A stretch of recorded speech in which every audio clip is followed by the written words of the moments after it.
This is a world where everyone worships magic, but you look down on it. The strongest magician is nothing more than an ant in your eyes. This is because you were originally the #1 war god of the immortal realm, who single-handedly killed the 10 great demon gods in the final battle between immortals and demons, ultimately exhausting your strength and falling to your death. However, when you open your eyes again, you are astonished to find that you have crossed over to a planet called Blue Star. This planet has no cultivators, but there is a special existence known as mages. Shaking his head to organize his thoughts, you opened a bottle of cola with a pop, watching anime while sipping soda. This leisurely life is what you desire. However, at that moment, the bedroom door was kicked open, followed by a burst of angry shouts. Bro, can you stop cooping yourself up at home? Can't you go out and get some fresh air? You turned your head to look at your cousin Yi Shuiying, and without any hesitation, you raised your middle finger and said, "Little girl, what do you care about me? You don't understand the happiness of a homebody. Bro, there's only 1 month left until school starts.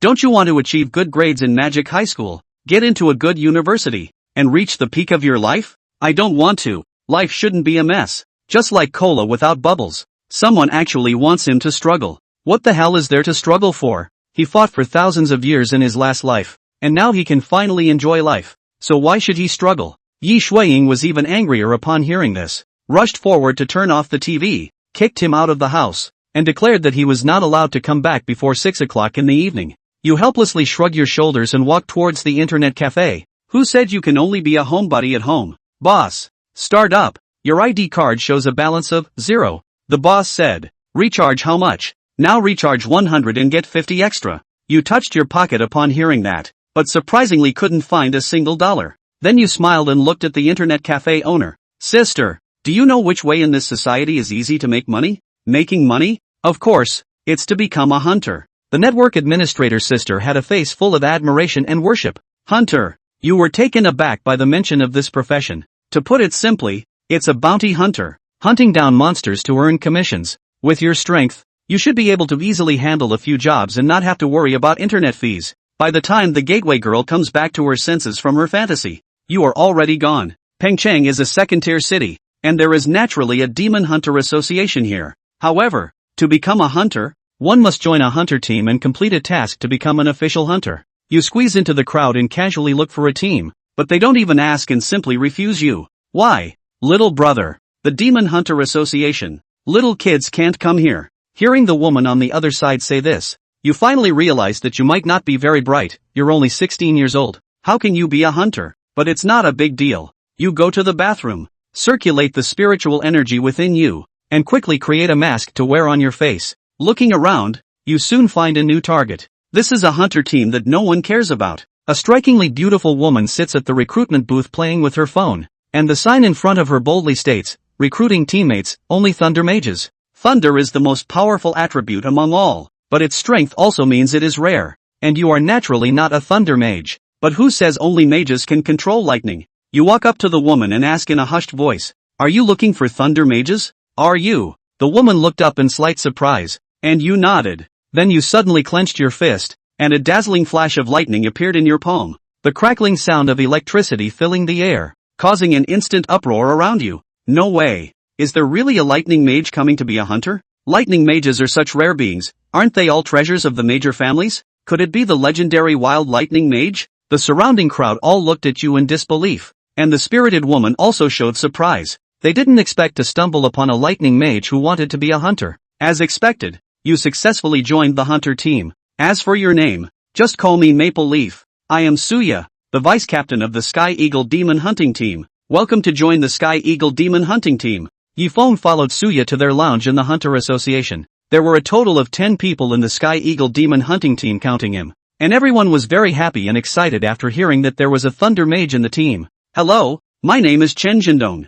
I'm the captain of the Sky Eagle Demon Hunting Team, and I'm glad that you've joined our Demon Hunting Team. It was a robust and tall middle-aged man, with scars on his face and arms recounting his glorious battle record over the years. After Yifeng talked to the crowd and became familiar with them, some people were curious why Yifeng was wearing a mask, and the explanation Yifeng gave was, my face was burned due to an accident, and it's easy to scare people when exposed. Everyone instantly assumed that this Thunder Mage was having some bad memories, so they didn't bother to bring up this issue about his looks again. Maple Leaf. Our demon hunting team has taken on a mission that requires us to kill a middle-ranked demonic beast. Do you want to go there together? Chen Jindong was not clear about Yi Feng's strength, so he did not dare to rashly bring Yi Feng over to participate in the battle. Yi Feng, who heard the words, didn't hesitate for a second. How could he do such a thing? We'll go then. Forget it. I'm weak. Call me back if there's any little thing. Yi Feng waved his hand and refused. So the others instantly understood that by the looks of it, this maple leaf should only be a beginner-level mage.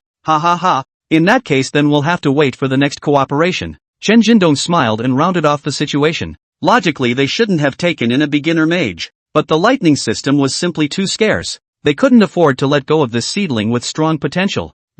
Captain, is there any enlistment fee for me to join the army? I can't afford to go to the internet cafe. That's why I want to join the demon hunting team to earn some money. Chen Jindong. Not only Chen Jindong, the rest of the Sky Eagle demon hunting team all looked at Yi Feng with a dumbfounded look. You're a rare and unlimited potential lightning mage who is obsessed with computers. Chen Jindong's eyes stared, instantly waking up to the fact that this thunder mage in front of him should be a self-sacrificing person. How could such a talent be wasted? No way. He had to be brought along on this mission, to make him realize how important strength really was through battle. Thinking of this, Chen Jindong coughed and said, let's put it this way, Maple Leaf. Our time-consuming mission this time should only take a few hours. You go over with us, we will protect you, and it will be considered as a test and refinement of your heart. After you pass it, I'll give you a 30,000 enlistment fee. How do you think about it? If you've got the money, you should have said so, not to mention 30,000. I'll go for 3,000. Yi Feng's words gave the crowd another confused,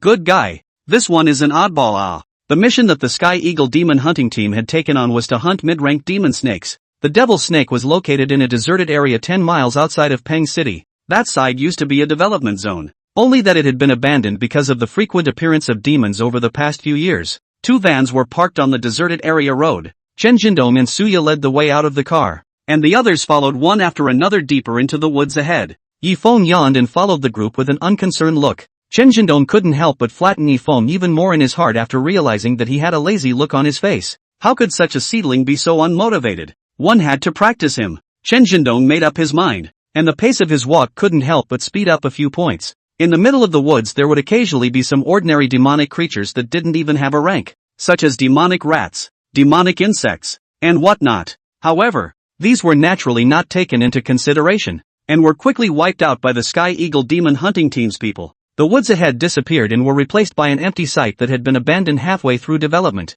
Don't go. The demonic snake we're looking for is waiting for a chance to move inside. We'll definitely be sneaked in. Yi Feng suddenly opened his mouth to stop the crowd. Chen Jindong, on the other hand, frowned when he heard this, and looked at Yi Feng with some suspicion. His own middle-ranked 10-star mage had not discovered the traces of the demonic serpent, so how could he, a beginner-ranked mage, have discovered it? However, his words had reminded Chen Jindong, this last stretch of road was just too calm. This barren area originally had quite a few demonic creatures, and now that it was so calm it was obvious that they had already entered the territory of this demonic snake. Everyone on alert. Chen Jindong's words caused everyone to be on guard to the extreme. The facts proved that what Yi Feng said wasn't wrong. The 10 people had just walked into the abandoned clearing in front of them when a black figure suddenly rushed out. It was a 20-meter-long python, all black, with a pair of demonic eyes staring tightly at the crowd in front of them. Hiss! The python opened its mouth and venom shot out from inside its fangs. Get out of the way! Chen Jindong let out a loud shout,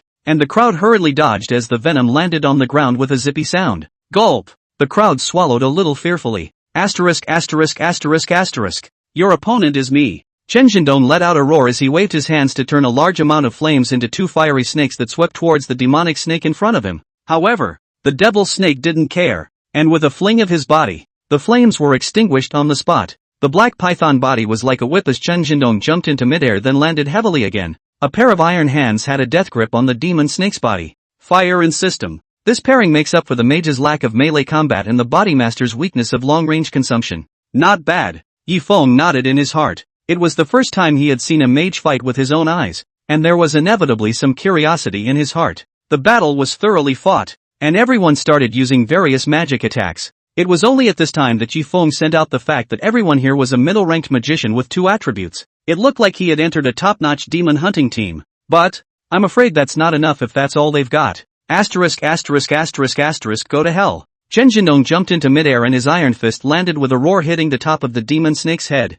Boom! A loud bang rang out at the abandoned site. Hit it! Great! Someone inside the group had already begun to cheer, but that cheer cut off. Hiss! A terrifying aura suddenly erupted from the devil snake. With a curl of his tail, he wrapped around Shinjindong, who was on top of his head, his speed exceeding the crowd's imagination. Suya transformed into a golden light and tried to save the captain through her like magic, only to be smacked by the demonic snake with its tail. The speed of the demonic snake was surprisingly faster than her. Suya couldn't believe it. Was this really a middle-ranked demonic snake? With a rumble, Suya and Shinjindong were sent flying to the ground at the same time, tried to get up, but simply didn't have the strength. Hiss! The devil snake let out a hiss, and the side of the snake body suddenly began to separate. And in the midst of the crowd's astonished eyes unexpectedly grew a second snake head. It had unexpectedly broken through the restrictions to become a high-ranked demonic beast, the two-headed demon snake. Chapter 3, One Strike to Kill. A two-headed devil snake. Why is it a two-headed demon snake?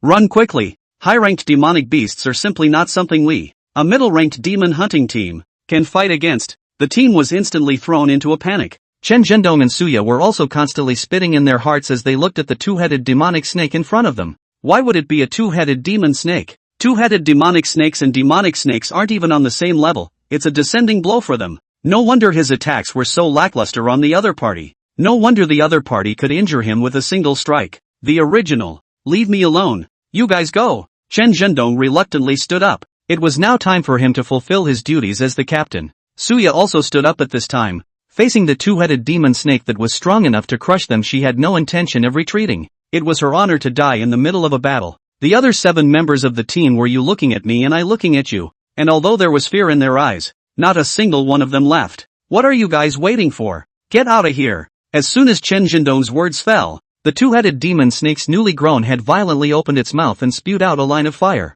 The flame was not a normal color, but a pitch-black demonic fire. Seeing this situation, Chen Zhendong and Suya hurriedly made a defensive stance. They could not retreat. If they retreated, the teammates behind them would be in danger. After all, they could all only have 2 or 3 stars in the middle rank. They were 8 and 9 stars. What a pain in the ass. A slightly helpless and lazy raspy voice rang out. A figure appeared in front of their eyes at an unknown time, and it was none other than Yifeng. The two were shocked. What was he doing coming over as a beginner? Isn't he just looking for death when facing a high-level demonic fire? Even a full-star mid-ranked mage wouldn't dare to rashly face this thing head-on. However, something that shocked them even more happened, only to see Yifeng's hand reach out. The original blazing fire suddenly disappeared, and then he saw his 2 fingers come together to make a point. Boom! There was a loud bang. A purple lightning bolt fell from the sky. Hiss! The two-headed demon serpent that had just flaunted its power as if it was invincible was instantly enveloped in lightning and let out a miserable scream. In a flash, the lightning disappeared, while the two-headed demonic snake had turned into a charred black corpse that fell heavily to the ground. Everyone was confused. Play through and call it a day. Yifeng clapped his hands with a breezy look. Now how can these Sky Eagle Demon Hunting Team people not understand that this is what a newbie rookie is simply a big brother and a pig and a tiger? 10 minutes later, the crowd had recuperated and had come to terms with the fact that this new maple leaf was actually a bigot. Chen Zhendong came to the front of the corpse of the two-headed demon snake and took out a blank card. And with a wave of his hand, a black air mass entered the card. Yifeng was a little curious about what this thing was. Captain, what is this thing? Magic cards you don't even know? Chen Zhendong was confused. A high-ranked mage didn't even know about magic cards? You're kidding. Yifeng shook his head. He really didn't know. Suya came over at this time and explained. A magic card is a special device that can absorb the energy of a dead demonic beast, and with this card you can use the demon's innate demonic spells, but usually the stronger the demonic spells can be used fewer times, and the cooling time is even longer. For example, this two-headed demon snake's innate demonic spells, snake venom and demon fire, can be used up to 3 times, and the cooling time is at least a week after use, for at least a week after use. At the words, Yifeng suddenly realized that there was still this thing. Chen Zhendong threw the magic card in his hand to Yifeng. This two-headed demon snake was killed mainly because of you, and this item rightfully belongs to you. Forget it, it's not much use to me. You guys fight demonic beasts all the time. It's more suitable for you to use than me. I'd like a few blank magic cards if possible. Chen Zhendong was not ambiguous when he heard this, and after receiving the magic cards, he threw a pile of 30 blank magic cards to Yifeng. Finish disposing of the corpse of the two-headed demon snake and prepare to leave. But Yifeng didn't get into the car.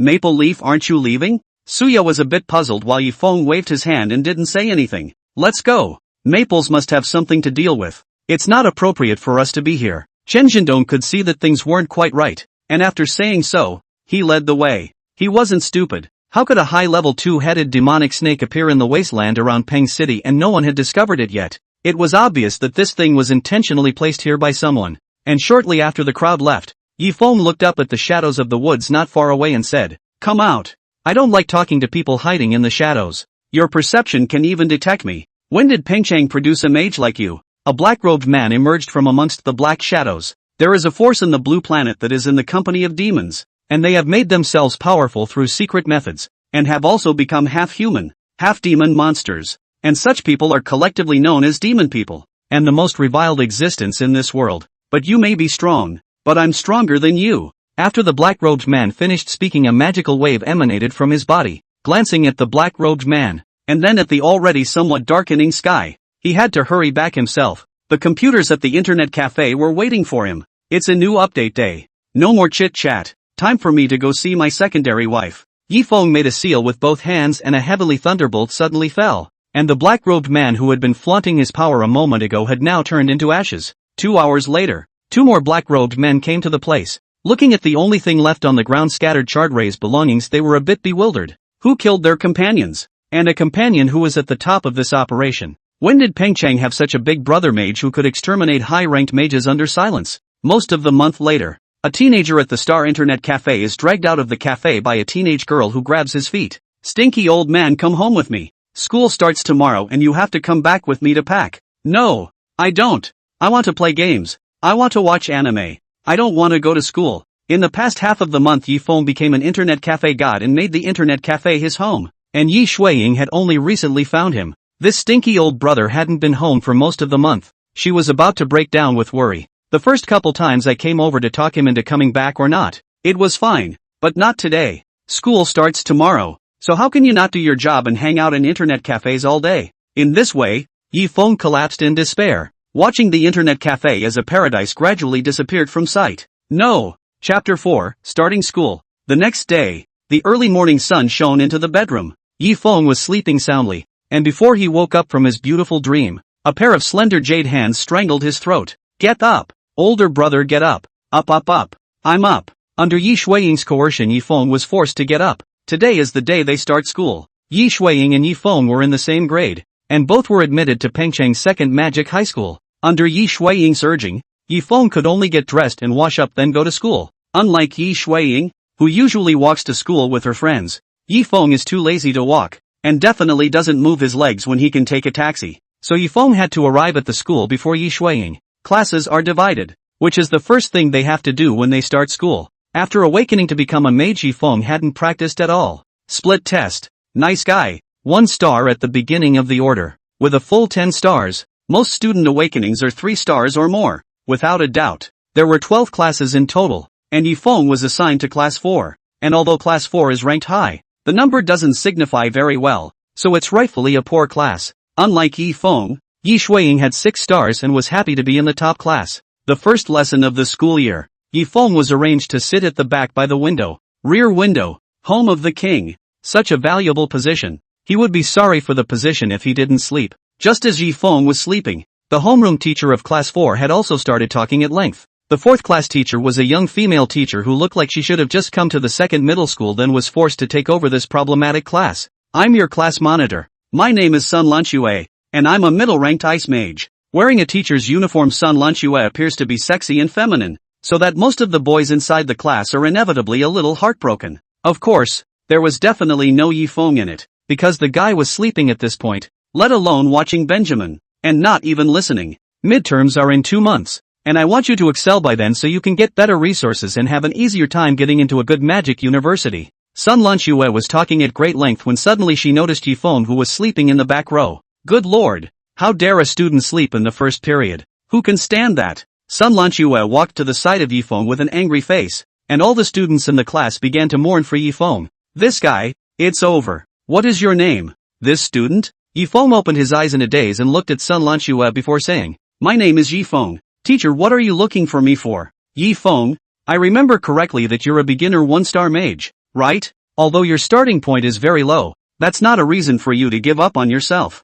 Sun Lanxue Buddha's mouth persuaded Yifeng, which was catching up with the Tang monk's recitation of scriptures. Yifeng really couldn't resist but could only open his mouth and beg for forgiveness, saying that he would definitely study hard in the future and try to work his way up to a middle-ranked mage. Teacher, no matter how much you say it's useless, he will still do what he should do. I'm in the same junior high school as him. Yifeng was like this in junior high school. No one can talk to him at all. A gangly-looking teenager suddenly opened his mouth. He was sitting not far from Yifeng's flank, and this person Yifeng really did recognize. Junior high school classmate, Sun Ho. Sun Ho's heart is not bad, just some mouth cheap. Such as now. Mouth cheap again. Sun Lanchu at first froze when she heard this, and then looked at Yifeng with a serious face. Yifeng, on the other hand, politely returned a middle finger to Sun Ho under the desk. Ha. Sun Ho just smiled and didn't say anything else. Yifeng, if you were some more useless department I wouldn't say anything, but you're a fire mage. You have a great future.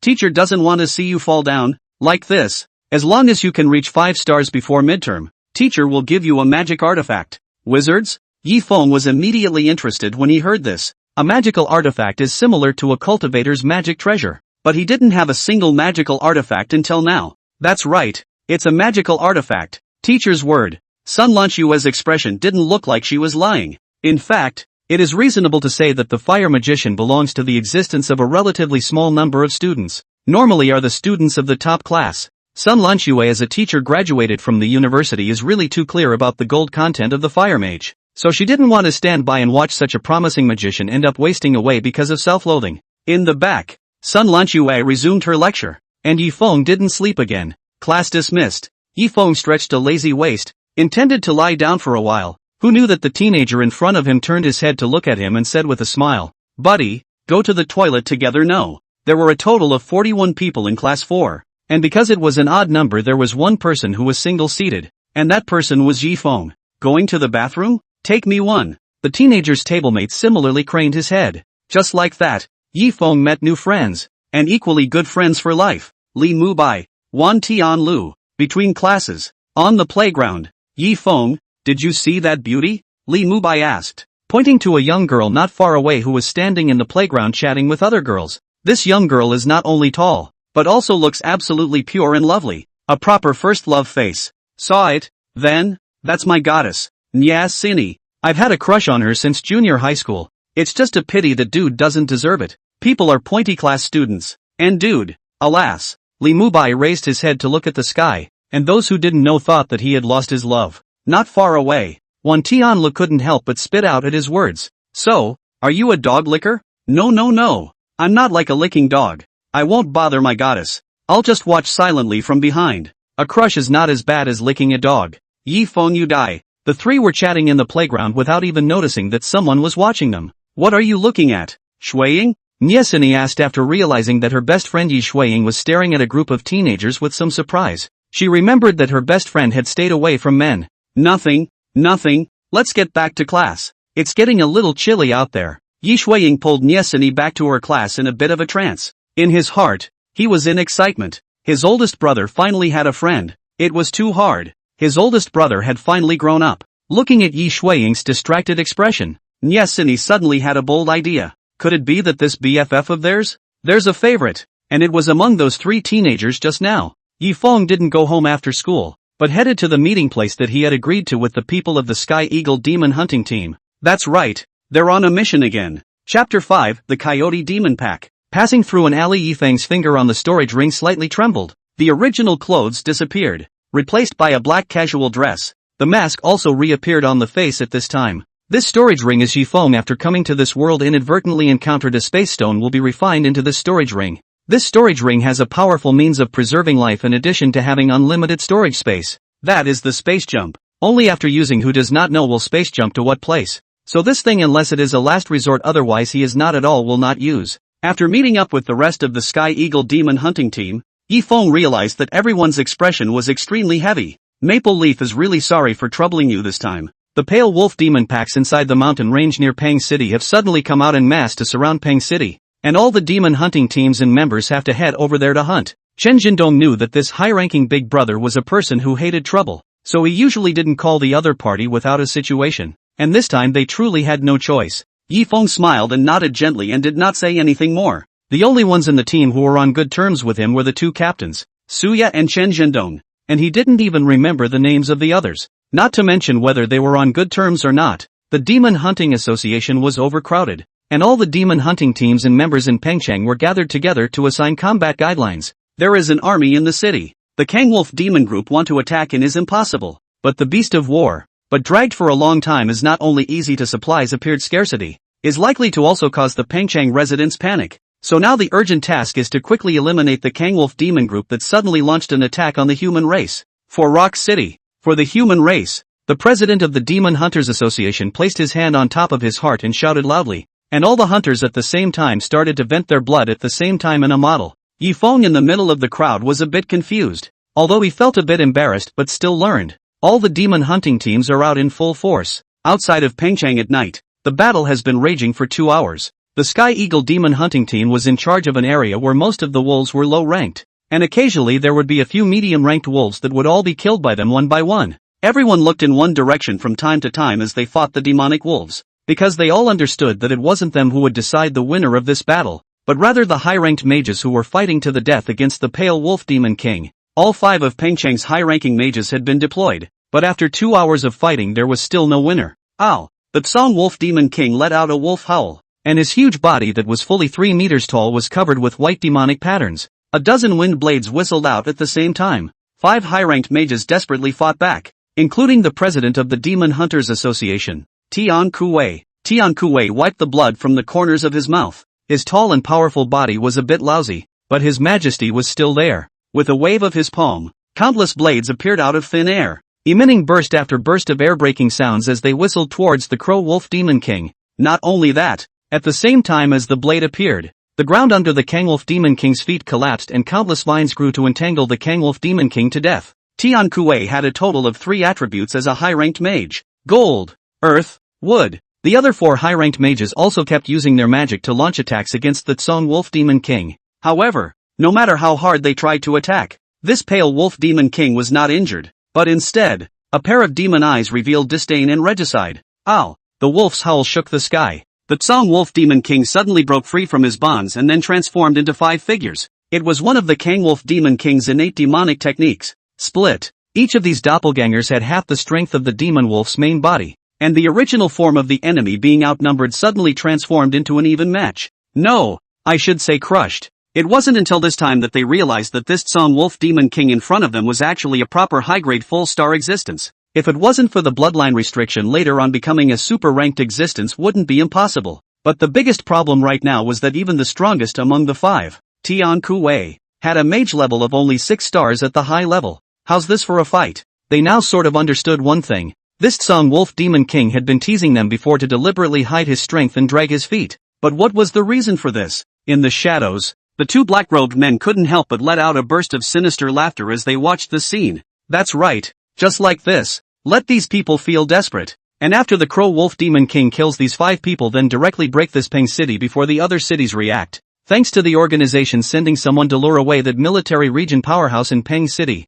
Otherwise it would have been really difficult for our plan to succeed. Almost all of the top strengths in Pengcheng are here now. It's a long time to waste in order to get them together. I could go get a manicure with this time. A man and a woman. 2 black-robed people simultaneously revealed a smile that belonged to the victor after looking at each other. What kind of jokes are you guys telling? Let me hear it. For fun. A hoarse voice suddenly sounded from behind the duo. The 2 black-robed men were greatly alarmed, but they turned their heads to see a black-masked man standing behind them at an unknown time. The 2 of them were not slow to react. The ice and fire magic struck out. However, they were flicked by Yifeng's outstretched finger. Phew! Click! Flames extinguished. Ice picks shattered. It looks like you guys are the ones behind this, don't you think? You know how much of a loss it is to me when I can't get home from school on time to play my games? A terrifying aura emanated from Yifeng's body, and the duo was so frightened that they twisted their heads and ran. Wind and light, the 2 fastest fleeing faculties, yet now seemed so slow, because they saw that mysterious person step by step stepping into the air and walking in front of them.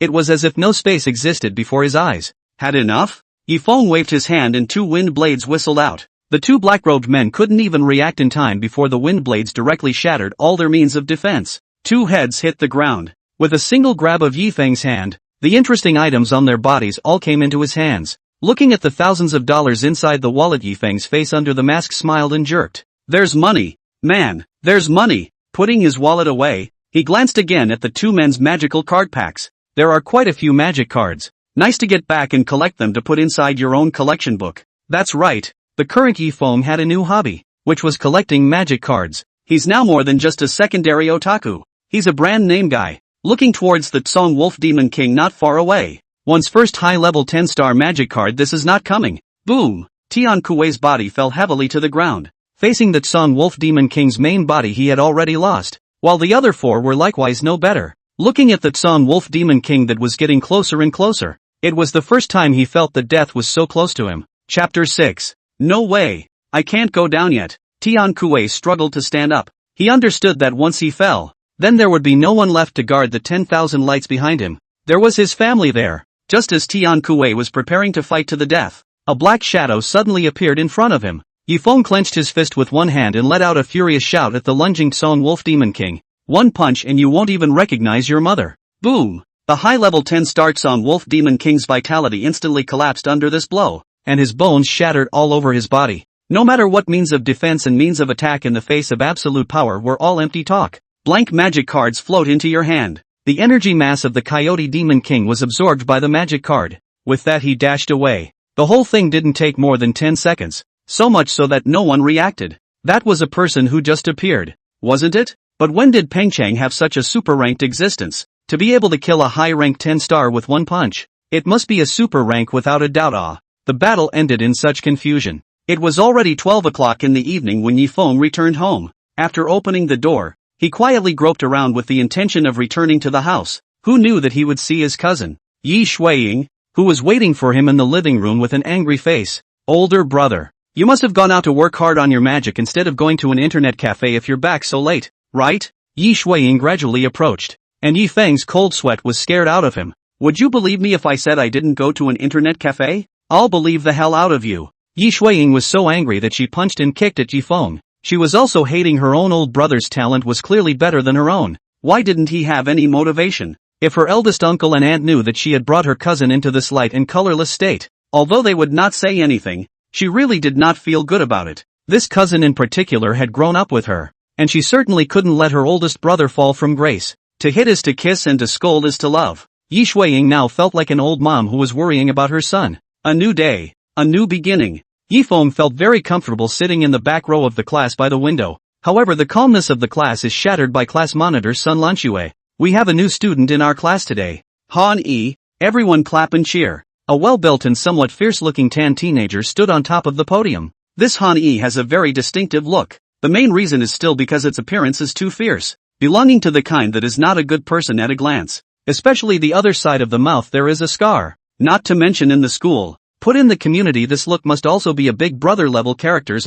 Hello everyone, my name is Han Yi. Please teach me more in the next 3 years. Han Yi even revealed a smile that he thought was kind even after he finished speaking. Then, the whole class felt the sensation of a myocardial infarction. This one smiled as if to say, be careful these days, maybe you'll be killed by me that day. Han Yi was rightfully assigned next to Yifeng, and the two became desk mates. At first, the three were a bit prejudiced against Han Yi. After all, his looks were here. But soon, the trio realized that the dude seemed like a good guy. It doesn't look like it should be a gangster. It just looks like a gangster. One study session the four became straight-up buddies. The bell rang. This is a big class period and it's a long one. Yifeng looked at and they chatted with a very bright look of Han Yi, which is obviously a sunny and cheerful big boy. Not at all what mixing society. One is a bit of a profiler. Hey, brothers, go to the toilet to walk one. I specially bought a packet of Huazi. This place should be smoked comfortably. Han Yi slapped the table. The three were confused. Yifeng admitted that he was wrong just now.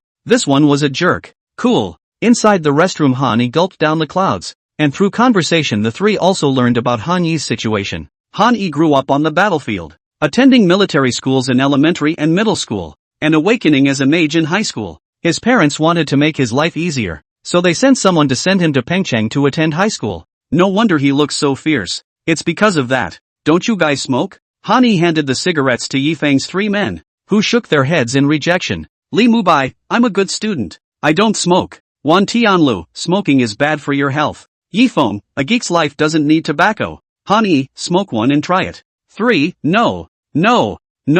5 minutes later. Cool. The three of them gulped down the clouds, and only Wan Tianla was still holding on to the bottom line. Yi Feng looked at Wan Tianla. I really didn't expect this one to have such a bottom line. I really envy people who have a bottom line. 1 month later, Yi Feng had finally awakened the 4th star under Yi Shuiying's coercion. To be able to awaken 3 stars in a month, it showed how high Yi Feng's magical talent was. Another class dismissed. As the 4 of them chatted idly, Li Mubai suddenly discovered an extremely serious problem. That said, we've known each other for over a month now. Do we all still not know what line of mages they all are? There was a collective silence from the 4. Yeah, they don't really seem to mention it. It seemed like he had vaguely heard class president Sun Lanxue say that Yi Feng was a fire system. Li Mubai was the first to start. I'm a light system. The fastest light system. Seeing that Li Mubai had said it all, Han Yi wasn't ambiguous either. I'm gold. What about you? Tianla. It's a stretch, but I'm in the summoning department. The 3 of them were confused at the same time when they heard this. It was reasonable to say that the summoning faculty could only appear when a middle-ranked mage awakened the 2nd faculty. Wan Tianla, this 1st faculty is the summoning faculty, isn't it a bit too odd? Seeing the trio's doubts, Wan Tianlu explained with some embarrassment. Probably because of the work within my family. It led to the fact that my first lineage was the summoning lineage, and it was a specially designated summoning type within the summoning lineage. What does your family do? Li Mubai asked the vital question. Funeral. I usually carry corpses and dig graves at home, and the creatures I can summon are all undead creatures. Looking at the simple-faced Wan Tianla, the 3 of them unexpectedly felt a chill for some reason. Why would such a teenager awaken such an odd lineage? And it was still the oddest undead class within the summoning lineage. 2 months were fast approaching. Midterms were next week, and before one of those exams they encountered a new class. A teamwork class where teams of 2 play against another team of 2. The teacher in charge of their class was none other than their class monitor, Sun Lanxue. Tables are grouped with each other, and I've already told you the rules of the training ground before, and I hope you can keep them in mind. Chapter 7, Violent Mages. The training ground of the 2nd middle school is the size of a basketball court and is presented in an enclosed form. Play at your full strength when sparring. No need to worry. The training ground has a protection detection system, and your teacher will be watching closely. The reason this lesson is only available now is because it's going to take up a whole day. Classes are only once every 2 months. In the morning, there are 2-player team battles, while in the afternoon, there are single-player battles. Yi Feng and Han Yi were at the same table, and the 2 naturally became a group. While Li Mubai was naturally a group with Wan Tianlu, there are 42 students in the class, totaling 21 groups. Except for their 2 groups, the other 19 groups were all male and female pairs, and they were so envious and jealous. It's okay, a buddy can be more reliable than a woman inside a fight. Han Yi clenched his fists and pumped himself up. Yi Feng was numb. Can you damn well hide the envious and jealous look you give to other teams the next time you say that? After the grouping was completed, everyone started communicating. Sun Lanxue glanced at these students in her class before focusing her eyes mainly on Yi Feng. She wanted to see how strong Yi Feng was now. If he had reached their intended 5 stars, a fire seedling can't be planted in her hands. Perhaps because he was too anxious to see Yi Feng's strength. For the first sparring session, Sun Lanxue arranged for Group 1 and Group 12 to play against each other. Group 1 were 2 of the best students within the class, and were already at the beginning 6 stars 2 months into the school year. Would Department Su Xinya win Department Qiu Qizhou? And there was no doubt that Group 12 was still Han Yi and Yi Feng. Yo, the 2 of us are lucky to be fighting Class Flower and Class Grass. Han Yi rubbed his fists together with a smile on his face. Mr. Han Yi, enlighten me. Qiu Qizhou had long been curious about the strength of this classmate who looked as fierce as he looked. He wanted to see if this Han Yi was as fierce as he appeared. The 2 people were full of gunpowder, but Yi Feng stretched out a bit bored. His move was met with Su Xinya's displeasure. Belittle me? Arrogant man. Disdain in her heart. She didn't believe that a guy who was a 1-star 2 months ago could catch up with her. Each one after the initial 5 stars is exponentially more difficult. Many students enter school with 5 stars and don't break through to become intermediate level mages until they graduate from high school.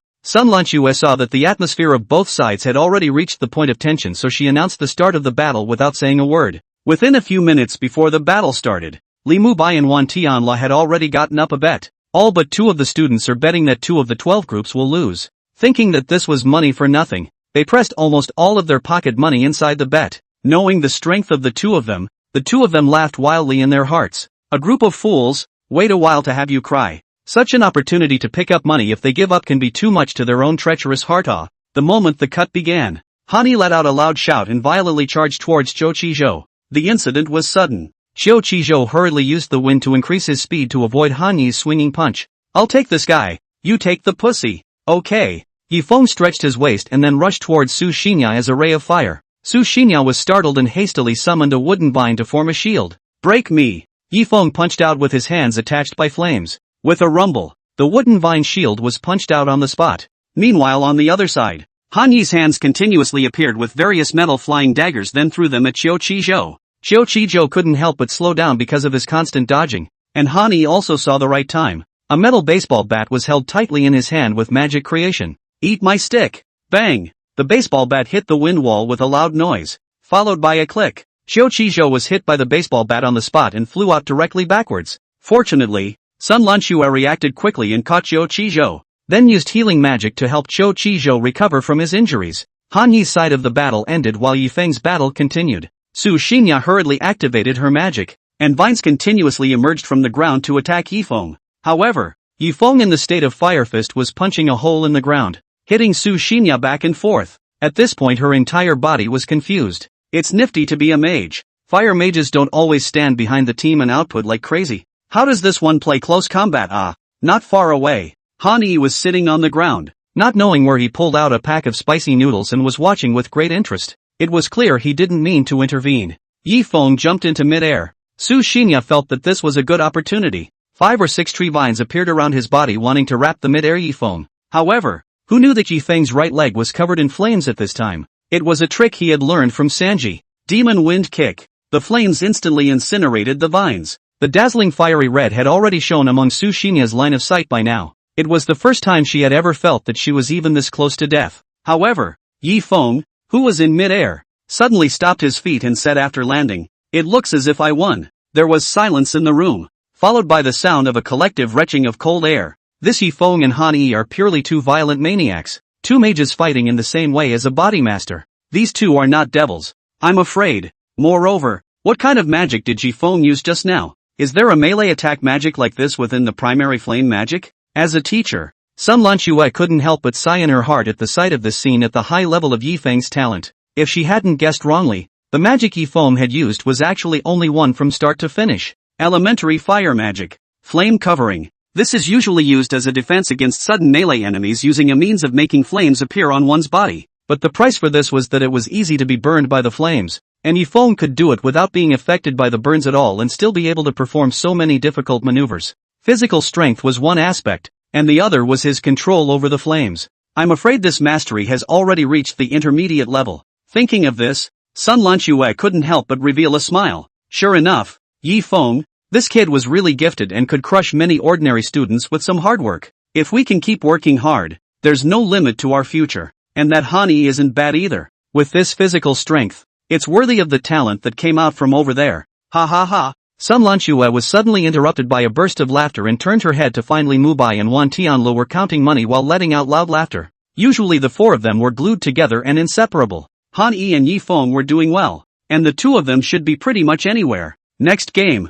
groups 2 and 11 will play against each other. Chapter 8, Blinding Your Eyes. Two groups have been on the field, in which the male Yifeng also recognize, is a junior high school classmate Sun Hao. Female is a quiet girl with glasses, called Su Xie. Group 2 went on while on the other side. Li Mubai did not go on but yelled from the audience. It's open. It's open. Bet on whether or not the two of us can beat these two strong students in Group 2. Press us to win at 3 times the odds, and press us to lose at 1.2 times the odds. Li Mubai dared to put such low odds on them losing, so he must not have confidence in himself. That was all that was going through the minds of the others, except for the two who knew the duel well. Those who lost money last time, this time without any hesitation directly bet that Group 2 will win. As brothers, how could Yifeng and Han Yi not trust their good brothers? Press them directly to win. Sun Lanxue looked at the two people who were like living treasures and couldn't help but feel a little helpless. Why could there be these 4 oddballs inside her class? Hey, Mubai, I'm betting 200 that we'll win.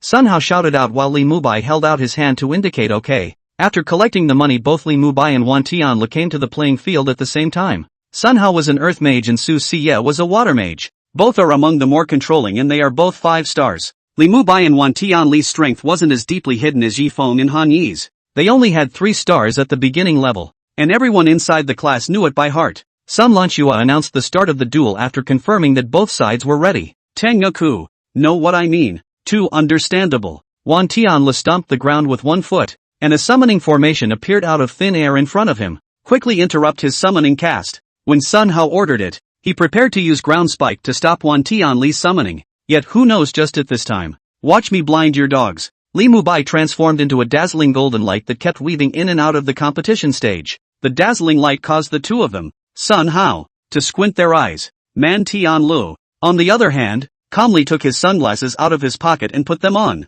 Shameless, shameless. The crowd in the audience was in an uproar. It was the first time they had seen such a disgusting light mage operation. Ha ha ha. The corner of Li Mubai's mouth rose. Then a primary light spell flare was thrown directly at the two men's faces. Again the blinding light. The two instantly lost sight of each other and could only keep using spells intended for defense. But who knew that the next moment, they felt as if their spells were being resisted by something. The light disappeared and all they saw was a full 3-meter tall skeleton looking at them. And Wan Tianlu and Li Mubai sat on top of the skeleton's shoulders. Summoned the undead department. Sun Lanxue exclaimed in shock. She really didn't think that there would really be someone who would awaken this oddball species within the summoning department. You guys admit defeat. The skeleton giant is a top undead inside the primary rank. You can't beat it. Wan Tianli's face was full of smiles. But for some reason, the more playful he was, the more people felt that he owed them a beating. It goes without saying that the latter battle is a straight-up grind to get the fight, as the skeleton giant gets the fight. And Wan Tianlu and Li Mubai were given the most shameless duel by their classmates. The first was a violent mage. The second was two shameless things. What a strange lot. Midterms, as expected. Sun Lanxue looked at Yifeng, lit up the 6 stars of the badge. Mood is difficult to hide the excitement. He himself has finally pulled this child into the right track. It was an honor that belonged to her as a teacher. Teacher, is it okay to give me the promised magical artifact? Yifeng was full of anticipation. He was waiting for this moment. Sun Lanxue, who heard the words, did not hesitate and gave a cross necklace to Yifeng. This is a magical artifact that can enhance the speed of the human body's magical energy cultivation. So work hard to become stronger and don't fail your teacher's expectations of you. Yifeng could hardly hide a touch of disdain that showed on his face when he heard this. Just this? Sun Lanxue saw Yifeng this look, although the expression did not then still smile. But it spread a killing gas. Yifeng instantly changed his face to look like a treasure. Sun Lanxue patted Yifeng's shoulder. And the final exam was mainly a practical duel. The class quality ranking of the students in the session is then determined and resources are allocated in this way. There were 2 rounds in total. The first being the class choosing the 3 strongest people to represent the class. Only those whose strength reaches 6 stars are eligible to mention the class in battle. And there are people with 6-star strength inside the class. Yifeng, Han Yi, Qiu Qishou, Su Xinya, Li Mubai and Wan Tianlu. That's right. These last 2 old sixes have been hiding their strength for the sake of finding on time function a hand. After the draw, the 6 players playing against each other were determined. Yifeng versus Li Mubai, Wan Tianlu versus Han Yi, Qiu Qishou versus Su Xinya. Teacher, I suspect you're ranking this on purpose. Li Mubai expressed his dissatisfaction, which anyone with eyes could see that the teacher was doing this on purpose. Opinions? Sun Lanxue raised an eyebrow and glanced at Li Mubai, instantly scaring Li Mubai so much that he didn't dare to make a sound. Yes, she did it on purpose. She just wanted to see how deep the water was for these 4 guys. Normal opponents simply couldn't muster their full strength. The only way to get their full strength is to let them fight each other. Little did she know, however, that soon these 4 oddballs would be teaching the young one an important lesson. Never underestimate the brain circuits of oddballs, because they are not normal at all. Li Mubai beckoned the remaining 3 to his side, and after whispering for a while the 4 of them simultaneously revealed a knowing smile. At the training ground, the first duel was undoubtedly the good brothers Yifeng and Li Mubai. Brother Feng, don't show mercy just because you're a brother. You too, bring out your full strength and show everyone how awesome you are. Yes, the 2 were impassioned and surging, looking like hot-blooded teenagers. This would make sense if it were a normal person. But the problem is, are these 2 normal people? The countdown on the stopwatch begins. 3, 2, 1. Jingle bells. The duo moved instantly as the bell rang. The fiery red and golden figures approached quickly, and the battle seemed to happen in an instant. Ah! Li Mubai suddenly let out a miserable scream. The golden light made a pause, then violently flew backwards. Brother Feng, your attacks are so strong. I'm no match. Li Mubai shouted as he flew backwards in midair, looking as if he had been defeated in an instant of the encounter. Could this nasty acting be any more fake? Li Mubai thought he had already secured a loss with this reaction, and even closed his eyes. What midterm exams? He didn't bother trying to compete with those people for any kind of limelight. Like Yifeng said, doesn't posing smell good? However, just at this time, a sudden change occurred. Bang! Yifeng didn't know when he came behind Li Mubai, then was heavily hit by it, then fell to the ground in a smooth manner. Mu Bai, I didn't think you'd predicted my alignment. Chapter 9, The Demon God's Palace. Asterisk asterisk asterisk asterisk? And this operation? Li Mu Bai was confused. Just now, the four of them discussed a duel in a while to show their own skills. Who lose fast is the winner. However, he was never expecting that. He thought that he had been shameless enough and directly pretended to suffer a heavy blow and flew out when he was about to approach Yifeng. As a result, who knew that this one was even more heavyweight and ran straight to his crash point to make a comment that I had predicted his alignment. This Nima, Tenshu Ah. The entire room was silent, and Han Yi and Wan Tianlu were holding their stomachs on the ground and were on the verge of bursting into laughter. Worthy of being Yifeng. Ha ha ha, it's still Maple who has the job. Not far away. Sun Lunyue's face was green at this moment. After glancing at the two of them, he waved his hand and announced that Li Mu Bai had won this game. Han Yi, Wan Tianlu, you two go up there. Don't blame me if you dare to let go again. Sensei, count me out of this one. My summoned beast has recently gotten diarrhea and has no fighting ability. Wan Tianlu mouthed a shocking statement, which seemed to be fine at first glance. After all, summoning mages rarely summoned randomly. They always summoned creatures that they were familiar with and had summoned before. Those creatures had physical problems and couldn't fight. No problem. But the thing is, your summoned beasts are undead. Undead. How the undead get diarrhea? Sun Lunyue was so angry that she felt her brain hurt. The final class combatants were determined to be Han Yi, Li Mu Bai, and Su Xinya. 3 days off from school to recuperate. And 3 days after that it's the grade class ranking battle. After school the four of them decided to go out for a meal. Li Mu Bai's treat. There are treats for those who don't go to. At the school entrance, looking at the backs of the four people who were walking away, Yi Shuiying revealed a pleased smile. It's great that his oldest brother no longer even has a friend like he used to, watching anime every day and not leaving the front door. Now at the very least there are friends and the relationship seems pretty good. Look at this bewildered expression on your bestie's face. Nyesini first froze, then looked at the four people in front of her. These four people he had seen before. Weren't they the same four people that Yi Shuiying had often secretly observed in the playground before? Nyesini took a closer look at the four men's looks. That fierce-looking one was definitely not the one Yi Shuiying liked. The one who looked lazy and listless certainly wasn't either. Now it's down to these two, one naive-looking, one sunny-looking too. The naive one. Too naive. Definitely not Yi Shuiying's favorite type. Then it's a safe bet that it's the sunny-looking boy. This bosom friend of his own has quite a sharp eye. This boy is not only handsome, but also seems to be optimistic and cheerful and sunny. She only dared to watch silently from afar. Surely it was a crush. And as a best friend how could she not help her out?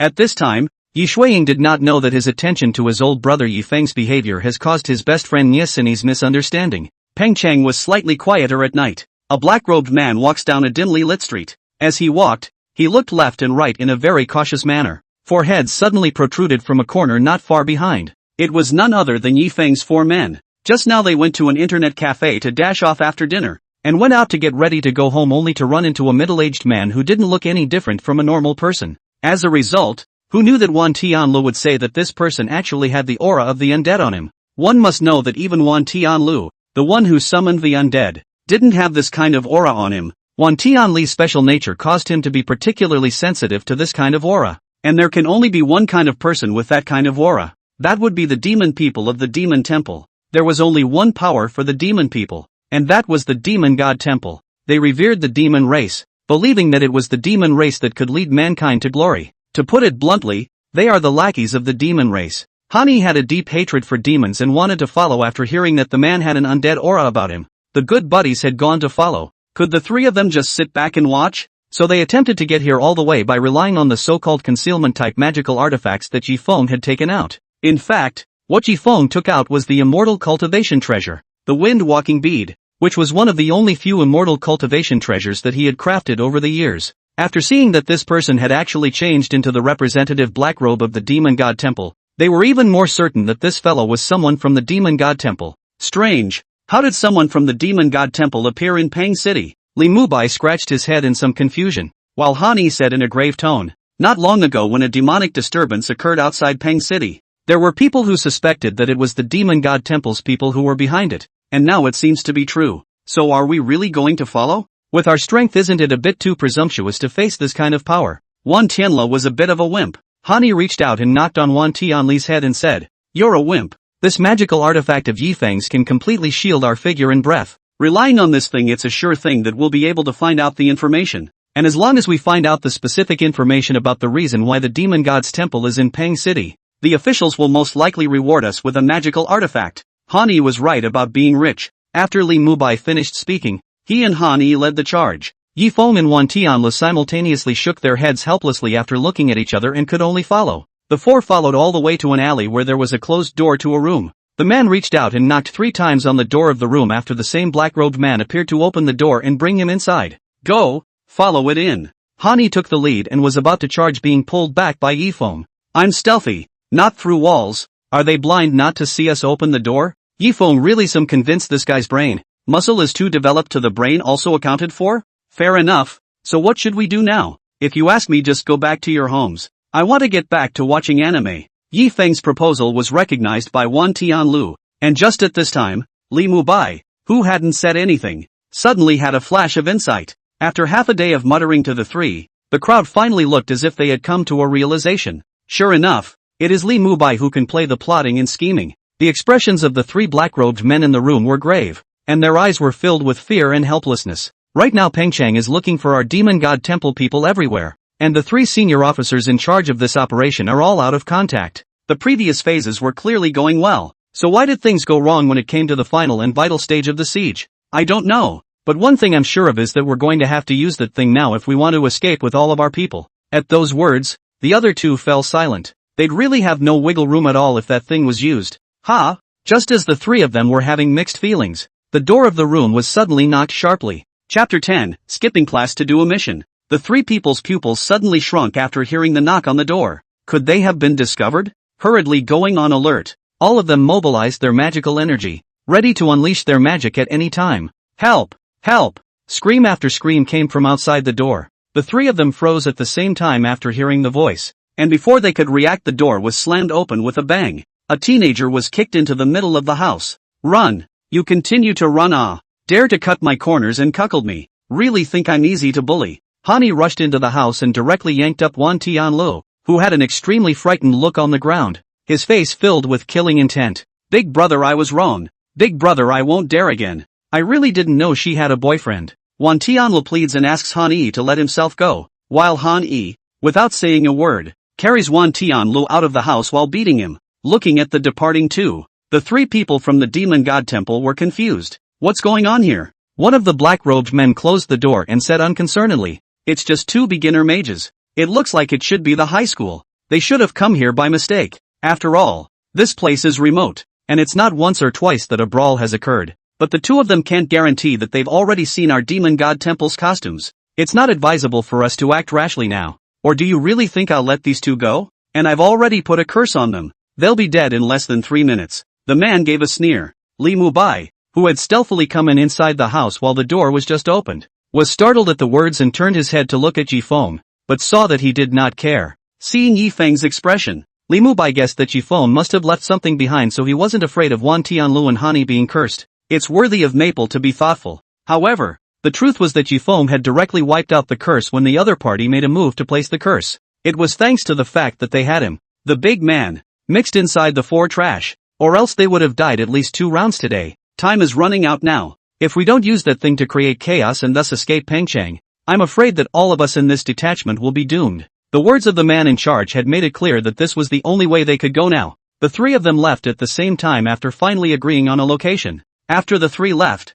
Li Mubai closed the recorder and reported the matter after finding the 2 people outside. The latter has nothing to do with them. 3 days of vacation spent at home watching anime. The end of the holiday season is the battle of class rankings for the semester, commonly known as midterms. The training ground accommodated all the upperclassmen, and Yi Feng and Wan Tianle sat in the audience, discussing what they should go out to eat at noon. Class 4 Li Mubai versus Class 2 Changshan. Li Mubai walked up to the opposite station and bowed slightly to the man in front of him. His eyes, however, looked towards the audience from time to time, and after realizing that his goddess of crush, Nyasini, was actually looking at him, a heart was almost jumped out of his throat. Nyasini looked at Li Mubai on top of the competition stage and couldn't help but frown. Is this the man Shuaying has her eye on? You can't be anything but handsome. Li Mubai fought extra hard in this battle. Relying on his great strength, he ended up surprisingly solving his opponent within 10 rounds. Surely this is the power of love. Li Mubai thought this in his mind, and Nia Xingyi nodded gently. Being from a worldly family, She could tell that this Li Mubai must have also gone through worldly family training since he was a child, or else he couldn't have this kind of strength. This Li Mubai's identity is not simple. Nie Sin's side was carefully observing Li Mubai while Yi Shuiying was looking around for her old brother's figure. Strange? Where is Lao? At this time, Yi Shuiying could not have imagined that his old brother had already run away from the school over the wall at this time. Truancy office assignment. While passing through an alleyway, Yi Feng changed his attire. Now he wasn't called Yi Feng. He was called Maple Leaf. Maple, you're finally here. Suya hurriedly brought Yi Feng into the restroom. It was only at this time that Yi Feng realized that the original 10-member Sky Eagle Demon Hunting Team, counting himself, was now surprisingly left with only 5 people. Even the captain Chen Jindong, who was usually bound to be there, was surprisingly absent. Where's Captain Chen? The captain took 3 of his teammates to assist in the field. And now that there's an emergency situation in Pengchang, the middle-ranked demon hunting team must all attend. Suya took out the map of Peng City and drew an area.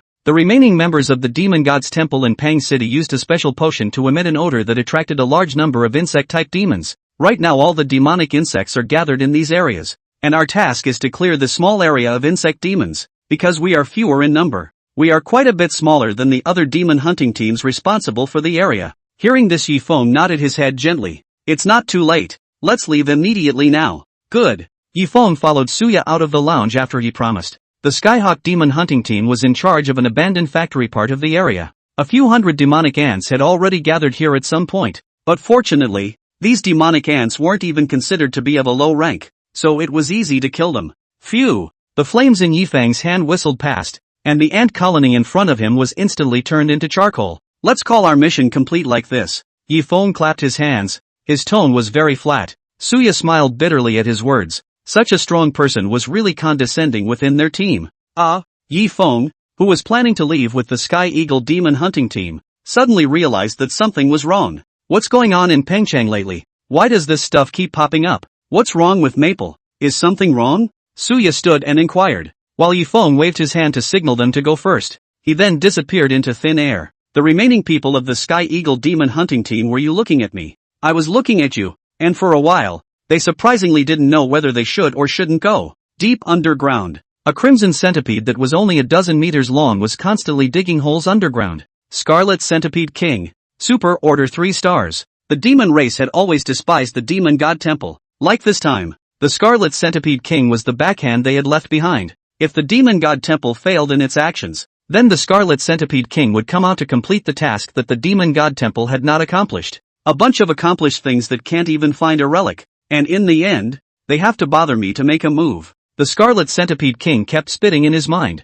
It was really unexpected that his hallowed super-ranked existence would come to do such a lowly job as digging. What a big centipede. Suddenly a voice sounded behind it, and before it could react, a powerful force instantly tore its body apart. Blank magic cards flashed by. Yi Feng revealed a smile. Is this the joy of being a card guy collecting cards? Chapter 11, Final Practical Exercise. The first super-ranked card. Looking at the magic cards in his hand, Yi Feng could finally understand the joy of those card players now. This Scarlet Centipede King never expected that he would end up dying in such a blur. After living for so many years, it was not easy to become a super rank, but he had not been imposing for long and was seconded. When you think about it, it's kinda pathetic how the time has come to the end of the semester. Final exams are different from midterms. Midterms are a civil war. Finals are a real war. Each class would be taken by a demon hunting team to a few nearby places that didn't have high-ranking demons for actual combat. The demon hunters will be scored by the demon hunters after passing the actual battle. Demon hunting team?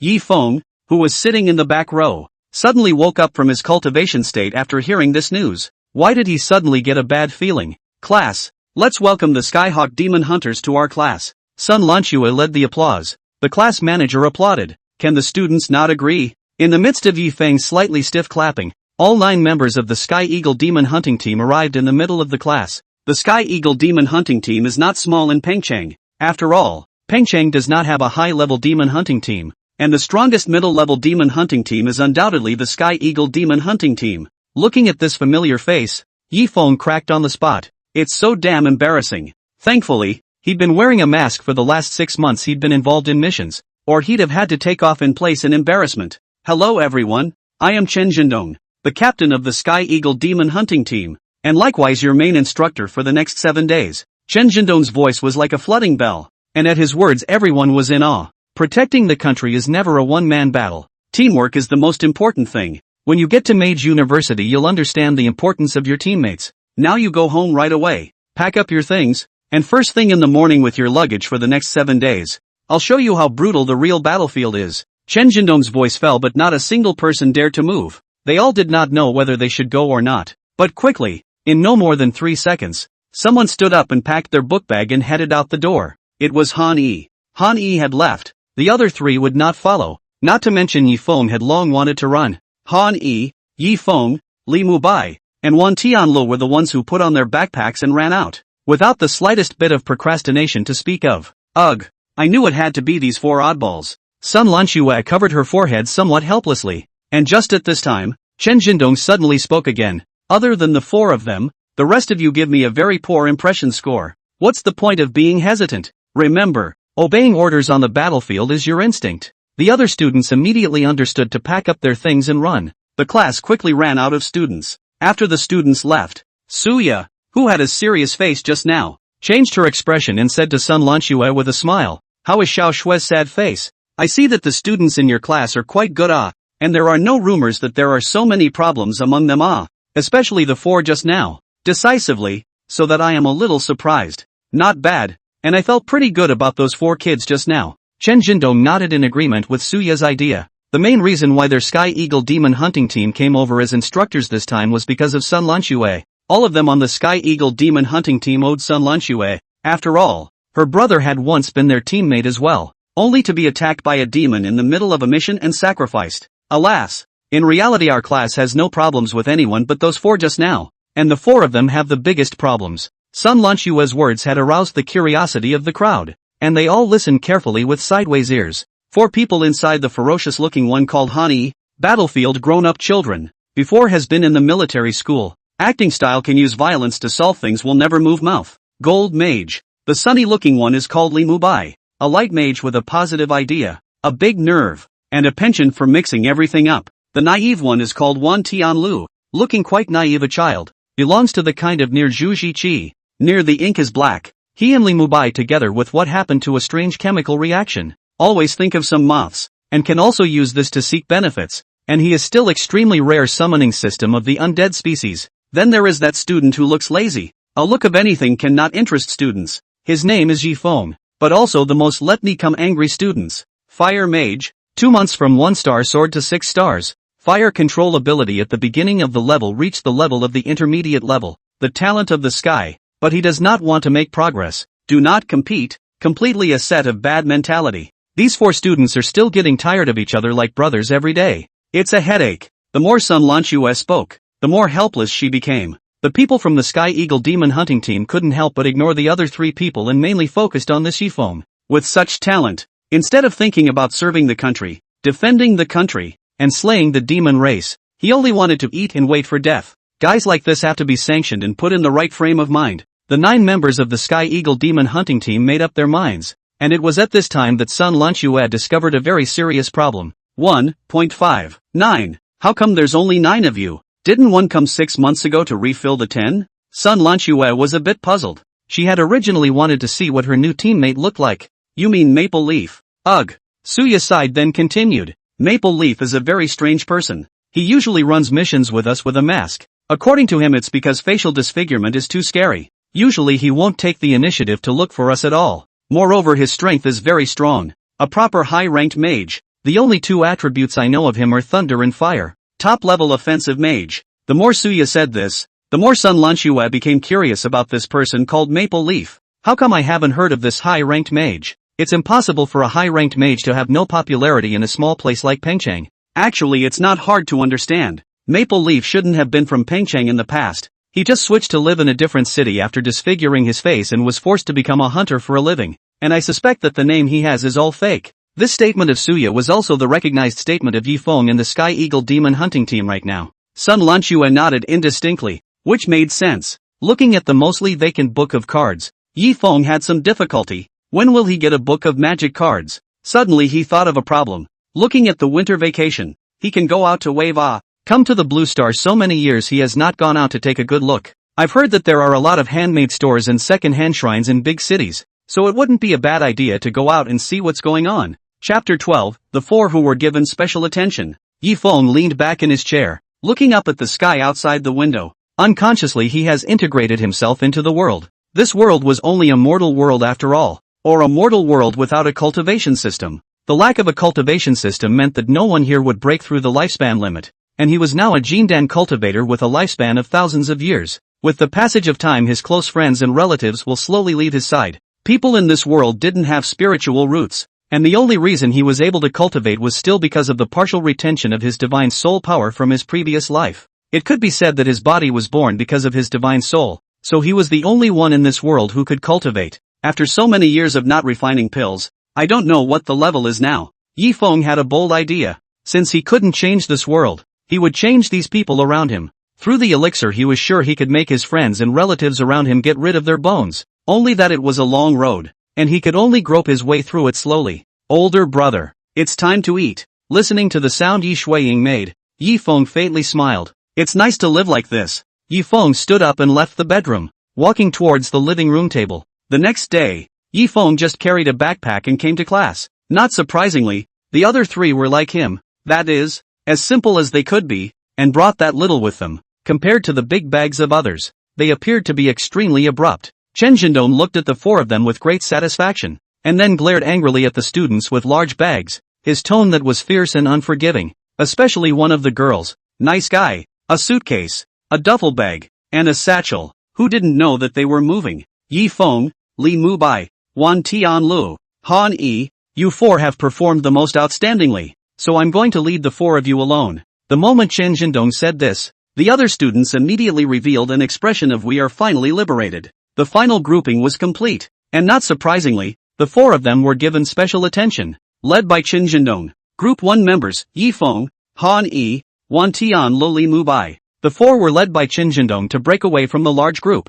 Dusk, deep in a forest outside of Pengcheng, River Creek District, was originally a suburb in the outermost part of Pengcheng, but it was later deserted due to the demon invasion battles. Even now there are still demonic races infesting this place, and it won't be mostly ordinary or beginner-level demonic beasts. As far as the River Creek District was concerned, there were still a few middle-ranked demons in the body, but not many. After walking for such a long time, you should be tired as well. Sit down and rest for a while. Chen Zhendong turned his head to the four of them after confirming that the neighborhood was safe. However, the moment he turned his head he realized that somehow these four people had already sat down in the clearing by the river and started to rest. Who let you rest without my orders? Han Yi looked at Chen Zhendong with an I'm not stupid look and said, Instructor, just now, after you stood still and looked around to observe the surrounding area for half a day, there are no traces of the demon race here. Plus after walking for such a long time, this place is suitable for setting up camp, meaning that you don't intend to consolidate here. These words made Chen Zhendong unexpectedly unable to pick a fault for a moment.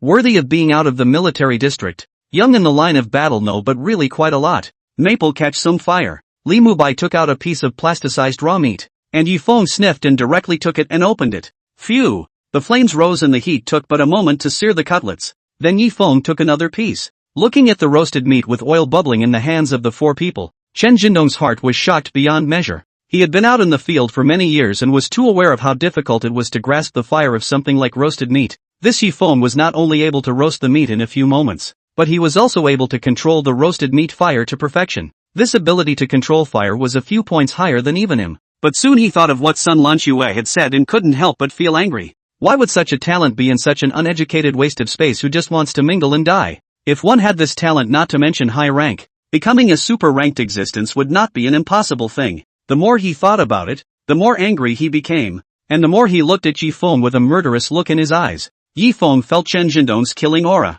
and for some reason he actually felt a little weak. Did he find out who I was? However, very soon Yi Feng dismissed this thought as he already understood that the reason why Chen Zhendong was so angry was because he sought his own talent. That hateful look was all too familiar to him. Chen Zhendong sat next to the fire and didn't say anything, taking the roasted meat and biting into it fiercely. It does taste good. The four of you line up and then take turns keeping watch. After Chen Zhendong finished speaking, he casually found a comfortable place to lie down and sleep. Chen Zhendong appeared to be sleeping, but he was actually squinting his eyes to surreptitiously observe the four people's performance. Then he was confused, only to see three of them looking at the same time at Wan Tianlu who was nibbling on the roasted meat, and Wan Tianlu instantly understood what they meant. A summoning formation then appeared. A few skeletons appeared and were then arranged by Wan Tianlu to stand sentry at a few nearby places. How could I have forgotten about them having a summoner in them? Chen Jindong was helpless, but at the same time, he was also somewhat relieved, and after a slight smile, he no longer bothered with these 4 people.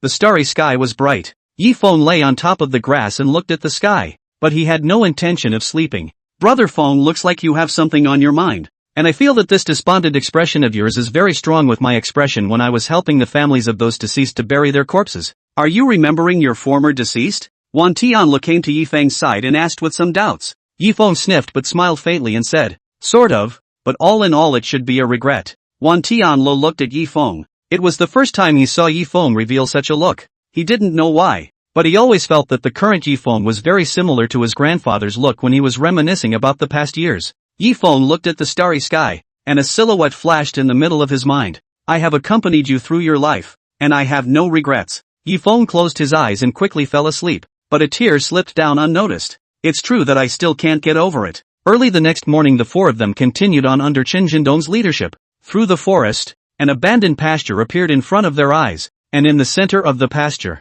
a demon horse was currently lying on its back. The body was pitch black and the eyes were blood red. A mid-stage 1-star demonic horse. Do you 4 have the confidence to kill it? Chen Jindong twisted his head to look at the 4, but they all shook their heads at the same time. Don't think I don't know your little minds. It's just that you want to show cowardice and then let me come up with a reward to motivate you. As long as you can kill this demon horse. 4 of you. 1 low-ranked magical artifact each. Chapter 13 Operation 4. There are rewards for motivation. The 4 men would smile. The one who made the first move was Li Mubai. A dazzling golden light appeared, and Li Mubai instantly arrived in front of this demonic horse. Before the demon horse could react, a dazzling golden light emanated from his hands, causing the demon horse, which was already sensitive to light, to lose its vision for a moment. The demon horse let out an neigh, and the piercing sound made Li Mubai feel a little dizzy. The horse's hooves had reached him, and just at this time, a metal shield appeared in front of Li Mubai. Chen Jindong couldn't help but be surprised at the situation. Surprisingly, even he hadn't realized that at some point Han Yi had already placed metal he could manipulate on Li Mubai. Changes into a shield to protect teammates the moment a crisis arises. At the instant the demon horse launched its attack, Han Yi had also arrived at the demon horse's side, and the metal coalesced into 3 sharp blades that struck the demon horse's side, bringing up a blood splatter. Mages of the gold system can break down metals into the magical energy within their bodies and then reassemble them when needed. The higher the level, the more metal you can store and control. Boom! A flame descended from the sky to blaze on the demon horse. Low-ranked fire magic. Fire ignition. Not only that, but a line of fire was hitting the demon horse at the same time. Chen Jindong looked at Ji Feng with some confusion. Normally it was impossible for a beginner mage to use 2 magic spells at the same time, especially a basically violent magic like fire. But this guy, the demon horse, was after all a middle-ranked demon beast, and it was impossible to fall into it so easily. The demon horse let out a neigh. The flames on its body dissipated, and Yi Feng's line of fire followed suit and broke. Slightly stepping back a few steps, Yi Feng glanced at Chen Jindong, who was observing them from a short distance away. If placed in the usual this kind of garbage he would have long since exterminated. Only now there are outsiders who can't expose their own strength. It's true, you have to find a way to improve your surface strength as well. At this time, the demon horse had regained its vision. After the blades controlled by Han Yi were knocked away, he wanted to continue his attack, but the demon horse flashed behind him with a black shadow. So fast, Han Yi hurriedly turned the remaining metal into a shield. Yet even so, a crash from the demonic horse still sent him flying several meters, and before he could stand still the demonic horse had already come to attack. Whoosh! A golden glow lit up, and when the demon horse was about to crash into Han Yi, Li Mubai appeared to save the other party. Phew! Phew! Phew! 3 wind blades whistled. How could they have forgotten that the demon horse, as a middle-ranked demon race, could use magic? But it was good that the 3 fireballs exploded when they hit the top of the wind blade. Yi Feng made a timely move to solve the crisis. Is Tennille ready yet? Li Mubai shouted loudly, but just at this time he heard Wan Tianlu shout. Alright. In an instant, several ground thorns appeared around the demon horse's body to surround it in the center. Yi Feng watched the timing of the various flame attacks were falling one after another. Seeing this change, Chen Jindong hurriedly looked in the direction of Wan Tianlu, not knowing when he had 2 mage-dressed skeletons standing beside him. One of the skeleton mages had used exactly primordial earth-stabbing magic. Boom! A thunderbolt struck the trapped demon horse along the ground. Beginner-level lightning magic. Lightning strike. Undead type summons a kind of our Chinese summoning field blank. about the undead summons seems to be only slightly recorded abroad. Really did not think that undead summons inside the human-type summons that can use magic. Chen Jindong was shocked in his heart. This Wan Tianli's future development was immeasurable. But, looking at Wan Tianli's appearance that had clearly been consumed by magic energy, Chen Jindong shook his head. They were indeed very strong, and were definitely geniuses within the same rank. Unfortunately, this was after all a middle-ranked demonic beast that was impossible for them to defeat. It's a chasm in between. A middle-ranked demonic horse's innate demonic spell berserk could instantly upgrade its flesh by a notch. When the time comes, not to mention killing, by the other side hit them all have to be either dead or disabled. Sensing the change in the aura of the demonic horse, just as Chen Jindong was about to strike, a strange change regenerated. Boom! A huge explosion suddenly occurred in the center of the battlefield. This feeling was all too familiar to Chen Jindong. Middle-ranked disposable magic artifact. Explosive thunder. Ahahaha. Brothers, thank me. Li Mubai crossed his arms with that proud, and Chen Jindong's face turned green. Explosive heavenly thunder. The explosion power can instantly kill a middle-ranked demonic beast in seconds. Because it was a disposable item, the market value was high. And now this student casually took it out for the sake of still getting 4 primary magical artifacts from himself. It's not bullying. Not bad for you. Ho hum. The 3 of them gave Li Mubai a thumbs up at the same time. They have long known that Li Mubai, this kid, has money. A serious son. For him this operation 3 people are not surprised. They are not feeling anything. Chen Jindong's mind has collapsed. He now sort of understood that these 4 boys were just plainly undermining him. Especially that Li Mubai. Even if the income is not proportional to the effort, he should be disgusted. Sun Lan Yue is right. These 4 are a group of oddballs. Single out okay, but once gathered together will certainly happen. What chemical reaction? Let's hope nothing else happens back there that leaves him speechless. Yi Feng took out a blank magic card. 1 more card for your own collection. A few days back, Chen Jindong's mind was completely broken. These 4 people don't know why. Every day will provoke the middle-order demonic beast and then act like no, we can't beat it. The instructor all rely on you. If you want to say they were strong, they were still afraid when they saw a middle-ranked demonic beast. If we were talking about dishes, they would still be able to trick the middle-ranked demonic beasts and then lead them to him. End of 7 days. Chen Jindong felt like he was finally out of his misery. Yi Feng's mouth was crooked with laughter as he looked at the magic cards he had recently collected. Wan Tianli looked at the low-level magic artifacts in his hand that Yi Feng's trio didn't want to give him and danced around excitedly. Hani looked back on the 2 days of sound fighting with great satisfaction. Li Mubai looked at the instructor whose mind exploded from his own ploy with a secret pleasure in his heart. Only Chen Jindong's injured world reached. At the end of the semester, during the critique back in class, the 4 Yi Fengs were recognized by Chen Jindong. Although the 4 of them little guys had shaded him a few times, one had to admit that these 4 were indeed excellent, and would definitely be a good fighter even on the battlefield. Especially the mutual trust and cooperation was something he couldn't help but envy. Looking at their perfect final practical grades, all 4 of them smiled at the same time. School's out. Walk out the door. Yi Feng had just bid farewell to the 3 people who had something to leave in a hurry, when he saw Yi Shuiying, who had trotted all the way towards him. Perhaps because of too much excitement, Yi Shuiying even directly jumped into Yi Feng's arms and said excitedly, "It's really great that you're finally motivated." Obviously, Yi Shuiying this was something that already knew that his old brother had gotten a perfect score in practical combat. Niesini, who went out of the school gate with Yi Shuiying, was dumbfounded when she saw the scene. When did your own BFF move on? Chapter 14, The Crouching Dragon and the Phoenix Chicks. Not far away, another male classmate, Dong Ocean, who had always liked Yi Shuiying, was directly dumbfounded. The flowers prepared in his hand fell to the ground, and he had wanted to confess his love today. This is still confessing to your grandfather. Well, we'll talk about what's going on when I get back. Right now I'm going to the internet cafe to play on the computer. Yi Feng pushed Yi Shuiying away with a slight dislike. Today Yi Shuiying didn't object to him going to the internet cafe. Instead she even took out money for Yi Feng, saying it was the internet fee. I've only got 50 here, so save it. Okay. Yi Feng took the money and nodded that it was fine. This made Niesini's entire body look dumbfounded. What's the situation? What's going on here? This guy is dating Shuiying and even letting the woman spend money. What kind of underhanded male is this? Dong Ocean likewise thought the same thing. So after Yi Feng and Yi Shuiying separated, secretly followed behind, intending to have a good discussion about life with this, unaware of the opportunity to cherish the goddess in a while. Niesini found out that Dong Ocean was following Yi Feng and didn't stop it. Instead, she hoped that the other party could help her to get out of this bad mood as well. Yes, she knows. Yi Shuiying walked back, and Niesini thought that she, as her best friend, had to wake Yi Shuiying up, so that she could see this disgusting underhanded man and stay away from the scum.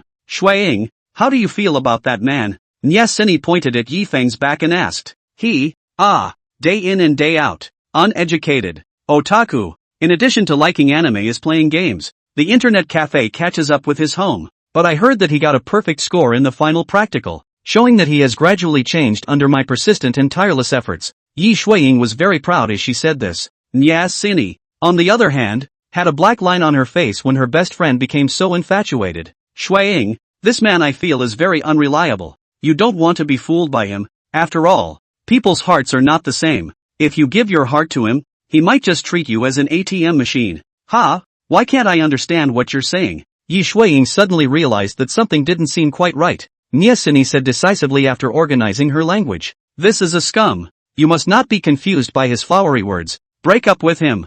Separate what hand?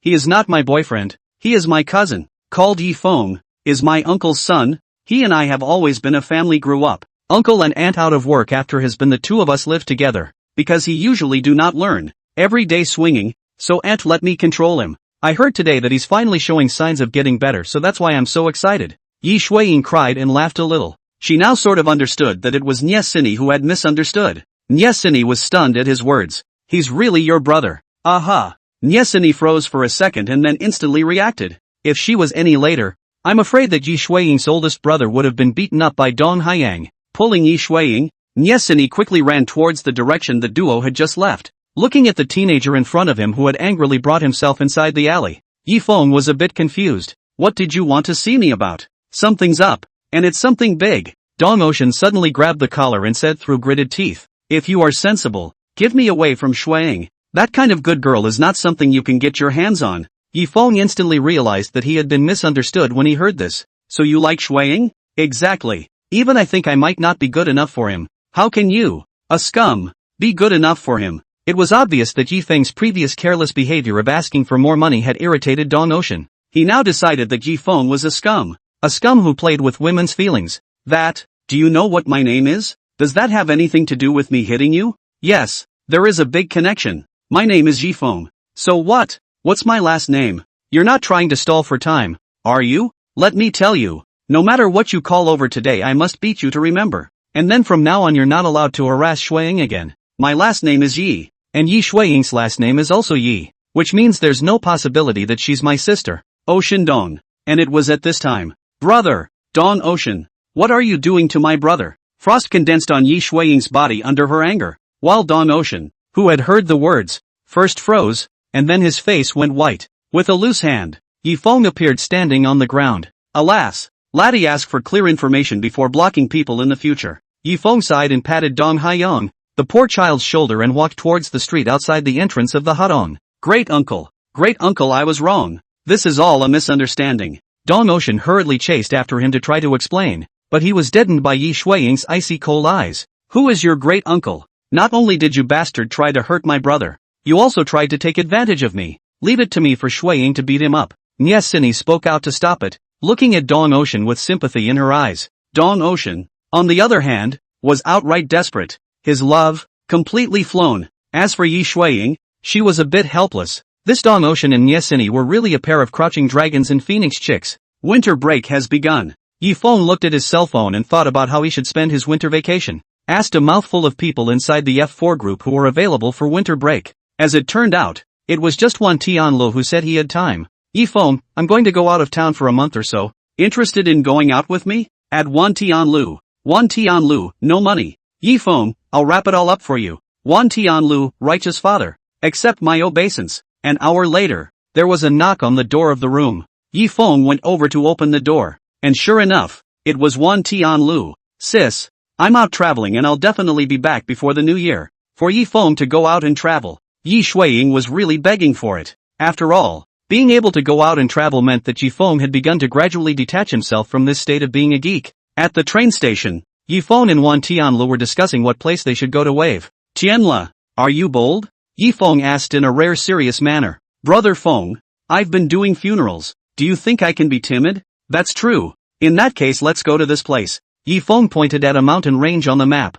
5 Elements Mountain Range. The 5 Elements Mountain Range was located in the middle region between the east and the north. And since they were in the eastern domain, they were naturally in the east. and a large portion of the Five Elements mountain range had now been returned to the demon race, with only some of the human cities remaining. The current situation was that the demons would not come out of the mountain range en masse, and the humans would not go to exterminate the demons inside. Sort of a very balanced state. The duo said that they would leave and headed directly to the representative city of the Five Elements mountain range. Five Elements City. After a day's train ride, the duo finally arrived at the place after 5 o'clock the next evening. It was winter now, and the Five Elements City was already covered in snow, so naturally it wasn't as prosperous as it was in the summer. Chapter 15, The Forger. Yi Feng booked the hotel in the evening. After the two of them checked in, Wan Tianlu is like a country bumpkin who has never seen the world, is looking at the east and the west. As for Yi Feng, he took out an ordinary-looking piece of iron from inside his storage ring. There was another main reason why he came to this side of the Five Elements mountain range this time.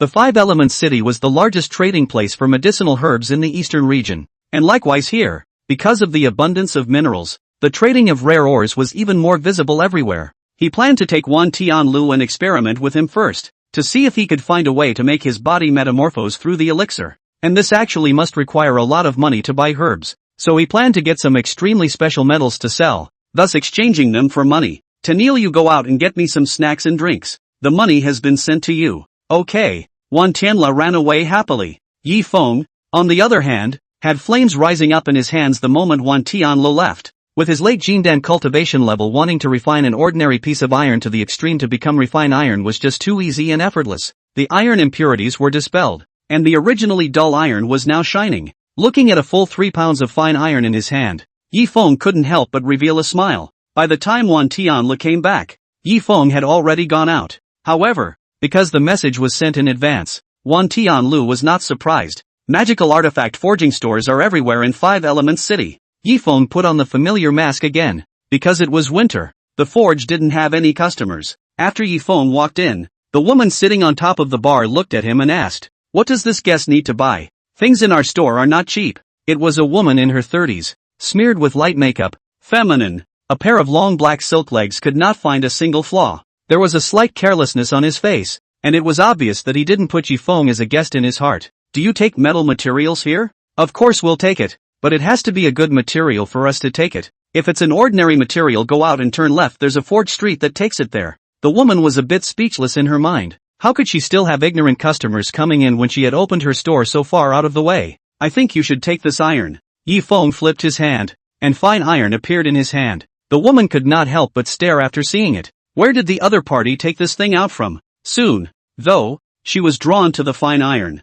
hurriedly getting up and taking it for a closer look. He then asked with a face full of shock and disbelief, "This is fine iron, and the purity has reached more than 70%. Where did you get it from? Is that something you should be asking?" Although Yi Feng's tone was flat, the woman heard a hint of dissatisfaction in it and hurriedly apologized. "I'm sorry, sir. I was abrupt just now. My name is Song Chuanya. I'm a high-ranked forger. My name is Maple Leaf. It looks like you intend to take this piece of fine iron? Then please make an offer." "Your Excellency." Yi Feng's tone was as flat as water. So that's Song Chuanya, a woman who had been in business for many years, could not see his mood swings. Song Chuanya said after hesitating for a moment, "Senior Maple Leaf, this piece of fine iron is really too precious for me to see. I still hope that you can come with me to the private room and wait for a moment. I will immediately call my master to come over." Yi Feng gently nodded his head and followed Song Chuanya into the private room on the second floor. Song Chuanya took out her cell phone to call her master. Shortly afterward, a woman in her 50s wearing a feather boa walked into the middle of the booth.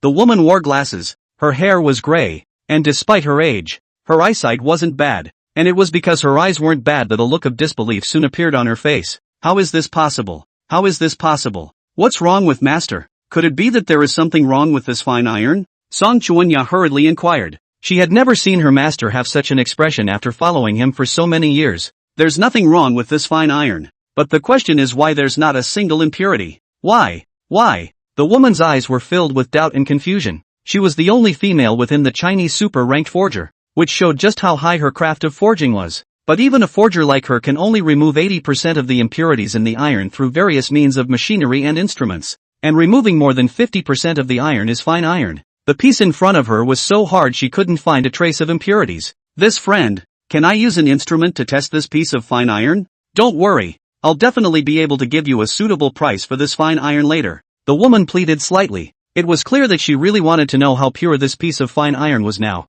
Yifeng waved his hand to show that it didn't matter. At that the women rushed upstairs with the fine iron in their arms. The third floor was their forge. Under Song Chuanya's explanation, Yifeng realized that the woman just now was called Qiu Lin, a Chinese super-ranked forger, and the only female. Yifeng did not care. As long as he could give money, anything was fine. A short time later Qiu Lin returned, only with a somewhat blank and disbelieving expression on her face. Master, what is the purity of this fine iron? Song Chuanya impatiently asked. After all, now the highest refined iron purity in China is only 85%. Who knew that Qiu Lin did not leave this disciple of hers, but sat opposite Yifeng with a pleading look in her eyes. I wonder if Sir can tell exactly which senior forged this 100% pure fine iron. 100%? How is this possible? Song Chuanya's pupils contracted in disbelief. Iron ore mixed with a lot of elements. With the current human technology can only be refined no more than 90%. Because the remaining 10% impurities in iron is almost one simply cannot be separated.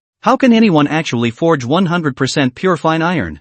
Yifeng just smiled lightly when he heard that. This piece of fine iron is what I forged. Don't say so much. Just say how much it costs. I still remember to take the money to eat. When these words came out, the master and disciple, two girls, were you looking at me and I looking at you? Or Qiu Lin was older and experienced. Looking at Yifeng, he asked, if Sir can tell me how to extract this fine iron to reach 100% purity, I am willing to pay $50 million. Yifeng, who heard the words, could not help but suck in a breath of cool air in his heart. Worthy of being a renowned forger, he really is rich and powerful. Yifeng didn't make a fuss. His hand flipped and another 3 catty iron block appeared in his hand. Phew! The flames burned up in a flash. Both were taken aback. Then the master and disciple both used their scrying magic at the same time, only to find that they couldn't find a single bit of magical energy from above this flame at all. There's no magic energy fluctuation. How is this possible? Song Chuanya exited in surprise. It was obvious that this matter was beyond his knowledge. Who says that millions of worlds can only have magic as a method of cultivation that breaks the chains of the mundane?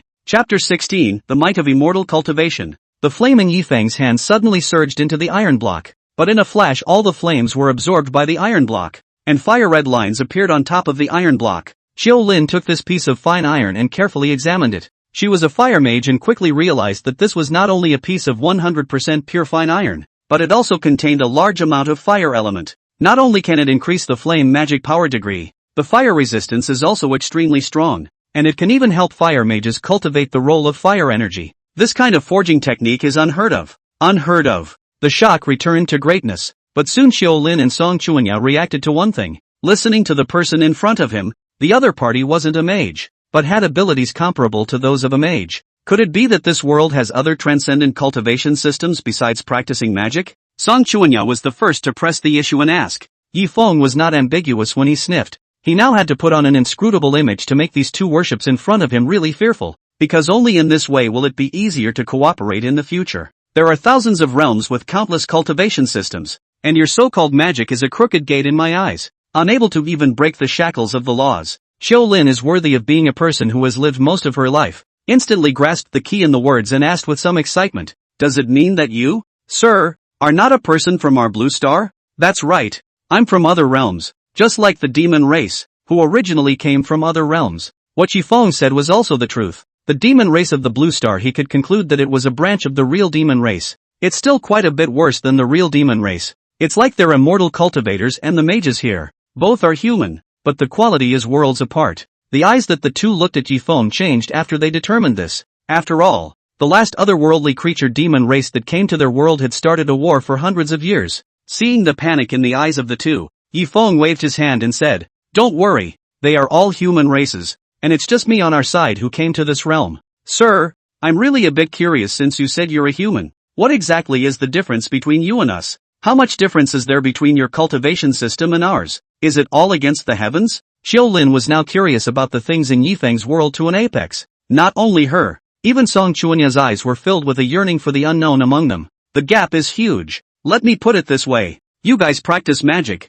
In the end, you can't get out of the limitations of the power of this world. The so-called acting against the heavens is a joke. Not being able to inflict a destruction-level attack on this world is called what acting against the heavens. And we cultivate to the extreme can hold the sun and the moon in our hands and step on the stars. And the heavenly Tao is afraid of us. And this is to go against the heaven. After saying that, Yifeng stomped the ground violently with one foot, and his Jindan cultivation was fully activated. Jindan cultivation in the mortal world to attract the heavenly thunder can be too easy, not to mention that he is the reincarnation of the God Emperor. Although the divine soul of 100 does not exist, but the communication of the laws of heaven and earth is still no problem. In an instant, the originally cloudless weather outside the window suddenly changed abruptly. Yifeng suddenly grabbed Xiaolin and Song Chuanya and instantly moved to the empty street outside the store. It's nighttime, and it's 8 o'clock, and this side of town was already a little out of the way, and now it's even more deserted. Watch what it means to cultivate, what it means to go against the grain.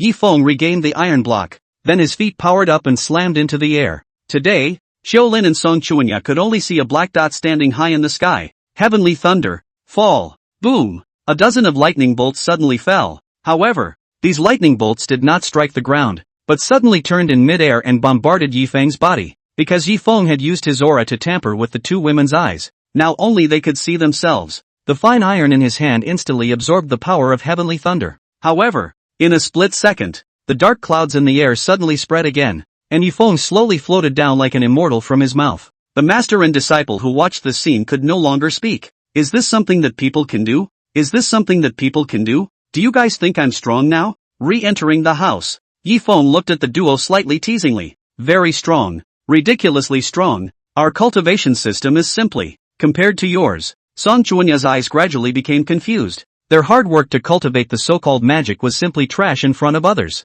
Xiaolin calmed down quickly and stared at Yifeng, waiting for his next words. To tell you guys a very ridiculous thing. In fact, my rank in the system I cultivate is only the 3rd class. And the whole system, there are a total of 15 classes. How is this possible? This time even Xiaolin was not calmly stood up violently. I'm not lying to you. I'm telling you the truth. In the words of your world, the cultivation system we follow is to become a god. But you guys don't have to worry. Your realm is a mortal realm. And anything that comes above the 4th order will be directly destroyed. So coming to the top is just one order higher than me. Sir, since you're so powerful, then why don't you help us destroy the demon race? Xiaolin's eyes were filled with questions among them. It was obvious that she thought it would be easy for Yifeng to eliminate the demon race. I'm strong in your eyes, but I'm not at the point where I can exterminate all of you demon races for a short period of time, and I don't want to consume time, as well as the fact that this is a battle between your realm and another, and I don't have the right to intervene, Yifeng said with a half-truth.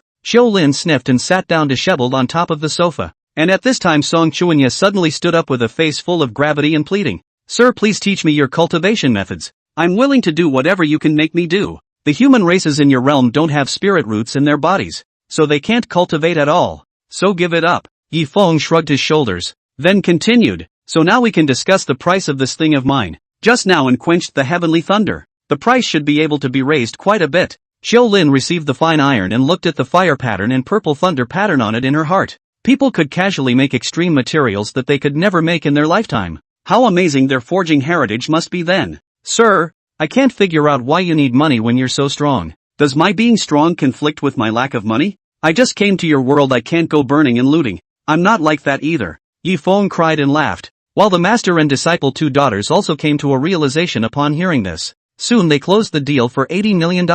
While leaving, Song Chuanya suddenly spoke up and asked, Sir, how should we contact you if we want to? Call this man. His name is Yifeng, my only friend in this world. Yifeng threw a note to Song Chuanya, and before he left, he also suddenly twisted his head and said, I like Maple Leaf very much. In the future, you guys can just call me Senior Maple Leaf. I'm already 2,000 years old, so it's reasonable for you guys to call me Senior. Chapter 17 Mouse Wan Tianlu. The two couldn't help but suck in a breath of cool air at the words. Nice guy, 2,000 years old. The shock they got today was too much. So much so that they all felt a bit like they were dreaming. It was about 12 o'clock in the middle of the night when we got back to the hotel. Wan Tianlu was lying on the bed sleeping soundly. Yifeng didn't rush to sleep, but took out the pile of medicinal herbs he had just bought. Tonight is destined to be a sleepless night. Flames rose between his hands. When he had time, he would have to make another trip to Xiaolin and Song Chuanya's side to see if he could borrow their forging room. He get a Dan furnace out. At 7 o'clock in the morning,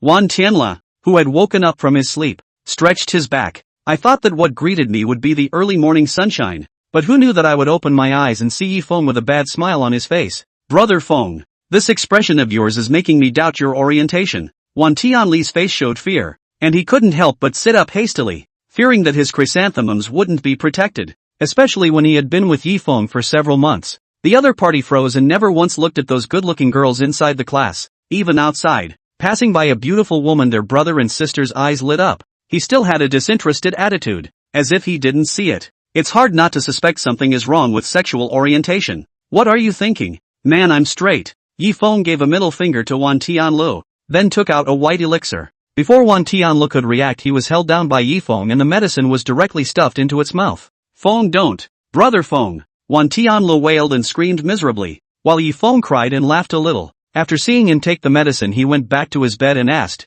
"How do you feel?" "How does what feel? I'm a normal guy. I asked you how you felt after the pills." Wan Tianlu sniffed and hurriedly began to feel his body carefully, and soon he fell off the bed with an ah. "It hurts. The body hurts. It hurts just fine." Yi Feng nodded in satisfaction. Blood-quenching pills, after taking them, would quench the human blood? He had always been curious if these body-quenching pills would work well for people in this world. So naturally, Wan Tianlu became his guinea pig, and even if something happened to himself, he could quickly perform a resuscitation. Ah! Wan Tianlu let out one miserable scream after another, but even then he didn't suspect that Yi Feng wanted to harm him. Soon the bruises gushed out of his pores and soon he was a bloody man. Half an hour later, the medicinal effect of the blood-quenching pill finally ended. As Wan Tianlu felt the changes in his body, he was a bit incredulous. "Yi Feng, what kind of medicine is this? Why do I feel that I am now relaxed and have an indescribable feeling of euphoria?" Man Tianlu also tried to make a fist while saying that. "What kind of medicine? You don't need to know. As long as you know it's a good elixir, go take a bath. There will be other elixirs in a while. Is the rest so hard?" "No, no, no, the others aren't as hard." Getting Yi Feng's answer, Wan Tianlu happily went to take a shower. After Wan Tianlu entered the bathroom, Yi Feng revealed a bad smile. How could this blood-quenching elixir possibly catch up with the pain of several other elixirs? 10 minutes later, after taking a shower, Wan Tianlu came out. Just after coming out, Yi Feng threw a refining viscera pill to Wan Tianlu. Wan Tianlu swallowed it directly without the slightest hesitation. And then, "Ah, Brother Feng, you lied to me. This elixir is even more painful than the one just now." Wan Tianlu only felt the body organs are breaking. Lying on the ground is constantly rolling. That kind of pain, not to mention how difficult. "It's okay, it'll pass after a bit." "How long?" "About an hour." "Brother Feng, you're really my own brother." An hour later, lying on the ground already deflated, Wan Tianlu finally pushed through the effects of the medicine. Then he rushed to the toilet in a torrent of diarrhea. It took a full half hour to get out, and when I did, I came out almost on my back. Seeing Yi Feng bring another elixir over, Wan Tianlu used all his strength to crawl towards the bed while saying, "Brother Feng, I beg you, let me go. I still want to live." However, Yi Feng didn't spoil him, and a bone-quenching pill was directly shoved hard into his mouth. The bones were all quenched, and the pain was almost as if there were worms burrowing inside the bone marrow. Another hour, Wan Tianlu lying on the bed, as if he saw an old woman is calling him to cross the bridge to drink soup. Full of kind smiles, he really seems to go over to take a sip of that soup directly relief. However, Yi Feng sent a body-tempering pill into Wan Tianlu's mouth. The body-quenching pill could quench the skin and all parts of the body, and was considered the final stage of body quenching. Wan Tianlu used the last of his body's strength to give Yi Feng a middle finger. This time he didn't scream either. His voice was no longer able to shout. Fortunately, this hotel soundproofing effect is good. Belongs to the top level. Otherwise the people outside the door here still think that there is a murder case inside. After completing the quenching of his body, Wan Tianlu realized that he had actually regained his strength, and he could clearly feel that his body was very different from before. Tried to jump with full force. Bang! Hitting his head on the ceiling hurt him in a weird way. "My gosh, Brother Feng, you've given me an elixir, right? My body strength is comparable to those systematic body masters." A body master was a special existence that had awakened the system. They mainly refined the body, and the body cultivation within the immortal cultivators had a similarity. Don't be happy so early. The first set of pills is finished. It's time for the second set. Yi Feng took out the elixir for quenching the divine soul. This elixir was specially gotten for Wan Tianlu. After all, he was a summoner. The spiritual level was more important. "Ah, come again." Wan Tianlu's eyes were hollow, already desperate. 3 days later, Wan Tianlu, who had recently been taking pills for dinner every day, felt like he had been reborn after walking out of the hotel door. "Let's go. Don't forget what I said before. Accompany me into the Five Elements mountain range to collect something." Yi Feng went out and stretched his waist as he walked. "Okay," Wan Tianlu agreed dryly. And then the two of them boarded a bus to the suburbs. Prepare to walk into the 5 Row Mountains from the suburban side of the highway. Inside the Yarin Forge store, Xiao Lin and Song Chuanya looked at the phone number on the note and were hesitant to call. They tried everything they could for 3 days without finding a suitable solution to build a magical artifact from that piece of fine iron. Because they couldn't figure out how to think of what kind of magic artifact could work this piece of divine iron to the extreme. I wanted to ask Yifeng, but I was a little afraid to. After all, this one was just too mysterious and powerful. And just from that one conversation they could see that this one had a very eccentric personality that was simply inscrutable. Chapter 18, The Dragon Vein. Sunset and dusk. On the outskirts of the Five Elements Mountain, 2 figures sat at a campfire by the river, eating meat and chatting. Tian Lu. Although the quality of your physical body has come up now, you don't have any relative physical body stances. What type of stance do you want to learn? I can teach you. Brother Feng. Why do I always feel that the current you is like a beggar who passes on his power inside a martial arts novel? A flavor of a drop-dead tall person. Don't digress. If I say I have to learn it, I want to learn the kind of lightness inside martial arts novels. After all, we summoners have poor self-preservation ability. If we can learn lightness to escape if we want to, we can escape. Wan Tianli's words made Yifeng agree. After thinking about it, his mind soon recalled a rather odd merit law he had obtained earlier. This was a technique that did not require cultivation, created by a mortal, but required a cultivator to guide for it first. After learning it, you can make your body as light as a feather, even to the point of flying on grass. Thinking of this, Yifeng beckoned to Wan Tianlu. Before Wan Tianlu could react, a palm slapped on its chest. Asterisk asterisk asterisk asterisk. Sneak attack. Wan Tianlu was slapped to the ground. Then he felt another sharp pain coming from his body. It turns out that people get used to it when they have a lot of pain. Like Wan Tianlu now. Just laying on the ground grunting and not reacting as much as before. Early the next morning, a silhouette in the forest quickly shuttled. Each time it jumped, it was able to cross a distance of 10 meters or really dozens of meters. Feeling this flying feeling, Wan Tianlu was so happy. Yifeng smiled without saying anything as he walked along the dirt road below. Van Tunnel had inquiries as to why he had so many strange things and ideas. Yifeng's explanation was that he just loved to study these things. Something like talent was terrifying. And over the years he had unknowingly saved up such a huge amount of knowledge and researched pills. Recently it happened to be at the stage of live experimentation, so it was cheaper for Wan Tianlu, and Wan Tianlu really believed it. Suddenly, Yifeng, who was walking, stood still and his eyes lit up. Tianla, stop being a monkey and get down here. I found what I wanted. Hearing this, Wan Tianlu landed beside Yifeng without the slightest hesitation.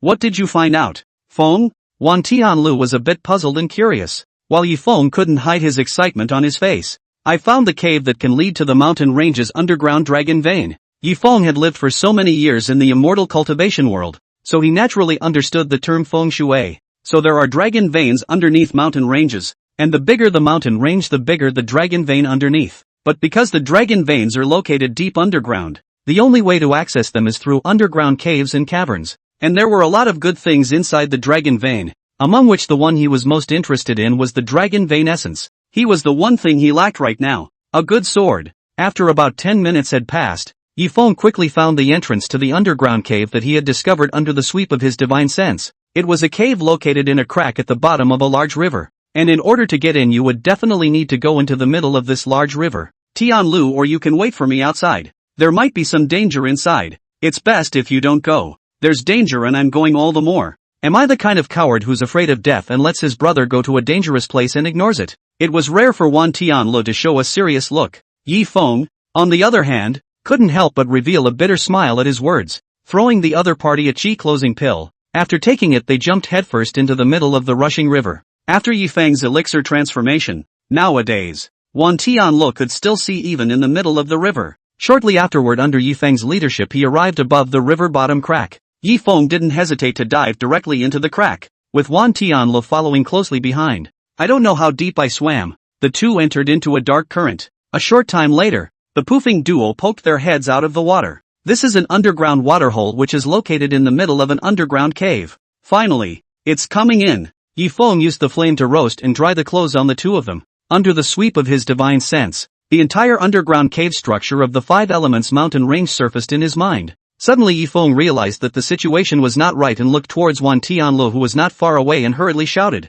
"Tianlu, quickly dodge!" Ha! As soon as Yifeng's words fell, a black shadow had arrived in front of Wan Tianlu. Fortunately, Wan Tianli's reaction speed was extremely fast now, and after reacting, he dodged the attack with a backward jump. Wan Tianla fixed his eyes and discovered that what attacked him was actually a spider leg that was 3 meters tall. That's right, spider legs. The legs alone are 3 meters, so how scary must the spider itself be? The white spider silk followed. Wan Tianla quickly dodged. Thanks to his body has been strengthened and transformed by Yifeng. Otherwise, not to mention dodging the spider silk, just now that blow he could not dodge. The rock that the spider silk was wrapped around was instantly shattered. And sure enough, this spider silk was not as soft as it appeared to be. Soon Yifeng and the two of them could see that it was a giant spider with a pale white body, like a monster staring at the two of them. However, with a glance, Yifeng could determine that this was a demonic beast from this realm originally, and there was no demonic chi of the otherworldly demon race in its body. In fact, most of the demon races that are now at war with the human race are local demonic beasts that have been forcefully boosted and manipulated by the infusion of demonic chi by the otherworldly demon realm. As for the true otherworldly demon race, Yifeng had not met any so far. Wan Tianlu was here. He couldn't show his superior strength, but that didn't mean he couldn't use other means. Yifeng's figure flashed, blocking in front of his opponent as the giant spider rushed towards Wan Tianlu. Magic cards appear in the hand. High-ranked magic card. Cthulhu Demon King. Ow! A wolf howl came from among the magic cards. The spider had no hearing, but the shockwave from the wolf's howl still caused it to take several steps back. It was the first time Yifeng had used a magic card inside a real battle. The magic card was used again, and hundreds of wind blades broke through the air and chopped at the giant spider. However, although the wind blades all hit the spider, they did not cause any fatal damage to it. It was then that Yifeng snapped to the realization that the battle power of this giant spider was feared to be high level. Hiss! The giant spider let out a hiss. Yifeng didn't bother using the Tsong Wolf Demon King magic card again. The demonic power in it now was only enough to use Wolf Howl once more at best. It was simply useless. Looks like it's going to have to be you with this. Yifeng smiled faintly as the Scarlet Centipede King magic card appeared in his hand. The giant spider felt threatened and quickly rushed towards Yifeng. Feng, be careful.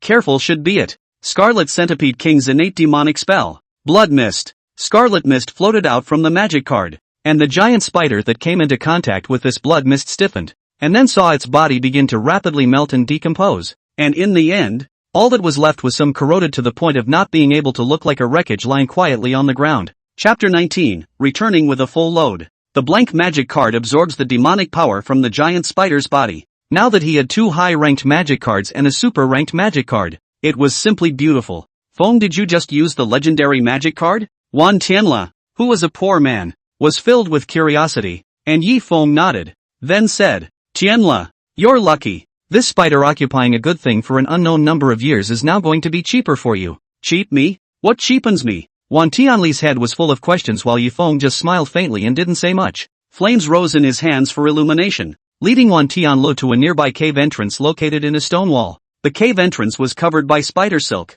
and with a wave of Yifeng's hand, this cave entrance spider web was instantly burned by Yifeng, revealing the cave inside. You've picked up a great bargain. Yifeng walked into the cave and brought Wan Tianlu to the front of the small milky white puddle that dripped from time to time in the deepest part of the cave. This puddle is not big, just as big as the palm, but this is the real earth vein spirit liquid. Only large earth veins can appear, and the dragon vein is the top of the earth veins. Inside the existence of the earth vein is bound to produce the earth vein spirit liquid. Only the dragon vein is intricate and spread all over the mountain range underground. Want to find the spiritual liquid is also extremely difficult. Tianli, you stay here honestly these days and wait for me to come back. You have to drink all this water before I come back. It's just this much water. I can finish it in a few sips. While Wan Tianlu had an extremely unconcerned expression, Yifeng revealed a bad smile. Young man, you really don't understand the gold content of this earth vein spirit liquid. Yifeng let Wan Tianlu take a small sip of the spirit liquid after filling half of the bottle with it. Then the familiar agony spread through every corner of his body once again.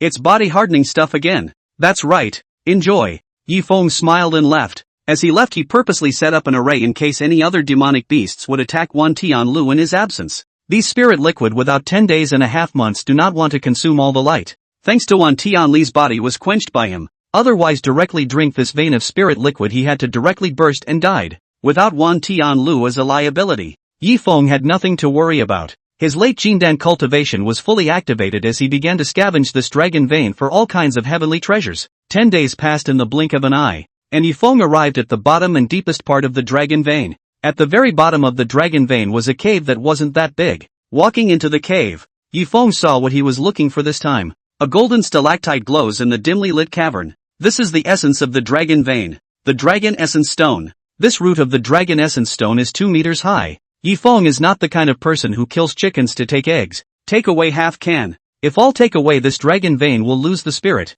The original vitality of the 5 elements of the mountain range will also gradually lose vitality. Click. The dragon essence stone was broken in half by him. The flame rose, and soon the dragon essence stone was refined and condensed into a piece of golden iron. Dragon essence iron. It's a done deal. Yifeng was satisfied and collected the dragon essence stone and was about to leave when he raised his eyebrows slightly.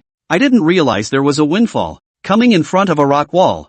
Yifeng punched out. Click. Boom. The rock wall shattered, revealing a narrow fissure behind it. Yifeng sidestepped through. The firelight became brighter and brighter, and finally he unexpectedly came above a flowing river of molten lava. Poof. Yifeng jumped directly into the magma without the slightest hesitation. Luckily there was no one else here. If someone else saw it, their jaws would drop in surprise. After searching for half a day in the middle of the molten river, he finally saw a golden flame. I didn't realize that there was a spirit fire here. Though of little use to him in the mortal realm, spirit fire could be used as a surface magical strength, allowing him to swing more easily. He couldn't help but laugh out loud at the thought of a good swinging life. Swinging chips, I'm back. Yifeng directly reached out and grabbed the spirit fire, then swallowed it in one gulp. It didn't have much flavor and it was a little hot. It had been half a month since they entered the dragon vein. 2 grimy, dirty children who looked as if they had just come out of a mine poked their heads out of a cliff face. He's finally out. Brother Feng, shouldn't we go home now? I can't wait to go back and hatch these little guys now. Wan Tianle shook his backpack. This guy had found the spider eggs that the giant spider had left behind, 2 of them, when he was absorbing the earth vein spirit liquid inside the cave. Without saying a word, this person directly threw away all the clothes inside the backpack in order to take away all these spider eggs. Seeing as it's New Year's Eve, it's really time to go home, but I have to run some errands before I do. Yifeng took Wan Tianle back to 5 Elements City after saying a word. Another familiar hotel stay. Wan Tianle had been so tired lately that he entered the hotel at 10 o'clock in the morning and lay down to sleep. Yifeng, on the other hand, went out and retransformed into Maple Leaf when he was almost at Yalin's forge. Jingle bells. The store door was pushed open, making a pleasant windy chime. Song Chuanya, who was originally roaming around without care, looked up after seeing that it was Yifeng who was first stunned, then asked with a face full of surprise and excitement, "Is Senior Maple Leaf short of money again and wants to sell us some good materials?" "No. I'm going to take over your forge for a while. I'm going to build a weapon for my friend." Song Chuanya, who heard the words, was first stunned, then immediately reacted to the fact that Elder Maple Leaf wanted to demonstrate their forging method. How dare she hesitate? Song Chuanya hurriedly told her master Chiu Lin, who also rushed over. They are now at a loss as to how to build that piece of fine iron to its fullest extent, and now that Maple Leaf is going to forge weapons at their place, it is simply a heavenly opportunity. Yifeng was already standing in the forging room when Chiu Lin arrived and started to study the forging equipment here. Temperature testing instruments, quality testing instruments, fast freezers, polishing machines, cutting machines and other modern instruments. A bunch of fancy stuff. Yifeng somewhat disdainfully skimmed his mouth, then directly came to the front of the most primitive iron felt, beside which there was a water tank. This water just is transparent and is made of special transparent crystal, so you can clearly see anything inside the tank. With a wave of Yifeng's hand, the water inside the tank directly evaporated, and then in the midst of the duo's somewhat puzzled gazes, Yifeng began. With a flip of his hand, the dragon essence iron appeared in his hand. The dazzling golden iron flashed the eyes of the 2 of them a little stinging. Bam! The dragon essence iron was thrown by Yifeng into the middle of the water tank that no longer had any water. The flames rose up, and although the flames were very hot, the water tank was not affected even a little. Soon after, this dragon essence iron turned into a golden liquid under Yifeng's flame burning. Chapter 20, Returning Home. Originally, this transparent tank was meant to scrutinize the changes of the materials in the water, so they could easily see everything that was happening inside the tank. 3 different pieces of metal were thrown into the fire by Yifeng and quickly melted and fused with the dragon essence iron to form the prototype of a sword. He also took out the hilt that had been prepared long ago, and shortly afterward the sword body and the hilt fitted perfectly to form a half-finished long sword. The long sword was placed on the anvil by Yifeng, and then Yifeng's fists kept pounding on the scorching sword, and the speed was getting faster and faster, to the extent that the 2 of them could hardly see Yifeng's movements after using their eyes, and they could only see a trail of residual shadows intertwined together. It was a full half hour of fighting. Yifeng closed his hand and the iron felt suddenly turned into iron powder. In fact, the anvil had already been unable to carry the first blow long ago. only that Yifeng was using his spiritual power to maintain it and not immediately crumble. Taking out a cloth, he wiped the sword lightly. The sound of swords piercing through the houses could even be heard throughout the entire five-element city. Taking out the prepared sheath, his first weapon in this world was complete. This, Xiao Lin's pupils contracted. This was the first time she had heard and seen such a plain but stunning forging method. Thanks for the help.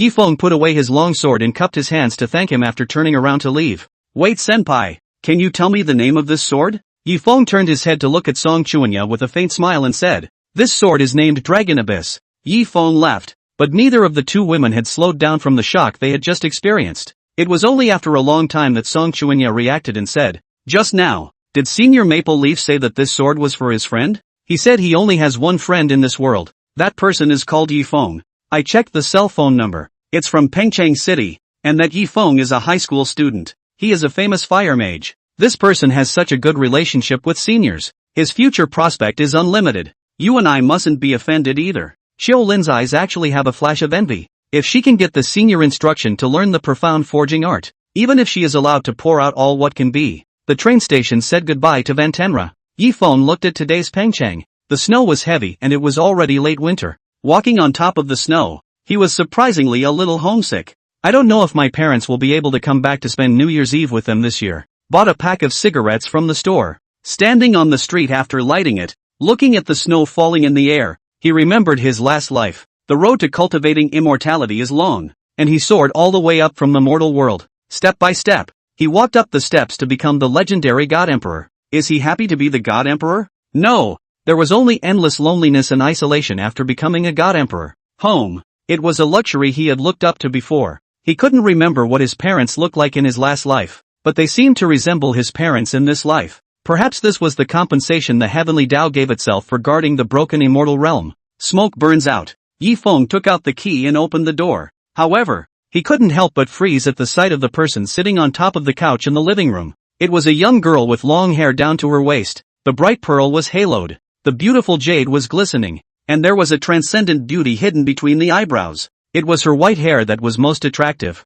and she could be called a flawless work of art, both in terms of her looks and her figure. So much for fairies coming down to earth. Yifeng was a bit mesmerized by what he saw for a while, but not because he was shocked by the other's beauty, but because this young girl looks like her. Yifeng had a red face when he was in the mortal world, and the two of them accompanied each other from the mortal world until the immortal world. Unfortunately, there is only one God Emperor for ages, and in the river of time the red face eventually left him, and this young girl in front of me really seems like her. Ha, you're back, Lao. Yi Shuiying came out of the kitchen and was a little surprised to see Yifeng. Yifeng nodded and looked at the white-haired girl, but the other party did not even look at him. Older brother, she is my friend. Is what I told you before, Qi Xianbing. Our parents are not able to come back this year for New Year's Eve, so I simply call her over to spend New Year's Eve together. There are many people lively well. This name Yifeng had a memory. Yi Shuiying came over to live with him in 5th grade, and this Qi Xianbing she did mention, saying that she was her best friend. You've got a pretty friend here. Smoother than you can be, right? Yifeng said with a smile and then walked into the room, while Yi Shuiying, who heard the words, was chattering at the back like an old mother chanting about Yifeng. You heartless thing. I cook and wash your clothes every day, and you talk about me like that. Do you even have a conscience? Ha ha ha. Yifeng couldn't help but laugh out loud. Then he reached out and nodded Yi Shuiying's forehead before closing the door. Yi Shuiying made a face at Yifeng's room door. Slightly, stinky old brother. Like you will definitely not be able to find a girlfriend in the future. Yi Shuiying left from Yifeng's door made it to Qi Xuanbing's side. Qi Xianbing, on the other hand, revealed a faint smile after Yi Shuiying sat down and said, this is Uncle Yi Long's son? It's really two extremes from Uncle Yi Long's character. Who says it isn't? Xianbing, do you have any way to change this character of my old brother? I don't know why I just felt as if he has turned into that swinging look again before. Yi Shuiying looked at Qi Xianbing helpfully, while Qi Xianbing shook his head. Rotten mud can't help the wall. Even if his talent is high, without that heart it's still just a rotten wood after all.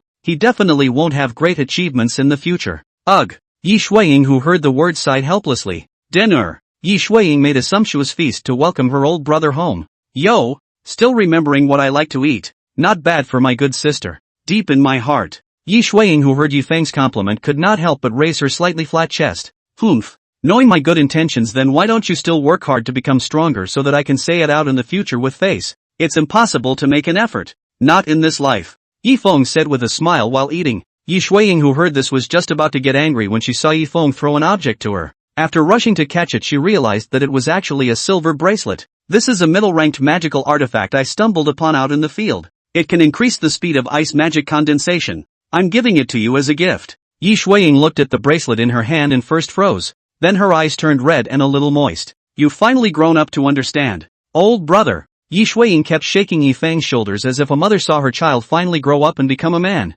And the prodigal son returned to filial piety to his parents.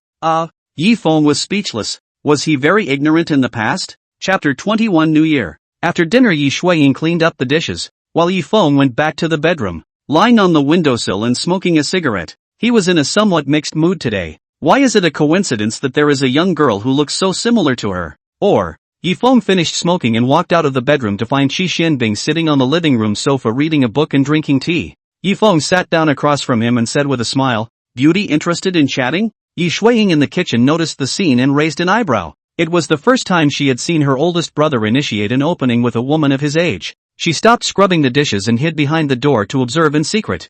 "I'm not interested in talking to someone like you. Don't hit on me. I'm not interested in you." Qi Xianbing's tone was bland with ice coldness. Yi Feng smiled at the words and the smile on his face didn't change, but he got up and said, "All right." Wandering back to the bedroom, Yi Feng sat on the chair and looked at the snowy moonlit sky outside the window. The original confusion and excitement in his eyes was gone. Sure enough, it's not her. Even if she reincarnated how many times and recognized me or not, she definitely wouldn't say such words to someone who has no grievance. Yi Feng lay down on the chair and slowly closed his eyes, but he soon reopened them again. The corners of his mouth turned up and his hands rested behind his head. It was only at this time that he suddenly realized that compared to that Qi Xianbing who looked so much like her, it seemed like this cousin of his was more like her. I took care of her all my life in my last life. And I'm taking care of me in this life? What's the point of thinking so much? Yi Feng got up and came to the front of the computer, then opened the phone. New Year's Eve. Yi Feng and Yi Shuiying were busy in a frenzy. Yi Feng helped Yi Shuiying to cook together while Qi Xianbing was still sitting on top of the sofa looking at a book. The current Yi Feng had completely ignored Qi Xianbing, a skinny person that was familiar to him, and without the added benefit of his looks, Yi Feng's attitude towards him was naturally much colder. To be honest, Yi Feng nonetheless did not have any good feelings towards Qi Xianbing, and even had some disdain for him. As a guest, or as his sister's best friend, he had done nothing to give him the cold shoulder, probably because of his personality and usual habits. Yi Feng could understand, but her own sister, taking such good care of her and shushing her, could be said to truly consider her a friend. And her? No half-assed indication. Still acting like you guys have nothing to do with me. As soon as she herself had some verbal contact with the other person, she seemed to think that she had thoughts about her. With a look of "you don't deserve me. I can't see you. Don't dip the bottom, man. I got you a banana stick hammer." Looking at his sister's face, Yi Feng chose to ignore this person. Alas, it has gone by so quickly. Another year has passed. Yi Shuiying sighed as she cut the vegetables. Yi Feng, who had heard the words,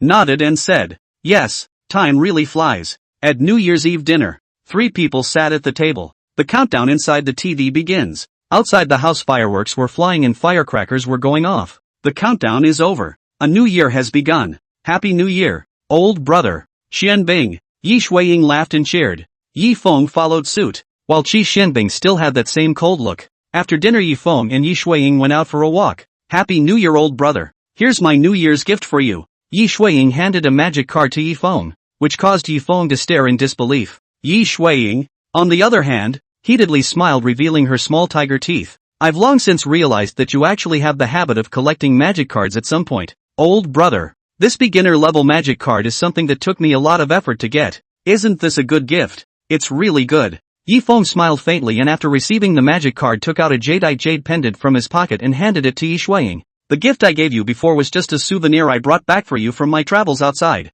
This is the real New Year's gift. It was a jade pendant with Yi Shuiying's name written on it, and it had a spell formation on it that could protect Yi Shuiying in a critical situation. And there was also a teleportation function. Yi Feng could come to his sister's side at any time through this jade pendant. Yi Shuiying, who heard the words, was first stunned then joyfully received the jade pendant, very happy. Looking at Yi Shuiying, who was full of excitement, Yi Feng was in a happy mood. Although they were only cousins, living together for so many years had long been no different from being siblings. The God Emperors, he was unattached. And now that he is attached, he feels not bad. The streets were quiet and peaceful at night, and the smell of gunpowder from exploding firecrackers and fireworks filled the air. Homes are lit up and a lone figure walks slowly down the street. The lone figure seems so harsh and prominent in the city. Ha, Tengaku? Yi Feng, who was walking on the street, was a little surprised when he suddenly noticed the lonely back in front of him. Yikes! Feng! Wan Tianla twisted his head happily after hearing Yi Feng's voice, and the two of them smiled at each other.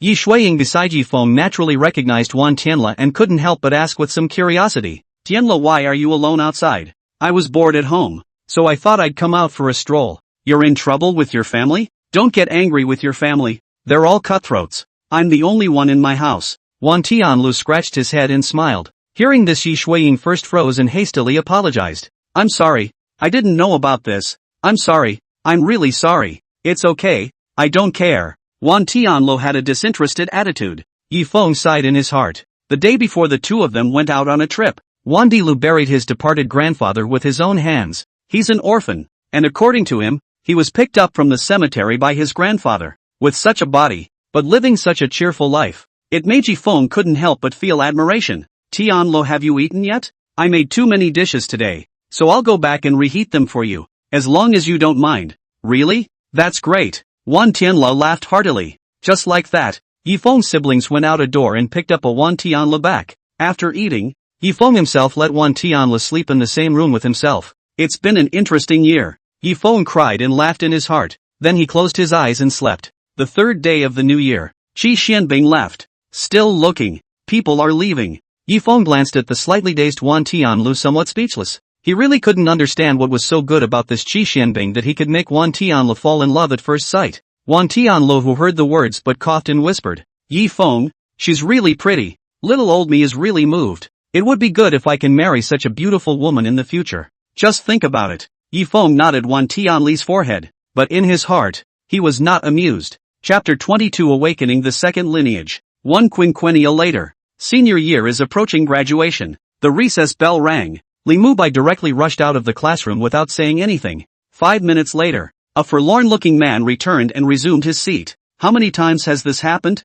Wan Tianla asked Han Yi with some curiosity. 8th time. He's been rejected 8 times since he started confessing his love this semester. Han Yi couldn't help but laugh out loud. The second semester of his senior year is approaching graduation. Li Mubai is afraid that he will never see his crush Nia Sini again, so he started to confess madly, and then get rejected like crazy. This guy also has perseverance down to a science. I cracked. Why is it because I'm not good enough? Li Mubai faced despair. His love is not yet started to end. Suddenly he thought of something, and with glowing eyes, he looked at the three of them and asked, if I remember correctly, the three of you have already broken through to the middle-ranked mages, right? The three of them nodded their heads gently at the words. They had all just recently made a breakthrough.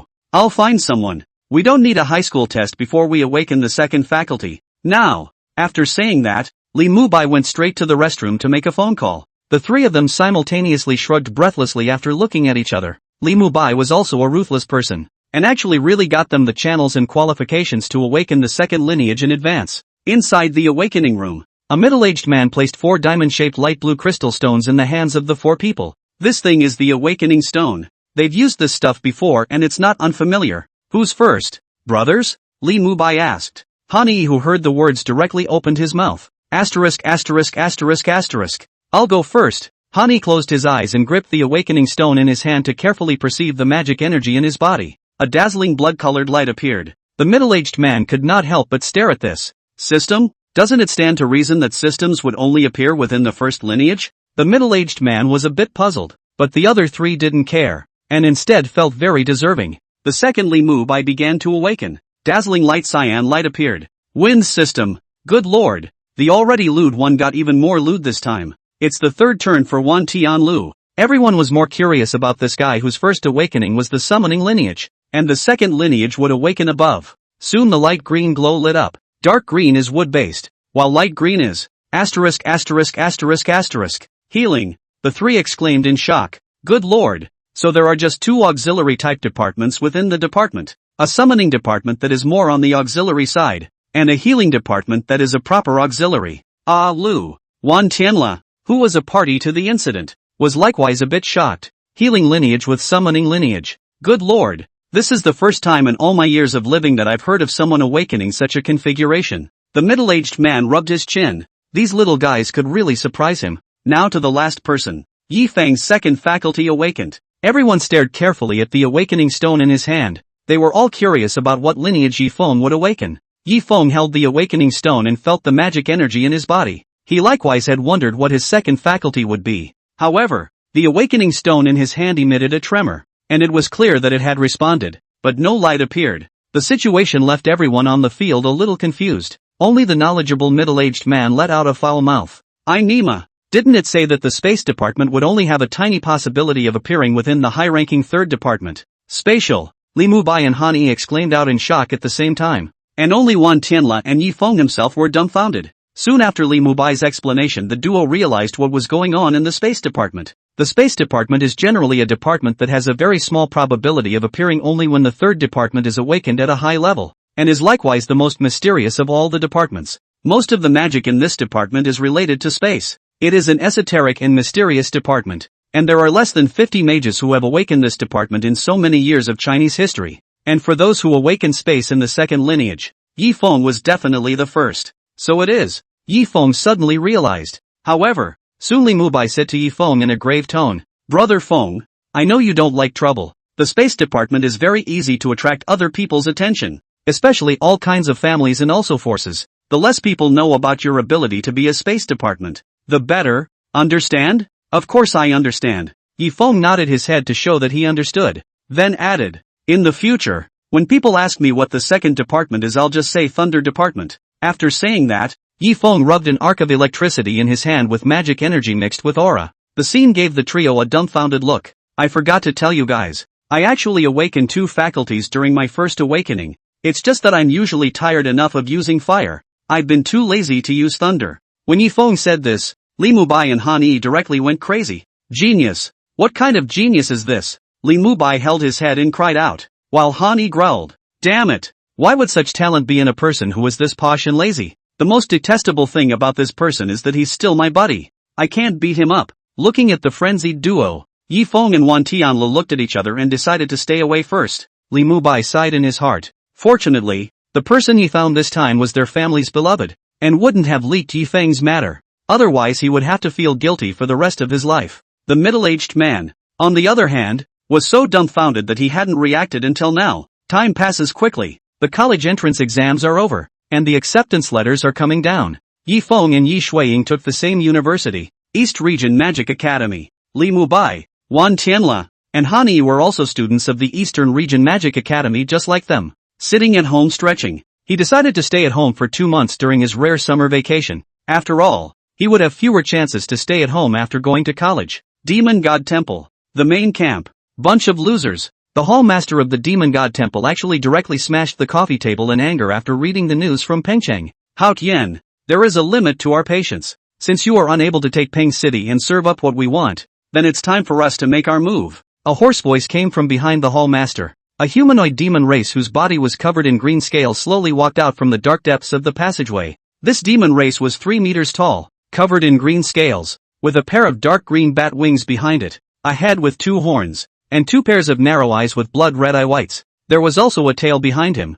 swinging from time to time, and a mouth of fangs was even more hideous and oozing. The scarlet tongue stuck out and licked his sharp claws, his eyes filled with bloodthirsty excitement. One of the 12 protectors of the demon clan, Ghost Wing Demon King. Chapter 23 Riot in Pengcheng. Hao Tian looked at the gradually departing Ghost Wing Demon King, and his heart had sunk to the bottom. Their demon god's palace attacking Peng City was the best outcome for the humans, because they were still human after all. But if it's the Ghost Wing Demon King who takes Pengcheng, then Pengcheng will definitely turn into a dead city. Moreover, the Ghost Wing Demon King was one of the 12 guardians of the demon clan, and so far no human had ever killed a guardian. Previously, when the demon race made a slight move, the humans were already defenseless, although their demon god temple was on the side of the demon race. But to put it bluntly, they are ultimately human beings with a bottom line, and if they occupy the human domain, the humans can still live on, while the real powerhouses of the demon race strike, then they will. Ha ha ha, ha ha ha, the human race is finished. Hao Tian sat down on the chair in a disheveled manner. The demon race attacked more worlds than just the blue star. They wouldn't attack the blue star wholeheartedly, and they were willing to watch the human race kill each other, which was why the demon god's palace had appeared. But if there was no more demon god's temple, the demon race lost its fun, and the demon race truly attacked. then the end of humanity would come. Ghost Wing Demon King. No one in the global human race can defeat it. Its killing will never end once it starts. Is the human race going to perish after all? The Ghost Wing Demon King walked into the teleportation portal between the Demon Realm and Blue Star and returned to the Demon Realm amongst his own territory. My soldiers, come with me to slaughter the human race. The Ghost Wing Demon King folded his wings and flew high. Tens of thousands of Ghost Wing Demons flew out from their nests. Although these Ghost Wing Demons were only the lowest level Ghost Wing Demons, the worst one possessed the strength of the middle rank. The Ghost Wing Demon King let out a hiss, and tens of thousands of Ghost Wing Demons hissed at the same time.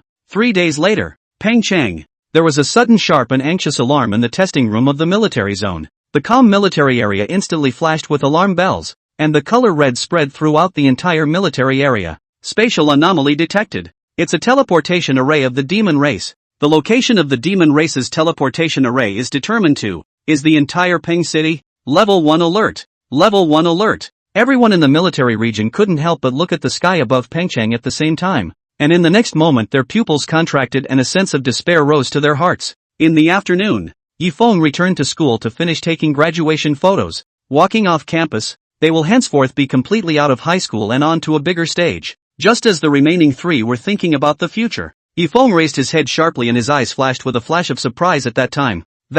What's that? Someone around them noticed the sky was different. The people other than Yifeng looked up. Then their pupils contracted and froze on the spot. The blood-colored array shrouded the entire sky of Peng City, and a bloody odor filled the air from it. Everyone stopped to look at the blood-colored array in the air, and it was at this time. Buzz! An alarm bell rang in Pengcheng. Level 1 alert. Danger of city destruction. Han Yi blurts out, and the moment the alarm goes off, the originally calm Pengcheng is suddenly thrown into a fit of panic. The demon race. It must be the demon race that launched an attack on Peng City. Why? Isn't Pengcheng far from the border? Why is it being attacked? I don't want to die. I don't want to die. Crowds in the streets were already in disarray, and just at this time the fire police and other authorities had begun to direct the crowd to a safe zone. Phew! Tens of thousands of black shadows whistled out from the middle of the blood-colored array. It covered the sky with a demonic aura. A sense of despair and suffocation confused everyone. Weak humans, I'll give you a chance to struggle.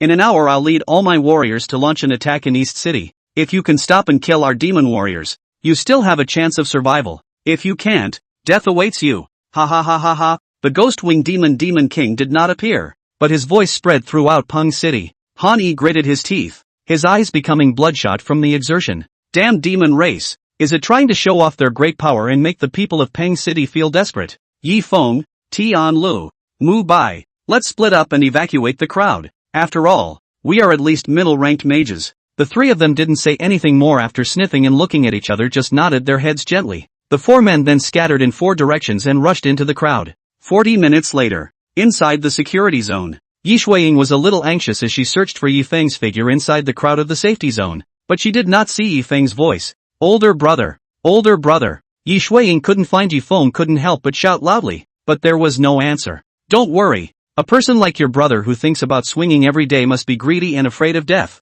Maybe he's hiding and sleeping in the safe zone somewhere right now. It'll be fine. Niesini placed her hand on Yi Shuiying's shoulder at her side and softly comforted her. Well, it'll be fine. My oldest brother, he'll be fine for sure. Yi Shuiying nodded heavily, but she couldn't stop her tears from falling. Both she and Niesini knew in their hearts that if Yifeng was the only one who wasn't in the safe zone, it was likely that he had found a quiet place to lie down. But the thing is, it's the 4 of them who are disappearing at the same time now. You must come back safely, old brother. Yi Shuiying prayed in her heart. At this time, Pengcheng East District. Still can't reach Maple? Chen Jindong inquired, while Suya shook her head helplessly. Alas, Maple Leaf couldn't be contacted a year ago. It looks like he should have already left Pengcheng. After all, there's really no need for someone with his kind of strength to stay here all the time. Chen Jindong sighed, and the rest of the Sky Eagle Demon Hunting Team's teammates also revealed helpless expressions at the same time. All Pengcheng Hunter teams have all assembled. Tian Kuei stood in the center of the crowd and shouted loudly.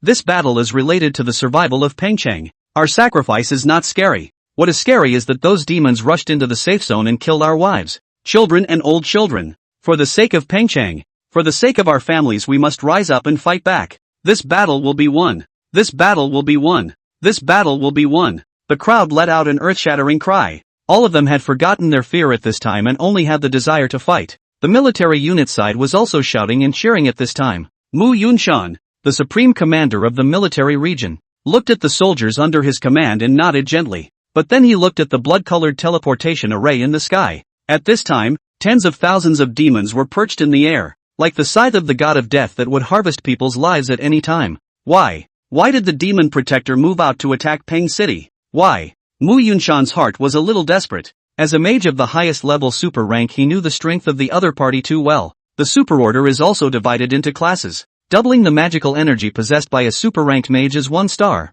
meaning that each star is exponentially more difficult to advance. And he was only 1 star. This demon protector was at least a 20-star existence, whereas the highest person in Huaxia was only 9 stars. Just when Mu Yunshan was a bit lost and thought, a voice suddenly sounded from behind him. Soldier Han Yi requests the commander's approval to enlist. Chapter 24 Riot in Pengcheng. Han Yi appeared behind Mu Yunshan. Mu Yunshan, on the other hand, wasn't the least bit shocked and just sighed helplessly. Han Yi, with your talent there's no need to take this risk. If you die I won't really have the face to meet your grandfather and your parents. Even though there's a good chance I won't survive either. Mu Yunshan's eyes showed a hint of doting. This child was the one he watched grow up. What character he was still clear about. Commander, even if I hide in a safe zone, I'll still fight if this place falls. It's better to die on the battlefield than in a Jedi. Good. Since that's the case then I'll agree for you to participate in this battle. Mu Yunshan nodded his head in satisfaction. Worthy of being Elder Han's grandson and Elder Han's son, the bloodlust is simply in the same vein. Hey, Han Yi, your kid wouldn't have forgotten about us. A slightly angry voice came. Han Yi, after hearing the voice, first froze, then turned his head and shouted, Mu Bai, what are you doing here? Give me quickly back to safety. Han Yi's words came to an abrupt end as he saw not only Li Mu Bai, but also Yi Feng and Wan Tianlu. Ha. How can this kind of hilarity be without me? Wan Tianlu. Wan Tianla flashed a smile, his naive expression as usual. I can't let these demon clans destroy my home, or else how am I going to homestead? Yi Feng similarly revealed a helpless smile and said, You guys, I don't care if you die on the battlefield. Shay, who wants you to care? These demon clans are not enough to worry about. When we win this battle let's eat barbecued meat. My treat. Li Mu Bai's face was lighthearted. Han Yi looked at the 3 people in front of him and twisted his head back to no longer look. Trying to control the tears in his eyes will not flow down. It's worth it to have a friend like that in this life. Mu Yunshan looked at the 3 teenagers that appeared before him but was a bit confused. He had arranged for Han Yi to enter the school, and he had naturally investigated these 3 people. But just because they had investigated, they didn't think they would dare to come here. That Wan Tianlu was just an ordinary person. But Li Mu Bai and Yi Feng had a big background. Li Mu Bai was the second son of the Li family, one of the 4 great families in the central region. A brocade-clad, Earth Emperor-like existence, yet he willingly came to the battlefield because of Han Yi, his friend. Yi Feng's information was not authorized to be viewed even by him, and his background naturally needed no introduction. Han Yi, you really have made 3 good brothers. Mu Yunshan actually became somewhat envious of Han Yi at this moment. Arrive at the appointed time. All the ghost-winged demons in the sky had already gathered in the East City. On one side, there were humans, and on the other side, there were demons. Stupid humans, take a good look at how you were exterminated by our demon race. The ghost-winged demon king within the blood-colored array pointed his finger for an instant, and the satellite broadcast was forced to video open. All video equipment in the security zone began simultaneously broadcasting scenes from the east side battlefield. Soon, however, the video was abruptly cut off. Trying to confuse people. You think I'm going to let you get away with that? Forcing off the satellite signal, Mu Yunshan revealed a cold smile. They were bound to lose this battle, but they mustn't let the outside world know what was happening here, thus causing panic and finally leading to the collapse of the human social order. Interesting. The ghost-winged demon king stuck out his scarlet tongue, then stood up and waved his hand. Attack! Wipe out all the humans! Ow! The tens of thousands of ghost-winged demons simultaneously let out a hiss at the words and quickly impacted towards the human troops in front of them. Destroy the demon race. Protect my Huaxia. War broke out between the 2 sides in the center of the east end. The airborne fighters whizzed by, wanting to attack the downwind demonic beasts. However, several ghost-winged demons quickly surrounded and shot the fighters down. There was a flurry of gunfire and screams. Die for your master. Han Yi held a metal baseball bat in his hand and heavily struck the abdomen of a middle-ranked ghost-winged demon. At the same time, countless points of light whistled and hit the ghost-winged demon. Hiss! 2 alabaster spiders tall enough to be a man led the undead creatures to help the other soldiers around them. The tens of thousands of ghost wing demons faced more than 100,000 human mages instead of being afraid. However, the more they killed, the more courageous they became. A dozen or so people besieging a ghost wing demon wouldn't necessarily be able to take it down. The difference between the real otherworldly demon race and the local transformed demon race was just too great. Even if the opposite side was a middle-ranked demonic beast, it could still fight against several human middle-ranked mages at the same time. What's more, the opposite side is at least middle rank, and 1/10 of them are even high rank, which is a full 1,000, while on their human side, there are only a few middle rank, let alone high rank. Boom! Mu Yunshan was covered in dazzling lightning light and faced the enemy elites along with the other high-ranked mages. Between the fights, even he could hardly fight. The number of high-ranked demons was simply too much. It was simply not something he could fight against with a few high-ranked mages. Meanwhile, the other side of the middle-ranked battlefield, a ghost wing demon collapsed heavily to the ground under the siege of 4 people, but soon 3 more ghost wing demons that had successfully broken out came around them. Damn, it looks like I'm going to be planted here today. I'm just sorry for dragging you guys down with me. Hani wiped the blood from the corner of his mouth and felt more or less guilty in his heart. What's the point of saying that? We all came here of our own free will, and if we fail in this battle we won't be able to escape certain death, and it won't be easy to die on this battlefield. Li Mubai's body stood straight. Even if the enemy he would never retreat. That's right. Anyway, I, Wan Tianlu, have no attachments, and now that I can die on the battlefield defending my family and country it's considered a meaningful death. Who said we're going to die? Don't tell anyone about my strength, or I won't be able to stay home later. Yi Feng suddenly opened his mouth, and the Dragon Abyss sword had appeared in his hand at an unknown time. Pust! Blood splattered as Yi Feng's sword unexpectedly directly cut off a ghost wing demon. Before the 3 of them could react, Yi Feng made 2 more swords. The speed of the sword was extremely fast, but in the blink of an eye, it had already chopped off the heads of 2 ghost wing demons. Phew! The ghost wing demon in the air waved its wings, and demonic wind struck, carrying a powerful might. However, Yi Feng split the demonic wind with just a single sword. The 3 saw this with eyes wide open in disbelief. I forgot to tell you that I still awakened 2 faculties during my second awakening, and the second one was the system. Yi Feng smiled faintly. He was going to make a hit with this wind today. Look to the high-level battlefield in the sky. The main body is already here, right? Taoist law. Out-of-body incarnation. The one who was on the middle stage battlefield today wasn't Yi Feng's main body. It was just an avatar. Higher order battlefield. With a snort, Mu Yunshan's chest was slashed with a hideous blood scar by the ghost wing demon. A dozen or so ghost wing demons poured towards him in an overwhelming manner, looking as if they wanted to split him into pieces. The other high-ranking mages were now injured and crippled. Is Pengcheng really doomed to destruction? Mu Yunshan closed his eyes in some despair. And it was at this time. Had enough? Chapter 25 Riot in Pengcheng next. Yi Feng blocked in front of Mu Yunshan, and with a wave of his hand dozens of ghost wing demons instantly turned into flying ash and burned out. This. Mu Yunshan pupil contraction full of disbelief. He is the closest distance. The most can feel just now that moment in front of the eyes of this mysterious man wearing a mask emanating from the horror of the breath. It's time for this fight to end. Yi Feng was dressed in green. This was the dress he wore when he was in the God realm. And the style of dress in this world today was out of place. The green-clothed figure flickered into mid-air. Before the crowd reacted to see Yi Feng's arm wave, all the ghost-winged demons burned up in a blazing fire and turned into flying ash. If it wasn't for the dilapidated city streets around them, people wouldn't even believe that a demon race had invaded before. Is this a dream they're having? The ghost-winged demon king couldn't help but be stunned after seeing this. When did humans have such a strong person? Yi Feng looked at the blood-colored teleportation array in the air as if he was staring at the ghost-winged demon king. Ha ha ha, ha ha ha, funny, really funny. A rampant laughter suddenly emanated from the scarlet teleportation formation, and the sound shook the heavens and spread throughout Ping City. Then a dark green figure flew out from the middle of the blood-colored array and locked eyes with Yi Feng in the air.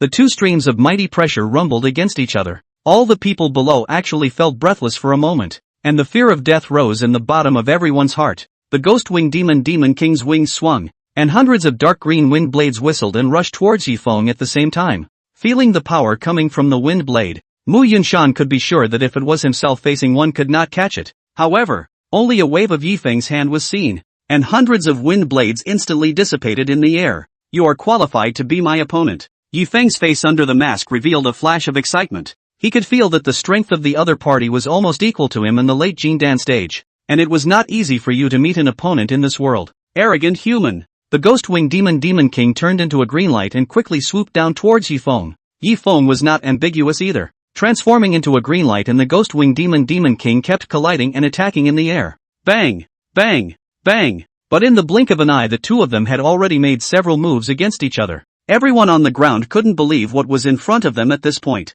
What kind of being is this? Go to hell! The ghost-winged demon king emitted a burst of dark green demonic gas, and his body rapidly swelled into a 100-meter giant. That's who he is. Boom! Ghost-winged demon king swung out a fist. Yifeng pinched his hands and a wave of righteousness surged out from his body like a shocking sea wave, turning into a sky full of sword shadows to meet the ghost-winged demon king. Everyone pull out of the east side. Mu Yunshan shouted loudly. Those who were still in a frozen state only reacted at this time. The battle today was no longer something they could participate in. Without any hesitation, everyone withdrew from the east city as fast as they could. By the time they had withdrawn from the east city, Yifeng had already fought with the ghost-winged demon king 5 times. The two were surprisingly evenly matched for a while, unable to distinguish between victory and defeat. The hot blood that had been silent for an unknown number of years burned again, and Yifeng's eyes were filled with a desire to fight. Human, I admit you're strong, but I'm stronger. The ghost-winged demon king stomped the ground heavily,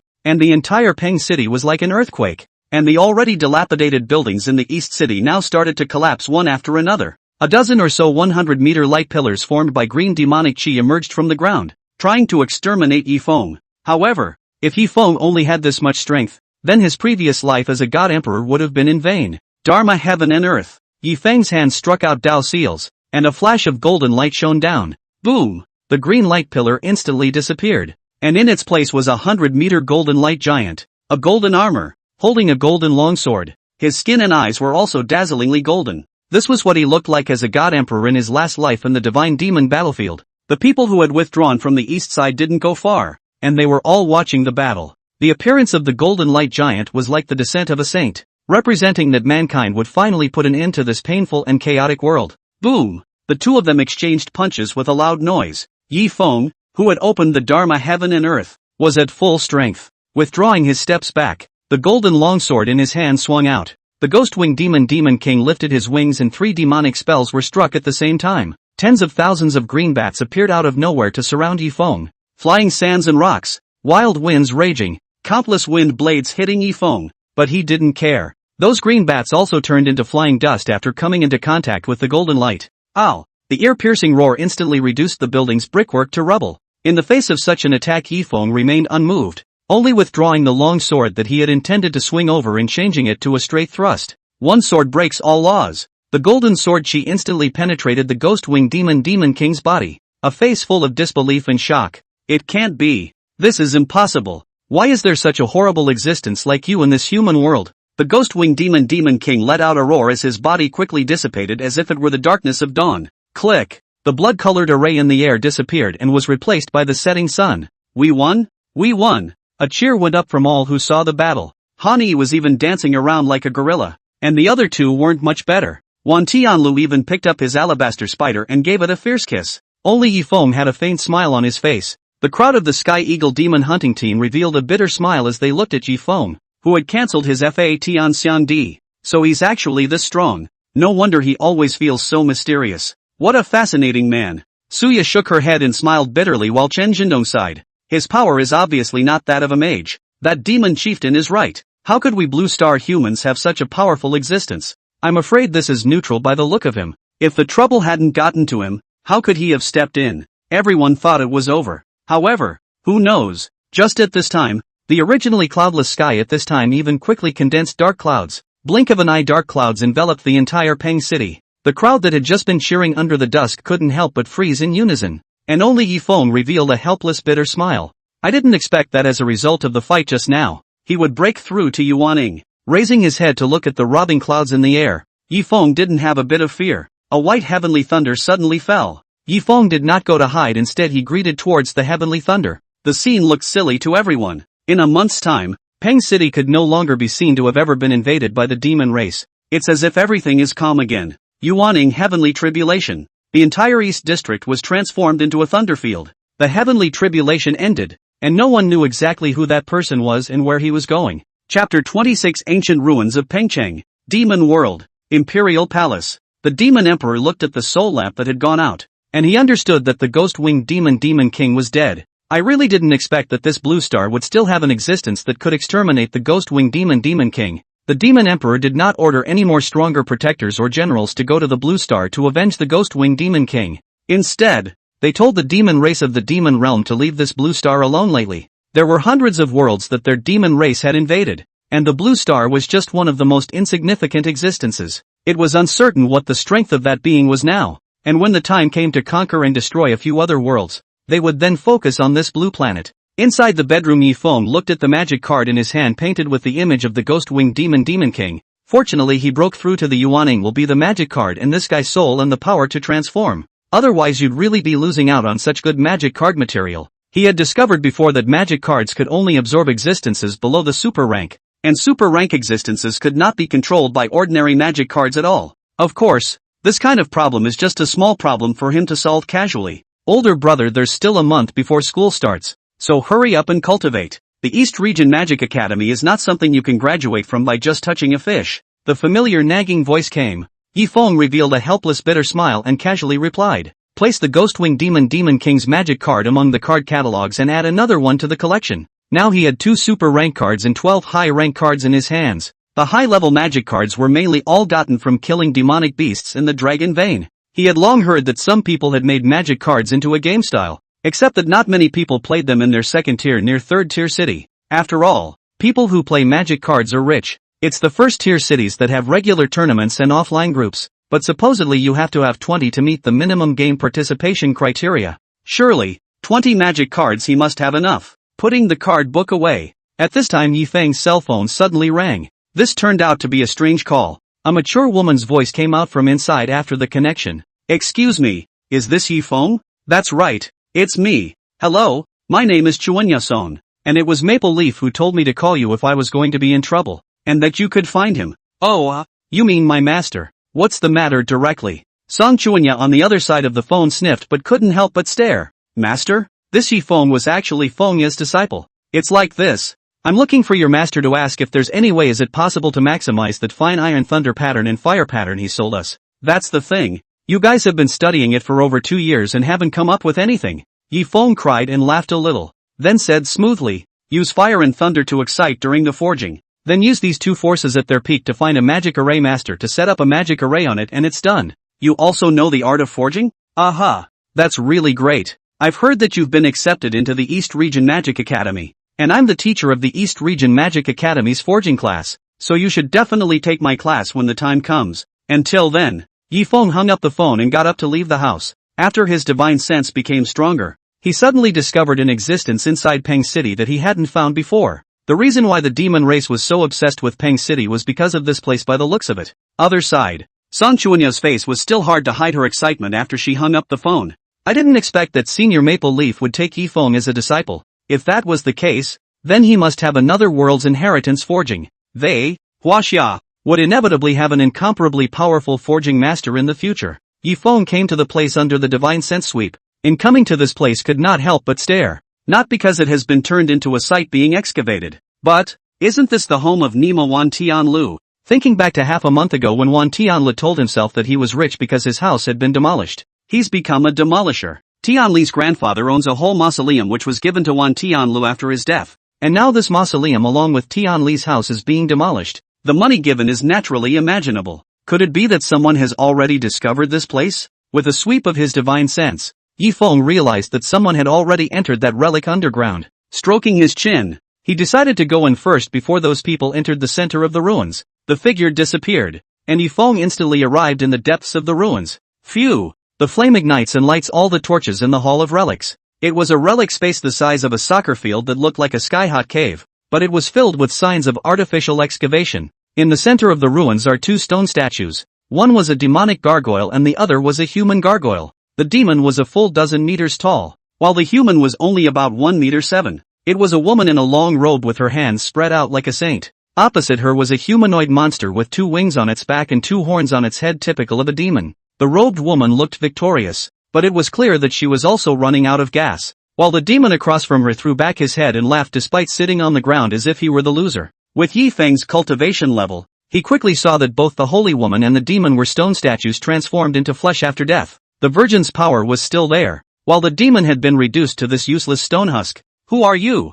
Suddenly just at this time a voice came from behind him. Yifeng turned his head and saw that it was a white girl with a veil who was looking at herself. Although he was wearing a veil, Yifeng could see through the girl's looks at a glance. Surprisingly good looking than even Qi Xianbing. And how he feels. This woman looks somewhat similar to the holy woman of this stone statue? I'm just a wanderer who came here by accident. Yifeng waved his hand quite unconcerned, then continued to observe the two stone statues. This is not a place where ordinary people should be. So get out of here and someone will escort you outside. Although the girl said so on her lips, but in her heart, she knew clearly that how could the one who could come to this place silently be an ordinary person? Hey, it's obviously me who got here first. Okay, forget it, too lazy to bother with you. You should be here for the power inheritance inside this stone statue. You can see the legacy of the goddess stone statue. The girl's face showed shock and disbelief. Even she, a descendant of the goddess and still a bloodline returner, was unable to see where the goddess inheritance was, so how did he see it? Don't talk so much nonsense and be abrasive. If you want this inheritance, just say so. This inheritance is of no use to me anyway. Yifeng was a bit impatient. Then he took a few steps and punched the stone statue. A crystal was picked up and thrown to the girl. Chapter 27, The Violet Spirit. What are you doing? Why are you breaking the stone statue of the goddess? The girl was a little excited, while Yifeng said with some tears and laughter, Are you stupid in the head? The inheritance crystal is inside this stone statue. How can I get it if I don't break it? Yifeng finished walking over to the girl, reached out and pushed a finger on her brow. Think with your head from now on, will you? The girl sniffed for a moment, and at the same time, she was a little angry at how this guy had just met him. Hooligans. Seeing that Yifeng was about to leave, the girl reacted at this time and hurriedly asked, Who exactly are you? Why did you find this relic? Me? My name is Yifeng, a student who just graduated from high school with a penchant for the secondary world and enjoys being an otaku. Yifeng shrugged his shoulders and finished his speech with the intention of leaving. The girl, however, quickly ran to Yifeng's side at this time and said in surprise, You are Uncle Yilong's son, Yifeng? Ha? You know that asshole my old man? Yifeng sniffed and looked at the girl with some surprise. Marshal Yilong is a well-deserved hero of the human race. How can you scold him like that? Calling him names is light. He may be a competent marshal, but not a competent father. Yifeng coldly laughed. Living so many years he had barely seen much of this father of his. After the meeting the other party bad-mouthed him, saying that he was uneducated and unmotivated. Although he did understand that his father was hating him, he just looked at him with displeasure for some reason. The girl immortal who heard the words was silent, looked at Yifeng sent to pull his hand and said, Hello, my name is Ziling. Uncle Yi mentioned you in front of me before. It seems like you are not as bad as he said. No, I'm that bad. I'm done with you. I should get back to my game. Yifeng turned to leave, but Ziling did not follow him over, but clenched her hands together somewhat tangled. Yifeng directly used his spiritual power to carve out a passageway from the ruins until the bedroom of Wan Tianli's original house. That way no one would suspect that he had used any special means to get in. At night, Yifeng sat in his bedroom and watched anime while smoking. Watching is cool it, Yi Shuiying but at this time suddenly knocked on the door and shouted to Yifeng inside the house. Older brother, don't play the game. Auntie called me and said that there will be an important guest coming over tonight, so that you can clean up yourself properly. A guest is a guest. It's none of my business. Yifeng didn't care. Nothing was as important as watching anime right now. Besides, what kind of important guests could come to their house? Just as Yifeng was about to continue his leisurely life of happily chasing fans, he heard the door click and was opened with a lock from outside. Then he saw Yi Shuiying, who came in raging to kill. I'll pack it up. I'll pack it up. Yifeng was so shocked that he got up and turned off the computer and started to wash and change his clothes. He could tell just now that Yi Shuiying was clearly angry. If he didn't move himself, he suspected the other man would have to punch him in the face. 6 o'clock in the evening. Yifeng, who was sitting in the living room watching TV, suddenly heard a knock at the door. Sis, open the door. Can't you move a few steps? Yi Shuiying gave Yifeng a blow to the head as she passed by the sofa. Then she walked to the door to open it. Yifeng did not bother to care about who came at the door. Anyway, the rain I have no melon. Picked up the teacup and took a sip. This tea has a good flavor, you can buy more in the future. Yeah, are you Ziling? It's true that it's just like what Auntie said. You're so good looking. Put. The tea that Yifeng drank into his mouth violently sprayed out, twisting his head to look at the doorway. Who else could it be if not the girl he ran into inside the ruins today? What is this? This is nifty, what's going on? You must be Yi Shuiying. Hello, I've come over to trouble you today. Violet Spirit did not bring a veil. She only brought a veil at the ruins because the ruins were prone to some dust due to being closed for a long time. So what's the trouble? Come on in. Yi Shuiying barred Ziling into the living room, then pointed at Yifeng with a slightly disgusted look and said, "This is my stinky old brother Yifeng. We've already met today." Violet Spirit wore a faint smile then sat down opposite Yifeng. Through the somewhat overwhelmed jade hand, Yifeng could feel that she was a bit nervous. "What are you doing in my house? How to talk?" Yi Shuiying directly gave Yifeng a punch in the head, which hurt him and made him grimace.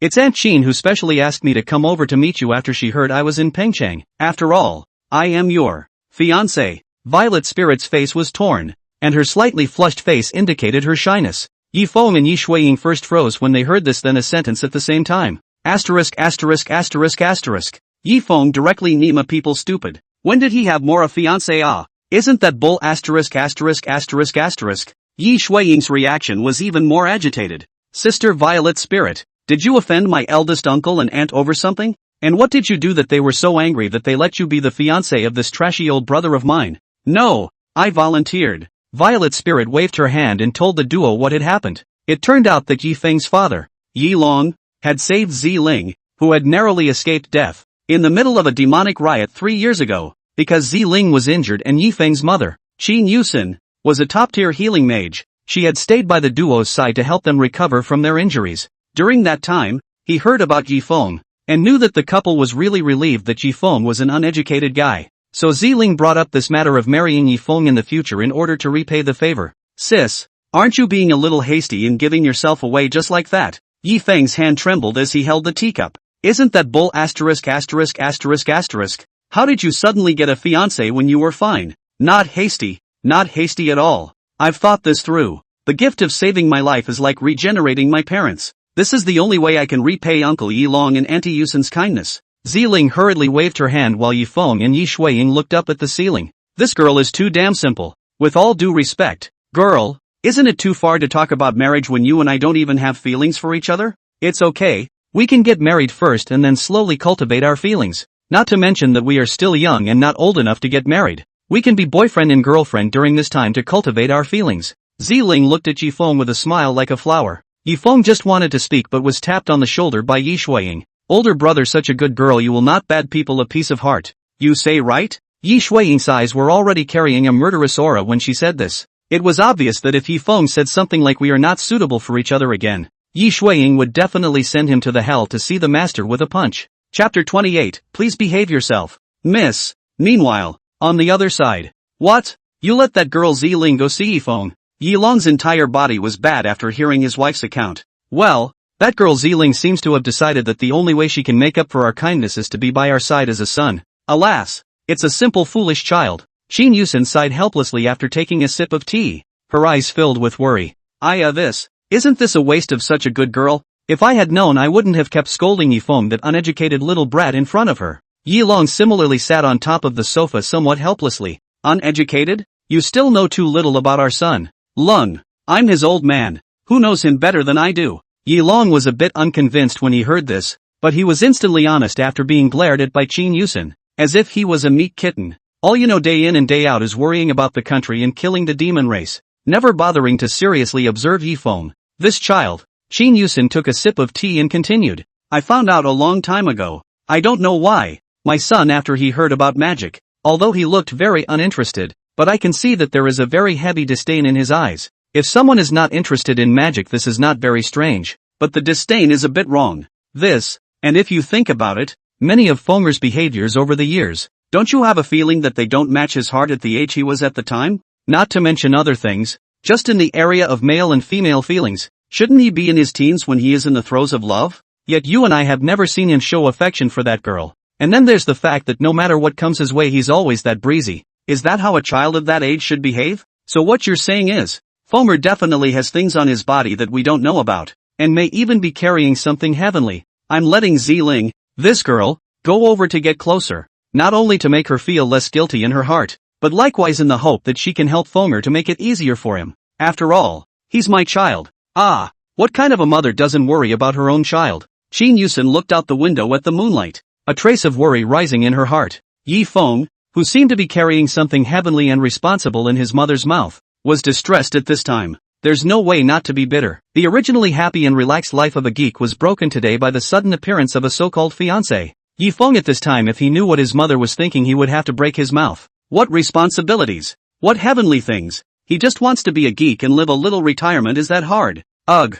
Brain hurts. Yifeng, who managed to find a way to get rid of the pestering Yifeng, returned to the bedroom after lying on the bed. What is all this today? Oh heavenly way. Fate. Don't you dare to be more bloody. Knock knock. The door of the room was suddenly knocked, and Yifeng could not help but stare. Looking to the door of the room, he said, "Come in." With the door unlocked, the door to the room creaked open. Violet Spirit stood in the doorway holding the bedding slightly timidly. "Shuang said for me to share a room with you, saying it would promote bonding." Leaf Maple. 6. Absolute This old sister of his is really absolute This is afraid that after this village there is no such store. Must let himself take the girl who was sent to the door for nothing Don't you listen to Shui Ying's nonsense. What's it like for a little girl's family to share a room with me alone? Yifeng was really helpless. He was now a little confused about what his parents and old sister were thinking. "I think, please behave yourself, girl." Yifeng directly covers the quilt to cover himself. "As you like. Rain me no melon." Ziling looked at Yifeng, who had a sleeping appearance. Her face blushed, and finally thought about it but still did not go. Instead, he directly hit the floor in Yifeng's bedroom. Yifeng did not object. After all, this would save his old sister from nagging him. "Yifeng, why did you appear inside the ancient ruins today?" Ziling started to run out of things to say. Yifeng couldn't sleep anyway and was happy to see him chatting about other topics. "That relic is underneath my friend's house, and I was helping him with his things and I found a tunnel under one of his beds, and when I went in, I got to that relic, and then I saw the stone statue, and I saw you, so that's how it is. That said, I'm really thankful to you for today. If it wasn't for you, I'm afraid I wouldn't have imagined in my life that the inheritance item of the goddess would be inside the stone statue." Yifeng, who heard the words, only reacted at this time and asked, "Right. Looking at you, it seems like you know what this relic is all about. Can you tell me about it? You're my boyfriend. You want to know things I know for sure, I'll tell you."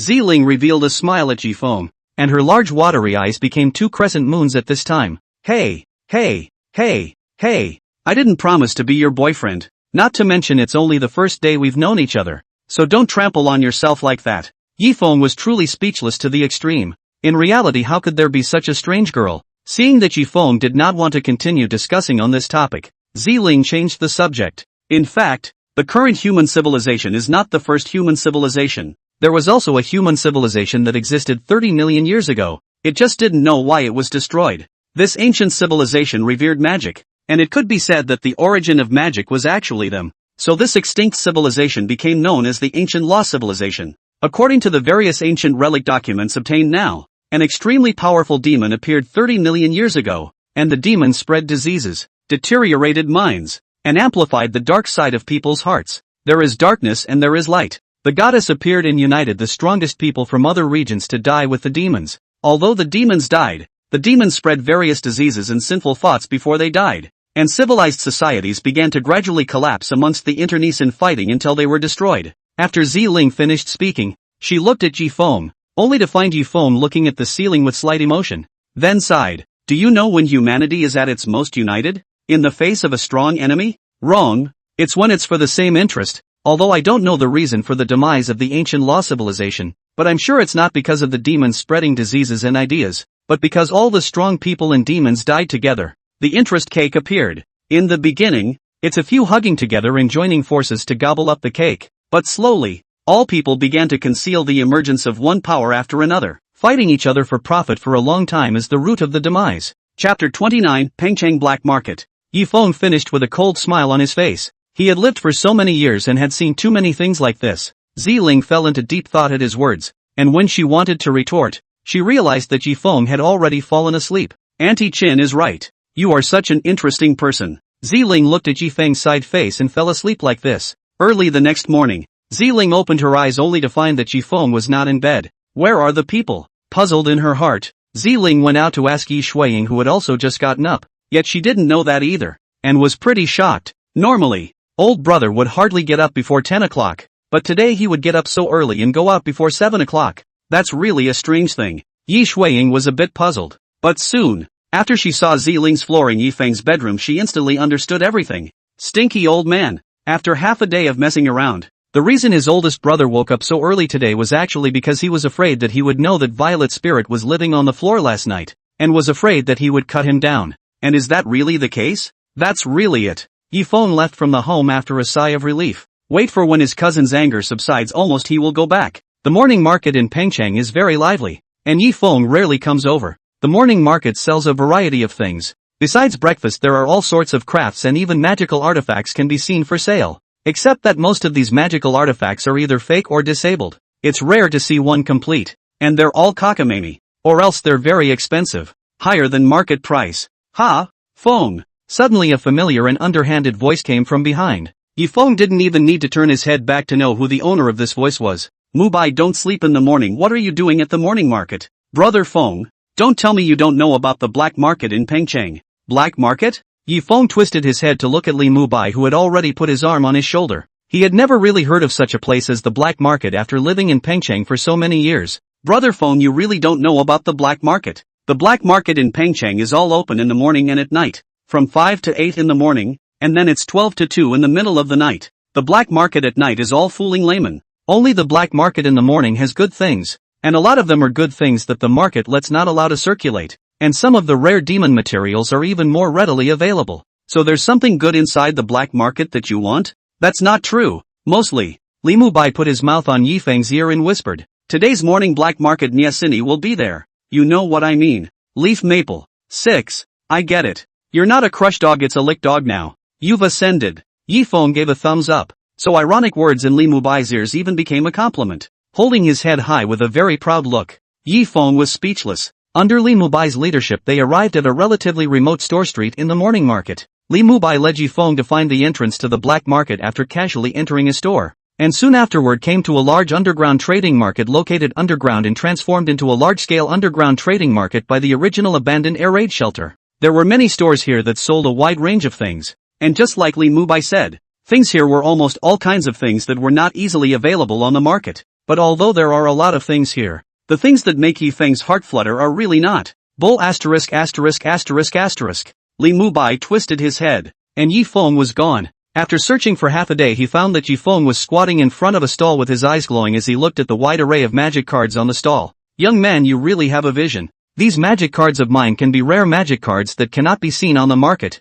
If these low-order magic cards and do not have, I still have middle-order magic cards. The middle-aged male stall owner said to Yifeng with a smile on his face, while Yifeng was staring at these magic cards on the stall with his eyes. That's the joy of a card guy. Since when are you interested in things like magic cards? Feng? Li Mubai squatted beside Yifeng and asked with some doubts. I've always been interested. It's just that there are so few people who play magic cards in Penumbra. Magic cards are fuzz toys. Are you sure you want to get into the pit? It means there's no possibility. I've been in the pit for 3 years. Yifeng said while asking the boss if he had any middle-ranked magic cards. The owner didn't hesitate and just pulled out his collection. Boss, don't you have any spirit-type middle-ranked demonic beast magic cards here? What Yifeng was missing right now was the middle-ranked or higher spirit-type demonic beast magic cards. The boss sniffed but looked at Yifeng with a helpless face and said, Spirit demonic beasts are extremely rare, not to mention the magic cards. It's not even easy to meet them. I'm afraid that if you want to get them, you'll have to go to the first tier of the big cities.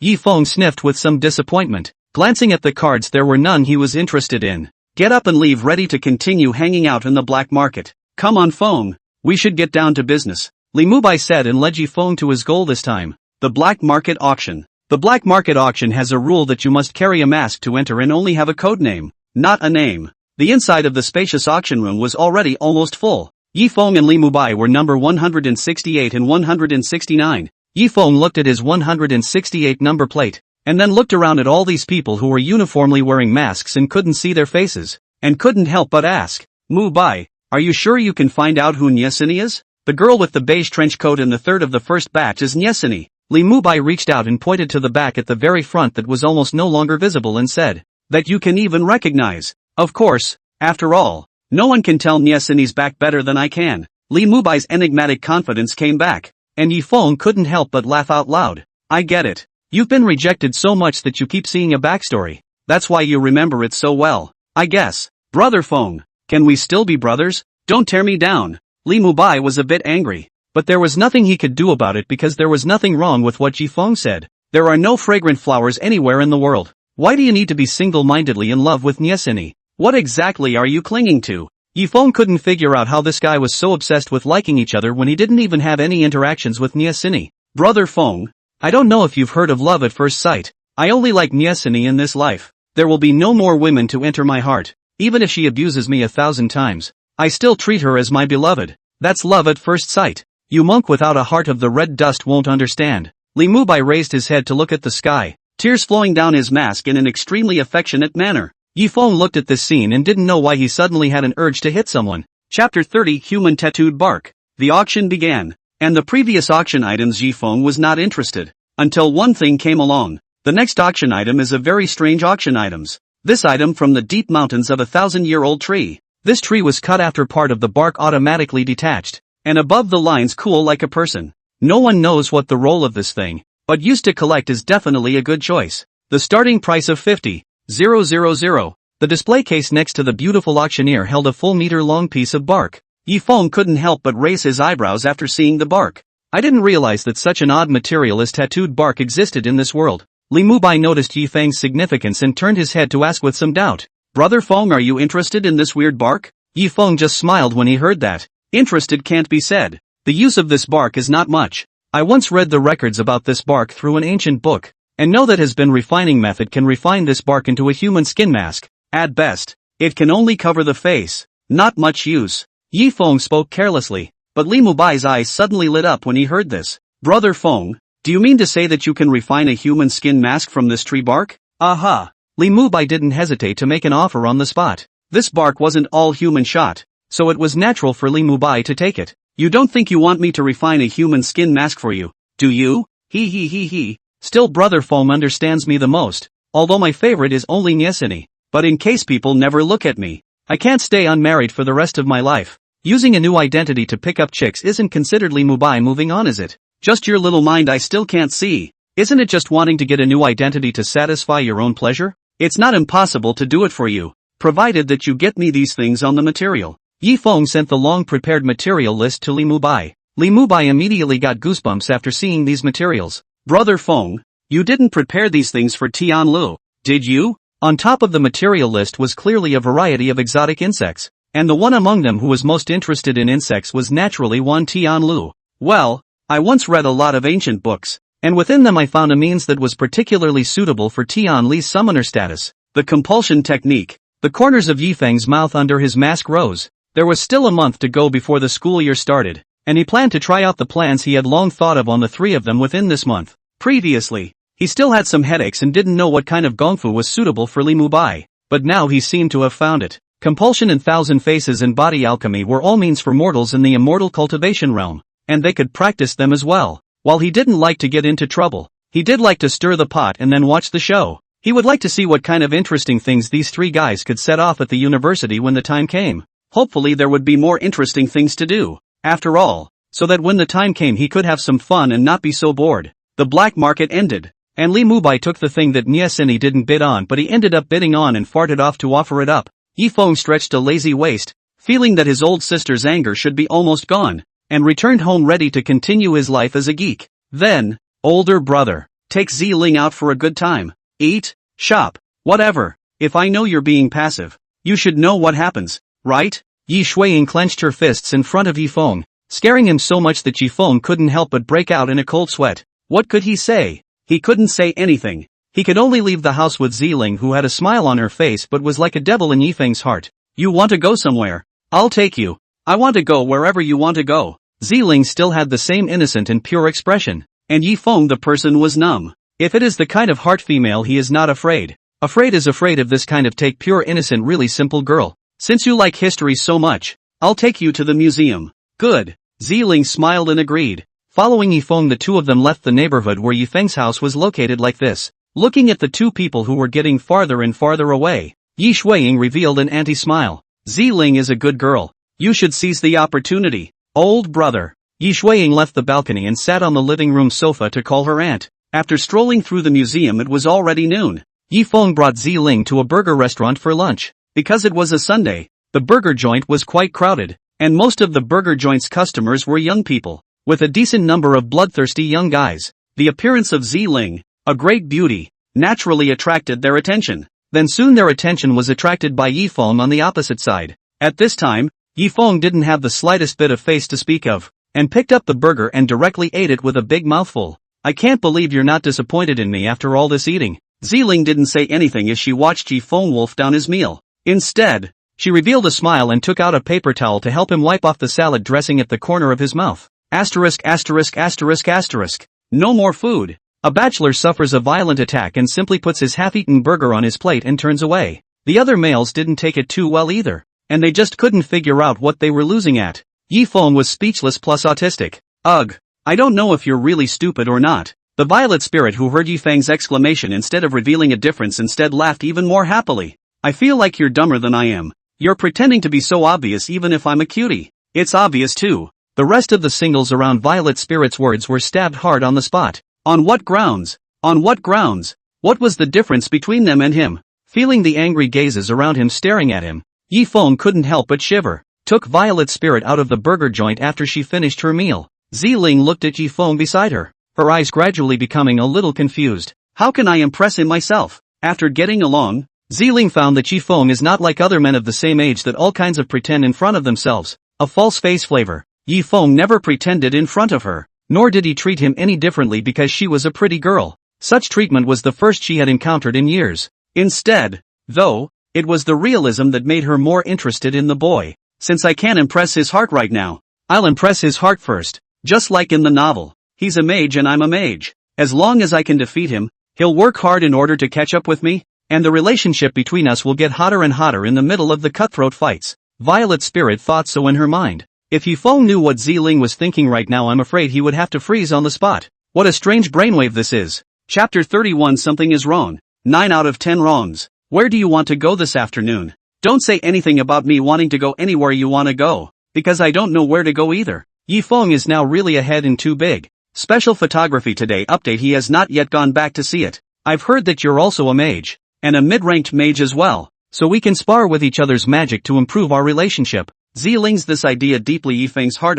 As long as to give this girl beaten convinced, maybe she will have self-knowledge. Think she is not worthy of his own, no longer annoyed with him. With that, the two of them each arrived inside a public wizard training center in Pengcheng. Asked for a mid-range private room. The counter lady couldn't help but be amazed as she looked at the duo heading to the private room. Becoming a middle-ranked mage at such an age, this talent would definitely be able to enter a first-class mage academy. Thinking about it made people envious. After Ziling calmed down, she looked towards Yifeng, who was standing on the other half of the martial stage. Although Uncle Yilong said that Yifeng was uneducated and not very strong, but after all, he had talent in his body, so it shouldn't be any worse. She wanted to win. Her opponent must not be taken lightly. On the other hand, Yifeng on the opposite side was thinking about what he should do to both win less easily and still make Ziling die to himself. Yifeng, you do it first. Good. Then I'm welcome. Yifeng didn't have any gentlemanly manners. After all, he had never considered himself to be any kind of gentleman, and likewise wasn't any kind of gentleman.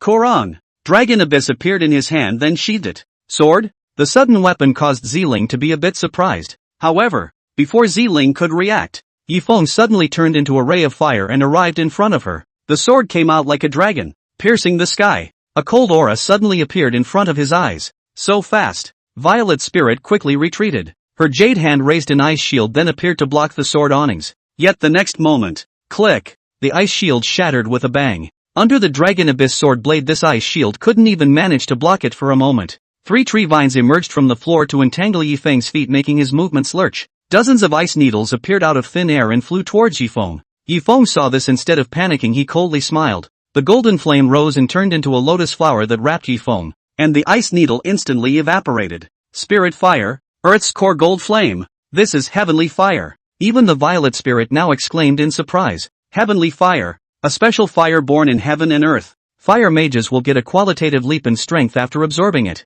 However, heavenly fire is rare and extremely difficult to be absorbed and subdued, and there have only been 3 people with heavenly fire in the past 100 years in China. The heavenly fire of 2 of them had long since broken their inheritance after their deaths and dissipated between heaven and earth. There was only one person whose heavenly flame was still being inherited and passed down to this day, and that person's family had now become a top-tier power family. The aura of the heavenly flame was attributed to special, and it was normal for the Violet Spirit to be able to sense this. Being distracted during a fight is not a good habit. If it's a life and death duel, a distraction moment is enough to kill. Yi Feng's operating flame turned into a flaming lance whistling towards the purple spirit. Boom! A wall of earth appeared and warded off the flaming gun. But soon this earth wall followed and melted into lava. 3 attribute magic? It looks like you have an unusual talent. Yi Feng was slightly surprised. It was really the first time he had met a natural dual system. As for him, he's an imposter. Violet Spirit sniffed but revealed a smile and said, I can do more than just 3 attribute spells.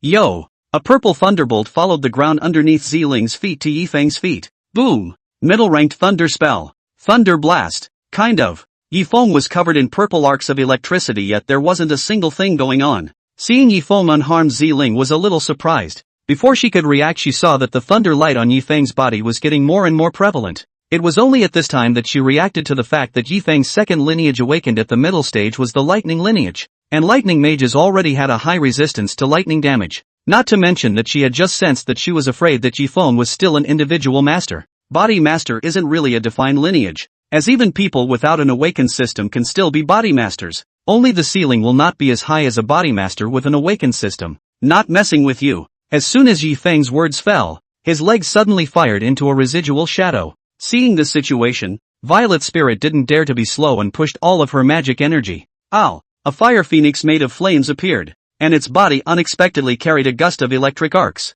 What the Violet Spirit used was only a low-cost version of the high-ranking fire magic fire phoenix technique. But even if it was that plus the damage of the coordinating lightning spells, it definitely wasn't something that could be compared to normal mid-ranking magic. This strike shouldn't hurt Yi Feng. After the magic was sent out, Violet Spirit suddenly began to worry a bit, even complaining that she had overplayed her hand. Somewhat anxiously, he rubbed his hands together. He's a dual system lightning and fire mage with strong lightning and fire resistance, should be fine. Violet Spirit could only pray so much in her heart. Yi Feng smiled faintly at this. A little bit of cold breaks all the laws. A cold aura appeared at the tip of the Dragon Abyss sword. The sonorous fire phoenix was instantly penetrated by Yi Feng. Yi Feng passed through the flames and held the longsword to hold it above Ziling's white neck. You lose. Yi Feng retracted his long sword with an extremely flat tone. After showing such a strong strength herself, she shouldn't be bothering herself anymore. However, when Yi Feng looked at the other party again, he realized that Ziling was actually looking at Yi Feng with an excited face, and the love in her eyes was on the verge of bursting. Violet Spirit had never been defeated by someone her own age since she became a mage, and now she had encountered it, and it had defeated her in an almost crushing form. The main thing was that this man was still her identified fiancé. Something's wrong. That look is 9 out of 10 wrong. Yi Feng was shocked in his heart, and his body couldn't help but take a step back while Ziling jumped into Yi Feng's arms at this time and said excitedly, My fiancé is so strong. It's really great. Ha! Yi Feng suddenly felt that the girl in front of him was afraid that she didn't have any strange hobbies, and after being defeated, she in turn became more strongly favorable to it. What an oddball this nymphette is. It was with great difficulty that he pushed Ziling away from himself. Yi Feng said with a slight sense of helplessness, What other places do you want to go? Go back too early, my sister will have to talk about me again. Finally find a place where you can stay for a longer period of time. I'll go with you wherever you want to go. You say that. If I take you to a hotel room, are you going to go or not? Sure. Leaf Maple. 6.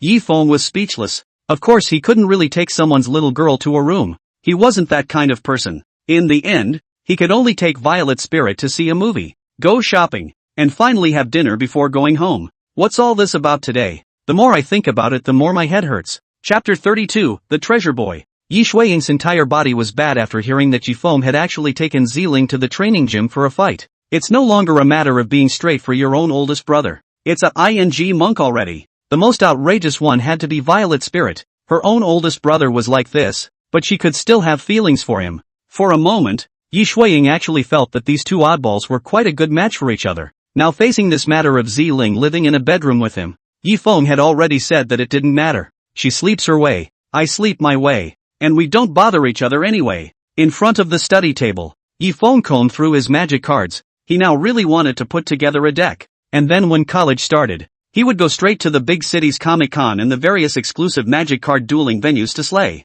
Yi Feng, do you like collecting magic cards? Ziling's voice suddenly came from beside him, and Yi Feng nodded without even lifting his head. I have some magic cards here. You can have them all if you want. Ziling took out a card book from inside her duffel bag and handed it to Yi Feng. Talking about magic cards, Yi Feng could be interested. After receiving the card pack and glancing at the magic cards inside, he asked with some surprise, Where did you get all these magic cards from? The city I lived in was near the battlefield between the human and demon races. And usually when I was on vacation or had time I would follow the troops to kill demons, or follow the demon hunting team within the city to kill demons. And all of this was accumulated from that time. One of them is a middle-ranked otherworldly demon magic card that I kinda want. And I'm not taking anything from you for nothing, so what do you want? The serious purebred otherworldly demon magic card Yifeng also does not have a few. The middle rank is even more, only one, or a normal ghost wing demon. It's fine. I don't usually use this magic card, and it's taking up space in my place. Violet Spirit hurriedly waved her hand in rejection. That was a very false statement on her part. How could a magic card be useless? Especially on the battlefield where such things were practically kryptonite. Yifeng's principle was not to take anything from others for nothing. After thinking about it, Yifeng flipped his hand and elixir appeared being thrown to Ziling by him. This is a body tempering pill. After taking it you can strengthen your body, and it's a permanent strengthening. This body tempering pill given by Yifeng was a scaled down version. It didn't feel painful after eating it, and the effect was only 1/10 of the original. But even a tenth is outrageous enough. I see. The reason why your body strength and speed are so terrifying is because you eat this kind of elixir regularly, right? It's too expensive. I can't take it. Ziling knew the importance of this kind of elixir, and also knew that this kind of elixir would definitely be worth a lot of money if she took it out and sold it, which was why she couldn't take it, because she owed Yifeng's family too much. This kind of elixir is just sugar beans to me. I can make a bunch of them in one furnace. It's not worth mentioning to me. If you don't eat it I'll be angry. Yifeng's last paragraph was said in a very serious manner. Ziling thought about it and finally nodded and ate the body tempering pill. 10 minutes. After the medicinal effects were all digested, the Violet Spirit clearly felt the changes in her body. Somewhat surprised, she looked at Yifeng. She was a little afraid to believe that such a pill was actually refined by Yifeng. You should be tired from going out all day. Go to bed early. I'm going to sleep anyway. Yifeng went into the quilt and lay down and fell asleep. That speed is called a fast. Ziling quickly hit the floor as well and looked at Yifeng, who was lying on the bed with a touch of tenderness on her face. A week later in the morning, Yifeng knocked on the door of Wan Tianli's house and soon a white jade spider opened the door. Yifeng was not surprised. After entering the house, he saw Wan Tianli fiddling with the various exotic insects that Li Mubai had given him. How does the compulsion I sent you feel? Yifeng sat on the sofa and asked while grabbing a centipede and fiddling with it. It's simply divine. This is the first time I've heard of this unique summoner tactic. I've now reached the introductory level. Brother Feng, look. Wan Tianli took out a bell and shook it a few times. And instantly centipedes, scorpions and such poisonous insects crawled out from every corner of the house. Under Wan Tianli's command these parasites were well organized, completely unable to see that they were insects. Instead they were more like pet dogs. Another reason why Yifeng taught Wan Tianli the compulsion technique was that the summoning department came with its own space for summoned beasts. He could use the summoned beast space to carry the cultivated compasses with him at all times. Just as the two were chatting, soon the guys were knocking again. After the door opened into a handsome young man, talking gentle and elegant, giving a Confucian scholar style. Yifeng looked at the youth and said with a faint smile, Mubai can. Designing your second face so quickly. He. The thousand faces technique you gave me with the human skin mask. Not only can I change my appearance and mimic others, but I can also change my body shape and voice. It's simply a divine technique. What kind of divine art is that of yours? Fancy. On the battlefield to kill the enemy is also Yifeng handed over to my forging art. Simply absolute. Although the process is a bit painful. Consume some more herbs, but the benefits are simply heaven-defying. I now feel that my body is simply as if it were made of steel and iron. Han Yi also came at this time. The F4 gathered together and all chatted about their recent hauls. Brother Feng, I've kind of realized that you're a treasure boy. There's nothing you can't do. Only what we can't think of. Li Mubai let out a sigh of relief, which was seconded by the other two, and Yifeng could only smile helplessly and bitterly. The last part of summer vacation is passing by. It's the end of August. Why isn't Violet Spirit leaving yet? Yifeng didn't know why he suddenly had an unsettling premonition. Violet Spirit. What happened to Yifeng? Ziling, who was sitting on the sofa studying magic, hurriedly turned her head to look at Yifeng after hearing him take the initiative to talk to her. You? What school did you take at Mage University? Ah, the East Region Magic Academy. Leaf Maple. Isn't this nigga in the same school as us? He now sort of understood why this one didn't leave. After all that they were in the same school and had to report to the start of school together. Suddenly Yifeng thought of something that made him extremely frightened. You're not going to have to live with us after winter and summer vacations, are you? Aha. You'll be bunking on my side from now on? Well, I'll sleep on the couch if you don't mind. Don't. You can take my parents' room if you really can't. It's not good. I think it's great. Yifeng's entire body was numb. No, It looks like it's necessary to go and discuss with Wan Tianlu in the future. He lives in a 3-room, 2-bedroom house by himself, and it's not a big problem to make a room for himself to live in. The time came when school was about to start. Ziling and Yi Shuiying bought airplane tickets, and they went over a little later. Yi Feng, on the other hand, bought high-speed train tickets with his 3 good brothers, intending to take the high-speed train 2 days in advance to go to the capital of Hope to play for 2 days first. Chapter 33, Capital of Hope. The capital of Hope, the center city of the eastern region and the richest and most prosperous city. In addition to this, other domains also have their own center cities. North, the capital of Dawn, the human race managed to hold and recapture their homeland. The North. At the end of the night, dawn came and a new life for the humans of the North began, hence the name Dawn. West, the capital of Aurora, like the North. It is also the time when mankind reclaims its homeland at the coming of the dawn. Since the North has been named Dawn, so it is named Aurora. South Domain, miracle capital, half of the South Domain consists of islands, and because it is on the sea the power is dispersed, but it is called the miracle capital because it has fought off the demon clan with fewer people. The capital of Hope in the eastern region took its name because the eastern region was the region where the first mages appeared and where the hope of mankind was born, hence the name Hope. In the long run there is also an ancient capital in the center of the 4 domains of the capital city, also the capital of China. Thousands of years this is the capital, but also the only region that has not had a demon war. Finally, we're in the right place. Li Mubai got off the car and stretched a lazy waist. Looking at the bustling city in front of him, he was actually in a bit of a trance. Whereas he used to feel revolted by being in a big city like this himself, today he didn't feel that way. Twisting his head to look at the 3 men who were like country bumpkins entering a village, he smiled. Maybe it's because he's now surrounded by 3 good friends, and with them around, nothing ever feels annoying. Yi Feng and Wan Tianla had never been to a first-tier city, while Han Yi had been in the military region all year round, and the most prosperous place he had been to was Pengcheng.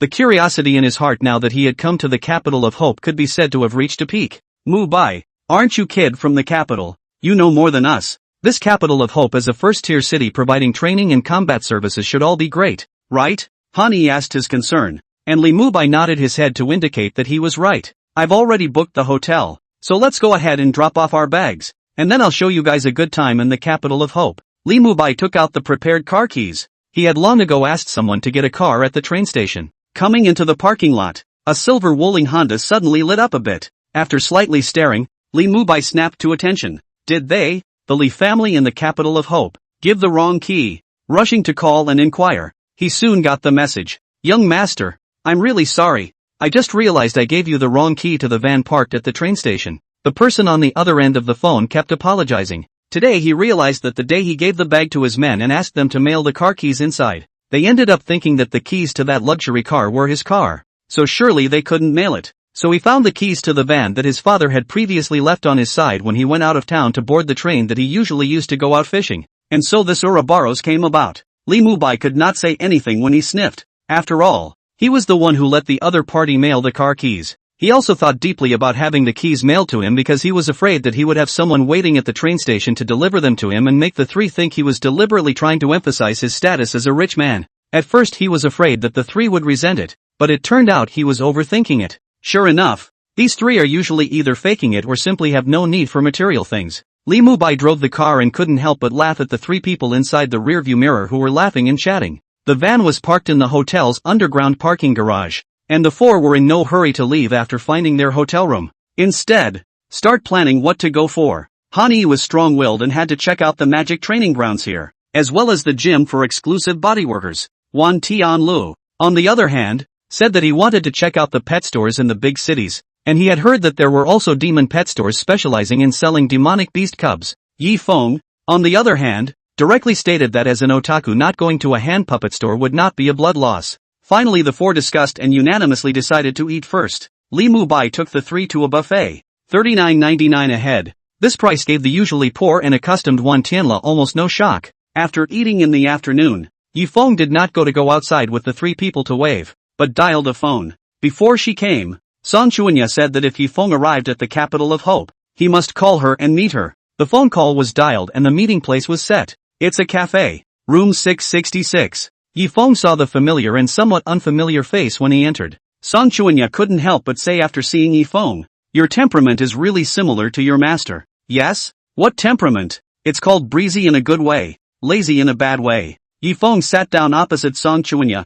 He didn't refute this statement of hers. School starts in 2 days, so it should be fine by then. Don't worry. I've already finished discussing with the school side. Originally you were a student of the fire department, but now you've been transferred to the artifact department, and you're still a student of the class I'm in charge of. That'll do. Song Chuanya's efficiency was not slow, which made Yifeng feel comfortable. Taking out the prepared magical artifact from his pocket and handing it to Yifeng, Song Chuanya smiled and said, "This fire elemental magical artifact will be then a meet and greet gift for you." Yifeng knew that this was a middle-ranked magic artifact just by looking at the same magic artifact that was just like a ring. No merit. This item is better left alone. Who said to let you get no credit? I've already greeted the school side. You don't need to take other classes after you become my student. You just need to focus on researching with me inside the forge room. So you're not getting this for nothing. Song Chuanya refused Yifeng's prayer to send back the magic energizer. Yifeng, who heard the words, then did not ink, and with a flip of his hand, he put away the magic energy device, watching Yifeng transform an item away out of thin air. Song Chuanya couldn't help but ask a question she had always wanted to know. I've noticed before that Maple Leaf Senpai can take and hold things out of thin air. You can do it too. Do you tell teacher what it is? The reason is simply because of this. Yifeng raised his hand so that Song Chuanya could observe the storage ring very clearly. This is the storage ring. It is a special ring given to me by my master. There is a special space inside. Through a specific method to open the space to put things from it also can take things. Storage ring. Song Chuanya's eyes instantly lit up. The effect of something like this that can store things to carry around would be absolutely world-class if it could be produced in bulk. Yifeng, do you know how to make storage rings? I can't. The storage ring space is infinite. The materials needed alone are simply not something that can be easily obtained in this world. It can even be said that in this world only my master can recognize the materials needed for the creation of the storage ring. Chapter 34. After Yifeng said this, a flash of disappointment clearly appeared on Song Chuanya's face. However, I can make a storage ring applicable to magicians through some means, only that such a storage ring has limited storage space. I'm afraid that with my ability I can only make a storage ring with a space of about 30 square meters, and I'll have to do an experimental research first, which is time-consuming and laborious. That's good enough for you too. If you can do it. Song Chuanya's eyes were glowing, and under the excitement, he even directly held Yifeng's hand, but her reaction was quick to hastily retract her hand. Perhaps it is feeling that he is a bit out of order, losing the majesty of the teacher, coughed and then said, "When the school applies for a period of time after the start of the school year, you will go to the forge room with me. If you can really get a simple version of the storage ring, then you do not have to worry about your credits for the first semester." Good. After chatting with Song Chuanya for a while, Yifeng got up and left. On the way out, Yifeng brushed shoulders with a red trench coat woman. The woman looks like the same age as Song Chuanya, are in the early 30s. Hot and powerful body. Is the face will give a person a kind of it from time to time will be furious feeling. Interesting. Yifeng faintly smiled after detecting the breath on the woman. It seems that he left so early, some beyond Song Chuanya's expectations. And the other party, because of the deterrence of his other identity, still do not dare to say anything to himself. The red trench coat woman sat down after walking into the private room Song Chuanya was in. Is that the student you took off my hands that just went out? Tian Li, a teacher of the fire department of the East Region Magic Academy, and the class teacher of this year's fire department class 12. Well, his qualifications are quite ordinary. It's just that he has talent in forging. Don't worry. Song Chuanya was familiar with Tian Li and naturally knew her inner thoughts. I see in the information that his talent is indeed average. 1 star in the middle rank. There is no special place to stand out yet, but even so you owe me a favor. Don't worry. I know. Song Chuanya said this on her lips, but she couldn't help but laugh in her heart. With that person's strength, how could his disciple be an ordinary person? I'm afraid that his own strength is also very scary. If it is exposed at that time, there is no telling how Tian Li will find her to settle the score. Yifeng didn't hesitate after leaving the cafe and went straight to the legendary magic card specialty store. Looking at the wide array of magic cards inside the specialty store, Yifeng couldn't help but swallow his saliva, especially after seeing that there were a lot of middle-ranked magic cards here. He was even more shocked. May I ask if there are any high-level magic cards here? Yifeng looked at the man with glasses sitting at the counter. The other party sniffed and just looked at him and said, "High-ranked magic cards have a price. Even if they do, you have to be our store's top VIP customer to buy them. How do I become a top VIP at your store? There is a background or a strength." Yifeng smiled bitterly at his words. He didn't like to flaunt. It looked like he had no chance with the high-level magic cards here. This store is known to be a snob. If you want a good high-level card, I can take you somewhere to buy one. Suddenly, just at this time, a female voice came. Yifeng twisted his head to look to find a very beautifully dressed fashionable girl is standing behind himself. "Thanks a lot." Yifeng clasped his hands together. It looked like he was likely to get a high-level card today. My name is Yun Si-ye. Looking at your appearance you should be a college student. Which university? My name is Yi Feng, a freshman in the artifact department of the East Region Magic Academy. Hokage, I'm a sophomore in the wind department. The duo walked and chatted and soon arrived at another store. As for the shopkeeper just now, he didn't say anything because he knew the background of this Yun Si-ye, and it was unnecessary to offend this one for someone who most likely didn't have much background or strength. This store is owned by my family, and since you're my schoolmate, I'll give you a 20% discount. Yun Si-ye led Ji Feng into the store, then asked the administrator here to bring out the high-level magic cards. An iron box was opened, and inside, a total of 12 high-level magic cards were neatly arranged. Yi Feng's eyes lit up then. Is this heaven? What's the price of all these high-level magic cards? The cheapest of the high-level magic cards all cost $1 million. Schoolmate, think twice. Money is not an issue. Yi Feng pointed to the 3 magic cards that made his heart settle the most, calculating that they would be worth a total of $8 million later. Yi Feng directly swiped his card to pay, and his movements were crisp and clean. I can't tell. Schoolmate, you're still a landlord. Yun Si-ye was a little surprised, not realizing that this is really a hidden consumer stock. I can't talk about the landlord. I just made some money from something earlier. Yi Feng took out his card pack after a perfunctory sentence and put in the newly obtained magic cards. Right now he had 10 high-ranked magic cards and 2 super-ranked. Peng Cheng was too quiet in the past 2 years, and he didn't go out, so naturally he didn't gain much. He had to find a way to get 8 more high or super-ranked magic cards so his high-ranked deck would work. Would schoolboy mind showing schoolmate your collection? Yun Si-ye was now really a bit curious about what such a stealthy tycoon would have in his collection of magic cards. Mind. Very much. Yi Feng collected fast, and Yun Si-ye could only sigh helplessly. When he said goodbye to Yun Si-ye, the other party told him that there was a magic card club in the East Region Magic Academy, so when the time came, Yi Feng would have to join to let her know. Yi Feng made a note of this association. After 2 days of madness, they finally welcomed the day when the East Region Magic Academy opened. The 3 guys who had spent almost all night gaming at the internet cafe walked into school in a state of confusion. After a series of processes they finally got the keys to the dormitory. There is a big difference between a mage university and a normal university. One of the biggest differences is in the accommodation. The dorms are all mixed faculties, and one dorm has all kinds of faculties. If you have a good relationship, you can be placed in a dormitory, because soon after the start of the school year, the 4 people in the dormitory will be a group, and another group of 4 people in the girls' dormitory will combine to become a mage team. After all, in the battlefield and when fighting demonic beasts, it was usually not about your ability alone, but teamwork. Not surprisingly, F4 managed to get to a dormitory. Dormitory 324. I can't. I'm going to take a nap first. I'm sleepy and numb. Wan Tianlu fell asleep after laying out the bedding. The other 2 couldn't carry on and went to sleep after the remark. Only Yi Feng,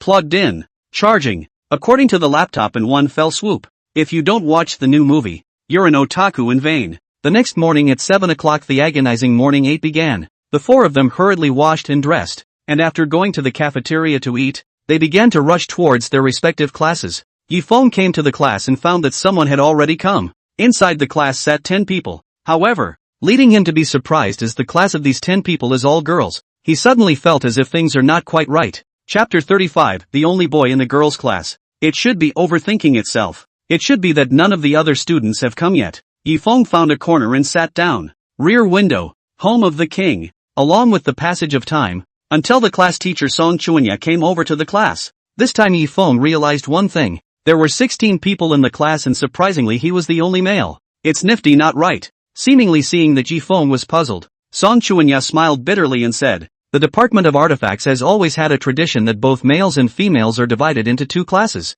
and student Yi Feng has been placed in the female class as a result of being busted due to some special reasons. So I hope that the students can understand. The 15 girls all looked at Yi Feng at the same time. Yi Feng was twitching at the corner of his mouth. He'd better not say anything now, or else it would only get darker and darker. The first lesson Song Chuanya was about some of the school's regulations and the basic theory of magical artifacts. The weaponry department, because of its special existence, along with the healing department and the medicine department, would not participate in the East Region Magic Academy's freshman ranking tournament. Similarly, there are other fight categories. After the class, the other students went to other classes, and Yi Feng was the only one who was taken away by Song Chuanya to the exclusive forging room of the weapon department. This was Song Chuanya's forging room, and it wasn't much of a problem to vacate half of it for Yi Feng's research. Ms. Haruya, I have a request I wonder if you can grant. You can ask whatever you want. I want whatever I make to flow out and report upwards to not give away my information or presence. I don't want to be too flashy. This condition of Yi Feng made Song Chuanya a bit surprised and unbelievable.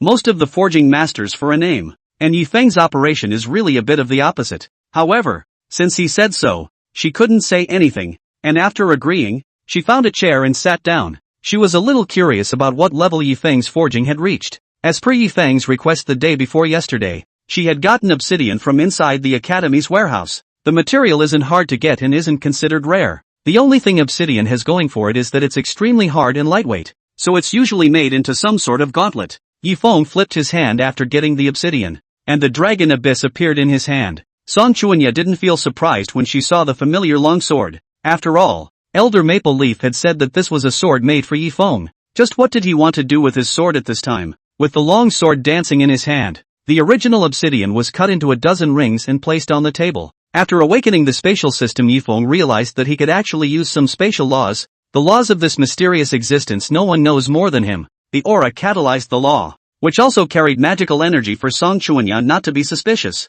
Using the laws of space as a springboard, a portion of the divine mind enters the void and, buzz, a dozen storage rings emitted a chirping sound, and a dozen scattered spaces in the middle of the void were connected by the storage rings in front of them. After some more modifications, these storage rings are ready to be used. Only the method used was not with air, but with magical energy to open the passage. Yi Feng threw a storage ring to Song Chuanya and said, "It turns out that my guess was not wrong. Now you only need to inject magic energy. A thought can send the things in your hand into the storage ring. This kind of storage ring can only send dead things into the space, but can't send living things in." Song Chuanya, who heard the words, couldn't help but stare at the time. It had only been an hour before it was completed. Wasn't it a bit too fast? After using the storage ring a few times according to Yi Feng's method, Song Chuanya soon realized that it was simply too convenient. A single thought would put something away, and then another thought and everything inside the storage ring would come to mind. It's just a matter of thinking what you want to take out. My God, Yi Feng, you are simply a genius.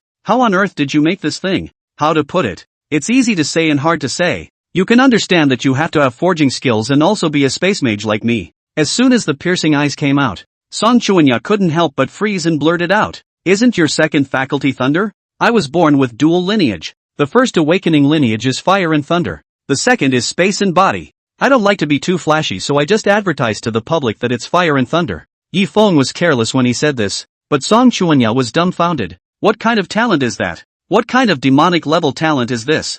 I'm afraid that there is no one in this class of students other than that demon that the whole department can learn from who is more outrageously talented than Yi Feng. The thought of if Tianli knew that such a student was snatched from her hands by herself, or Ben belonged to the kind of pro-life sent over, there was no telling what kind of wonderful expression he would have at that time. "Teacher, you told me before that as long as I complete the development of the storage ring, my credits for this semester will be pulled straight through. I don't think you've forgotten, have you?" Yi Feng revealed a bad smile, while Song Chuanya, who sniffed, could only smile bitterly. It looked like he had been set up by this little guy. Yi Feng, after leaving the forging room, didn't wander around the school, but headed to the Demon Hunting Association in the capital of Hope. This time he wasn't going to join a demon hunting team, but to form one. Not surprisingly, by the time he appeared in the doorway, the other three were already standing in the doorway. The four of them simultaneously revealed a meaningful smile after looking at each other. Honestly, going to school is impossible. They don't mess up, then how can they live up to the title they have been given by the students of Pengchang?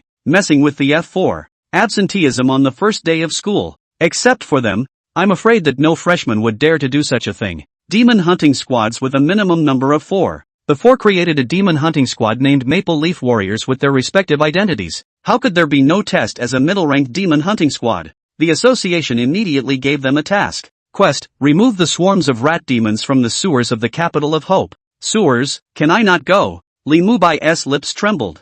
Isn't it fatal to let a beautiful man like him go to such a ground? You think so? Hani smiled faintly before he and Wan Tianla forcefully led Li Mubai to the entrance of their mission this time. And just when the three of them didn't know, Yi Feng's out-of-body incarnation, a familiar masked man, appeared and managed to successfully register with the Demon Hunting Association in the capital of Hope with a letter of recommendation. Became a high-ranking demon hunter. And high-ranking demon hunters are allowed to be in the association as singles. This kind of demon hunter was a special existence. They would take on quests, but they were usually hired quests. Sometimes alone, sometimes, but they needed to collaborate with others to accomplish their quests. This time Yi Feng's alias was no longer Maple Leaf, but Tian Feng. As for this letter of recommendation, naturally, he had asked the Sky Eagle Demon Hunters to get it for him. Chapter 36, The Hundred-Eyed Demon. Boom! The sewer exploded, and all the manhole covers on a street plummeted into the air and then came crashing down. Cough cough cough. Yi Feng, what is this flame of yours? How is it so powerful? The gray-headed Hani asked while coughing,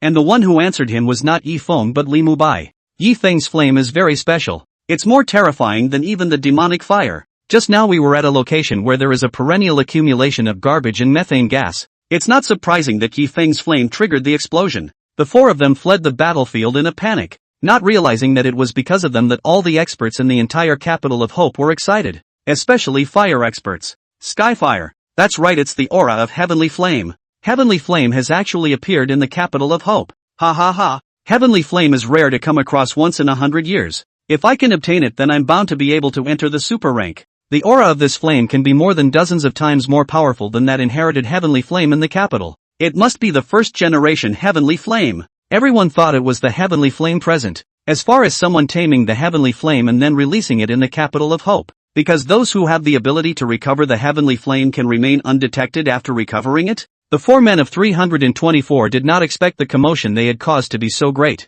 Lights out at night in the dormitory. The three tossed and turned as sound after sound like thunder came out of Han Yi's mouth. Previously, they had stayed separately when they were in the hotel, so they didn't know that Han Yi had the habit of snoring. Now that they were in a dormitory, they realized just how terrifying as hell Han Yi's snoring was. I can't. Someone with a sock can gag him. Li Mubai sat up. He and Yi Feng are inside the bed, and he and Han Yi is more clinical, snoring the most core interference circle. Mubai endures and passes. Wan Tianla comforted Li Mubai, then took out his headphones and put them on to sleep. Li Mubai, who had no choice but to follow suit. The next morning, Han Yi refreshed. Li Mubai seems to have aged a dozen years that call a haggard. What's wrong with you, Mubai? Han Yi cared to ask, but what answered him was Li Mubai's middle finger. Are you three going to class today? We've got a job coming up for the demon hunting team, and I was wondering if I should take it. Yi Feng opened his mouth to inquire, while the three of them simultaneously expressed their indifference. Li Mubai is the light department. He specially hired someone to replace him in class. Han Yi is the system. The phenomenon of absenteeism in it is more serious, and the system uses strength to speak. As long as you are strong enough, failing the class is not afraid, and 10,000 leaves is a heavyweight. The summoning department has the least amount of classes and the least amount of people out of all the departments. According to Wan Tianla, the entire department was just one class, and there were only 5 people in a class. Teachers don't even dare to give a failing grade, and when they do, it's 1 in 5 people who fail. The task given by the association side was for them to participate in the siege of a middle-ranked 10-star demon race. The 100 Eyes Demon, a genuine otherworldly demon race, has the intelligence of a normal human, can speak, and is a humanoid demon just like the Ghostwing Demon. The 100 Eyes Demon belonged to the spirit type of demonic creatures and had spiritual attack means, and now it had been injured by the high-ranking powerhouse and fled. The current hiding place is in a residential suburb of the City of Hope. There were people in the residential area, and even though the notification had begun now, there were still quite a few people who hadn't been evacuated, which was why a large number of mid-ranked mages were needed to conduct a search and seizure crisis. It also protects the safety of ordinary people who are in residential areas. The 4 of them went out and got into the van. They were used to sitting in this van for the past few days, so Li Mubai simply asked for the van directly, and this will be their traveling car in the future. The suburbs over here don't have a lot of commercial establishments. They are mainly residential. There were few, if any, people on the streets at this time. Stop the car. They are responsible for this intersection. Just need to crouch here in case the 100 Eyes Demon escapes from here to the downtown area. Yo, when did the middle-ranked demon hunters of the capital of Hope drop so much? A black sedan pulled up next to the van, and another team of demon hunters who were also in charge of this intersection. It was also a team of 4, 2 men and 2 women, who should have been 25 or 26 years old by the looks of it. The 4 who had just gotten out of the car and sniffed didn't say anything, but just extended a middle finger to show what they meant. The tattooed man who should have been the captain who spoke just now was a bit annoyed, and took a step forward with the intention of first shocking the 4 milky-looking brats in front of him. The reason he deliberately picked a fight today was also simple. He had always been interested in a girl inside their team. To speak out just now was to deliberately provoke, in order to smoothly act cool. He seemed to have seen what look of admiration the girl would give in a moment. However, imagination is beautiful and reality is cruel. Hani took a step forward and stood in front of the tattooed man. You're pretending to be a Nimrod. Hani directly picked up the man, eyes glaring in anger, looking at the dead The already fierce face now looked even more ominous. The man who was arrogant and incomparable just now instantly lost his words, his feet off the ground swaying somewhat helplessly. Today he has run into a tough opponent. Alright Han-e, you guys do your own thing honestly. We do ours honestly too. We don't interfere with each other. Got it? The tattooed man nodded with some trepidation, rushed back to his group after being put down, and started complaining about why he hadn't helped him earlier. The eyes that looked at the four were extremely ruthless. Yifeng noticed his gaze and couldn't help but feel some amusement in his heart. I didn't expect to run into a villain today. If he let this person seize the opportunity, he could guarantee that the other party would definitely retaliate against them. However, he was really curious about what tricks the other party would play. Time passes by. They had come near noon, and now it was dusk, but there was still no movement on this side, and no notice that the mission had been cancelled. Meanwhile, a residential area 1,000 meters away from them. Whoosh, whoosh, whoosh. The three metal birds kept whistling past the 100 Eyes Demon, bringing up blood splatter after blood splatter. The reason why the 100 Eyes Demon was called the 100 Eyes Demon was because his pitch-black body was full of eyes, as if he had 100 eyes, worthy of being a true otherworldly demon race. Even with middle-rank strength you can still escape from me, a high-ranked mage. For such a long time, the middle-aged man slowly walked towards the 100 Eyes Demon. High-ranked 3-star mage of the capital of Hope Hunters Association, Lu Feng. Primary attribute, gold. The three metal birds disintegrated into dozens of blades in the air to attack the 100 Eyes Demon. The 100 Eyes Demon was unable to dodge, and blood continued to splatter on his body. You made me. The 100 Eyes Demon let out a roar like a broken gong, and the eyes on his body suddenly dimmed by a dozen or so, and in the next moment, Lu Feng, who was still raging just a moment ago, instantly stood still, and his eyes became dull. 100 Eyes Demon's original demonic spell, 100 Eyes Illusion. It's a pity that I didn't metamorphose into 1,000 Eyes Demon, or else I could have killed him directly. Although the 100 Eyes environment of the 100 Eyes Demon is very strong in control, as soon as the opponent feels the sensation of an attack in the periphery, they will break the illusion because of this sense of reality. The 100 Eyes Demon turned around and ran away at breakneck speed, and the exit of the residential area where he was running away was exactly the outgoing intersection that Yifeng's four people were responsible for guarding. Chapter 37, Killing the 100-Eyed Demon. Yifeng, who was looking at his cell phone, suddenly looked at the intersection ahead with a frown. Cheer up, the 100-Eyed Demon is coming. The three who heard this were the ones who immediately got up and got out of the car. Wan Tianla summoned the two white jade spiders to stand in front of the trio. Nowadays, the white jade spider was already of middle rank strength, and although it was only a middle rank 3-star, its control was particularly strong, and it was especially suited to playing as a support in the middle of a battle. The metal baseball bat coalesced and appeared in his hand, and since awakening the system, this one had directly changed the system into the primary system, and gold had in turn become the secondary system. The black silhouette appeared and the other team reacted. Quickly go and intercept the 100 Eyes Demon. We can't let these four brats take the credit for such a feat. The tattooed man cried out in excitement, and the other three were equally thrilled. Hani was a bit annoyed by what he heard and just wanted to rush over with the intention of killing the 100 Eyes Demon in front of the four, but who knew that he would be stopped by Li Mubai reaching out his hand. Don't be in a hurry. This 100 Eyes Demon can escape from the hands of a high-ranked mage. Of course there are some means.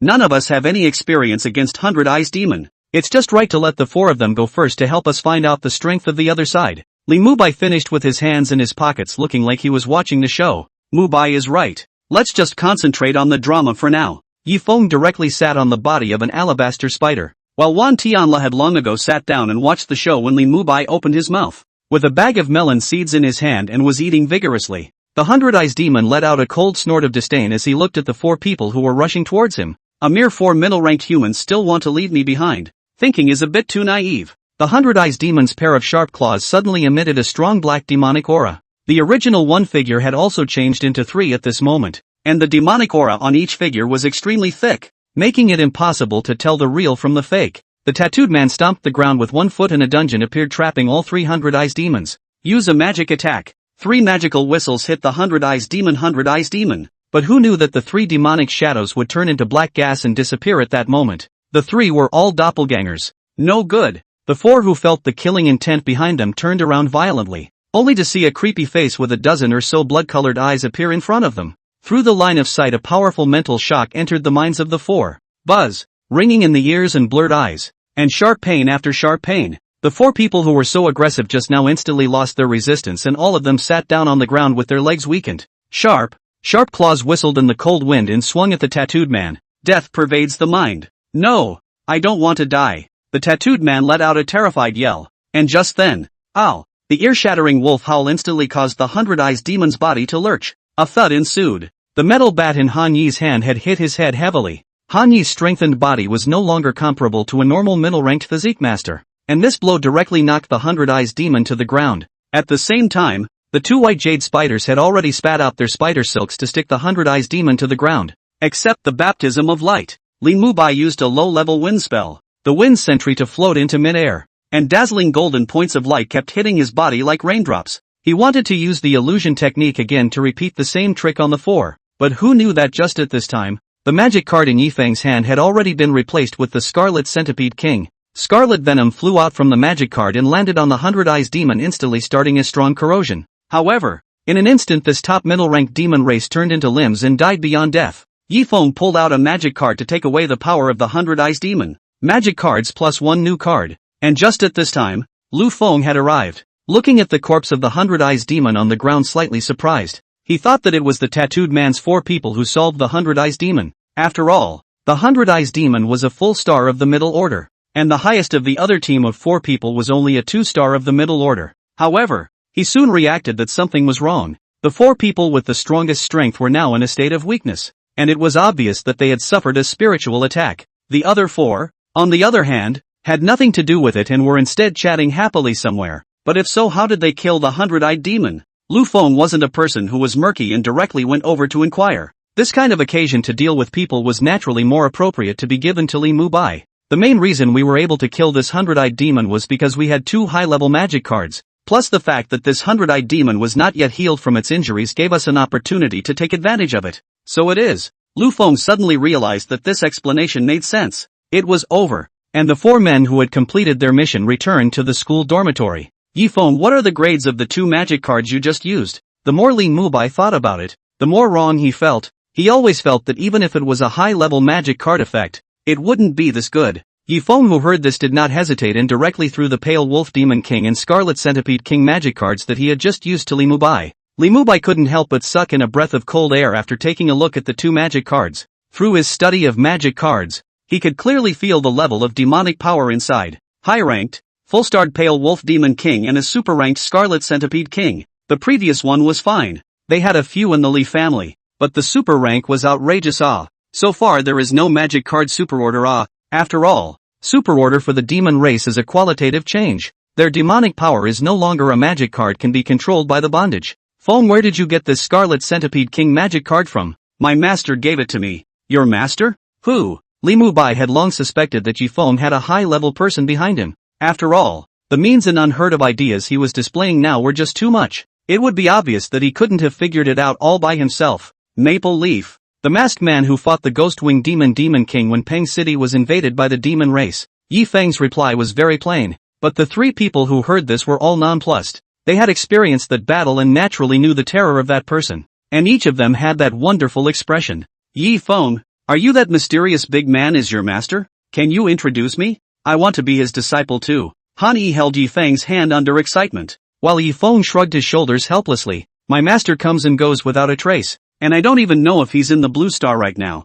Brother Feng, you mean your master is not from our Blue Star? Li Mubai found the key in this statement. Yifeng nodded and said, the great world. There is nothing strange. My master came from another world. Just because of an accident discovered this world. Also by chance I met him. We 2 stinky similarities became master and disciple. Chapter 38, What Heavenly Flame? We don't know. The 3 of them realized with a sudden realization. No wonder they had always felt that Yifeng was a bit strange, especially his behavior and mannerisms, which were extremely inconsistent with his current age. It looked like he should have been influenced by this senior elder. It was now 7, almost 8 in the evening, and the 4 of them were having a good time chatting when an uninvited guest came to the dormitory. This was a middle-aged man with glasses who looked very civilized. He scanned the 4 people in the room and then said, yesterday there was an explosion in the sewer downtown. You 4 reported that you don't know what caused it. Is it true that you don't know? The 4 of them sniffed and looked at the man in front of them with a confused expression. Forgot to introduce myself. I'm the school secretary, Wang Wenba. In the school students to join the demon hunting team, this aspect of the matter is my responsibility. Your mission yesterday involves a kind of special existence called heavenly fire. This kind of thing is extremely special and important. I also hope that you guys can answer truthfully, do not have to hide. Wang Wenbo pushed his glasses to make himself look a little more svelte. The four people who heard the words were looking at me, and finally spoke in unison with a confused look on their faces. What heavenly fire? We don't know. So can you guys describe what happened in the sewers yesterday? This exchange of words should undoubtedly be given to Li Mubai. Secretary. Yesterday we were cleaning up the rat demons in the sewers. Just some low-level rat demons. It was easy to clean up. After we finished cleaning up we were ready to leave. I don't know why there was a sudden explosion in the depths of the sewers. And then there was no then. Li Mubai knew the rarity of the heavenly flame. And he also understood Yi Feng's thoughts. Since Brother Feng didn't want to reveal it, he would try to conceal it. Wang Wenbo, who heard the words, frowned tightly, and for a moment felt that what Li Mubai said was reasonable and not a bit faulty. After all, the four of them were just ordinary freshmen. Clear and stupid. How could they possibly dare to lie to him? The school secretary. It looks like you guys really don't know about this. In that case then I'll leave you alone. Wang Wenbo got up and prepared to leave. And before he left, he suddenly said again, the freshman year just started with the establishment of a demon hunting team, and basically one mission a day. Do you guys think that being in school is not as good as being outside hunting demons to improve your strength faster? Foolish. Looking at Wang Wenbo's departing back, the four were ahead of questions. It was just the beginning of the school year. Even the departmental competition hadn't started. The resources hadn't started to be distributed. And it seemed like there was no way for them to improve their strength at school for the time being. Speaking of the great competition, Li Mubai suddenly remembered a question and turned his head to the three people and asked, there's less than a month to go before the freshman competition. First the department will be divided into rankings, and then the top 10 in the department will then participate in the school competition. Do you guys have the confidence to get the top 10 in the department? My weaponry department never fights and kills, so this grand competition has nothing to do with me. Yi Feng shrugged his shoulders, while Wan Tianle said with the same crying expression, there are only 5 people in our department. No one can run in the school competition. Han Yi, on the other hand, was a bit sad. There are really quite a few system people. But with my current strength, taking a top 10 position shouldn't be a problem. As soon as Li Mubai saw that these two people had no more problems, he then turned his gaze to Yi Feng. Feng, roll. Yi Feng could see what Li Mubai meant directly, middle finger for greeting. Brother Feng, for the freshman competition, the higher the ranking within the school, the more generous the rewards will be and the more resources they will receive. Say the real reason. I want to help our family gain prestige. You guys are close to me? And now you've been recognized by the school authorities as being from our Li family in the capital. That's right. Telling the truth is what makes a true brother. While Yi Feng nodded his head in satisfaction, Li Mubai's eyes were glowing as he said, you agree? You're overthinking it. I told you I don't like fighting. A high-level magic card. Go ahead. Want me to hit number 1 on campus? Yi Feng agreed to do it dryly. For the sake of the high-level magic cards he absolutely gave it up. What's the most you feel you can hit? How high do you want me to play? And anyway, I'll tell you in advance that the higher I play in the rankings, the higher you have to raise the pay you give me. Li Mubai looked at Yi Feng and closed his eyes to contemplate for a while longer. He didn't need to think about who the first and second in the East Region Magic Academy were this year. The only all-system mage from ancient times, Ziling, and Qi Xianbing, who was born with an ice spirit. These two were both demonic geniuses. Although Yi Feng was also very heaven-defying, he was still a bit worse than these two.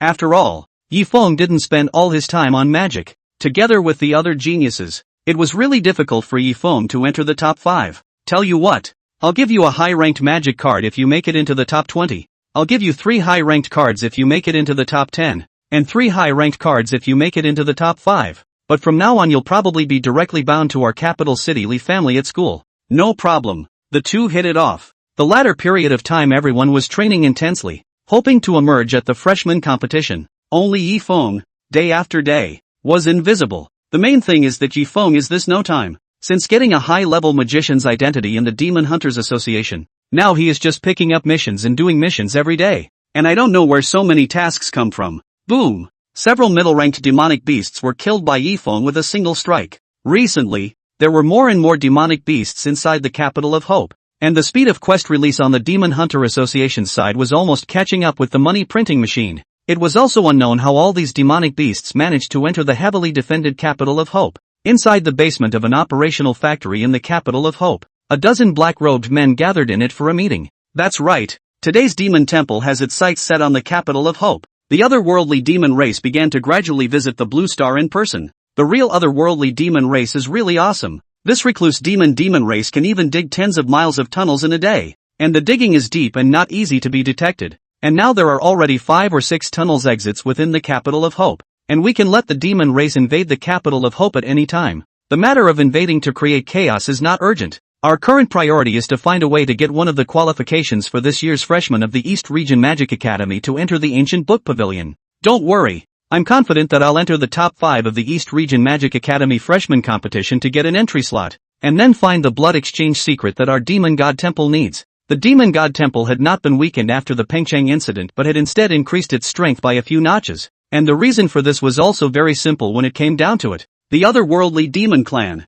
after noticing that Blue Star was not simple, did not let only local demonic beasts that were just infused with otherworldly demon chi attack like before. Rather, it has dramatically increased the number of otherworldly demons in Blue Star. Half a month later, Chapter 39, who says Forge Masters don't know how to fight? That day in class Yifeng met Song Chuanya. During class, he came to the podium. Girls love to gossip, especially the male students inside this female class, who are obviously related to the beautiful teacher. All of them stopped playing with their cell phones and focused on the two of them. Teacher, our artifact department cannot participate in the freshman competition, so is it not an option to go as well? Song Chuanya looked at Yifeng with some surprise at his words. You want to participate? Aha! Thinking about that master of Yifeng's, Song Chuanya had a bit of a headache. It wasn't that he didn't believe that Yifeng had strength, but he believed too much that Yifeng had strength. If he, a student of the weaponry department, hanged the other departments, then she could guarantee that all the teachers of the school's combat classes would have to stomp their feet and curse in anger.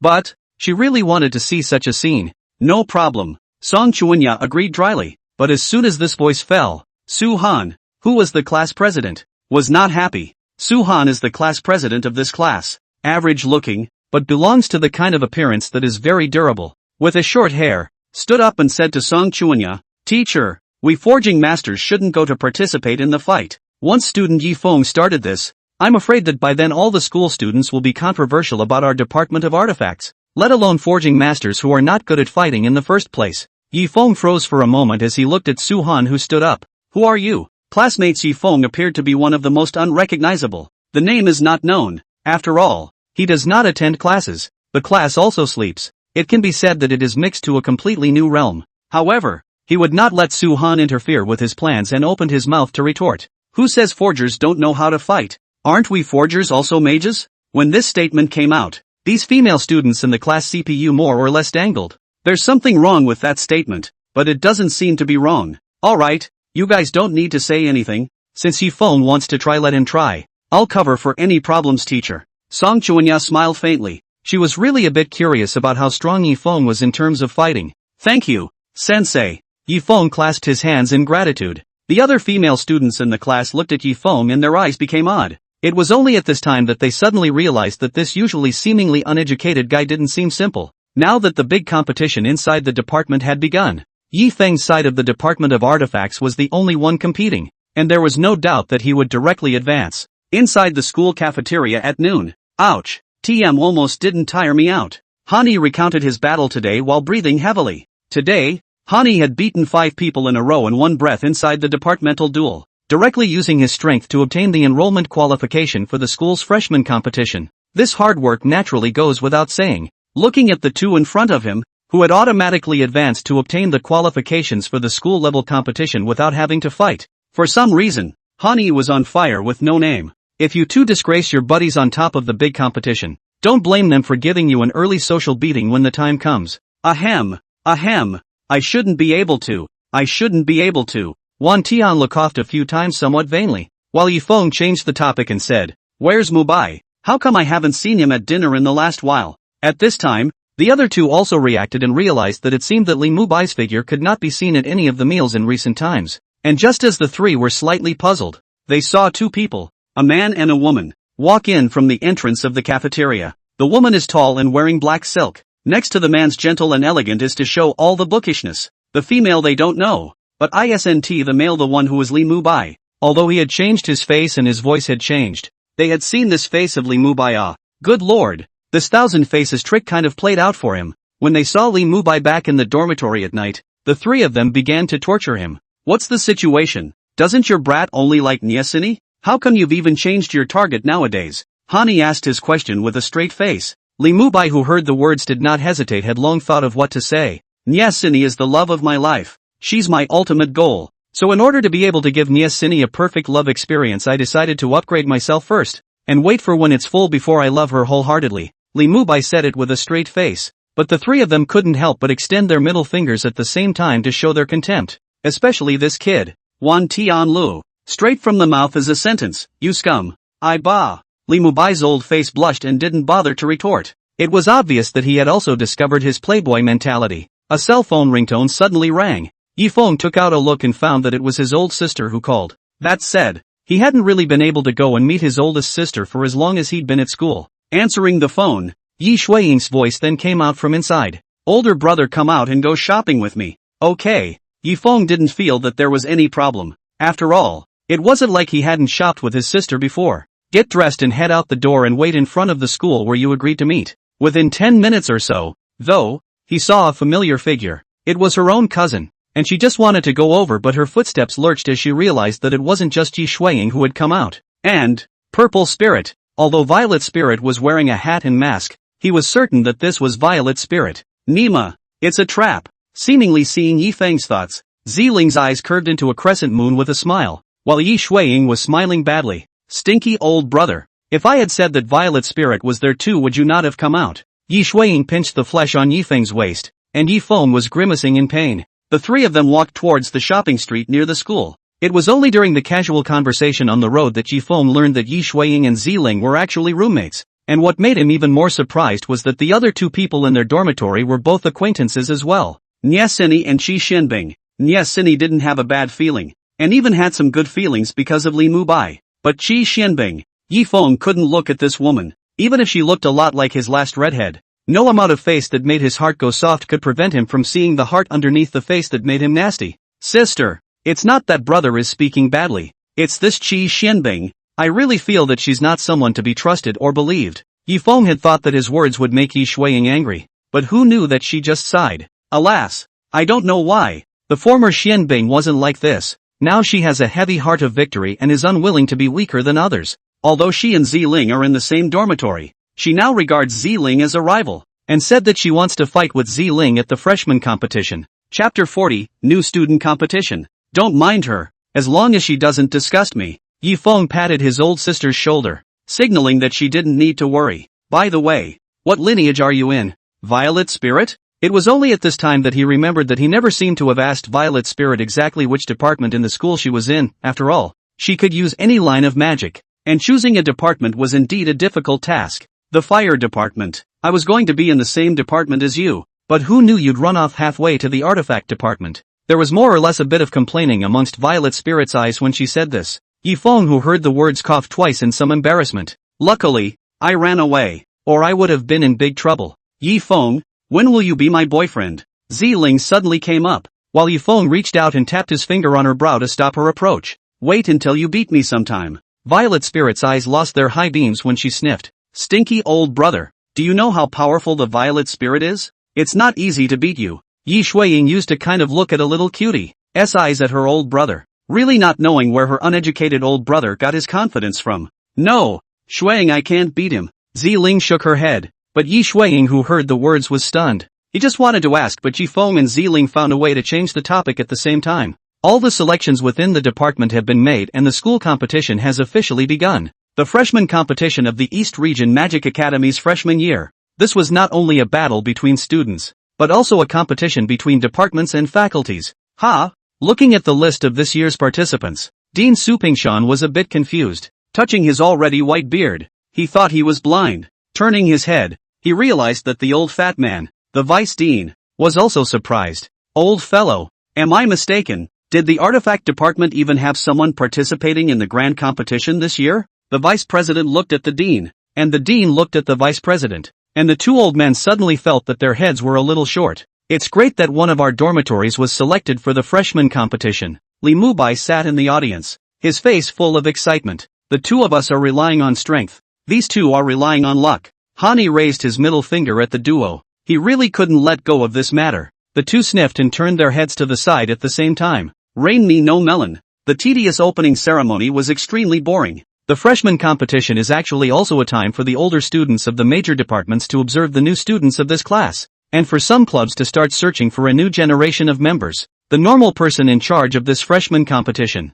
Yifeng's foreknew, was the teacher who had gone to the dormitory to talk to them before, Wang Wenba. In fact, Wang Wenba didn't want to be this host, but there was no way. No teacher in the school was willing to be, so he was driven to the duck. There are 13 major departments in the Eastern Region Magic Academy. They are Fire, Earth, Gold, Wood, Water, Wind, Thunder, Light, Ice, System, Weapon, Summoning, and Healing. The Cure did not compete. 1 from the Artifact Department, 5 from the Summoning Department, and 10 from each of the other 10 departments. A total of 106 entries were made. Soon it was time for the first bout. The first match between Yifeng of the Weapon Department and Qian Xiaodong of the Fire Department. Wang Wenba's voice fell. The whole room was in an uproar. The Artifact Department even competed? This isn't funny. Where did the Artifact Department get the combat power? Isn't this coming over to give away points for nothing? This Qian Xiaodong is our department, a barely only ranked 10th into the school competition.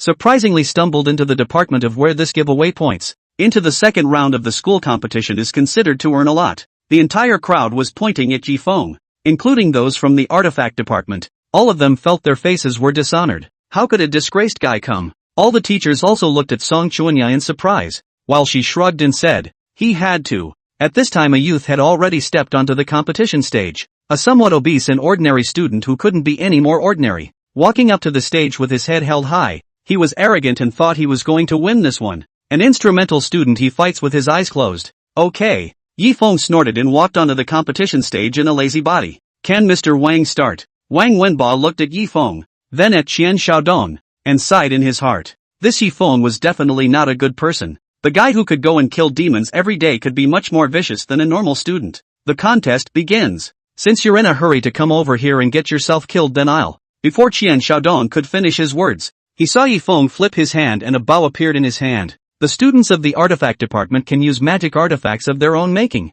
I finally figured out where this kid got the courage to compete. Dean Supingshan slapped his forehead in sudden realization. And the other teachers obviously thought of this problem as well. Phew! The crossbow arrow was shot out as a fire snake, and its power was so powerful that it had already reached the middle order extreme. Bang! Tianli slammed the table and looked at Song Chuanya and roared. This is clearly already a middle-ranked magical artifact. Song Chuanya, how dare you department students break the rules? Song Chuanya, who had heard the words, however, had the corners of her mouth twitch. He made that himself. I'm afraid you guys don't know that. I took him to the Forge Masters Association the day before yesterday to take his exam, and he passed, and he's advanced. All the teachers were confused by this statement. How is that possible? Even if one's talent is more unbelievable, it's impossible to become a senior forger in freshman year, right? It's already a genius to become a junior forger. And what's more, he's only a middle-ranked wizard. Not to mention the other teachers. Song Chuanya hadn't slowed down even now. She couldn't figure out why Yifeng possessed that kind of thing that existed against the heavens. At this point on the field, Qian Xiaodong used all of his defenses to no avail, and was finally sent straight off the stage by Fire Snake. Scoundrel! It's a rascal! Isn't it a rule that no magical artifacts can be used in the freshman competition? Shameless guy, you're a disgrace to our school. The students were in an uproar, and Qian Xiaodong, who lost the match, was even more indignant. Wang Wenba frowned and was just about to open his mouth to sentence Yifeng for cheating, but who knew that Dean Supingshan would open his mouth at this time? Yifeng didn't commit any fouls. The weaponry department has special privileges for participating in tournaments and summoners. They are allowed to use magical artifacts of their own making, and Yifeng of the weaponry department is now a senior forge master. After saying that, the big screen displayed Yifeng's forge master profile, information that has been certified by the Forge Masters Guild. One of the representative pieces has the word storage ring written on it, and this time the teacher who knew the storage ring realized that the original Song Chuanya's storage ring was refined by this kid. Yifeng looked at the electronic screen and first froze, then wanted to die. One doesn't want to flaunt it. He looked up at Song Chuanya, who was all smiles in the teacher's seat. The corners of Yifeng's mouth twitched. He was obviously put on the spot by this one. Chapter 41, The Terrifying Art of the Thousand Faces. That day Song Chuanya clearly said that he was just taking himself to get a middle-order forging master license. How did it turn into a high-order license? Originally, it was to hide the strength before the test was intended not to expose the strength. But now how is it? Song Chuanya couldn't help but laugh at Yifeng's confused expression. Unlike Song Chuanya, the expressions of the others were all dumbfounded. This included 3 other people from dormitory 324. Returning to the audience, Yi Feng was immediately questioned by the 3 of them, and Yi Feng only had a faint sentence. You guys BB this thing again, believe it or not I'll sneak around and knife all of you at night? The 3 of them immediately shut up at that. The school's senior management began to discuss frantically, and was full of interest in Yi Feng. They really couldn't figure out how a freshman had managed to get a high-level Forge Master license.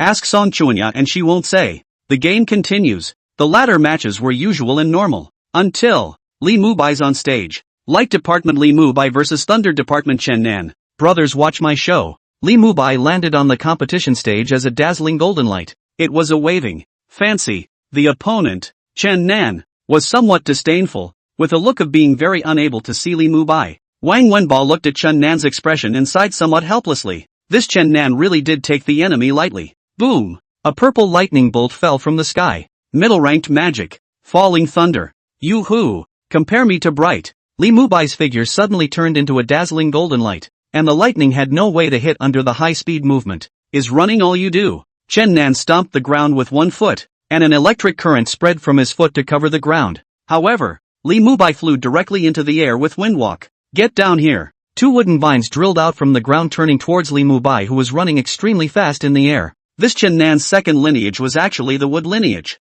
Li Mubai, who was originally fleeing in the air at this moment but suddenly stood still. The corners of his mouth turned up in a smile. Not only Li Mubai, Yi Feng also revealed a smile at the same time. Thousand Faces art could not only change appearance and voice. After his improvement, originally only cultivators could practice Thousand Faces art. Cultivator chapter could copy cultivator spells, and now it could already copy the same level of magic. A light mirror appeared in the air and shone on the vines. Then 2 equally golden light vines suddenly appeared, and the 4 vines entangled at once were surprisingly evenly matched. What kind of magic is this? Chen Nan was shocked. All the students were equally shocked, and the teacher was confused. Even more dumbfounded were the 2 deans. 2 super-ranked mages who couldn't see the path of this magic. Being distracted inside a battle is not a good habit.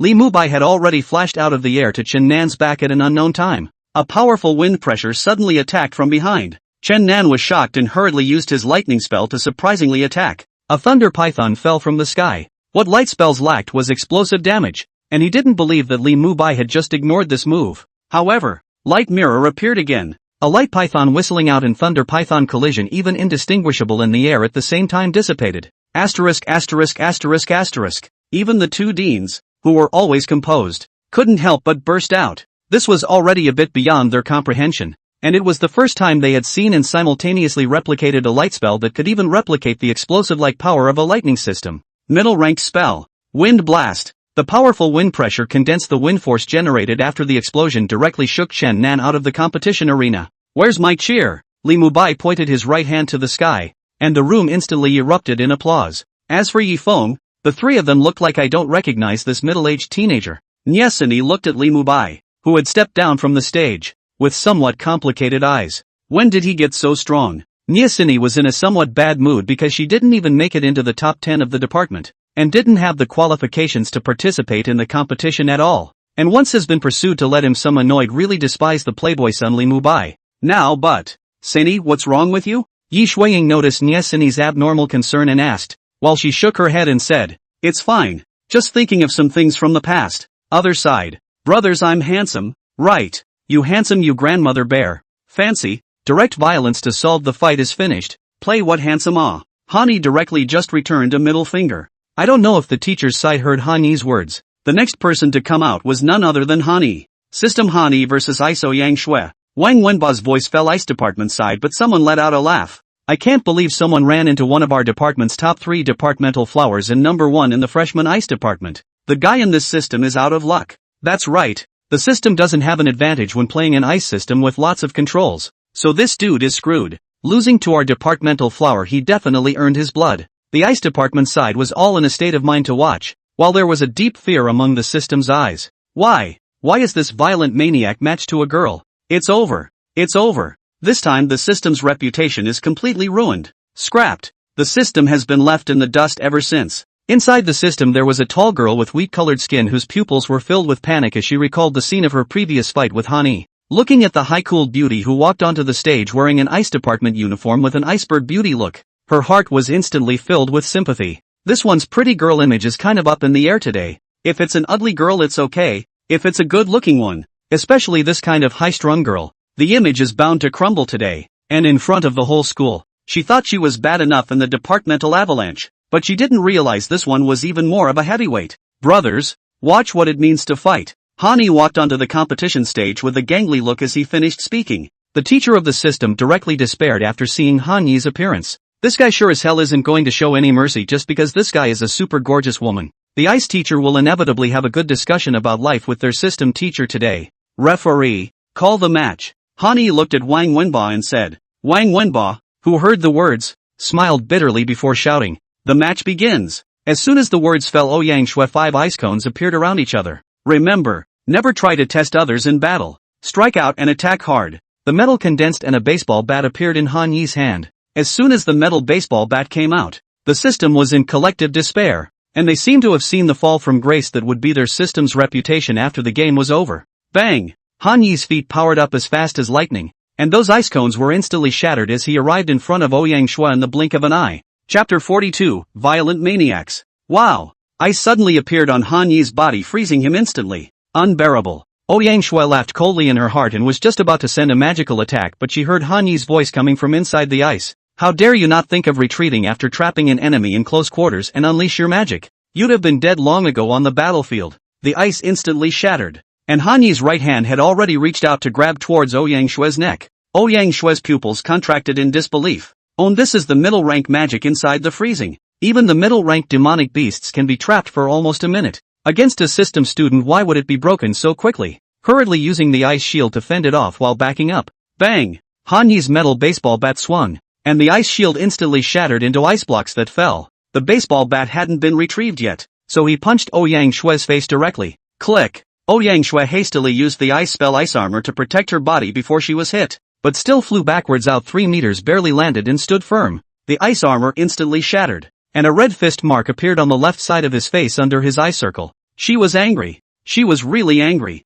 The magic power in his body was frantically urged, and 2 ice snakes appeared whistling towards the charging Han Yi. Yeah, that's what makes a fight decent. The metal bat disintegrated into iron fists over Han Yi's hands. Boom! Both fists struck the 2 ice snakes, instantly causing them to appear cracks then crumble. A trace of surprise flashed among Ouyang Shui's eyes, but she quickly adjusted her state. You are worthy of making me use my full strength. Ouyang Shui waved her palm, and the water element spread rapidly with her as the center. Middle order magic. Waters. Ouyang Shui's second lineage was surprisingly the water lineage that was the most compatible with the ice lineage, which made many people couldn't help but feel a little surprised. The water had already reached Han Yi's ankles and was rapidly spreading upwards. It was hard to untie the water with brute force, but Han Yi was not flustered and just wanted to untie it with all his might. Who knew that right at this moment? Middle-ranked magic. Water wave. A full 2-meter high wave of water appeared to instantly submerge Han Yi. Freeze! Ouyang Shui let out a cry, and the water instantly froze. With a full 2 meters of ice, he didn't believe that this system guy could break free. The students of the ice department had begun to cheer. The system, on the other hand, is even crazier, and their system's face is saved. The 2 deans and all the teachers nodded their heads in satisfaction. It was already rare for the system to be able to fight with the ice department like this. Both were geniuses of each department.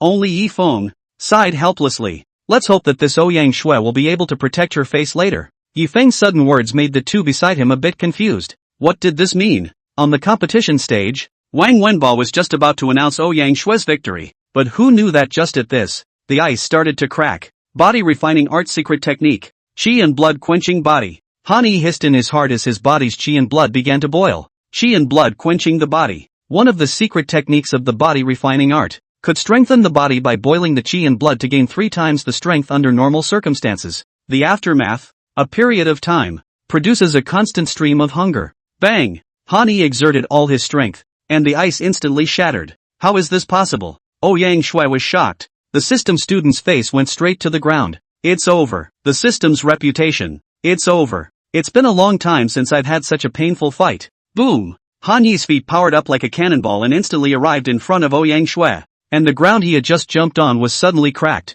Old Su, isn't your third faculty the spirit faculty? Can you see what's going on here? The vice president inquired with some anxiety, while Dean Su Pingshan was a bit confused looking at him and said, Have you heard of magic that can use magic to make the inside of the body's cells into a high-speed depletion to increase the strength of the whole body by 3 times and also at the same time use magic to replenish the lost cells at a high speed? Ha! How is it possible to have this kind of magic? The vice president's head was full of questions. This Hani is using such magic. What? The vice president was dumbfounded. On the competition stage, bang! The 5 layers of ice shield used by Ouyang Shui was instantly broken. She tried to use her magic again, but Han Yi's speed was too great and his hand had grabbed her neck. Fly me! Han Yi's arm exerted force to directly throw Ouyang Shui into midair. Looking at the ceiling that was getting closer and closer to her, Ouyang Shui's brain had gone down, but managed to use the last remaining magic power to condense a layer of ice armor on her body. Boo! Han Yi jumped into the air and landed a knee strike directly on Ouyang Shui's backside, then followed up with an elbow strike on top of the belly. The other free hand grabbed Ouyang Shui's shoulder and threw it directly at the competition stage below. Boom! Ah! Ouyang Shui spat out a mouthful of blood and her ice armor completely shattered. A metal plate appeared in the air, and Han Yi's pedal board caught on, catapulting and swinging his fist towards Ouyang Shui. Wang Wenba at this time also reacted. It was obvious that Ouyang Shui could no longer fight her opponent. Hurry over with the intention of protecting and then ending the match. I haven't lost yet. Ouyang Shui let out a cry, and the magic power in her body unexpectedly regained itself in a flash. Su Pengshan couldn't help but be staggered by the situation. I didn't expect this little girl is the legendary double magic energy body. Normal people can only store magic energy in the meridians, while she is because of the special meridians can be stored in the heart of the eyebrow or amongst other locations as well. And when there is not enough magic energy later on, the stored magic energy will go into the instantaneous meridians to refill them. Su Pengshan stroked his chin. He was really curious as to what kind of battle these 2 little guys would bring behind them. The students of the system stood up excitedly at this. Han Yi still had hope of losing. A cold aura filled the competition stage and a huge ice shield appeared to wrap Ouyang Shui. This system student must have used some kind of short-time power-boosting magic to be so powerful. As long as she could stall for time, she would win. You don't know anything about power. Boom! Click! Han Yi circled the ice shield intended to be like a turtle shell, and his right hand once again grabbed Ouyang Shui's neck making her gasp for air. The only thing that could be done in a critical situation was to use the ice armor again. Whoosh! Thrown high into the air once again, Han Yi took off, disintegrating metal flying out of his body then quickly reorganizing to form several springboards in the air. Boom! Boom! Boom! Boom! Knee strikes, elbow strikes, left hooks, right hooks, and finally dropping from the air to land a whip kick directly on top of Ouyang Shui's belly. Boom! Ouyang Shui landed heavily and smashed a big pit. Put! A mouthful of blood spurted out. At this time, the iceberg beauty has now been covered in green and purple. Even the face is swollen, and there is even blood from the skin appeared tiny cracks outflow. The appearance of that called a miserable lying motionless inside the pit, completely unconscious, quiet in the room. Chapter 44, The Shadow of a Nightmare for the Whole School. It's over. It's ruined. The system is left to stink for years to come. If the ice students were in the mood for a roller coaster, the system students were bungee jumping. It's a lot more exciting than the ice students. At best, they'd lose the match for the department flower, and they'd lose face for the whole department. The medical team was the first to react, and after checking, they found that Ouyang Shui had many broken bones all over her body, and her bruises were even more numerous. But the good thing was that none of this was a matter in front of a high-level healing mage. Ice Department Ouyang Shui's homeroom teacher, a female teacher, slammed the table and headed towards the system teacher's location. The system. What do you students mean? Willing to gamble? Don't get angry. Well, this has nothing to do with Hania. Is your students have to fight well? The competition has heard very normal. Well, competition? Is his last combo a contest? That was running towards killing, right? And this is a female student. Although she can recover from being beaten like this, do you think her image will still be there? The whole school has seen her like this. What do you want her to do in school in the future? The students of the ice department and the system quarreled, while many of the students of the ice department who adored Ouyang Shui lost their love on the spot. Without the looks to add to it, it suddenly seemed as if goddesses were just that. Ha ha ha, ouch. Hani returned to his seat, and the 3 of them directly twisted their heads to say, I don't know you. Get lost. Brothers, is there any food? I'm starving to death. After the game in a while go to the buffet. For the current me affordable. Okay. The 3 nodded in agreement, and the tournament table was restored by this time. There were ice system ones on this side of the mixed system audience seat, looking at Hani who was chatting with his roommate in front with eyes that screamed fear. That's a nasty piece of violence. And not only a violent maniac, but a violent maniac who beats up both men and women. Next match. Summoning Department Wan Tianla vs. Wood Department Lin Ying. As soon as Wang Wenba's words fell, the 4 people from the summoning department stood up at the same time. Ha! What are you doing? Call me when this fight is over. This place can't stay for a while. The 4 summoning department students fled and ran out of the competition stage. One of them even tripped without standing still. His shoes flew off. He didn't even dare to pick them up and stumbled out. And the only 3 teachers in the summoning department that weren't too many were despairing at the same time. Compared to the 2 just now, one who could copy spells and one who was a violent maniac. This one was even more of a heavyweight. The 4 summoning department students who ran out crouched in the doorway shivering as they remembered the scene they saw earlier when they were sparring with Wan Tianlu. It was a nightmare. A nightmare they'd never be able to shake. Yeah, it's my turn. 10,000 Legends walks towards the tournament table. Across from him was a quiet-looking girl with glasses and some small freckles on her face. Hello, my name is Van Tanel. Wan Tianla gave a naive smile. And Lin Ying was first stunned at his words. Then he smiled and said, Hello, my name is Lin Ying. Alas, it's over. It's over. Tianla is considered to have lost the right to choose a date from now on. Li Mubai sighed, while Han Yi couldn't help but shiver. How is this opposite side still a girl? This luck is even worse than the one opposite me. The surrounding students were all puzzled. No matter how miserable can be as miserable as a girl meeting a violent maniac like you? Game on. As Wang Wenba's voice fell, a summoning spell formation appeared in front of Wan Tianla. Hiss, hiss. 2 alabaster spiders appeared at the same time. Yo, white jade spider. All have the strength of 3 stars of the middle rank. After adulthood can reach the high rank. Isn't this kind of spider extinct? I didn't think that I could still see it. Dean Supengshan was a bit surprised, not expecting to see this blue star local demonic beast that should have gone extinct here. The 2 alabaster spiders rushed towards Lin Koma at the same time. And when she saw this she hurriedly used her magic. Suddenly a dozen or so vines emerged from the ground around her body at the same time, winding their way towards the white jade spider. The white jade spider stood still and spat out its venom, and several of the vines instantly withered. The rest of the vines were cut off by the sharp spider legs. However, the vine suddenly regenerated and more than a dozen flowers grew out, then turned into petals and shot towards the white jade spider with a whistling sound. Surprisingly, it's the topwood magic in the middle rank. Vine flower field. It can simulate the field magic that only the high rank can have. This nymphette is very gifted, but this spell also cost her almost so magical energy. The good thing is that the vine flower field won't have any magical energy digested after it's used, and it has a full 10 minutes of duration unless it's broken. The vice president said, although the white jade spider is good, it's not an adult after all. This Wan Tianla should have lost. Su Pengshan also spoke his mind. Now that the entire martial arts stage had been completely shrouded, the 2 white jade spiders and vine petals were constantly trembling. Vines appeared from the ground and wrapped around the body of the white jade spider, and the petals condensed into a flower demon. And with both hands, the vines formed into cones and stabbed at the white jade spider. Just when everyone thought the match was going to end, a sudden change occurred. Alas, Tianlu surprisingly moved for real as well. Yi Feng sighed. Today all 4 of their oddballs were considered to have made an appearance. A dozen summoning spells suddenly appeared. A skeleton soldier appeared. And among them was a skeleton knight, riding a skeleton horse, with a worn-out pitch-black colored lance in his hand as if it were the scythe of the god of death. With a poof, the flower demon was directly chopped to death. Asterisk asterisk asterisk asterisk. Undead class summoner. There really are such summoners in the world.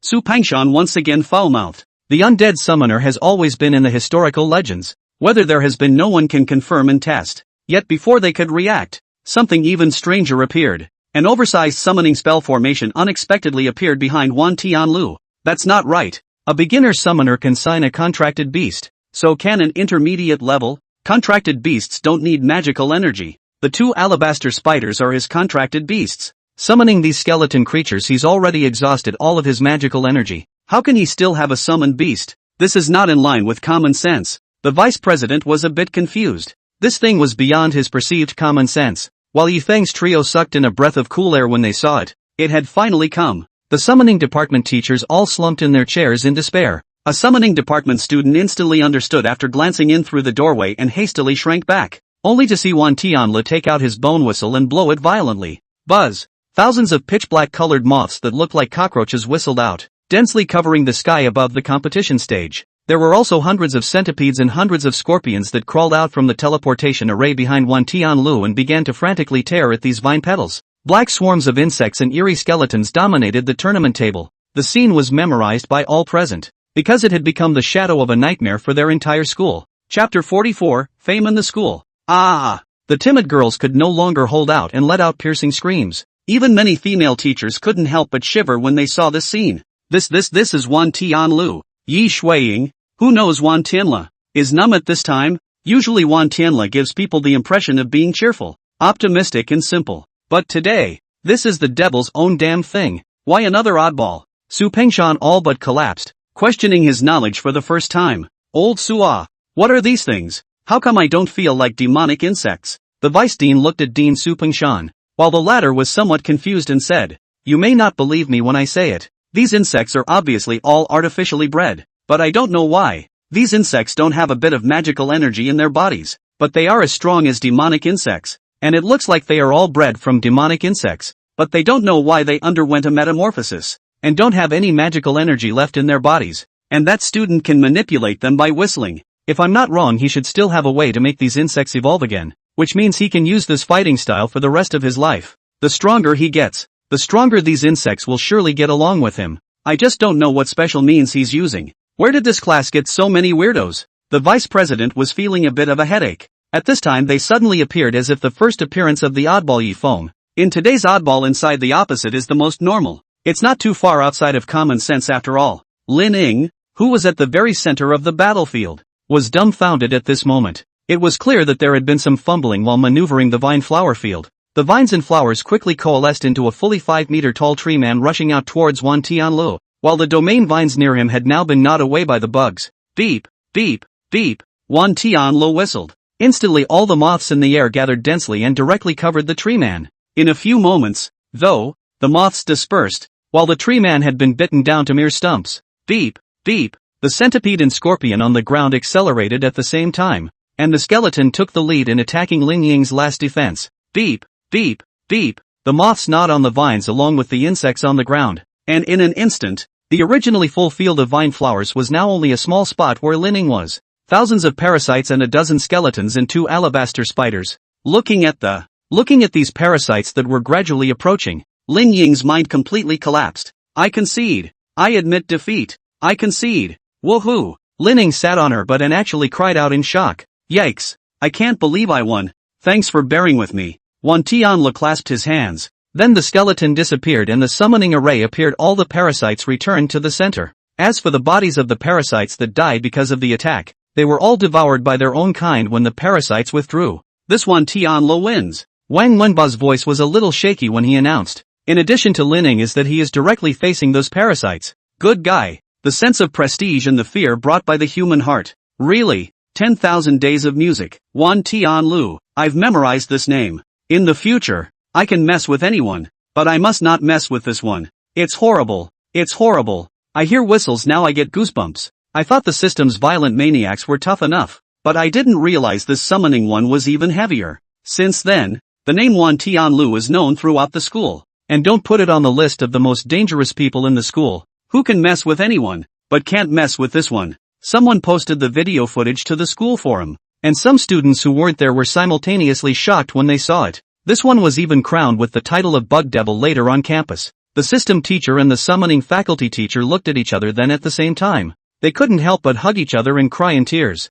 What has happened to their department? Wan Tianlu walked up to the audience just like a fire into a haystack, and when he walked to something, the people over there automatically stepped aside to clear the way. Tianlu, now you're known throughout the school. Li Mubai couldn't help but sigh. Asterisk asterisk asterisk asterisk. Stop talking. I'm getting hungry and pumped. Let's go out for a buffet. Mr. Li's treat. Hani was on fire to go out for dinner, and Li Mubai, who had heard the words, shrugged his shoulders and said it was fine. The four of them left the freshman competition site at the same time. Anyway, they've played today's game and the next one is tomorrow. Looking at the four people who went out at the same time, the dean and vice dean couldn't help but stare at the same time. Do these four oddballs know each other well? Su Pengshan looked towards the teacher responsible for the student count, and that teacher immediately revealed a helpless expression upon hearing this. More than familiar. They came to our school together from a dormitory and were even in the same class in high school. What? These four oddballs are actually in the same dormitory. It's over.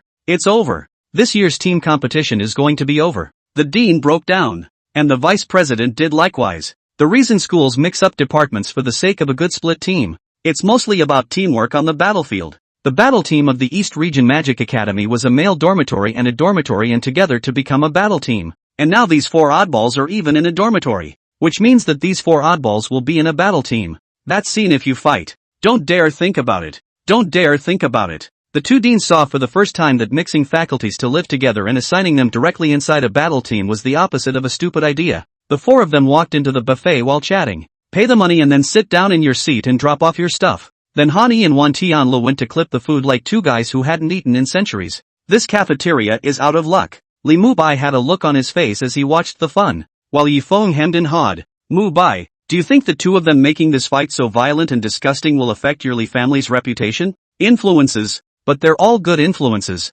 showing that as long as you have the strength, no matter what, you'll be able to do well in our Li family, just like Han-yi and Tianlu. It makes sense. The opponents at the back shouldn't be simple. The 2 of them haven't sent their full strength yet. If they rush the rankings, the back 80% will have to send their strength. When that time comes, that's seen. TSK.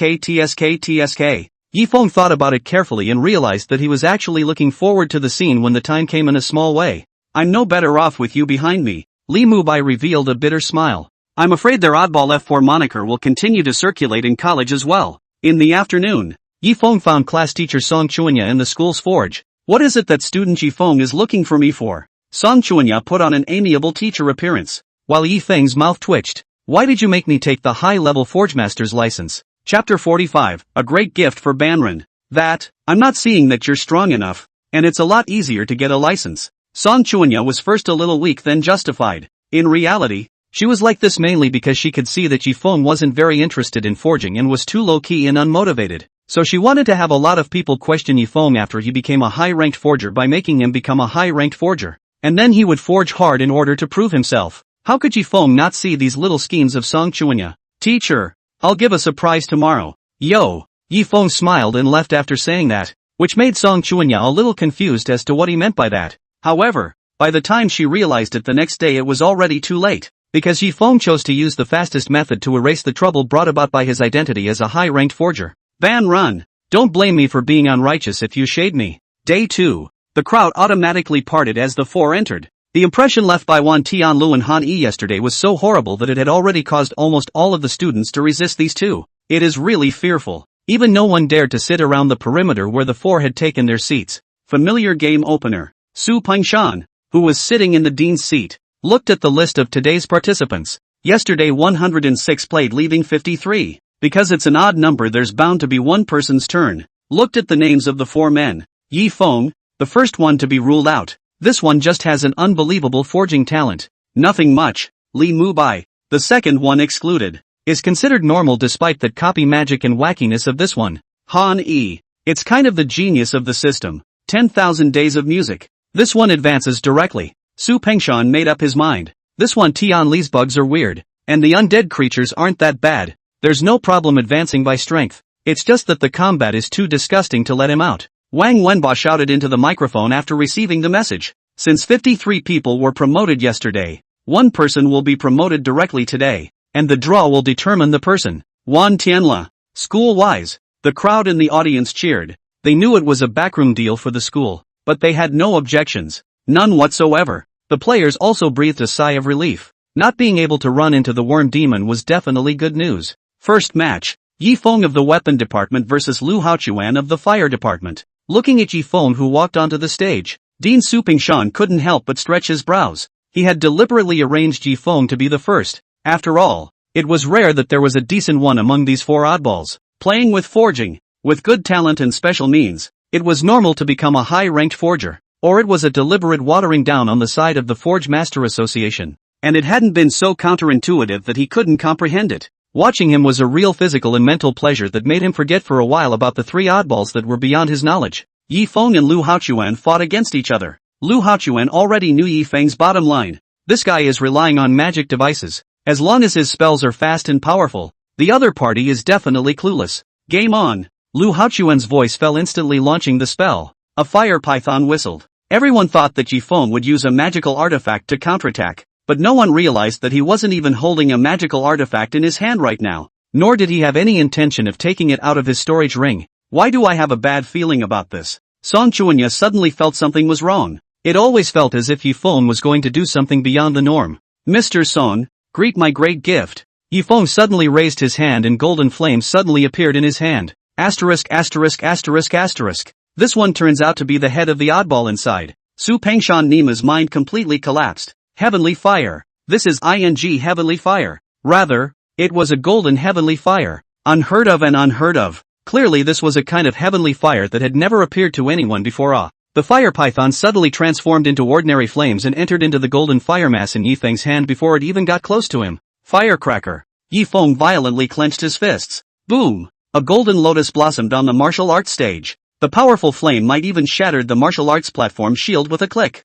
This strike had surprisingly reached a high level. Lu Haochuan was blown up and fell out of the competition stage. But it was good that Yifeng purposely controlled it so that his opponent didn't receive any life-threatening injuries. The whole room was confused. What just happened? Skyfire. It's the heavenly flame. This person has heavenly flame. It must be heavenly flame, can't be wrong. I once encountered a super-ranked mage with heavenly flame. But his heavenly flame pressure was also far less terrifying than how it is in the hands of this artifact system person. Golden heavenly flame. Aren't there just 4 kinds of heavenly flames inside the Blue Star records? And there's no golden heavenly flame in there either. All the students were humanly stupid. Song Chuanya was also dumbfounded. She had always thought that Yifeng just had a strand of heavenly flame that he could control that could only be used for forging. Even controlling a strand of it was already remarkable. However, it is obvious that to be able to release magic directly with heavenly flame, this is to have the entirety of the flame. How did she not think that Yifeng would have the entirety of the heavenly flame? Li Mubai's 3 people clearly understood and naturally wouldn't be shocked. Wang Wenba, on the other hand, sucked in a mouthful of cool air. He was curious before why the sewers of the capital of hope will appear heavenly fire, but the result did not expect that it is actually Yifeng has a heavenly fire. At that time, the demon hunting used so the resulting appearance of a heavenly fire breath. Old Sua, my brain is a little messed up. Have I been hallucinating for the past 2 days without a good night's sleep? The Vice-Dean felt like his entire being was blindsided. Sniffing, Su Pengshan similarly said with some trembling lips, I feel as if I'm hallucinating as well. On the other side of the teacher's position, the fire teacher Tian Li was directly furious. Song Chuanya, so this student has heavenly flame. No wonder you were so monkeyish to snatch him away from me. The fire department teacher heard. What? Originally Yifeng was from their fire department? Being halfway scooped up. If there is a heavenly fire, it would be too normal to become a senior forging master. Heavenly flame was the highest temperature flame in the world that could melt any metal. Even high rank and even super rank materials could be handled in minutes. This Song Chuanya knew that Yifeng had heavenly flame and that becoming a forge master would definitely be bullish. So he came over to poach him with the difference in information. The fire teachers instantly grouped together and came over to find Song Chuanya to settle the score. And Su Pengshan also reacted back. And he didn't look at the back of the match. Go directly to question Song Chuanya. A magician with heavenly fire. Or a magician around the age of 18. Becoming a super rank is really breaking the bottleneck of today's world realm. To become an existence above the super rank is an impossible thing. Instead, he was dragged to the forge, resulting in the current wizard level still being a mid-rank 1-star. What is this? It's a waste. Looking at Song Chuanya, who was surrounded by a group of people in the teacher's seat who couldn't defend themselves, Yifeng couldn't help but laugh. Chapter 46, Face? What face to have? Was that my oldest brother just now? Yi Shuiying's eyes were filled with disbelief. When was her own old brother so strong? How come she didn't know? Shuiying, didn't you say your brother was weak? What's with this heavenly flame? Or is it a heavenly fire that has never appeared before? Qi Xianbing's brows were tightly locked, and the eyes that looked at Yi Shuiying beside him were filled with doubt. Yi Shuiying, who heard the words, shook her head and said, I'm not sure, but my oldest brother did once go out for a month, but I didn't feel any changes in him. I can prove what Shuiying said. Nye Sini suddenly spoke. Not only Yifeng, Han Yi, Wan Tianlu, Li Mubai and the 4 of them got tired of each other every day in high school. And at that time their fighting ability has always belonged to that kind of not so good level. But why did they suddenly become so strong when they got to college? She was also puzzled as to why this was the case. It was fine if one person got stronger. The problem was that 4 people got stronger at the same time. The Violet Spirit, who hadn't said anything, suddenly spoke up at this time. Is it possible that it's because they've been hiding their strength in the past? Shuiying, didn't I say that I can't beat your brother?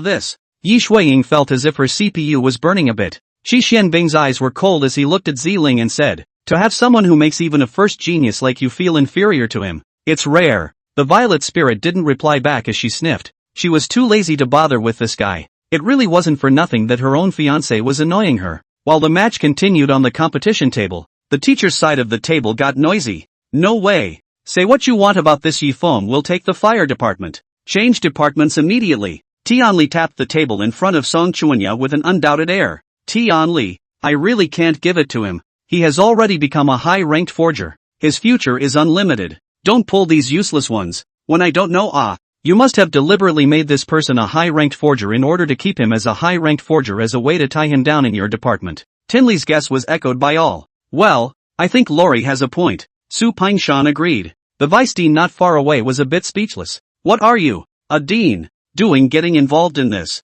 The prerequisite for switching departments is that he has to agree to it himself, right? At her wit's end, Song Chuanya could only say so. Tianli commanded with a cold snort at her words. It's not that simple. Find a few fire department students, the kind that are especially good looking, and go talk Yifeng into coming to the fire department for me. Where's the face? Where's your face, Tinley? Even Tianli couldn't hold back at this time and directly transformed into a shrew. Face? What face do you want? Students who have heavenly fire, or insta-complete heavenly fire. Not the crippled goods that have been passed down from the Feng family in the capital for I don't know how many generations that have already been almost extinguished. What more face do you want with such a student? Song Chuanya was angry, faces red. Seen shameless. Have not seen so shameless.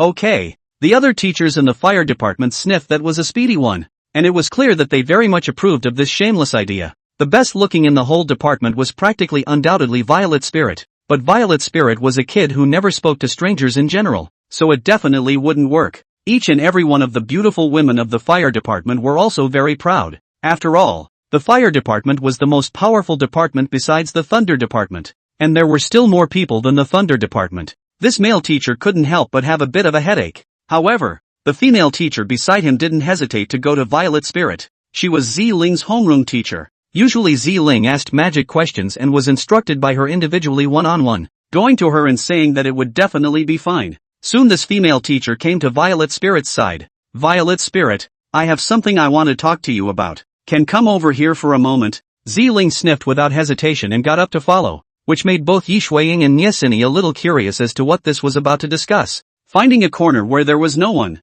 the female fire department teacher said with a pleading face, can you go and help the teacher talk to a male student from another department and pull some strings to get him to switch to our fire department? Sorry teacher, I don't like to be around boys. Find someone else. Violet Spirit's face was cold, obviously because Ban Ren's request made her a bit angry. Turned around and walked away without a moment's hesitation. Knowing Violet Spirit's character, the female fire teacher was not very willing to deal with girls, let alone the opposite sex, and was a bit anxious to be abrupt herself. Alas, it looks like we can only go and convince the other good-looking girls from the fire department to persuade Yifeng. The female teacher sighed, and after muttering to herself she just wanted to go find someone else. Who knew that the Violet Spirit would suddenly turn back? It's my responsibility to share the teacher's worries. I'll go find Yifeng and ask him to switch to our department. Violet Spirit's movements were so crisp and clean that she turned around and walked towards the audience where Yifeng's 4 people were. Ha! The female fire teacher was confused. The audience where all 4 of Yifeng's people were had become a blank area, so it was too easy to find. Yifeng sat at the innermost part, Han Yi at the outermost part. Wan Tianlu was next to Yifeng, and Li Mubai was next to Han Yi. Just as the 4 people were chatting, Ziling had already tiptoed over to Yifeng and sat down, giving a gesture to Li Mubai and Han Yi, who had seen it, to signal them to keep quiet. The two were confused. Who are you? Suddenly, Li Mubai remembered. Isn't this the disciple of Xinguo Marshal Yilong? And still deservedly the first magic genius of China. Because of the special magic energy all the magic can be used. Before in the enrollment of the Li family gave him the other side of the photo. To this day, many people didn't want to understand why such a genius would enter the East Domain Magic Academy, which wasn't the best magic academy. What is she looking for Yifeng for? Ziling just wanted to sneak up to hug Yifeng's arm, but who knew that Yifeng suddenly reached out and pressed her forehead. Looking for me for something. Yifeng twisted his head to look at Ziling. He was now really a little afraid of this girl. Which one of her eyes was so blind that she could even look at him? Yifeng, our teacher asked me to come over and pull you in, so that you can switch departments to our fire department. Violet Spirit revealed a smile, and instantly all 3 were dumbfounded. This one is really pretty. What an absolute beauty. What a smile. No, I refuse. I avoided her not enough to go with her in the same department. This is not idle boredom to look for trouble. I can't believe I turned down a request from such a beautiful girl. Diamond did it. Harder than even diamonds. The three were collectively petrified. Yi Feng. Violet Spirit forcefully hugged Yi Feng's arm and started to pamper him. Wait a minute. I have a question. Li Mubai couldn't help himself and asked the question. What's the problem? Yi Feng and Ziling spoke at the same time. You two aren't supposed to be boyfriend and girlfriend, are you? No. How can that be? Yi Feng said on the spot that this was absolutely impossible. That's good. Li Mubai sniffed a sigh of relief. These two demons, if a pair of that can be too scary. And they and Yi Feng every day to mix together. When he virgin girlfriends a few brothers cannot know. It's true we're not boyfriend and girlfriend. I'm his fiancé. Chapter 47, Yi Feng, you deserve to die. Violet Spirit smiled and uttered the words. Then, ********. The three of them simultaneously exclaimed and exited at the same time, then froze in place. The students closest to them were also 3 rows away, plus sitting a bit off to the side. So no students noticed what was going on over here. The three of them were motionless, as if they were petrified. Their minds were blank. Rice can be eaten indiscriminately, but words can't be said blindly. This is the present age. Free love. Marriage contracts set by parents are all bull ********.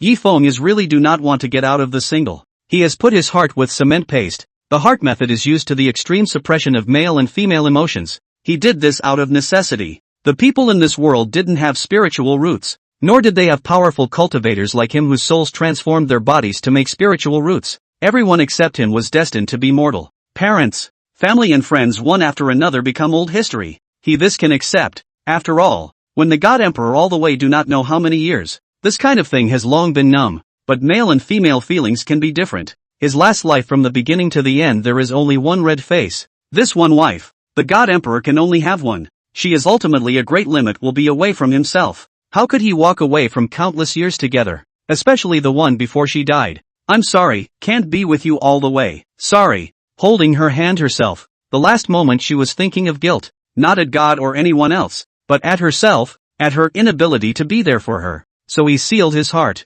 And he absolutely could not move this heart again. For the sake of not wanting to go through something like this again. It can't be helped. Who made me such a feudal woman? If you have a favorite, I don't mind being small. Violet Spirit's words were shocking. As if a thunderbolt had struck the trio. Whitey Feng can meet this kind of stunningly beautiful looks. Good character. 100 obedience to the girl. And the most irritating people. This guy is still a pair of love is really avoiding the attitude. Why? His grandmother. Why don't they have a marriage like that? Just at this time the last match ended and Wang Wenba's voice rang out again. System Han Yi versus Gold System Liang Tingman. Han Yi, who had heard the words, seemed to have found a vent as he jumped across the steps onto the competition stage. In a few steps, the murderous aura was exposed, and his eyes were full of violence as he looked towards Liang Tingman, a student of the gold department, who was standing in opposition to him. Alas, really afraid of you. The fire department I have no intention of going. The weapon department is quite free and easy. A moment to invite you out to dinner as compensation can be.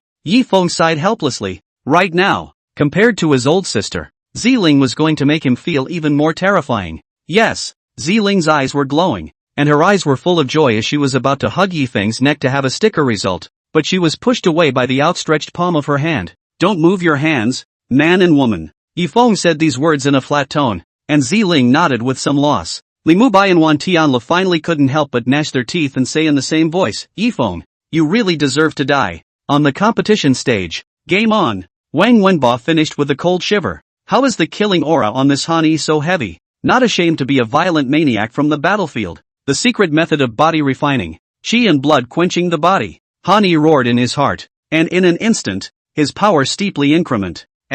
Something's wrong. 9 out of 10. Dean Supingshan felt that the situation was a bit wrong. How did this Han Yi seem to have been stimulated by something? Why did he use this kind of magic that belonged to a suppressed box as soon as he came up? Seeing Han Yi rushing away, Liang Tingman hurriedly used his magic and the metal turned into a liquid that wrapped around his body then solidified. Middle-ranked gold magic, metal armor. The metal armor of middle-ranked magic was comparable to middle-ranked defensive magic, and the defensive effect was barren. Intermediate level magic, metal pearly needles. Hundreds of iron needles as fine as cow hair condensed and whistled towards Han Yi, who was using the same metal armor. Dang it! The metal armor blocked all of the steel needles. Han Yi hits Liang Tingman with an uppercut to the chest. Bang! With a loud bang, the powerful force directly knocked Liang Tingman into midair. the metal armor on his body disappeared, and the familiar metal iron plates appeared in the air to distribute them quickly. Bang! Bang! Bang! Bang! Bang! Because of the metal armor protection, Han Yi's power hit Liang Tingman's body with almost full force.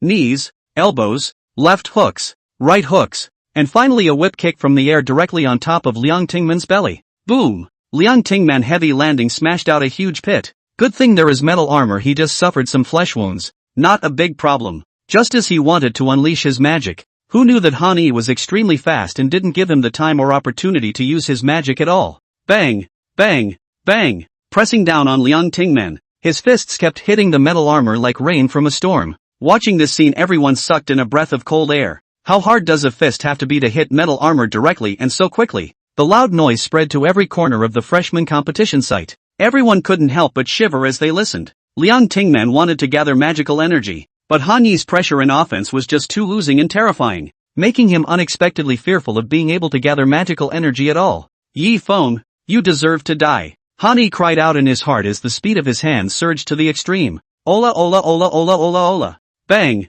Bang! Bang! Bang! Bang! Bang! The metal armor on his chest had become extremely hot from the high-speed blows. This flesh strength is already comparable to a high rank. Right. Where did he get such a terrifying flesh body for a middle rank 3-star? Su Pengshan really felt that he was the dean and super-ranked magician for nothing. A freshman competition appeared in a special situation they even all do not know because of what. Put. A mouthful of blood spurted out. Liang Tingman's eyes rolled white, and he really couldn't hold on any longer and fainted directly. Han Yi wins this match. Han Yi blows on his smoking fist and disappears out of the ring. The speed and power of the punch that was like a machine gun just now caused a wave of fear to arise in the hearts of most of the students. It's not even a mage. It's a flood beast. Next match. Light Department Li Mubai vs Fire Department Ziling. Wang Wenba's voice sounded again. This was arranged by the dean because the dean was a little curious about what kind of sparks would be emitted when Li Mubai's copy magic collided with this all-around genius. The light student who can copy other people's magic actually has to fight the fire student who can use all of his magic. This match is somewhat interesting. I'd like to see just how many attributes of magic this Li Mubai can copy. I can see the purple spirit beauty fighting again. He. The crowd is starting to look forward to this match. As a result, who knows? Just after Wang Wenba's words fell, he heard Li Mubai arrive at the competition stage at the speed of light and then said, "I'll forfeit and admit defeat." After saying that, he turned back into a golden light and returned to the audience. Chapter 48, A Rare Chat. The whole room was in an uproar. This situation was unexpected by everyone, including the dean. What an interesting little guy. Dean flashed a smile. On Li Mubai's side, he revealed a bitter smile. Not to mention the purple spirit middle stage 6 stars. Inside the second year of college is a heaven-defying existence. Just the identity of his sister-in-law, he can't fight this. Ziling and Yi Feng looked at Li Mubai with some surprise at the same time, while he shrugged his shoulders and said, "It doesn't matter. For me, as long as one of the four of us advances to the top 5, it's a victory. There's nothing left for me back there. Come on, let's eat together." Yi Feng made the request to bring Ziling to dinner by himself, and he didn't need to think about it to know that there would definitely be a lot of trouble. So his idea was to bring these three along as well. That way the purple spirit wouldn't dare to be reckless. Then, Yi Feng then saw the three people simultaneously put up their middle fingers and express their contempt for Yi Feng, trying to get the three of us to be the light bulb. Not even the door. I'll go get my sister. Shuang Yi's going to dinner with Xine and the others. How could Ziling not see Yi Feng's thoughts? Smiling, she took Yi Feng's hand that was frantically trying to dodge and left the competition venue. Watching the scene, the three of them gnashed their teeth together. I didn't expect it.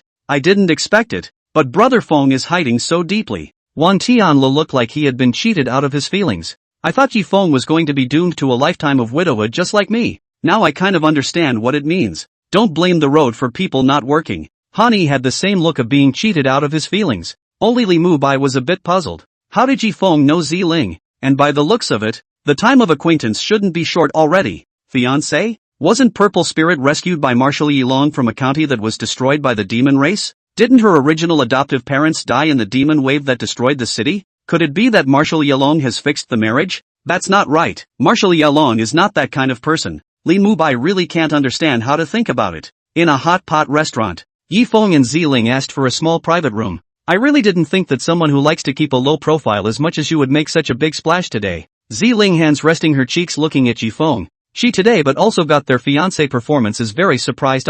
Having no choice but to be put on the spot and get the identity of a high-ranking forger. If I don't find a way to press it through or find a reasonable excuse for it, I'll have to get into trouble sooner or later. Fair enough. Ziling had a look of sudden realization while Yifeng looked at her with a frown. You used the goddess inheritance crystal? How can you tell? A brand new power has gradually appeared inside your body and formed a scale to start gradually replacing the magic energy. The inheritance crystal has a magic formation on it that ordinary mages can't disarm at all. It looks like you should have some relationship with that goddess. Yifeng's current idea was simple. As long as he could come up with a new topic to draw fire, Ziling wouldn't say something to color him things. The violet spirit who heard the words showed a flash of surprise on her face and nodded gently. As outrageous as it is, I'm not actually from this era. Oh wow. What a statement. Yifeng came to be interested. The violet spirit really had a problem. Ziling looked at Yifeng and said directly without any hesitation. My adoptive parents are both on the archaeological team. They are the ones responsible for the ancient Law civilization excavation.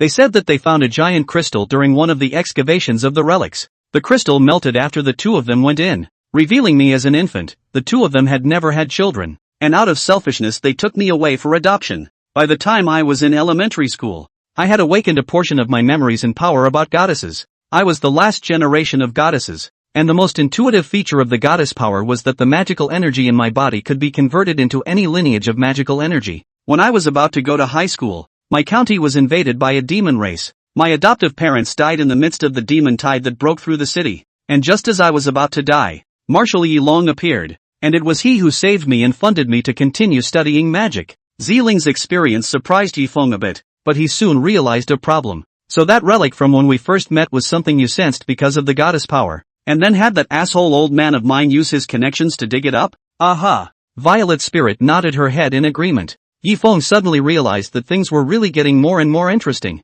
Yifeng, I've told you everything about me word for word. Can you also answer a few questions for me? Ask. After getting Yifeng's permission, Ziling's eyes smiled into a crescent moon. Yifeng, are you also an inheritor of a certain civilization just like me? Sort of, but it's not considered an inheritor. It can only be said to be a drop in the ocean within the countless inheritors. How many immortal cultivation realms there were? As long as a person cultivated was considered an immortal cultivation inheritor. And nowadays, even though he was already a Yuaning, he was still only a mortal realm cultivator after all. The road is still long. It shouldn't be. Your legacy is clearly more terrifying than mine. And if the civilization you inherited didn't die out, true to your word, where are the others? Them? They are in another realm, already known as the world. The 10,000 worlds, of which the blue planet is only one. And there are more realms with civilizations than just the blue planet. And all that I have learned comes from a civilization that is dominant in the 10,000 worlds, cultivating the immortal way.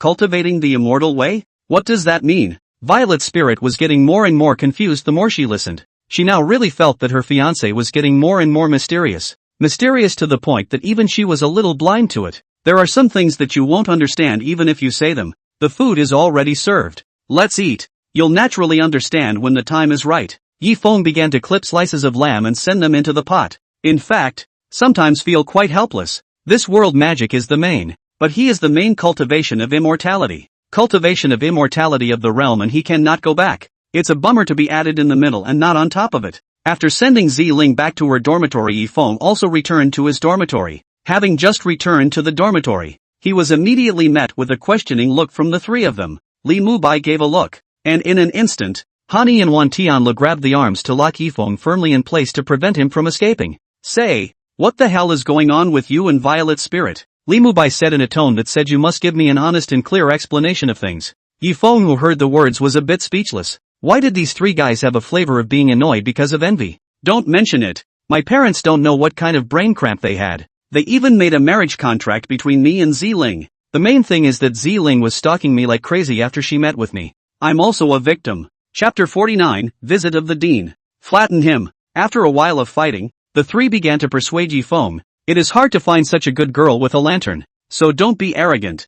Yifeng was speechless. These three people didn't even have an eyebrow on their own matters, actually started persuading themselves. Either they're in over their heads or they're just idle. Yifeng, this Ziling I think with you really match. You see, people want to talent have talent. Want to looks have looks. Want to character people to you what kind of you, and it's not like you didn't see. Moreover, she is still Marshal Yilong's only disciple. Are almost the same as the adopted daughter. This kind of background is enough for you to be an otaku posing for the rest of your life. Li Mubai advised bitterly. and Han Yi and Li Mubai kept nodding their heads. Yi Feng was speechless for a while at his words. That is to say, there is no possibility. In fact, even without the purple spirit, I can still live a good life without food and clothing. Just as Yi Feng was debating with 1 against 3, the dormitory door was suddenly knocked on. Yi Feng, who heard the words, did not hesitate, got up and went over to open the door. Now someone to divert the topic can be fantastic. The door to the room opened and a familiar but somewhat faceless old man appeared in the doorway. You little guys don't mind if I talk to you for a while.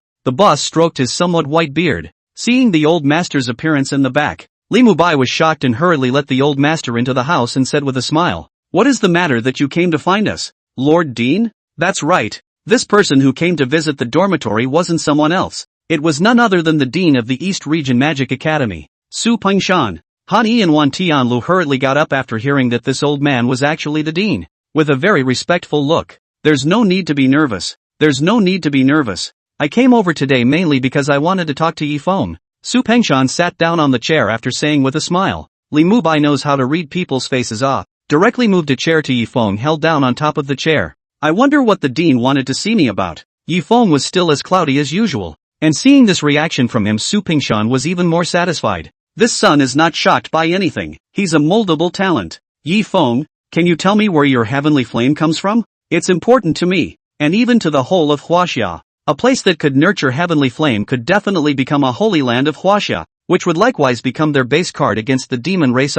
When Su Pengshan said this, Li Mubai and Han Yi couldn't help but frown. They hadn't bothered to think about where exactly Yi Feng had gotten the heavenly flame from before. This was heavenly flame. Although Yi Feng's heavenly flame had now been devoured by him and could no longer be taken out, he definitely knew what place could give birth to heavenly flame. And this kind of place, if obtained by a powerful family, would definitely allow the family to soar to the heavens. After all, a place that could give birth to heavenly fire would definitely have a rich fire element, and it was definitely a fatal temptation for fire mages. As for Wan Tianlu, now it was a blank face, as he only knew that heavenly flame was rare and powerful, but nothing else was clear. Dean Su. My heavenly fire is called Earth Heart Gold Flame, ranked 10th on the Spirit Fire list, born in the magma at the bottom of the Dragon Vein. Not to mention that the magma pool is located at a depth of less than 10,000 meters or less. Just the point that Earth Heart Gold Flame was born deep in the magma. It is already not something that a magician can peek at. After all, the temperature there is already at 5,000 degrees.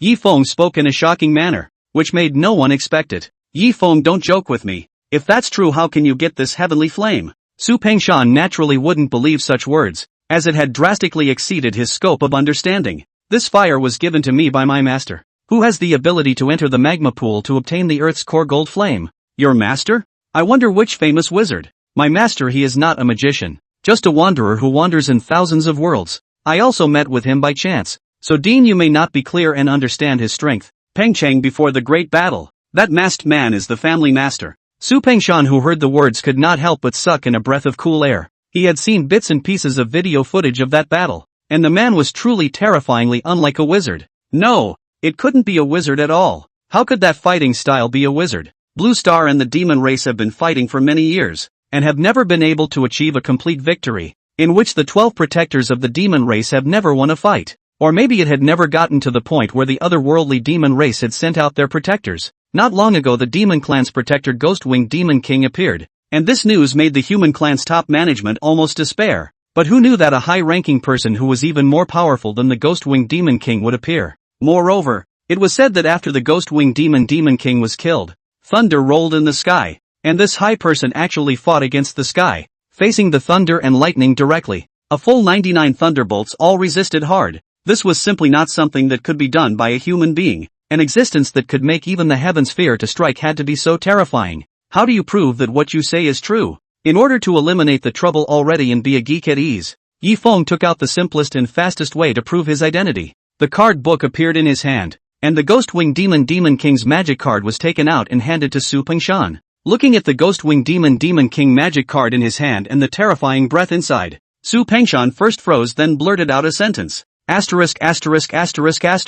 Chapter 50, The Pavilion of Ancient Books. Dean Su Pengshan took the Ghost-Winged Demon King's card and looked back and forth for half a day. Feeling the breath inside, he could be sure that this was the magic card that the power of that Ghost-Winged Demon King had been transformed into. After leaving Su Pengshan expression stagnant, he is now considered to understand. After half a day of this 324 most heavenly is not Wan Tianla, not Han Yi, but this dormitory head, Yi Feng. After Su Pengshan left the dormitory resumed its usual joyful atmosphere. The top 5 of the freshman grand competition could enter the qualification of the ancient book pavilion. And after a few rounds of the grand competition, Wan Tianlu had been taking turns until there were 14 people left at the end. When he started the second battle, the final was 1 to advance to the finals. 7 remain in the final. Unexpectedly, the person whose turn was empty was not Wan Tianlu but Yi Feng. 6 people fought, and in the end, 3 people remained. And those who advanced were Wan Tianlu, Han Yi, and Ziling. Qi Xianbing lost to Ziling and entered the losers bracket.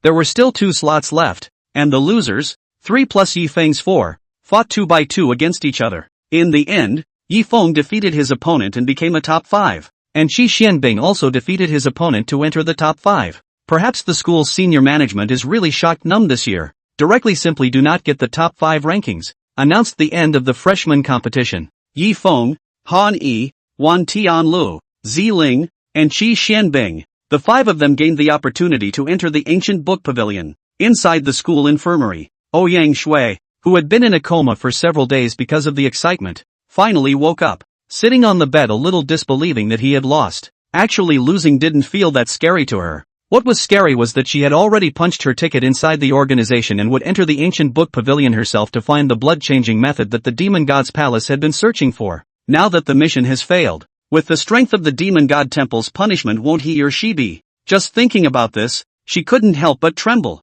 fear and dread filling her eyes. Su Pengshan looked at the list of 5 people who were going to enter the pavilion of ancient books and only felt like a burst of headache. Inside the 5 people, except for one Qi Xianbing who was quite reasonable, the other 4 were not in tune with normalcy at all. Hell knows what kind of fuss they'll make when they enter the pavilion of ancient books. Alas, forget it, take a step and see what happens. After all, it's a blessing that can't be avoided. He had completely suppressed Yi Feng's matter, and the school teacher would not intervene too much with Yi Feng in the future. He is now really more and more unable to see the prospects of the development of the human race nowadays. Perhaps he has really become old. At 8 o'clock in the morning of the next day, under the leadership of Su Pengshan, Yi Feng's 5 people came to the entrance of the legendary Ancient Book Pavilion. The Ancient Book Pavilion is located under the central teaching building of the East Region Magic Academy, and the only way to reach this hidden underground level is to swipe the access card at the elevator. There is a guardian spirit in the Ancient Book Pavilion. It is said to be the first dean's contracted beast. Don't be shocked when you see it.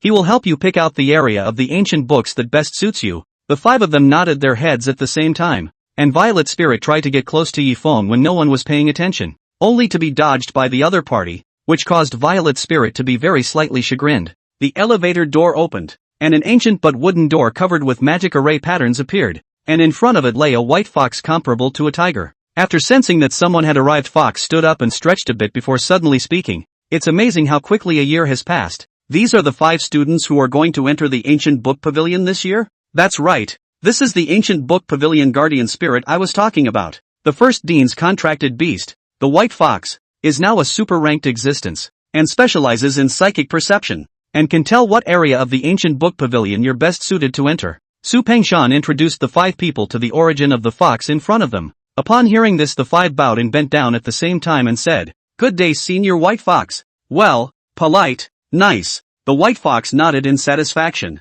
then took the lead in looking at Qi Xianbing. "Little girl, let's start with you. Many thanks to Elder White Fox." Qi Xianbing stood in front of the White Fox extremely politely, and placed his hand on the White Fox's brow center position as instructed. Psychic perception kicked in, and soon the White Fox made a sound. Qi Xianbing, main ice system, desires to gain great power. A girl with high self-esteem and strong at the same time. Your attacks are strong but you lack means of defense. The defensive magic books from the Ancient Book Pavilion are very suitable for you. Thanks for the reminder, Senior. Qi Xianbing was shocked in his heart, not realizing that this White Fox in front of him could actually tell what he was thinking mentally. After all 5 of them finished testing in a while, the Ancient Book Pavilion door would open, and they would need to find the area of ancient books that suited them on their own. Violet Spirit is next. Following Qi Xianbing's example, he placed his hand on the White Fox's brow, and in an instant, Ziling's heart was seen through in its entirety by the White Fox. Violet Spirit, you are a brave and responsible girl.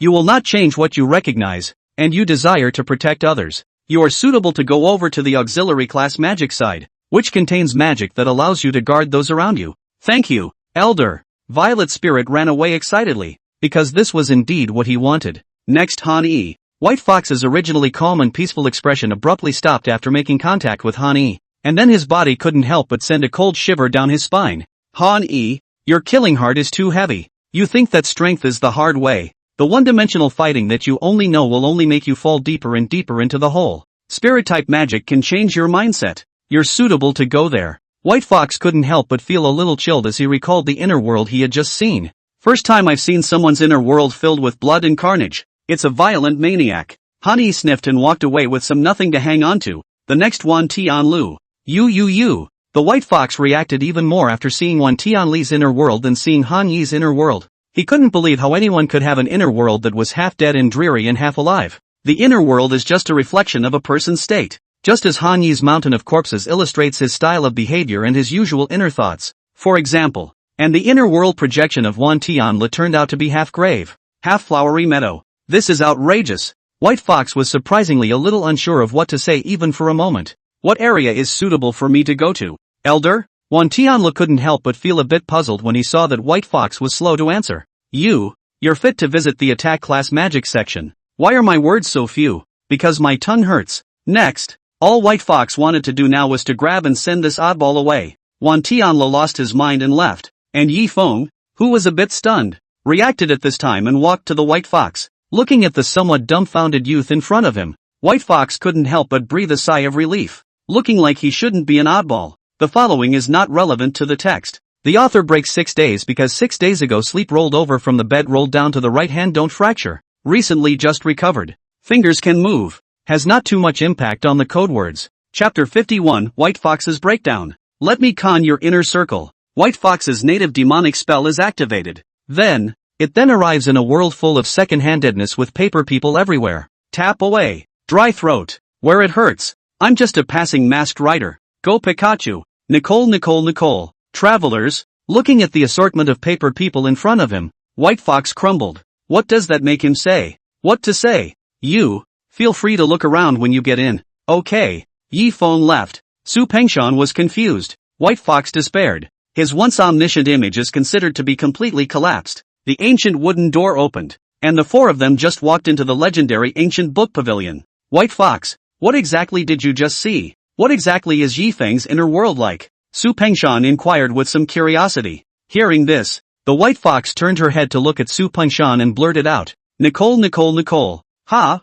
Su Pengshan was dumbfounded and didn't realize that White Fox had only said these words because he had been brainwashed in Yi Feng's inner world. The four of them parted ways and began to search for the area that White Fox had told them to go to. Only Yi Feng stood in the same place, somewhat at a loss for words. What should I go see for myself? Suddenly Yi Feng saw an area of ancient books written in the history category of Blue Star. Let's hope there are some fun stories. Yi Feng walked into the historical area with a yawn. Blue Star not only has China a country, many countries' civilization is extremely long in China's civilization compared to the same. At the same time, many strange races have appeared within these civilizations. Angels, demons, vampires, werewolves, ancient desert kingdom death and many other races. Many races have mostly disappeared into history, and most of the magical races that remain today have also disappeared into obscurity. One of the things attracted Yi Feng's attention. In the ancient times of the West, there once appeared the existence of another world, called the demon god, appeared only 2,000 years ago, and the Chinese ancient law civilization of that demon should not be a kind. Solomon's 72 columns of demonic deities are said to be able to be summoned to gain abilities, assistance, or knowledge. The 72 demon gods, aka demons, are some animal-like in appearance, crows, wolves, etc., and some are more oddly shaped, e.g., creature hybrids. It had plagued the West for a long time, but in the end it was sealed by the church and also by the believers one after another. That's interesting. Putting the book back on the shelf, Yi Feng stretched his back. It was time for them to leave. The others other than Yi Feng had excited expressions on their faces as they left, clearly benefiting from the experience. Things were as uneventful as ever in the aftermath. It's time to take classes and swing for the fences. Until half a month later. I don't know when a legend actually appeared in the school. Draw a specific pattern on top of the mirror, and when you turn off the light and look in the mirror at 12 midnight, the you inside the mirror will change. When a book appears in your hand inside the mirror, light the candles on both sides of the candle mirror, and then you can ask you inside the mirror 3 questions. The mirror inside you will answer all the questions in your mind for the price of a single drop of blood. Inside dormitory 324. Li Mubai told the three of them the story he had recently heard from his sister, while they looked at him with the eyes of a psychopath. Mubai, how old are you to still believe in this kind of urban legend that's just like a brain-dead person? Han Yi couldn't help but spit out. He didn't know how many times he'd heard about this kind of urban legend, and even a stupid kid like Wan Tianlu wouldn't believe in it, but Li Mubai could believe in it. Li Mubai could be a bit unhappy when she heard this, and crossed her arms to Han Yi. It's not that I'm brainwashed. It's really weird. There's definitely a problem here. Yi Feng, who was watching fan, paused the fan inside the TV, not because he was interested in this matter. It was because a guest had come to them. There was indeed a knock on the dormitory door. Wan Tianlu went over to open the door, and the person who came was surprisingly Mr. Wang Wenbo. Unlike the past days, today's Mr. Wang Wenbo has a very obvious fatigue. Sighing after entering the dormitory, he directly stated the reason for his current visit before the four could ask. I have already spoken to the Demon Hunters Association side. You will be receiving commissions from the school during this time, and this is something that no one but you can accomplish. Once this statement was made, the three people who were originally lazy excluding Yi Feng suddenly became interested. Wang Wenbo sat on the chair and said all the things that he wanted to get them to do this time. I don't know when the school suddenly appeared a kind of demonic summoning technique that should have been destroyed by the Western Church. Through the mirror can communicate with the demon. All the students who use this summoning technique will lose consciousness after 3 days. The body's magical energy has been completely drained and can't be recovered. The number of victimized students is rapidly increasing. According to our guess that the demon is afraid that it has already broken out of the seal and mixed with the students. According to our speculation, the demon may have broken out of the seal and mixed in with the students. The moment these words were uttered, the four people on the field all had a grave expression on their faces. Demons, they had only seen them in books and on TV. It was really the first time they appeared in reality. Li Mubai discovered the questioning in it and looked at Wang Wenbo with an extremely grave tone and asked, Teacher, why are you looking for the four of us to handle this matter? Can't your teachers handle it? Or maybe you're looking for older siblings who are stronger than us? I just don't believe that the sophomore and junior years don't have a demon hunting team. We teachers cannot investigate. Easy to make people suspicious. Other students to form a demon hunting team is also. Only you four oddballs do things will not let others feel surprised to cause panic. The school pressure on this matter is already difficult. If it causes panic again on the complete suppression. Li Mubai. The four of them were never expecting that the only reason they were being looked at by the school to handle this was because they were oddballs. Wang Wenbo left, leaving behind a dossier bag before he left, in which all the information about this incident was stored. Good lord, this thing has even started to appear since the end of the school's freshman competition, and it's been half a month since then, and the school hasn't even investigated who this demon is. Li Mubai couldn't help but spit, always feeling that they were being punked by the school. Mirror, Yi Feng stroked his chin. The Western evil spirits related to mirrors he seemed to have really seen in the ancient books pavilion. Sitting in the chair half a day of contemplation suddenly thought that in the Solomon's 72 pillars of the demon god there is really a demon is related to the mirror. But he Forrest ranks 71st as a demon god. But his Lin's likeness is not fixed. He can see through people's minds and hearts, and rewrite and control each other's thoughts. He can even create the illusion of love, and can mimic anyone's image, and can form mirror images. Chapter 52 3 Men Can't Make a Brain. According to the information given by Wang Wenbo, the mysterious ceremony circulating inside the school started after the freshman competition half a month ago. The number of victims has reached 50, both men and women, but the source is not known at all. Yi Feng told the three of them about his guess. Demon god but Talon. That's not going to be easy. Are any of the four of us spiritual? Li Mubai asked a nonsense question. Okay, count me as brain dead. This but the rim has most likely manifested into a victim that has been undiscovered mixing in the school by now. If we don't destroy this there is no way to bring these 50 victims back to consciousness. But none of us are psychic. So how can we find such a demon god who is good at disguising himself? After Li Mubai finished speaking, Han Yi and Wan Tianlu both fell into deep thought, and after a full 5 minutes, one of the three people inside froze without coming up with a solution. Yi Feng couldn't look at it anymore. These three people put together are not able to put together a brain? That is to say, is it possible that we can also go and play that so-called ritual? If those teachers play it, the demon will definitely realize that it won't show up. But the four of us are students and his hunting range is also students. It's not like the pattern and ritual process isn't given on top of the information. Yeah. The three of them came to a realization and called out that Yi Feng was a genius. It's not that I'm a genius. It's that you guys are so stupid. Yi Feng's entire body was numb. How did he get into these three brain-dead housemates? The thought of having to live with them for 3 full years afterward. Nima. Can't think. Headache. Who's going to play this ritual? Brothers? The moment Li Mubai said this, everyone looked at Wan Tianlu. the great injustice seed. If they were to say who among the few of them had the most dealings with this kind of netherworld stuff, it was undoubtedly Wan Tianlu. Ancestral grave digging and burying corpses, undead summoner, and playing compulsion. The buffs are directly stacked. Okay. Vantanel, 6. Occupying forces. 1159. The lights are out in the school dormitory, but there's a weird fire coming from 324. Wan Tianlu was sitting in front of a mirror with 2 white candles erected on both sides of the mirror and a weird totem on top of the mirror, while Yifeng and the 3 of them were hiding not far away from the bottom of the table to observe Wan Tianli's reaction. 12 o'clock. Wan Tianli stared tightly at himself inside the mirror. Suddenly the originally motionless mirror image suddenly appeared differently, and a book appeared in Wan Tianli's hand. Clueless, Wan Tianli was directly confused. Just like that, the mirror image looked at him. He looked at the mirror image, and both sides went straight to silence. Perhaps the mirror image inside the mirror just couldn't hold on any longer and directly issued a voice. State your question. You have 3 chances to ask. But Lin looked at the young man in front of him who had used the mirror to create a bridge with himself in his mind with amusement. I didn't expect that there would be another douchebag looking for him so soon, and he would be able to regain his peak strength after he had devoured the magical energy essence of 100 people through the ritual. When the time comes, let the world feel the pain directly. That. Wan Tianlu was a bit flustered and didn't know what to ask. After all, they hadn't discussed this matter before. I don't know how on earth his mind worked, but he blurted out, "Have you eaten?" Snap. Yifeng's trio couldn't help but slap their faces. Maybe it was a mistake to let Wan Tianli do this,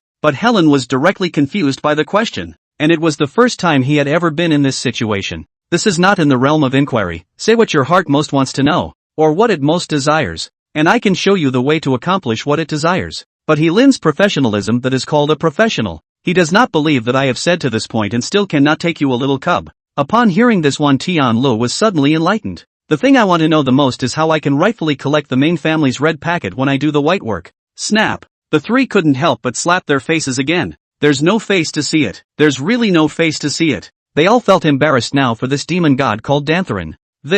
But his Lin brain went straight down. The kid in front of him was sick. As a demon god who majored in the hearts of people, he could naturally sense that this foolish boy in front of him wasn't lying, and this was really the thing he wanted to know the most. But how does that make him continue the next operation? The gain and the cost are proportional. If the other party offers something like help him kill someone, or make someone fall in love with him, or make him rich or whatever, etc., he or she can just intervene and take away the origin magic energy as the price paid. The cost of something like this, which he could have solved with a word, would at best be to upset the other side for a while. But as long as it was gradual and there were 2 more questions behind it, the other party was sure to develop a strong desire. After all, desire is a snowball that gets bigger and bigger. All you need to do is charge a red packet in name only at the time of the funeral for handwork, labor, and materials that are precious. Yeah, why didn't I think of that? Wan Tianli suddenly realized, and gratitude filled his eyes. 2 more questions. Wan Tianli fell into deep thought.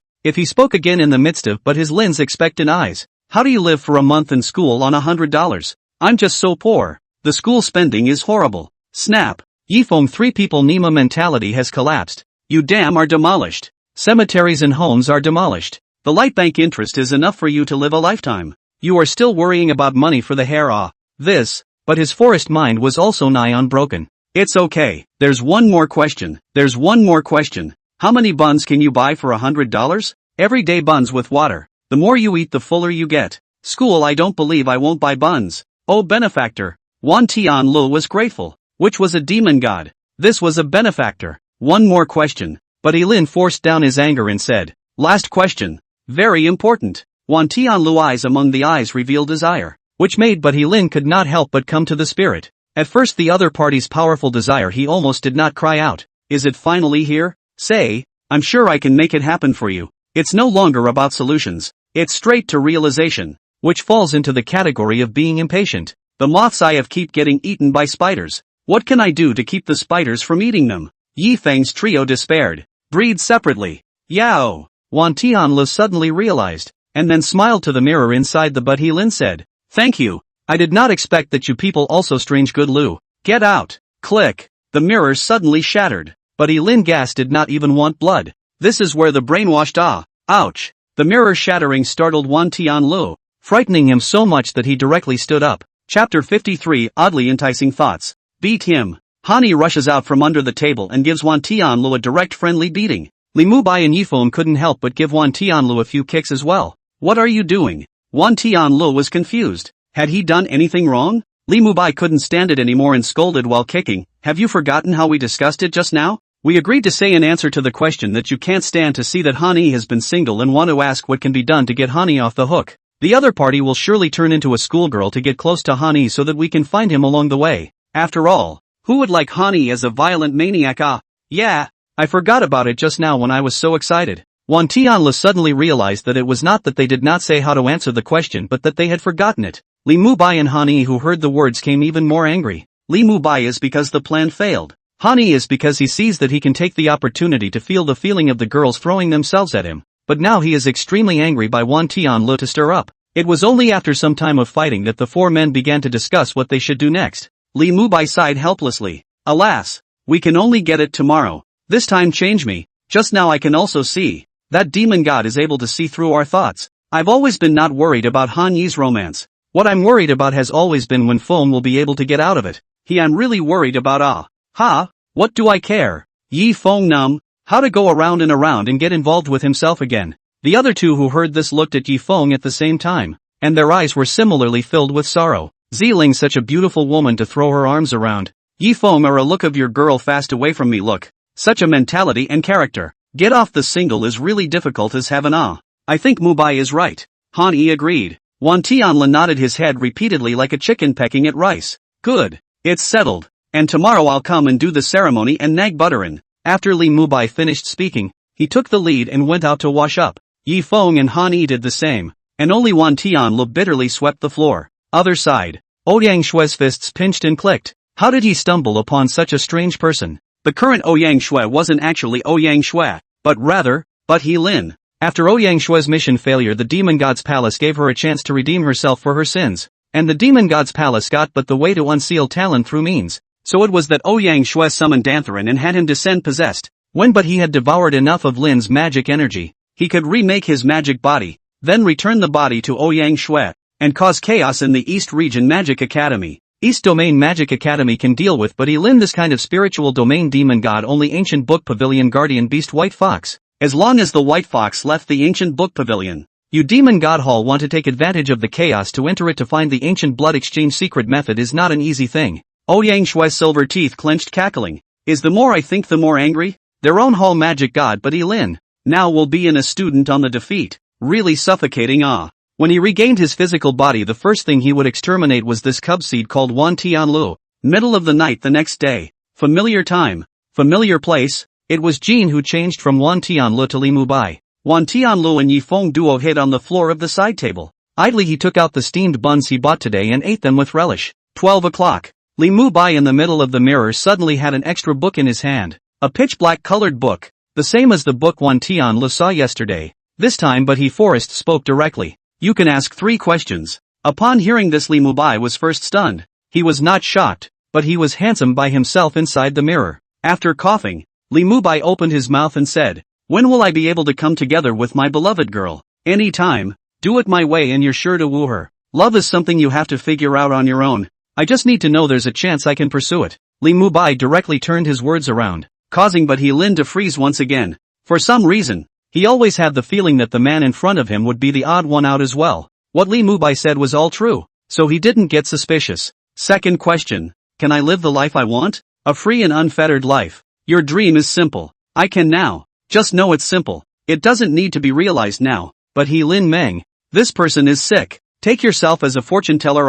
How can anyone choose to give up on the near-at-hand dreaming of things? Before he could react, Li Mubai said the last question. My roommate Yi Feng. 10,000 years single dog. This is his picture. Is there any way to get him off the hook? Wait online. It's urgent. Li Mubai directly took out the Yi Feng photo, and the action was so crisp and clean. Feeling the powerful desire of the other party. But Elin though was puzzled why this guy had such a great desire for how his housemate could get off the hook. It's probably because they're close. But Elin didn't care, and said directly, the way is simple. As long as he continues his current life, I will step in to change his fate. And in the next few days he'll be off the hook, and sign on it, and our contract will be complete. A parchment scroll appeared out of thin air, and what was written on it was exactly the contract requirements this time, and on it was exactly the last question that Li Mubai had just said, And the reward is just a drop of blood. Li Mubai signed directly without the slightest hesitation. Our pact is agreed upon. And I will come and get your payment when the time comes.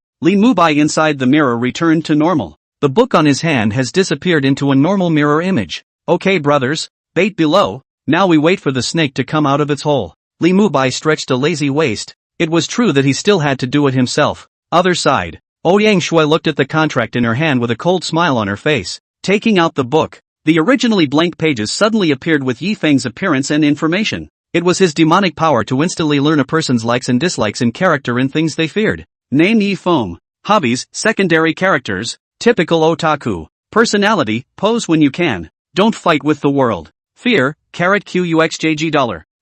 But he was forestalled. Why was the fear column garbled? He didn't care. However, and just assumed it was a problem caused by the fact that he just had incomplete possession abilities. However, Yi Feng, who was lying on the dormitory bed, revealed a cold smile at this moment. True, but Elin was simply unable to probe him through the power of the demon god. And what the other side saw was only what he wanted the other side to see. Demon god. Interesting, I hope you can keep me somewhat entertained. Yi Feng closed his eyes and went to sleep after saying that. Nothing was more important than waking up tomorrow morning to live the game. Chapter 54, Trying to create a chance encounter. In order to lure the snakes out of their holes, Yi Feng, who usually almost never went to class, actually went to class today. Li Mubai gave an order that Yi Feng must wave inside the school for a day today. It just so happens that today is the day of the new clubs. Yi Feng intends to have no classes in the afternoon to participate in a club. It is said that the Magic Card Club is very interesting. Inside the effort of thinking about things, Yi Feng had already walked into the class.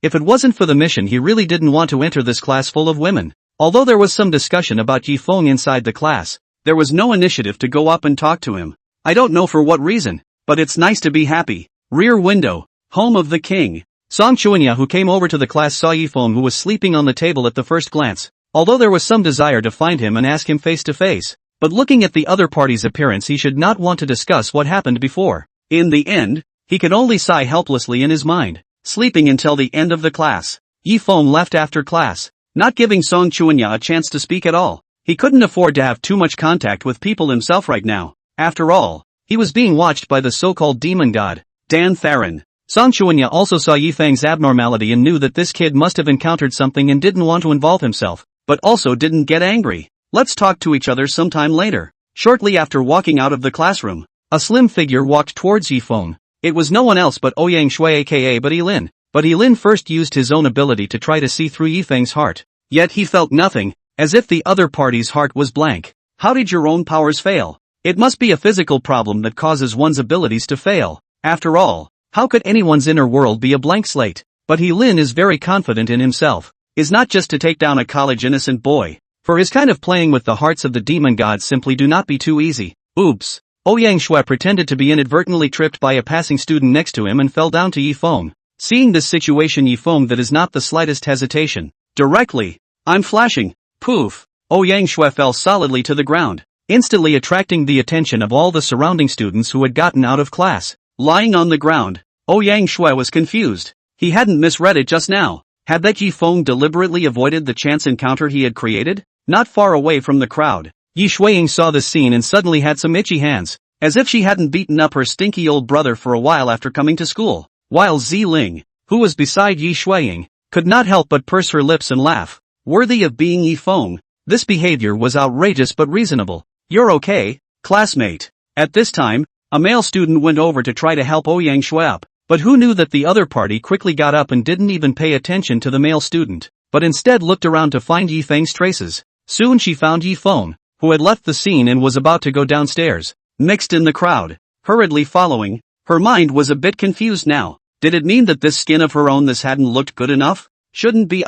He saw the skin before he was possessed. It was very good looking, especially after he possessed himself to beautify it a few more points. How could there be a man who would not be moved by seeing himself? If at this time Yi Feng heard what she was thinking in her mind, he would definitely spit out a sentence. You a demon god simply don't understand for an otaku how minimal the seductive power of a real woman really is. At noon to eat in the cafeteria, Yi Feng sat on top of an empty seat, took out his cell phone, just intended to brush materials while eating. But who knows, just at this time a silhouette but sat in front of him. Do you mind if I sit here, classmate? Ouyang Shui put down her own dinner plate, and ruffled the hair on her cheeks. Her appearance was so seductive. The next few tables of boys saw the scene and instantly felt like they had been hit hard in the heart. How did this kid get so lucky? That's enviable. Don't mind. Yi Feng returned with a flat tone. Yang Shui, who heard this, was so pleased. I can't take you down. Just when she wanted to open her mouth to take the initiative to find Yi Feng to chat, she saw Yi Feng suddenly stand up with his dinner plate and cell phone,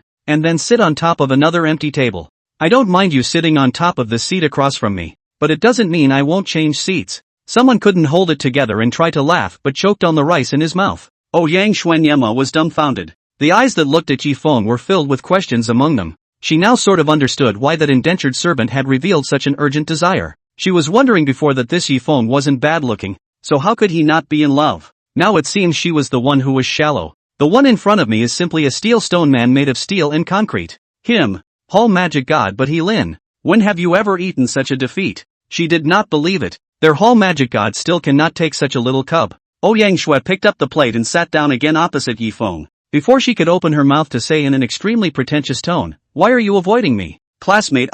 He saw Yi Feng get up again to change his seat the moment she was about to open her mouth. Ha ha ha. Another person couldn't hold it in and just let out a piggy squeal. Yang Shui only felt that she had been insulted, and her face became a little red from the humiliation. He picked up his plate and went over again, but he saw Yi Feng get up again. The two people went back and forth 3 more times. Yi Feng directly Nymphette, simply do not sit down. The phone is placed on the dinner plate. One hand holding the dinner plate, one hand holding chopsticks, began to dry rice. When you're done eating, just put the dishes in the recycling port and turn around. District women want to stop me from playing the game and painting my wife's materials. Naive. Looking at Yi Feng's departing back, Yang Shui directly froze, and her CPU burned. Is this kid human? Is he human? Is this operation something a human being can do? Yi Shuiying, who had been observing from the shadows, had already exploded with anger at this time. She knew that her own old brother was a bit odd in terms of facing women of the same age, but she never thought that it could be so odd. The violet spirit beside her was already lying on the table at this time with her body twitching, obviously about to burst out laughing. Yi Shuiying looked at Ziling a bit speechless. She kind of found out that Ziling usually hardly smiled, but when facing her own old brother and her own old brother related things, the smile hardly ever went down. Ziling, don't you think that this thing my old brother did is really a bit brain dead? There is? I feel pretty good. It proves that your old brother is attractive. Even so, there are still women who fall for him. Like me. Looking at Ziling being able to say such words with a proud expression of "I'm right," Yi Shuiying could not say anything other than sticking out a thumbs up to show that it was awesome. The following is not relevant to the text. I update as I go. Whenever possible to update, right when I have time. I'll post it when I'm done. Usually to have any typos directly marked for me. I'll change it right away. As for my hand, don't worry about it for the time being, except for some trouble going to the bathroom. There's not much of a problem with yelling. After all, it's the arm that's hurt, not the fingers. Iota_. Chapter 55, You Fake Powder. After going back to the dormitory and watching today's updated anime, Yi Feng was ready to head off to go sign up for the club. A magic card duel, he's had his heart set on it for a long time. Not long after he went out, the long-waiting Yang Shui directly killed out. The most effective way to deal with a straight man is to single out his hobbies and open up the conversation. Yang Shui walked up to Yi Feng and said with a smile, "Hello classmate, my name is Yang Shui. I heard that you also like watching anime. So do I. Oh, exclusion." Chatting about this, Yi Feng could be interested. Turning his head to look at Yang Shui, his eyes full of anticipation. Yang Shui, who saw the scene, immediately felt steady. She could finally take down this steel straight man. Do you see giants? Look. Sure. What's on the other side of the sea? Yang Shui. I'm trying to forget this one too. Is it a terrier? So do you see the King of Bones? Look. What's the screen name inside the Bone King game? Yang Shui went numb and was dumbfounded. How come his mind-reading ability was not working well at this time? To ask you the simplest question. Who is the strongest illusionist in Naruto? Naruto? It's Sakura. You fake fan. Yi Feng stretched out his middle finger to show his contempt. Damn. The first time I saw someone else pretending to be secondary in front of myself. Not even the most basic questions. Looking at Yi Feng, who left angrily, Yang Shuiren was dumbfounded. This man is out of his mind. She had a breakdown. A real breakdown. No way. You can't get stuck with this kid if you're saying you're going to finish the deed. But Lin was going to put up a fight and was prepared to use his magic directly, even if he would be detected by those in the school as a result. She hurriedly and quickly caught up with Yi Feng. Who knew that Yi Feng in this but also followed and ran? The two of them just chased after each other, and eventually they even ran outside the school. Yifeng suddenly stood still and said with some impatience, "Girl, you've been chasing me for half a day. What exactly do you want?" Ouyang Shui looked straight into Yifeng's eyes and didn't finish. The magic had already started to be used. However, Yifeng had a look of "What are you doing?" Inexplicable. Yifeng turned around and walked into the magic training ground across the school. How can one go forward? Ouyang Shui only thought that it was because the time they spent together just now was too short that her magic failed. Walking over to Yifeng, he smiled and asked, "Is classmate planning to go to the magic training ground to practice magic? Can you bring me one?" Could be. Yifeng's sudden promise made Ouyang Shui a bit surprised and unbelievable. Although she didn't know why the other party suddenly changed her attitude at once, she wouldn't give up this opportunity to walk into the magic training ground with Yifeng. The magic training ground had a special private room for high-level magicians to duel or train. Lots of space and high protection. The moment Yifeng walked into the venue with Ouyang Shui, the door behind him closed automatically with a bang and was unlocked. At this moment, even if Ouyang Shui was stupid, she had discovered that something seemed to be wrong. "But Talon, that's the end of your show." Li Mubai's voice rang out in the arena. Then he saw a cross suddenly appear in Yifeng's hand slamming onto Ouyang Shui's back. "Ah!" Ouyang Shui suddenly let out a miserable scream. Black gas gushed out from Ouyang Shui's 7 orifices and came out, perfectly interpreting what was called 7 orifices of smoke. With a plop, Ouyang Shui's body fell heavily to the ground, and a black mist appeared in the middle of the training ground at that moment. Yifeng quickly backed up and looked at the black mist in the air at the same time as the 3 people gathered who were already standing in the center of the field. "A holy relic of the church. You're from the church. You all deserve to die." But his forest body let out an angry hiss and the black mist rolled over. And soon the black mist formed into a man. It was a person wearing an ancient Western sorcerer's robe. No, I shouldn't say it was a human being, because it was impossible for a normal person to have 3 heads. Each of the 3 heads wore a strange white mask, smiling face, crying face and a face without any expression. But in his Lin's hand he also held a black book, the very same book that had appeared inside the mirror earlier. At noon, Yifeng said that he already knew who But He Lin was, so he asked Li Mubai to wrap up the grounds here before joining forces to clean up the monster. Although he could easily exterminate this But He Lin, but there is no need. After all, if too high profile himself in the future cannot have a peaceful day. There was another reason, and that was because he wanted to see what level of magical prowess he had now reached. Eat the master's stick. Hani swung the baseball bat in his hand to attack at Dan Theron. However, the bat in his hand went straight through his opponent's body. "Ha ha ha, for middle-ranked mages want to destroy me? You guys are thinking too naively." But there was a sudden sharp, piercing sound from his Lin's smiling face. Even if it was a high-ranked mage he wouldn't be afraid now, let alone these 4 middle-ranked ones. Feel the agonizing pain. The black mist spread to envelop the entire venue. But Talon had never been an attacking type of demon god, he specialized in spirit magic.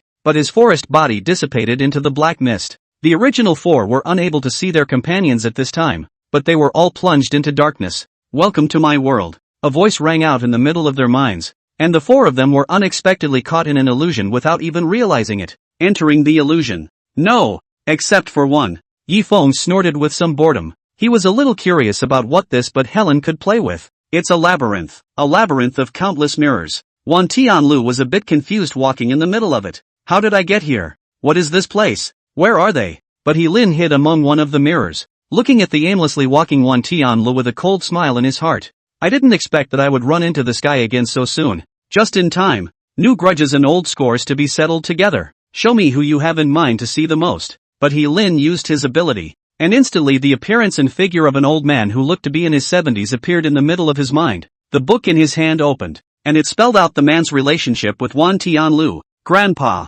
I didn't realize that the person he wanted to see the most was his grandfather, killed by his closest relative. He must have had a wonderful expression on his face then." However, He Lin revealed a cruel smile and his figure changed, quickly transforming into the image of a slightly hunched old man in black clothing. It was none other than Wan Tianli's grandfather, Elder Wan. The labyrinth changed into a straight path, and Wan Tianlo walked in it. Because he didn't know how he should get out, he could only keep walking aimlessly. At the end of the labyrinth, a hunched figure waited silently for his arrival. Chapter 56 Unexpected Reactions. As Wan Tianlo walked in the middle of the mirror image maze, the figures in front of him gradually began to become real. Elder Wan smiled as he walked towards Wan Tianlu. "Moncler, Master." Wan Tianlu froze in place, his eyes filled with disbelief. "Tianlu, come over here and let Grandpa hug you." "But Grandpa has so many things he wants to say to you." Elder Wan revealed a kind smile and beckoned Wan Tianlu to come over. and Wan Tianla froze in place for a full 10 seconds before suddenly letting out an earth-shattering scream.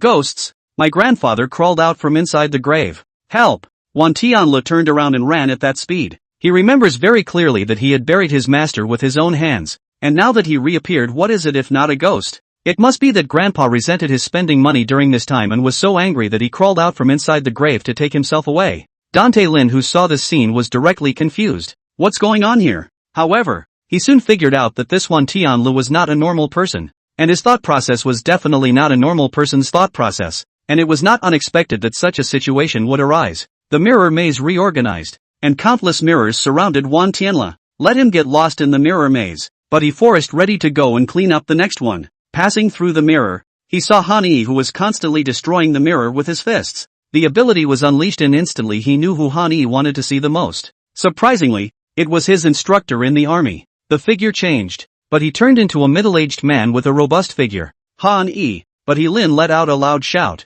and Han Yi, who was destroying the mirrors, stood still violently at the words, turning his head to look at the location where the sound was coming from after his pupils suddenly lit up. Ha ha ha, I've long heard Yifeng say but Lin can see through people's hearts and simulate other people's likenesses, and I've never had a righteous reason to beat up the instructor before, but now I finally have one. Han Yi rushed out in a single stride, his fist swinging and striking at Dan Tamlin, his face full of excitement and fervor, as if he had been looking forward to this day for a long time. Click. However, Lin and a mirror exchanged places and the mirror shattered, while he couldn't help but curse. Damn! How come both of them are oddballs? Not only are they not disturbed by my power mind, but their reactions after seeing the person they want to see are still so odd. Taking a chance, but Lin found Li Mubai. Li Mubai was currently observing the surrounding mirrors, trying to figure out how he could break this illusion. After probing the person Li Mubai wanted to see, but a flash of surprise flashed among his Lin eyes. Finally he had met a normal person. What Li Mubai wanted to see was surprisingly a beautiful woman, and a beloved one at that, named Nyesini. It's not easy to hold. However, Lin turned into Nyesini's appearance and walked out from the corner in front of him towards Li Mubai. But Lin was also smart and quickly used Nia Xine to put on a panicked look and said while running towards Li Mubai's side, "Great Mubai, I've been trapped here for such a long time can be considered. Who the hell are you?" Li Mubai raised his leg when Nia Xine was about to reach his body. Upanishad. Flash kick. However, Lin landed heavily after being kicked by the golden light-covered foot for a full 2 meters. His eyes filled with confusion and disbelief. You're right to mimic yourself. Humph. But Talon, your disguise is really bad. I've been chasing Nyesini for 3 years, and she's never called me by my first name. It's always been in terms of you, or Mr. Li. The attitude towards me has also always been neither warm nor cold. Li Mubai didn't know why he actually exuded a wave of heartache when he said this. A humility from a licking dog emanated from him, but he forestalled the realization. Since this is the case, then let these 3 people fall into endless mirrors first? When he has dealt with Yifeng, then he will come over to them. He didn't want to play these fancy things either. He could feel that the most threatening of the 4 was that Yifeng. As long as Yifeng died, he could take his time to clean up these remaining 3. But Lin got up and jumped into one of the mirrors and disappeared. Soon he found Yifeng, who was wandering inside the labyrinth equally aimlessly. A pitch-black colored dagger appeared in but his Lin's hand. Go to hell! But Lin suddenly rushed out from the mirror on the spot. He just didn't believe that there was anyone else in the spirit world who could be stronger than him. Here he is invincible. After all, even within the demon god his spiritual power was second to none. What was this human middle-ranked magician in front of him to fight with himself? However, click. Yifeng grabbed but the dagger that Talon stabbed then violently crushed it. Had enough? Yifeng violently reached out his hand. Powerful pressure emanated from his body, daring to compare divine soul power with him. Isn't that just looking for death? Yifeng's original modern dress suddenly changed. A golden armor engraved with a dragon pattern appeared in the body, just like an ancient emperor who was on a royal expedition. It can't be. It can't be. But Lin let out a heartbreaking roar. If his spiritual power was a river, then this person's spiritual power in front of him was an ocean, with no boundaries in sight. Got it. He got it all. Turns out he was just a clown from the beginning. Yifeng reached out and grabbed it, but Lin was then grabbed in his hand with a suck out of thin air, tightening his grip on Dante's Forest's neck. All he needed was one push and Dante's Forest would go up in smoke. Ha ha ha ha ha. Who knew that just at that moment? But then Hein let out a loud laugh. I see. You don't belong to Blue Star at all. Blue Star shouldn't have an existence as powerful as yours. So what? It seems like you demon gods aren't from this world either. Yifeng had read the ancient books inside the pavilion of ancient books and knew that Solomon's 72 pillared demon gods were all from another world. including the one in front of him, but he Lin. Bull asterisk asterisk asterisk asterisk. We demon gods are also the life of the blue star. Only that the blue star was created in the midst of another latitude. The otherworldly demon race has now invaded in large numbers. And the scales between the blue star and the other side are already out of balance. And we just want to enslave the life of the blue star. Not destroy it like the otherworldly demon race did. But the expression on his face became extremely maniacal when Lin said this. The humans of Blue Star simply cannot face the otherworldly demons. The humans cannot represent Blue Star. And we, the powerful beings created by Blue Star, will be revived one after another to balance the scales. You, an outsider, will never understand that even though what we do is not accepted by you humans, we are the last line of defense for Blue Star. Not you, an outsider. Blue Star doesn't need an outsider like you to be a guardian god. Yifeng looked, but Lin frowned and didn't say anything more. He just took out a blank magic card and sealed it in it. Chapter 57. But things ended so thinly for him Lin. The other three people other than Yifeng didn't know how it ended, so they knew it was Yifeng who had resealed Dan Lin. After all, they had previously consulted the information to know how they could send the Danthrim back to the place where the original church had sealed them. All of the unconscious victims on the school's side woke up, and Ouyang Shui was taken away for investigation. Wang Wenba, on the other hand, is a little confused and bewildered. Directly let these four people to investigate who was the originator and then the school to deal with, but also did not let them to solve the matter. Also, how did they work it out? Couldn't get a high-level mage out of four people. How did they solve this kind of thing related to the demon god? As expected, these four people were more than just odd in their behavior. They were also odd in their strength. Things returned to calm. Yifeng slept soundly at night. He planned to go to the Magic Card Club tomorrow to take a look. He had been thinking about the magic card combat apparatus of the Magic Card Club. He really wanted to try it. Then, early the next morning, the school sends out a notice, and the dormitory building manager releases the configuration of the battle team that the school has set for them. They B8 Building 324 and E3 Building 606 Dormitory 4 Women Formal War Team. As soon as he looked at the list of battle team personnel, Yifeng directly ascended in place. Dormitory 606 members, Ziling, Nya Sini, Yi Shuiying, Qi Xianbing, asterisk asterisk asterisk asterisk is up. Why is it so hard for me to just have a quiet college life? Yifeng had more or less a small breakdown inside, and not far away, Li Mubai had already begun to dance around. Hey, hey, hey, hey, my Sini, it's fate. Looking at Li Mubai who was giggling, Yifeng suddenly felt that his future college life was going to be over. A team is critical on the battlefield, which is why every university does team assignments of 4 men and 4 women. The team would begin a month-long bonding period after being assigned, with the first half of the month being spent bonding on campus, and the second half of the month being spent traveling to the battlefield in their domain. But there would be instructors to protect them at that time, so they wouldn't have to worry about any life-threatening situations. After the distribution in the morning, they had to go to the assembly in the afternoon, and Yifeng's assembly place for their team was room 507 of the freshman battle team building. Han Yi and Wan Tianli's expressions were the same as usual. Han Yi had a humongous look and Wan Tianlu a naive and smiling look. Li Mubai, on the other hand, had a florid face. Yes, the florid face appeared on the male's face. Yifeng, on the other hand, was filled with despair and lifelessness. God, listen to me say thank you. No, it could also be 4 people with the same name who happened to be in the same dormitory. Yes, definitely. Yifeng walked into the battle room with the last glimmer of hope, and then he saw 4 familiar figures. Finished, the last glimmer of hope was dashed, and Yifeng collapsed on the spot. Seni. Li Mubai was full of excitement and ran towards Niasini who was sitting in a chair with a worried look on her face. Yifeng scanned the 4 women in the room instantly meeting Ziling's eyes that had almost turned into loving eyes. Looking at the other party with a flamboyant look on his face, his nifty mind almost exploded. Hani grabbed Li Mubai's collar and brought him to the opposite side of the discussion table in front of the 4 women. The 4 men took their seats. Yifeng was against Ziling, Li Mubai was against Niasini, Wan Tianla was against Yi Shuiying, and Hani was against Qi Xianbing. I'm sure we all understand each other, so I won't say anything more. The war band must have a captain, and that captain must be me. Qi Xianbing's tone was icy cold, and that condescending tone made Yifeng hear the usual disgust. Bang! Hani slammed the desktop to Qi Xian's ice-cold gaze and shouted, on what grounds? If you want to say captain I only serve Yifeng. Asterisk asterisk asterisk asterisk? Yifeng was confused. Pipe himself thing ah. Looking at Li Mubai and Wan Tianlu he found that the 2 of them also had the same expression of taking things for granted. Han Yi is right. The voice was no one else but the Violet Spirit. Leaf Maple, 6. Qi Xianbing looked at Yifeng and spoke. Beat me before the captain can be given to you. Others may not be able to beat you, but I can definitely beat you.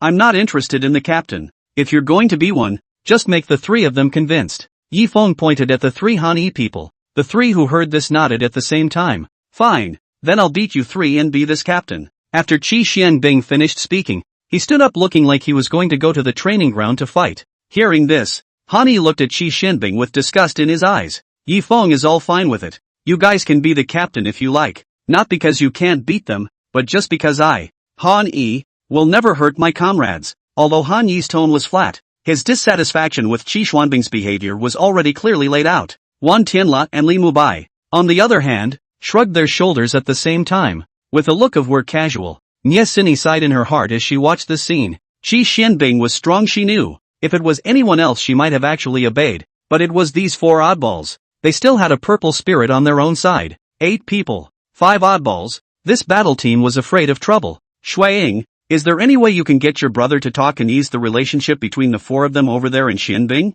Nie Sini took out her cell phone and sent a message. Soon Yi Shuaying replied. It can't be helped because my brother has had a strong opinion of Xianbing since long ago, and that was the first time I've ever seen my brother be able to have that much distaste for someone. Nie Sini, then it's over. This battle team is considered ruined. Just as Nie Sini secretly sighed at the gray road ahead for the battle team, Qi Xianbing spoke again. Let's talk about their respective magic lineage and rank. Qi Xianbing. Middle rank 7 stars, first lineage ice, second lineage water. 7 stars of the middle order in his freshman year. This one's rank could be truly terrifying. A lot of junior seniors but they don't have that equal rank. Nie Sini. Middle ranked 2 star, first lineage wood, second lineage healing. Yi Shuaying. Middle ranked 2 star, first lineage ice, second lineage fire. Violet spirit. Middle rank 5 stars. I don't have a second lineage. I'm sure you all know my situation. The people who heard this nodded. Full-time mages. I know. Han Yi. 4 stars of the middle rank. First lineage of gold. Second lineage of body. Li Mubai. Middle rank 3 stars. First lineage light. Second lineage wind. Wan Tianla. Middle ranked 2 star. First line of summoning. Second line of healing. Nice guy. The ultimate aid. Yi Feng. Middle rank 1 star. First lineage fire. Second lineage thunder. Everyone looked at Yi Feng at these words, including the 3 of them. Wan Tianlu. You're 1 star in the middle order. Nie Sini couldn't help but blurt out. Is there a problem? Yi Feng smiled with a face full of questions, not understanding what was wrong with this. Older brother, don't you know about this thing where freshmen have to get 1 more star by midterm after joining the school than they did when they enrolled or they'll be expelled? Yi Shuaying said with a somewhat dull and terrified gaze. Chapter 58, The Devil's Star Raising Method. Yi Feng was confused when he heard this. It was only at this time that he remembered that Wan Tianlu only had 1 star when he joined the school, and now he also had 2 stars, so he didn't need to worry at all.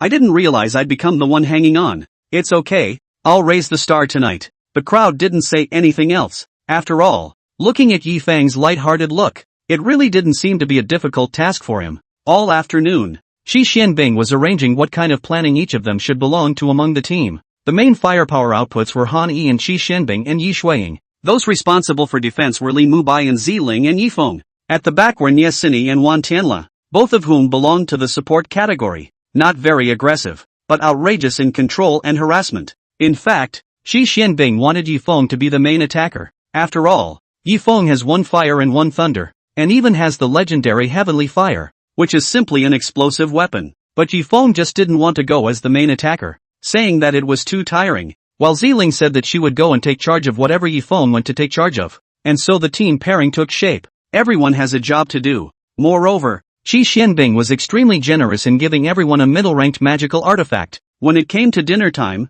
Qi Xianbing, in order to stabilize people's hearts, said that as the captain, he would treat everyone to dinner. Who wouldn't go for a free ride? And so it was that a lavish dinner party Vantillet was bought. Can I really take these leftovers? Wan Tianli's eyes were filled with disbelief when he looked at Qi Xianbing. Qi Xianbing, who had heard the words, waved his hand indifferently. Hearing this, Wan Tianlu instantly felt that this was not a captain. This was an angel, gave him magical artifacts, and bought him dinner, and let him pack leftovers, and was pretty. That's my goddess. After returning to the dormitory, Wan Tianlu suddenly came to say, brothers, I feel as if I've found my goal for love. At those words the 3 of them first froze, then their pupils suddenly contracted. Han took a step forward and grabbed Wan Tianla, who was a bit of a nymphomaniac and saw Nyesini as a pushover in Li Mubai, and shook him madly. You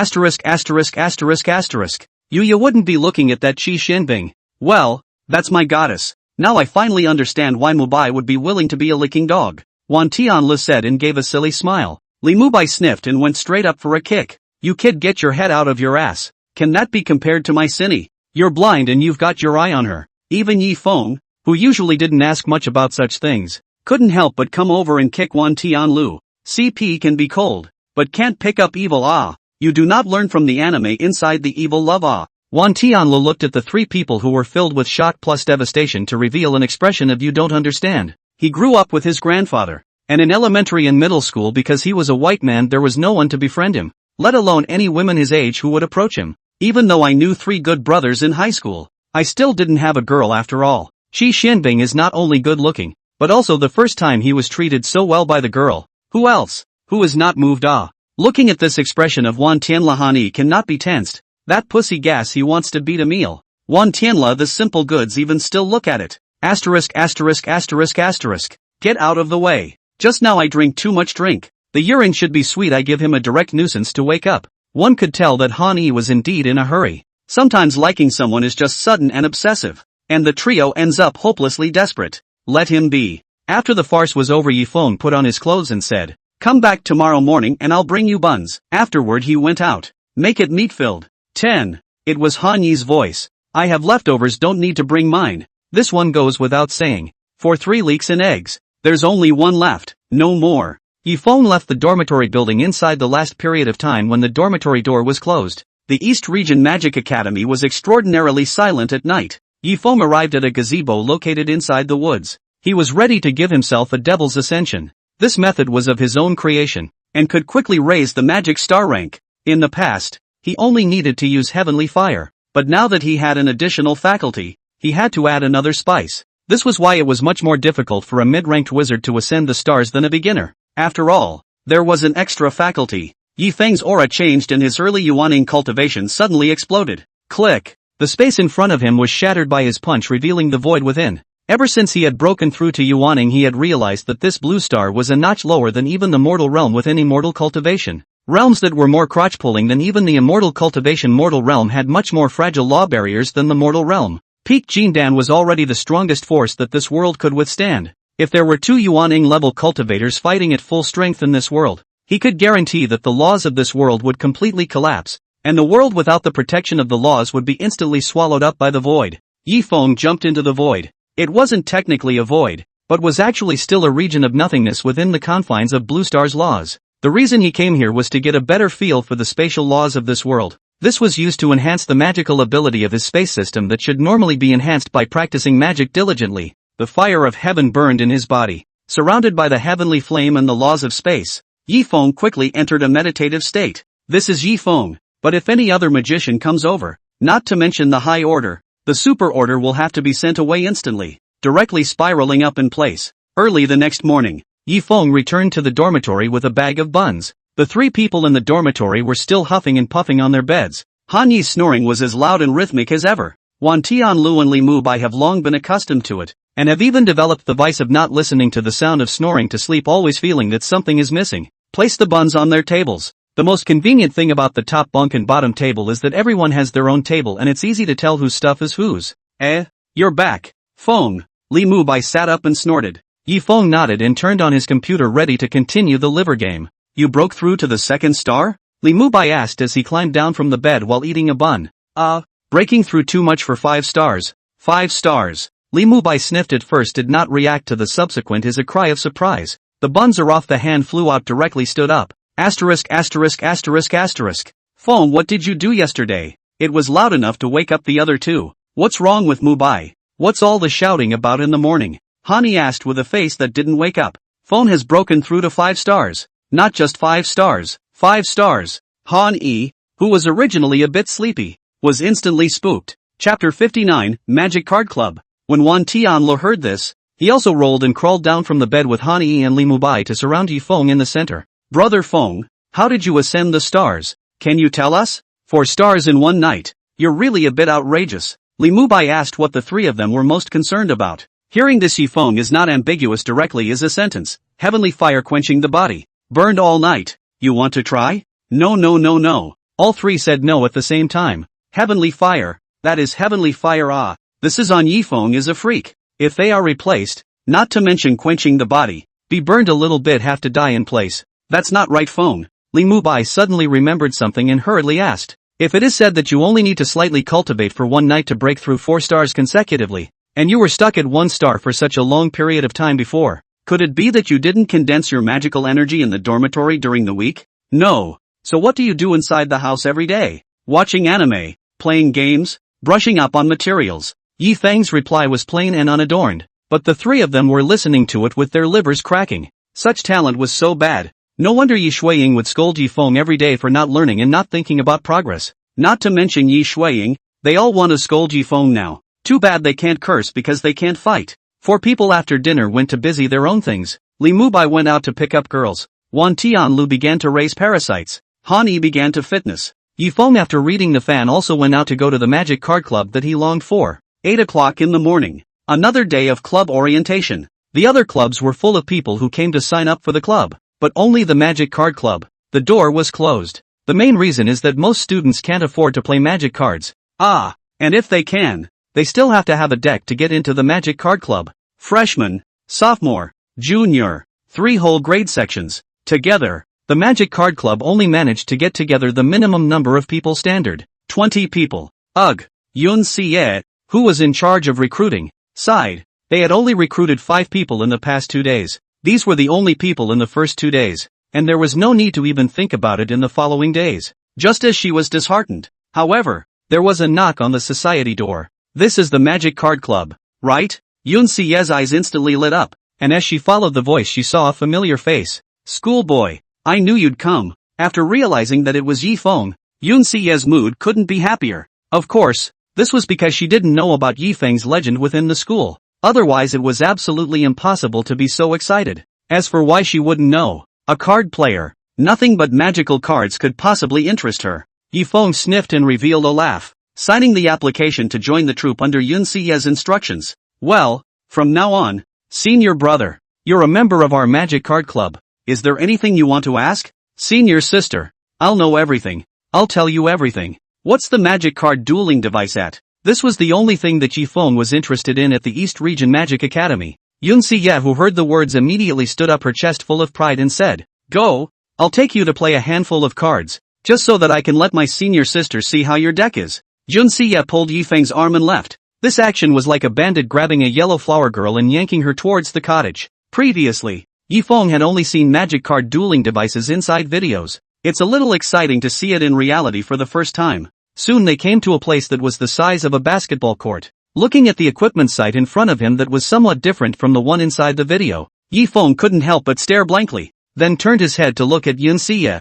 Ha ha ha, I didn't expect it, but our club's magic card duel is the latest developed, and it's not even in circulation on the market yet. Yun Xie was full of pride, while Yifeng was pointing at the field in front of him and couldn't help but spit out. Are you sure this isn't Game King's equipment? Is the plagiarism so blatant? Ahem. What plagiarism? It's called moving virtual stuff into reality. It's pretty gold, alright. Yun Xie's face could not help but cough a few times with a red face, and Yifeng, who heard the words, was speechless on the spot. What else could he say but 6? The magic card duel was actually quite simple. It was to put the magic card into the card slot, and the equipment would directly virtualize the demonic beast inside the magic card to appear in the middle of the virtual field. Players can manipulate it through their mental power, and the stronger the mental power, the more virtual demonic beasts they can manipulate at the same time. That's why usually magic card masters are mental. In fact, the probability of spiritual awakening was not very low, but all the schools did not have any majoring in the spiritual department, which made Yifeng puzzled all the time. Why isn't the spiritual department the main department? Yun Xie heard the first stun, then with a kind of this common sense things you do not know, the eyes of Yifeng said, Do you not know that the spiritual department can only be a secondary department? If when the main department is very easy to control the spiritual power to become mentally ill of this thing? I don't know. Yifeng shook his head. He really didn't know about this. When noon arrived at mealtime, Yifeng bid farewell to Yun Xie and left the Magic Card Club.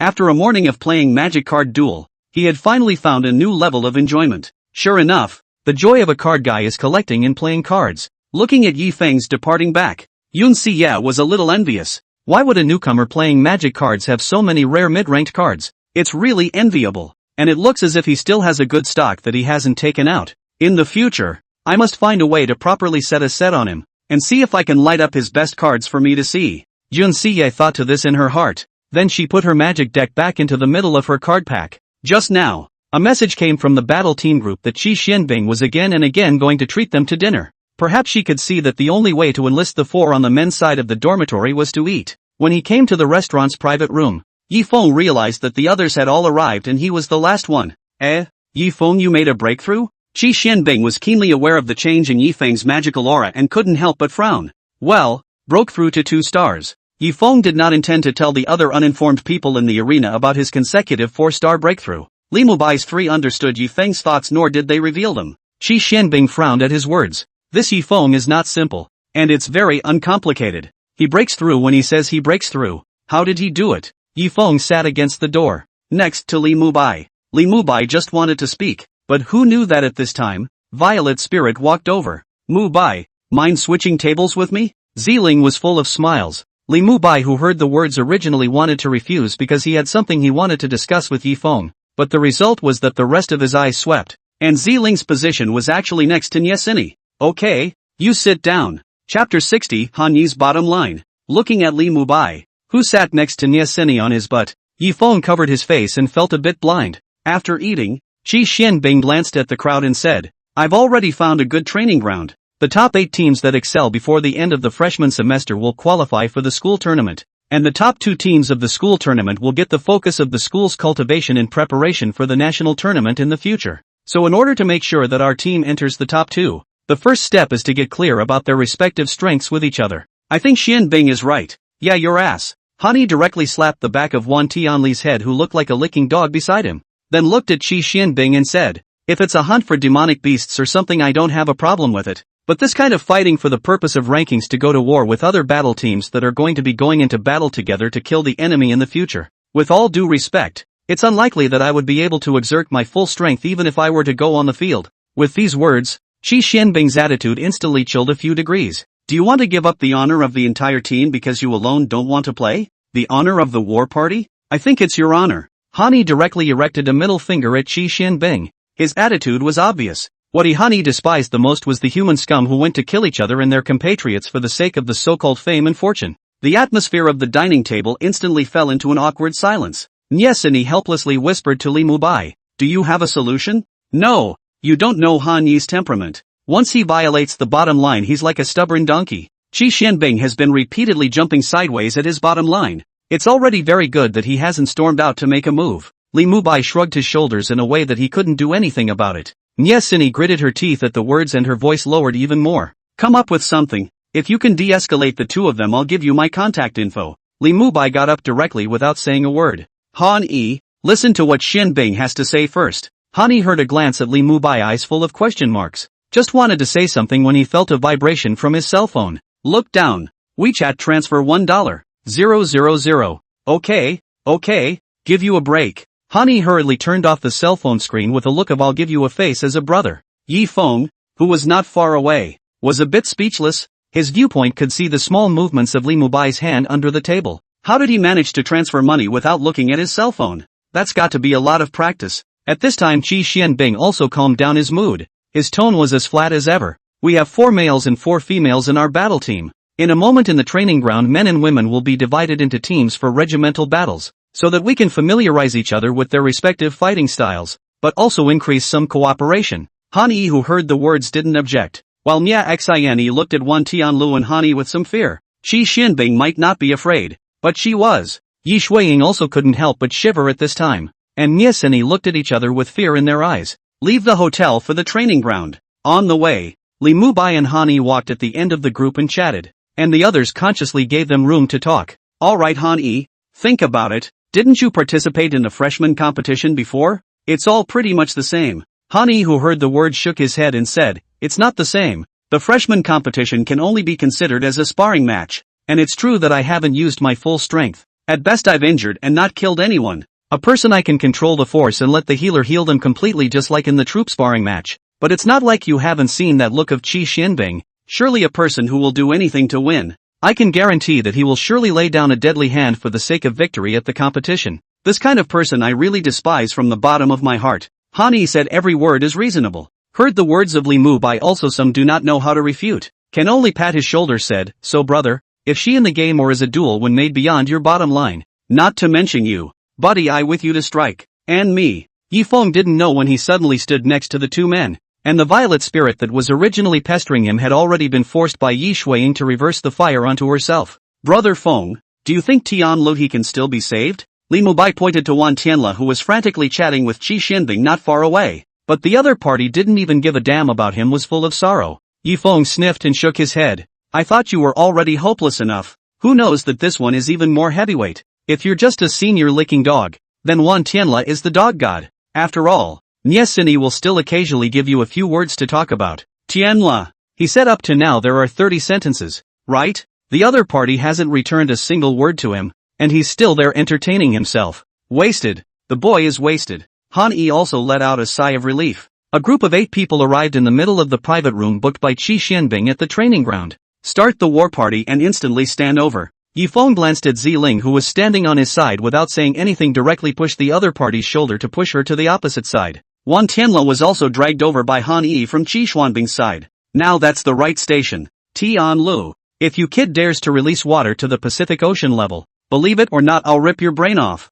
Han Yi said to Wan Tianlu with a smile on his face. And Wan Tianlu who heard the words was nodding his head repeatedly. And at this time Yi Shuiying was also pleading with Ziling. Ziling? Whether or not Xianbing can truly command this team depends on this cut. You can't let go of the life and death of the battle team. Violet Spirit sniffed and spat out her tongue. Actually, I want to win more than all of you. As long as I beat Yi Feng, I'm sure he'll change his attitude towards me. Shui Yingyi. She suspected that there was something more or less wrong with the Violet Spirit's thinking. No, not suspected. Should be certain. The two teams were separated by 10 meters. As promised, the ringing of the timer bell is the start of the cut. Ding! The moment the bell rang a metal baseball bat instantly appeared in Han Yi's hand. At the instant Han Yi was about to make his move, Li Mubai appeared in the center of the battlefield as a dazzling ray of light. And then he was seen waving his hand as a ball of light appeared followed by an abrupt explosion. The blinding light covered the entire venue. And even Qi Xianbing didn't adjust to the blur of white in front of him for a moment.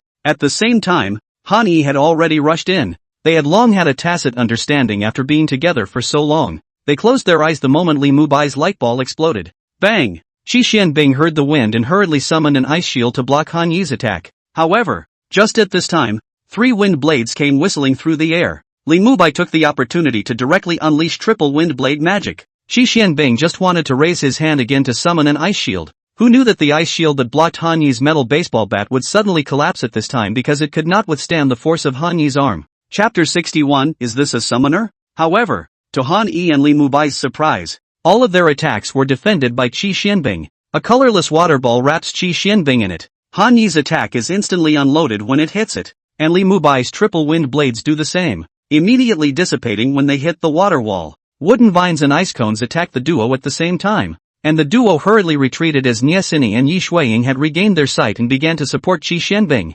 Middle-ranked magic thornwood vine. Middle-ranked magic triple ice arrow. Wooden vines with thorns emerged from the ground, and an ice bow also appeared in Yi Shuiying's hand. The wooden vines and ice arrows whistling towards Han Yi at the same time. Qi Xianbing also used attack magic at this time, and 2 ice pythons appeared at the same time. Qi Xianbing's greatest talent is the natural ice spirit, and the natural ice spirit can not only improve their own control of the ice attribute and reduce the consumption of magical energy. The most intuitive point is that the person who has the natural ice spirit can use more than one ice magic at the same time. Several magic attacks came whistling, but Han Yi did not panic. With a flash of golden light, Li Mubai's hand spread out and a mirror of light appeared. And then all the magic that was whistling was replicated. Golden arrows of light, golden rays, golden wooden vines and the magic attacking from the opposite side collided together. The dazzling golden light made it impossible to see what was happening on the battlefield where the central spells were exchanging blows. Before the golden light could dissipate, 2 figures suddenly rushed out from within.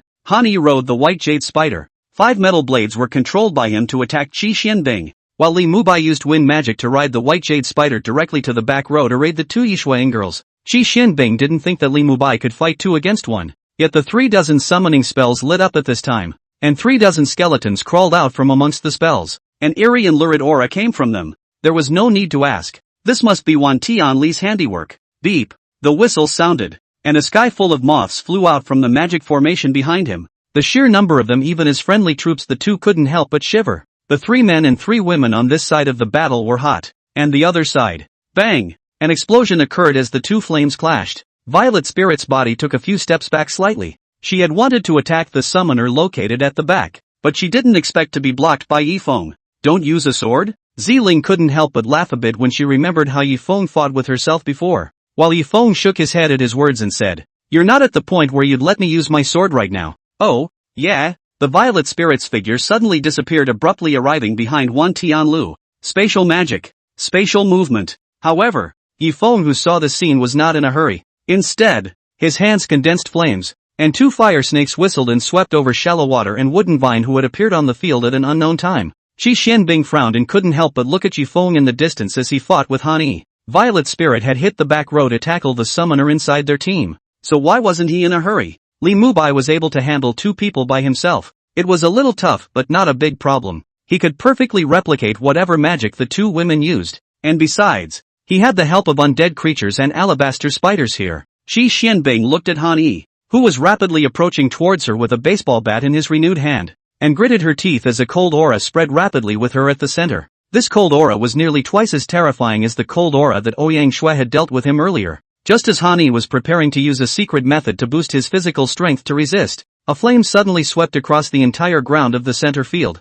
the cold air being washed away by the fire. Han Yi, you go help Li Mubai. Leave her to me. Good. Han Yi nodded and brought the white jade spider to join the battlefield in the opposite rear. Qi Xianbing looked at Yifeng somewhat puzzled. Is this how you protect your rear teammates? A mage who majors in the summoning department and vice versa, or the healing department? Do you think there's any chance of surviving if you're approached by a full-fledged mage? Protecting who? Wan Tianla? You're afraid you're not sick in the head. Qi Xianbing? Lightning flashed as a purple thunderbolt suddenly fell from the air. The ice shield appeared, instantly blocking the lightning. And it was at this time.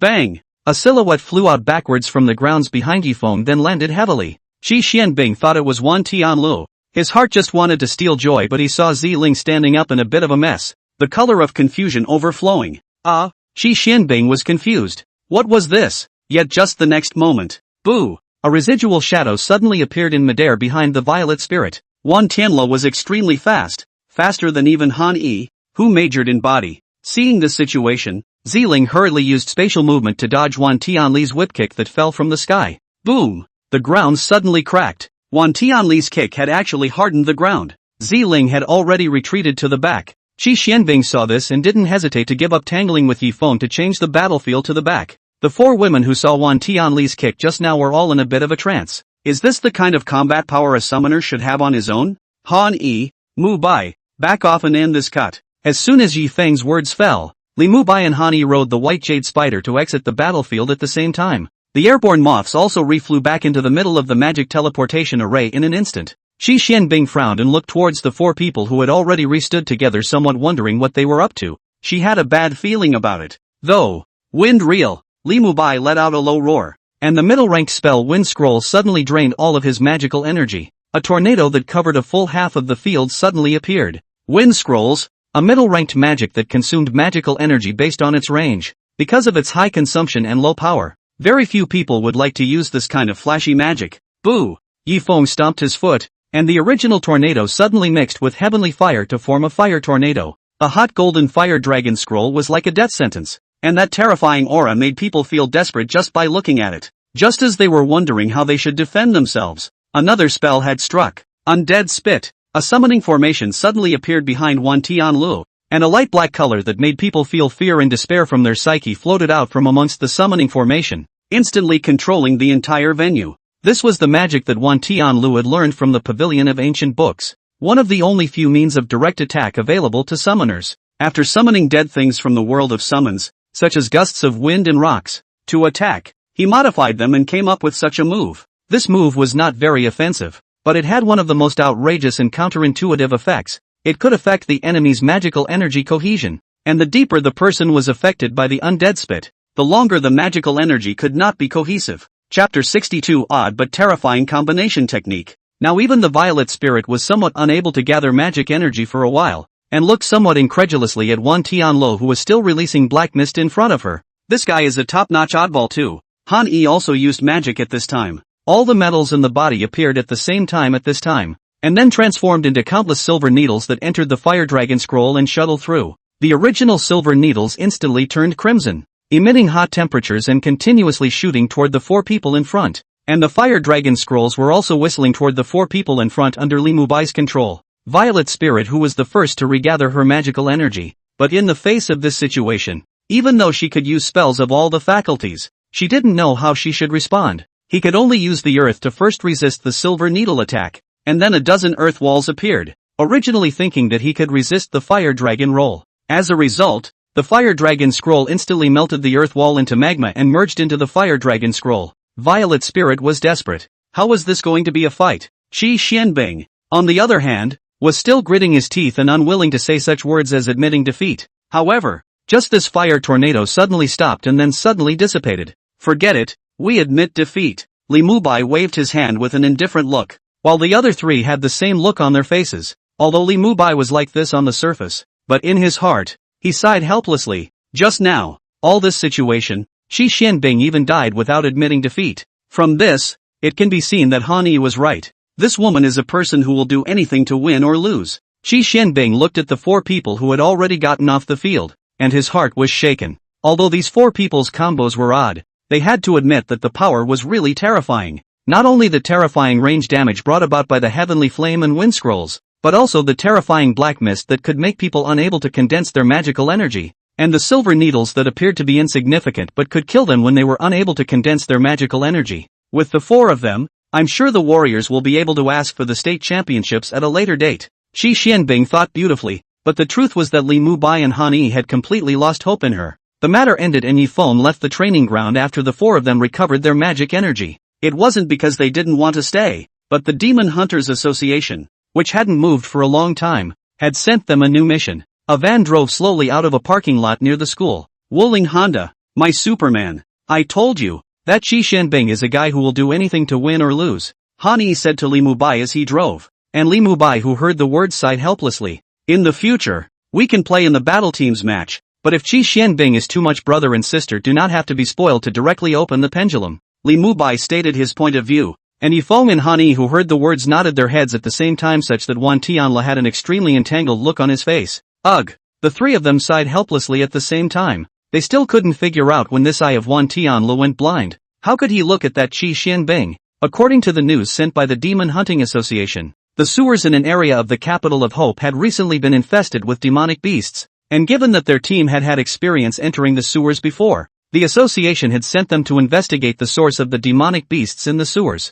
Another trip to the sewers and another load of laundry back at the dorm tonight. Wan Tianla is full of collapse and helplessness. Washing clothes do not cost money, Washing once $1.50, Just in time. Remember to wash a piece for me then. Li Mubai stuck out a thumbs up to show that it was awesome. The van traveled all the way to the area of the incident. The van parked at the side of the car. Han Yi's simple rough, directly grabbed a sewer manhole cover. A force will be lifted up the hole. An odor unique to the sewers wafted from it. Brothers, I'll go down and scout first. Han Yi put on his mask and jumped directly into the sewer without saying a word. Shortly afterward they heard Han Yi's voice. It's safe, come down. The 3 men sniffed without hesitating to take turns jumping into the sewer. With a pinch of Li Mubai's finger, the dimly lit sewer was illuminated by the light. It's scary. Do you guys think there are ghosts in the sewers? Wan Tianla hid behind Han Yi with some fear. Fool, there are no ghosts in this world. Han Yi, as a small disliker, could not help but spray a sentence on Wan Tianlu, who said that, not long ago I saw my grandfather crawling out from inside the grave to look for me. Now I feel scared even thinking about it. After saying that, Wan Tianlu also had a cold shiver running through his body. Yi Feng walked up at this time crying and laughing and said, there shouldn't be any ghosts. At most there are 4 tortoises with eye patches and a talking mouse. Asterisk asterisk asterisk asterisk. Seriously. Wan Tianlu was shocked. Really? I can attest to that one. And I've seen these 4 turtles come rushing out from inside the sewer to grab a pizza before. Li Mubai smiled and said a sentence directly to Wan Tianla. Scared the soul almost did not fly. And just as the 2 of them were teasing Wan Tianlu, there was a sudden burst of footsteps coming from the deep corner of the sewers. Han Yi fiercely frowned as the baseball bat appeared in his hand, and Li Mubai also put away his lighting magic at this time. The footsteps were getting closer, and the 4 men held their breath. They had a hunch that the other side might be coming from a bad place. The footsteps suddenly came to an abrupt halt when they were only one turn away from the four. Seeing this, Han-yi was first stunned. Then without saying a word he turned the corner of the corner to the suddenly appearing silhouette was a storming attack. Bang! Bang! Bang! Don't fight! Don't fight! One of our own! A familiar voice came, and Han-yi couldn't help but stare. He then saw Ouyang Shui, who had collapsed inside the sludge on the ground, and the ice armor on his body was already cracked. Ouyang Shui broke down. Why does one keep running into this violent maniac? She was originally an undercover agent arranged by the Demon God's Palace to enter the Eastern Region Magic Academy, with the goal of participating in the freshman conference to enter the ancient book pavilion and find the secret method of blood exchange. As a result, who knew that in the first match, he would meet Han-yi, a violent maniac, and was directly beaten to unconsciousness. It was so hard to wake up. The Demon God's Palace gave her a chance to wear her sins and be possessed by Dante's Grove. But who knew that it would be Han-yi and his housemates who would mess up her plans again and destroy Dante's Grove in a hard way? I don't even know how it went out. Now that it took a lot of effort to explain that she was also a victim of Butharim, the school gave her a pass. The Demon God's Palace said that they would give her one last billion chances, and that all the underground entrances to this side of the sewers would soon be opened up, so that she could inspect them first, and prepare for the protection of the recluse Demon God's Palace branch bases underneath the City of Hope. As a result, who knew that after just 2 hours of exploring the disgusting and dirty sewer she would notice something strange? Come over to check it out and then see the familiar metal baseball bat. The following has nothing to do with the text. Again, author Brainless is a douchebag. And it's not the book that's the problem, it's the author. The retard. Chapter 63, The Evil Demon of Concealment. Han-yi glanced at Ouyang Shui on the ground feeling somewhat familiar, then suddenly realized, picked up the baseball bat and was ready to continue to hit. Fortunately, Wan Tianlu and Li Mubai stopped it in time, otherwise it would have been really easy to kill someone. Calm down, Li Mubai hurriedly consoled, while Han-yi looked confident. This sewer usually doesn't even want maintenance workers to come here, and a female college student would come here? It's obvious that she's either a demonic change or a demonic lackey.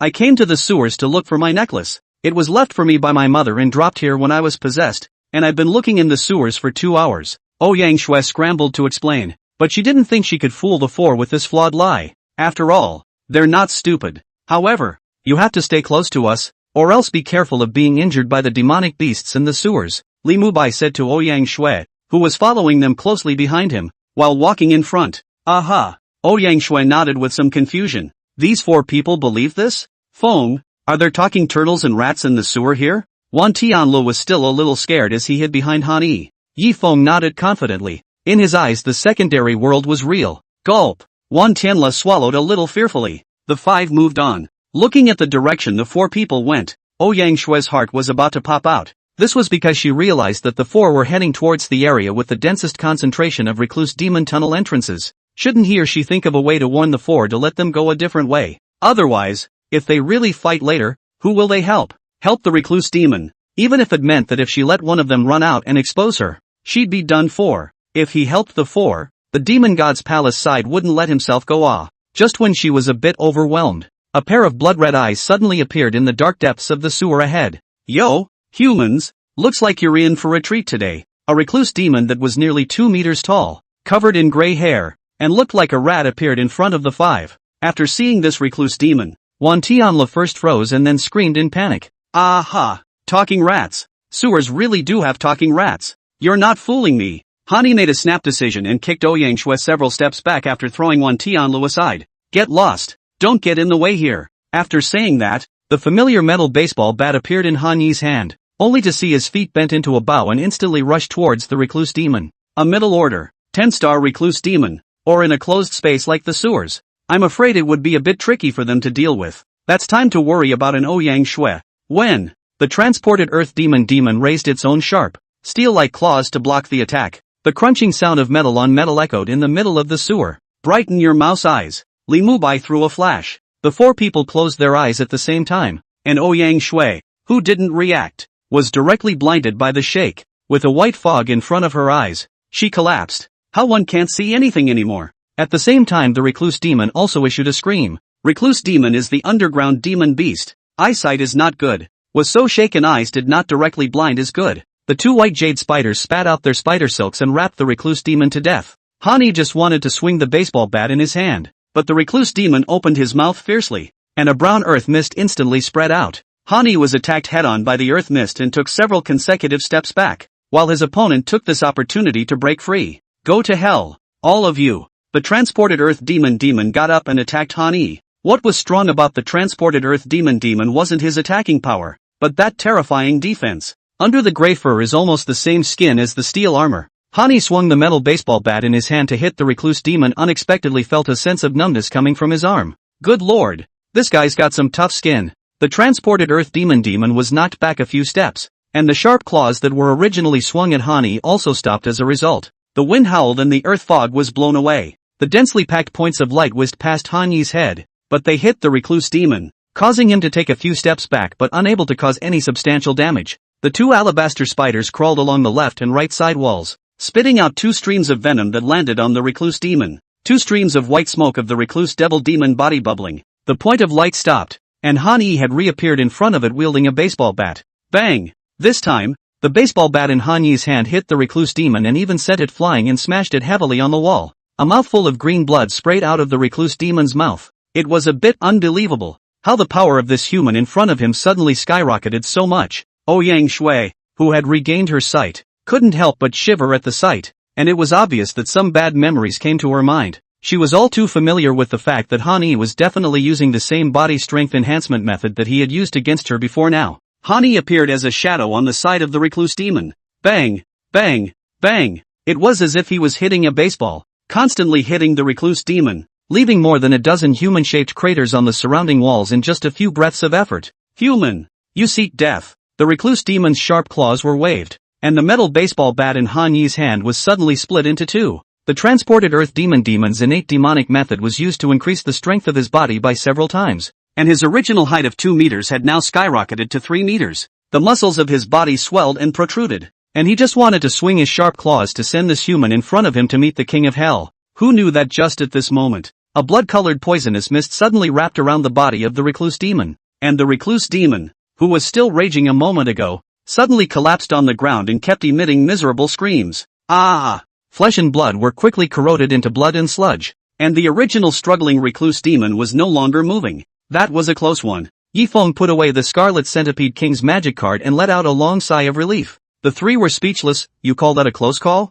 You killed the recluse in one move and that's a close call? Not far away. Ouyang Shui's pupils contracted when she saw this scene. What level of magic card was that just now? The demonic spell that was made was so terrifying. A middle-ranked full-star recluse earth demon that had used its own demonic spell was killed in an instant? Yifeng walked in front of the corpse and took out a blank magic card to absorb all the power of the recluse demon. Ha. Fill in another one of your own favorites. Just when Yifeng was happy about this, the darkness in front of him at this moment but hundreds of blood-red eyes suddenly appeared. Who killed our companions? Chapter 64. A powerful pressure came from the depths of the darkness. Ouyang Shui almost did not shed tears after feeling this pressure. Great! Is the recluse devil demon clan inside the high-ranking strong? They can not only be safe and sound and also very likely to take revenge.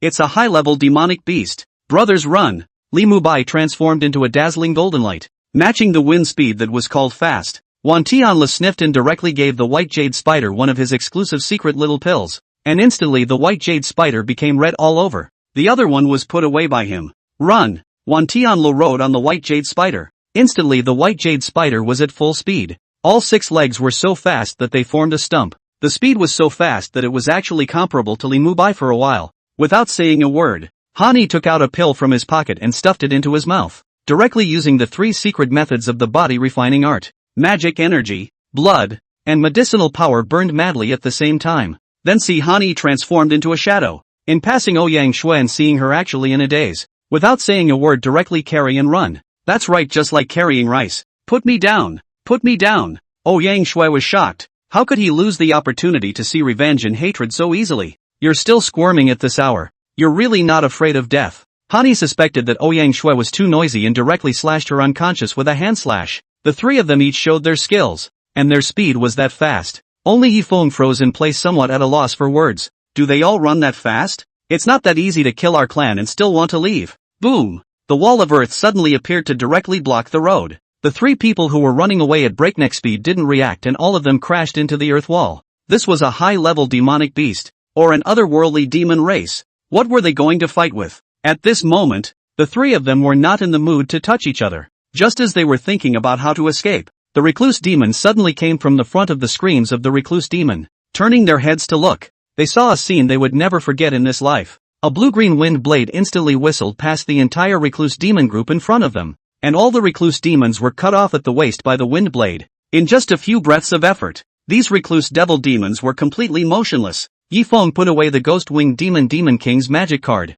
The cardman's inventory was beyond your imagination. Take out the blank magic cards and start harvesting them straight away in a big way. Not a bad choice for yourself today. The three people at the same time also rejoined Yifeng, with Hani still carrying Ouyang Shui on his shoulder. Ghost-winged Demon King's magic card. How could I have forgotten about Feng having this counterintuitive thing? Li Mubai slapped his head. Feng has the Ghost-winged Demon King magic card as a killing move. What was he afraid of just now? Don't go against the grain. Stay a little longer and we'll ascend. Yifeng suddenly spread his legs and ran at that speed. The three of them froze at this, and then they suddenly heard an angry growl coming from the depths of the sewers. Who killed my favorite general? There's still the super order here. The three of them were shocked, and each of them showed their abilities to reach extreme speeds. At the sight of the earthen wall in front of him, Yifeng shattered it with a punch without saying a word. Just like that, the four of them escaped to life, leaving only the transported Earth Demon King in impotent rage. He had just been talking about things with the people from the demon god's palace,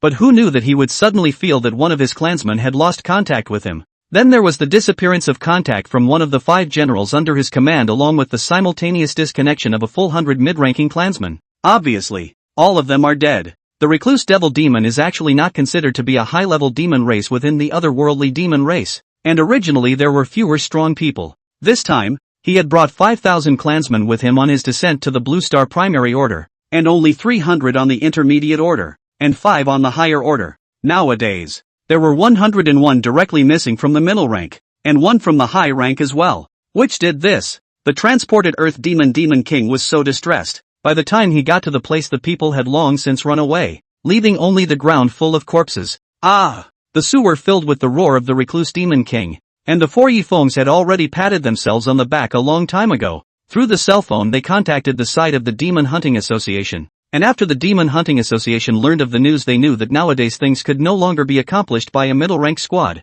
So then they completed the task and received a sum of money and association points. The association didn't release the quest. After all, it had involved the super rank, and where were the mages who normally took quests within the super rank? Now it's just a matter of figuring it out within the association itself. All 4 of them were a bit hungry after this exercise, especially Han Yi, whose eyes were almost green. Let's find a place to put Ouyang Shui first. Let's hurry and go eat. I'm afraid that if we're a little late, Han Yi will have to eat the 3 of us as rations. Li Mubai's words were agreed to by the duo, but where to throw it for Ouyang Shui? Suddenly they saw an inn not far away, and the 4 of them smiled at the thought of leaving her here. I'll leave this matter of Han Yi to you. Yifeng gave a thumbs up to Han Yi, while Han Yi nodded his head to indicate that it was no problem. Then, Uncle Policeman, let me explain. Han Yi sat in the interrogation room full of despair. Just now, Han Yi carried the unconscious Ouyang Shui into the inn to open a room, and the righteous boss thought that Han Yi was charmed by that ignorant girl, plus that fierce look,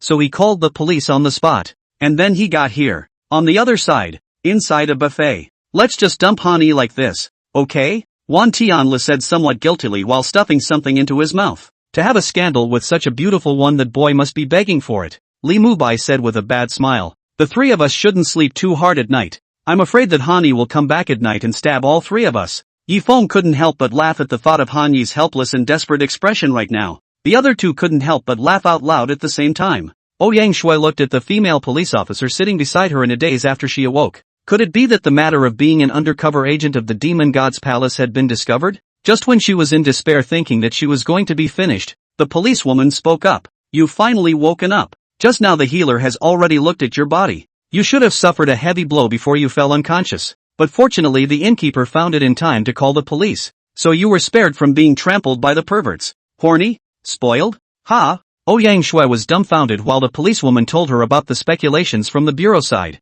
Ouyang Shui, who heard the words, suddenly realized that although she wanted to directly retaliate against a wave of Han Yi, it was really not easy for her to make a big deal out of it now. After all, the trajectory of her movements was just too coincidental and easily suspicious. Chapter 65, just suddenly, under Ouyang Shui's explanation, Han Yi was finally successfully released. Ouyang Shui had run away before Han Yi came out, Why did you run? If you don't run and wait to be beaten up by Hani. She all but guaranteed that this violent maniac would want to set her back on her feet. Tonight's barbecue is destined to be extraordinary. Hani continuously ate 3 barbecue restaurants that were open all night until there were no meat skewers, and spent a whole 5,000 before returning to school satisfied. This time the school gate is already closed, so Hani directly knocked on the doorkeeper's window. Anyway, after a wave of operation he stood hard in front of the door of the 324 dormitory. A kick in the dormitory door. The 3 of them who didn't dare to sleep too much got up violently, and after seeing that Hani actually came back at night for a while, they actually felt a bit sudden.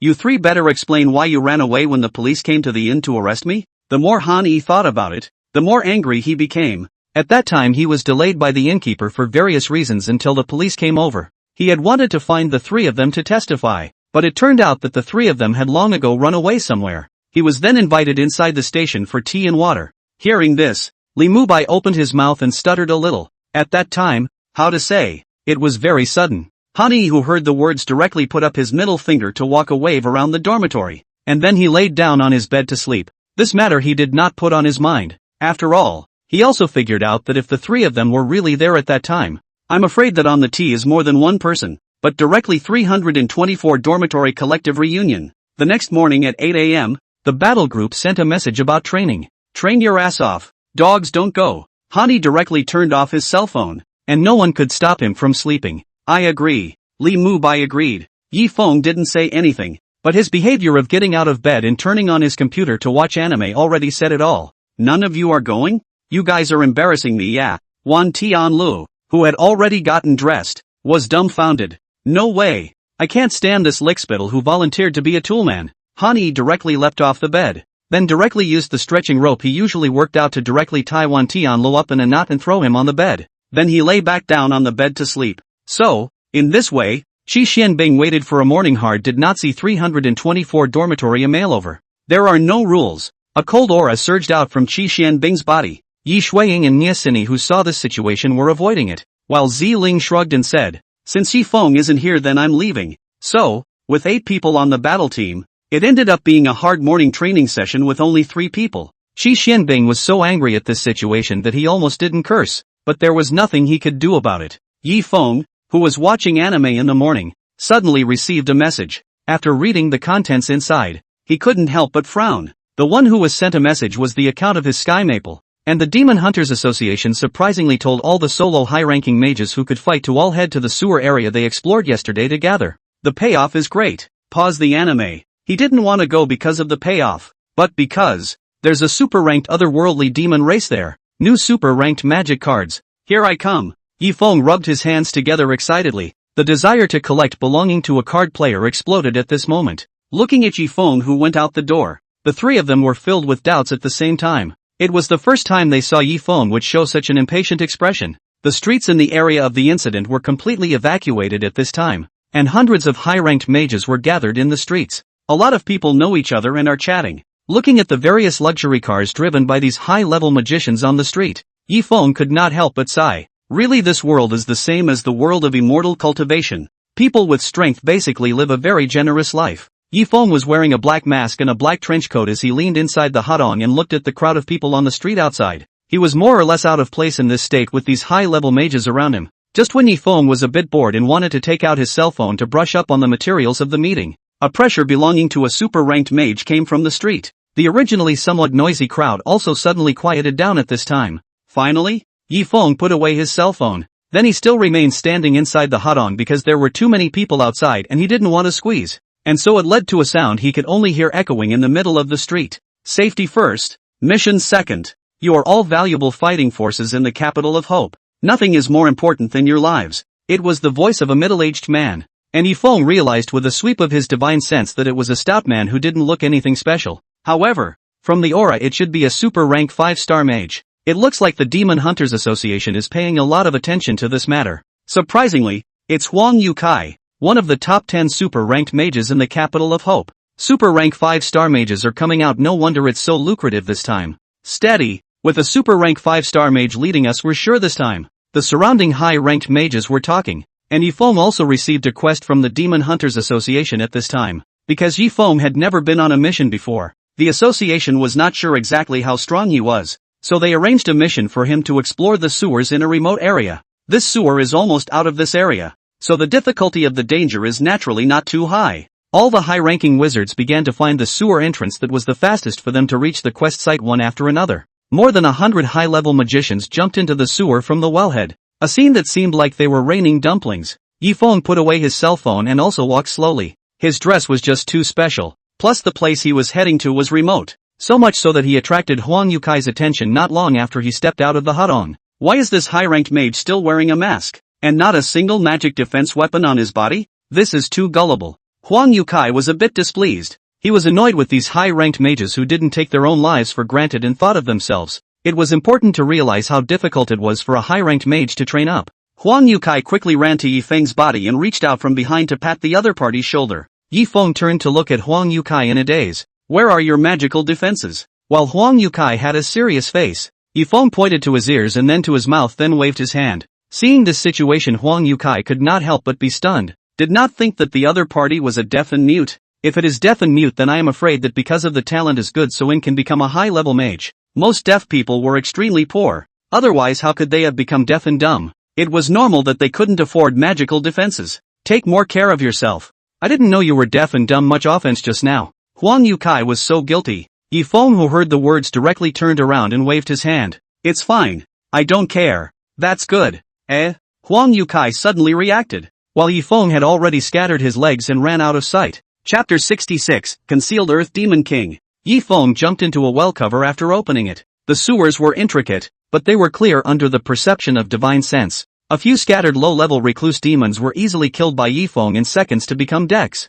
He killed all the way from the edge area to the core area where the recluse demons were concentrated. In front of us there was a downward drainage channel, so dark that we couldn't see anything. Yifeng leaped down and descended right into the core area of a middle-ranked demon team of recluse demons. Hundreds of blood-red eyes were staring at Yifeng, and among them, there was even a high-level recluse demon general. Kill the human! The recluse demon general let out a roar, and hundreds of recluse demons swarmed towards Yifeng. The recluse demon armor has a strong magic resistance, and most of the magicians do not pay attention to defense, so even if it is a high-level magician, if you are not good at defensive magic, in such a dense channel are very easy to be hundreds of recluse demon to a swarm of attack under the power to fight back. But good grief, Yifeng wasn't a pure magician. In essence, he was an immortal cultivator, and an immortal cultivator that was almost unrivaled in the mortal realm. Immortal cultivation circle. Dragon Abyss appeared in his hand. Long sword out of the sheath. The cold aura appeared. Not waiting for these recluse devil demon reaction over a sword, gas while whistling past.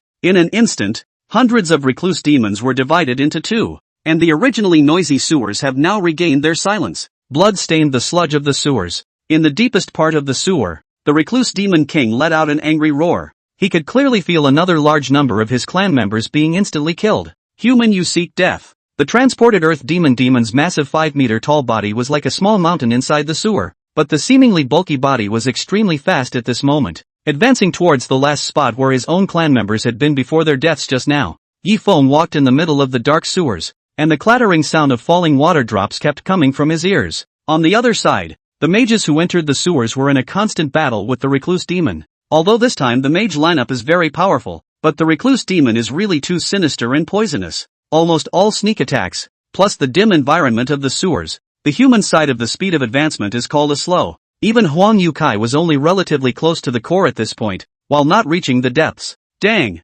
Dang! Dang! Footstep after footstep came from the depths of the darkness. Ripples continued to appear in the groundwater bank. Humans! It was you! You're the one who killed hundreds of my clan members. I'll make you pay for it. A huge body rushed out from the midst of the darkness. Bloodshot eyes, pitch-black fur, and the pitch-black scale armor faintly visible beneath the fur. A pair of sharp claws were like swords, and the muscles of his limbs stood out clearly, like a flooded beast. Go to hell! Sharp claws swung towards Yifeng with a cracking sound. However, Yifeng didn't dodge. The long sword in his hand was behind his back, and he stretched out two fingers to easily clip the sharp claws of the transported earth demon king. Boom! The ground under Yifeng's feet suddenly fractured, and scratches that were 10 meters deep appeared on the ground, and nothing happened to him. It still looks like a breeze. In front of the eyes of this mysterious masked man actually so easily blocked his own attack. Recluse Earth Demon King was first stunned, and then shocked, want to retreat. Who knows Yifeng at this time, but issued a burst of raspy voice.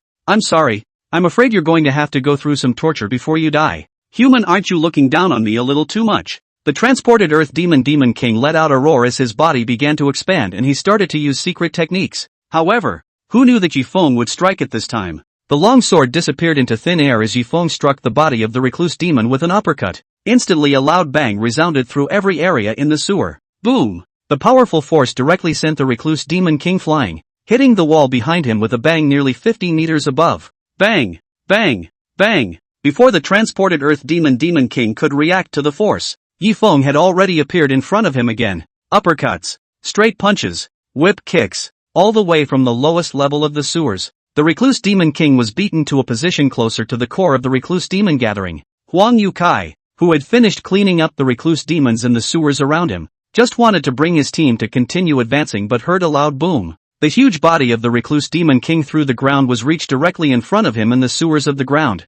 Not yet waiting for its fall, a black silhouette suddenly appeared. A foot will be recluse demon heavily kicked into the sidewall. Pust! The transported Earth Demon King spat out a large mouthful of blood. His eyes were filled with fear. He could feel that this human in front of him could destroy him with a snap of his fingers. So why did he keep him until now? You can go to hell. Yifeng suddenly stretched out his hand. A powerful pressure immediately enveloped its entire body. Not far away, Huang Yukai and the others were not covered by the pressure but still felt the terrifying aura. Pust! The transported Earth Demon King's body twisted to emit a burst of clacking sounds of broken bones. Poof! The transported Earth Demon King's body fell heavily to the ground, and his blood-red demon eyes were filled with disbelief and doubt. Why are there such terrifyingly strong people among humans? That doesn't make sense. With a wave of Yifeng's hand, the corpse of the transported Earth Demon King was put away by him. This corpse was useful to him. He then looked at Huang Yukai, who was still in shock, and said in a hoarse and flat voice, "Remember, the transported Earth Demon King was killed by you, not me." That's right. The reason why he did this was to let Huang Yukai see that it was he who killed the recluse demon king, or else he would have saved himself from not being able to find the recluse demon king's body in the end. Causing a panic, thinking that he had let such a superordered otherworldly demon race escape, Huang Yukai nodded his head in a bit of a trance, and was just about to open his mouth to speak when he realized that the mysterious strong man from before had disappeared at some point. What has the capital of hope got such a terrifying existence? Huang Yukai's heart shivered a little. Suddenly he thought of that rumor about Pengcheng, both wearing the same mask and just as mysterious. Could this person be Maple Leaf? Rushing to get the association staff to look up the information, he finally got that the registered name of this person's high-level demon hunter was Tianfeng. Huang Yukai instantly came to a sudden realization, which was what heavenly maple it was simply the maple leaf of that mysterious strong man inside the Pengcheng disaster, who defeated the ghost-winged demon king, one of the 13 protectors of the otherworldly demon race. Yes, it was definitely him, and he himself was actually accusing the other party of not carrying magical defenses and not taking responsibility for his own safety before. Now it seems that people don't do it out of carelessness or lack of money, but out of confidence in their own strength. Chapter 67, I'm not a cold-hearted person. The sewer demon rebellion looks to be over, but in reality it's not quite over. On the ground in this area, there is a tunnel in the sewer that leads directly to the villa area in this area, and the exit is none other than a normal-looking villa in the corner. This is the gathering place of the Demon Temple congregation in the capital of Hope. Inside the conference room, the crystal representing the life of the recluse demon king suddenly shattered. Everyone's expression became extremely strange. They didn't expect that an existence like the recluse demon king could be eliminated without a word. What level of battle class figure did the Demon Hunter Association send out this time? The faces of the 8 Demon God Temple executives were all extremely ugly at this moment. They were the high-ranking members of the Demon God Temple organization in the secret of the capital of Hope.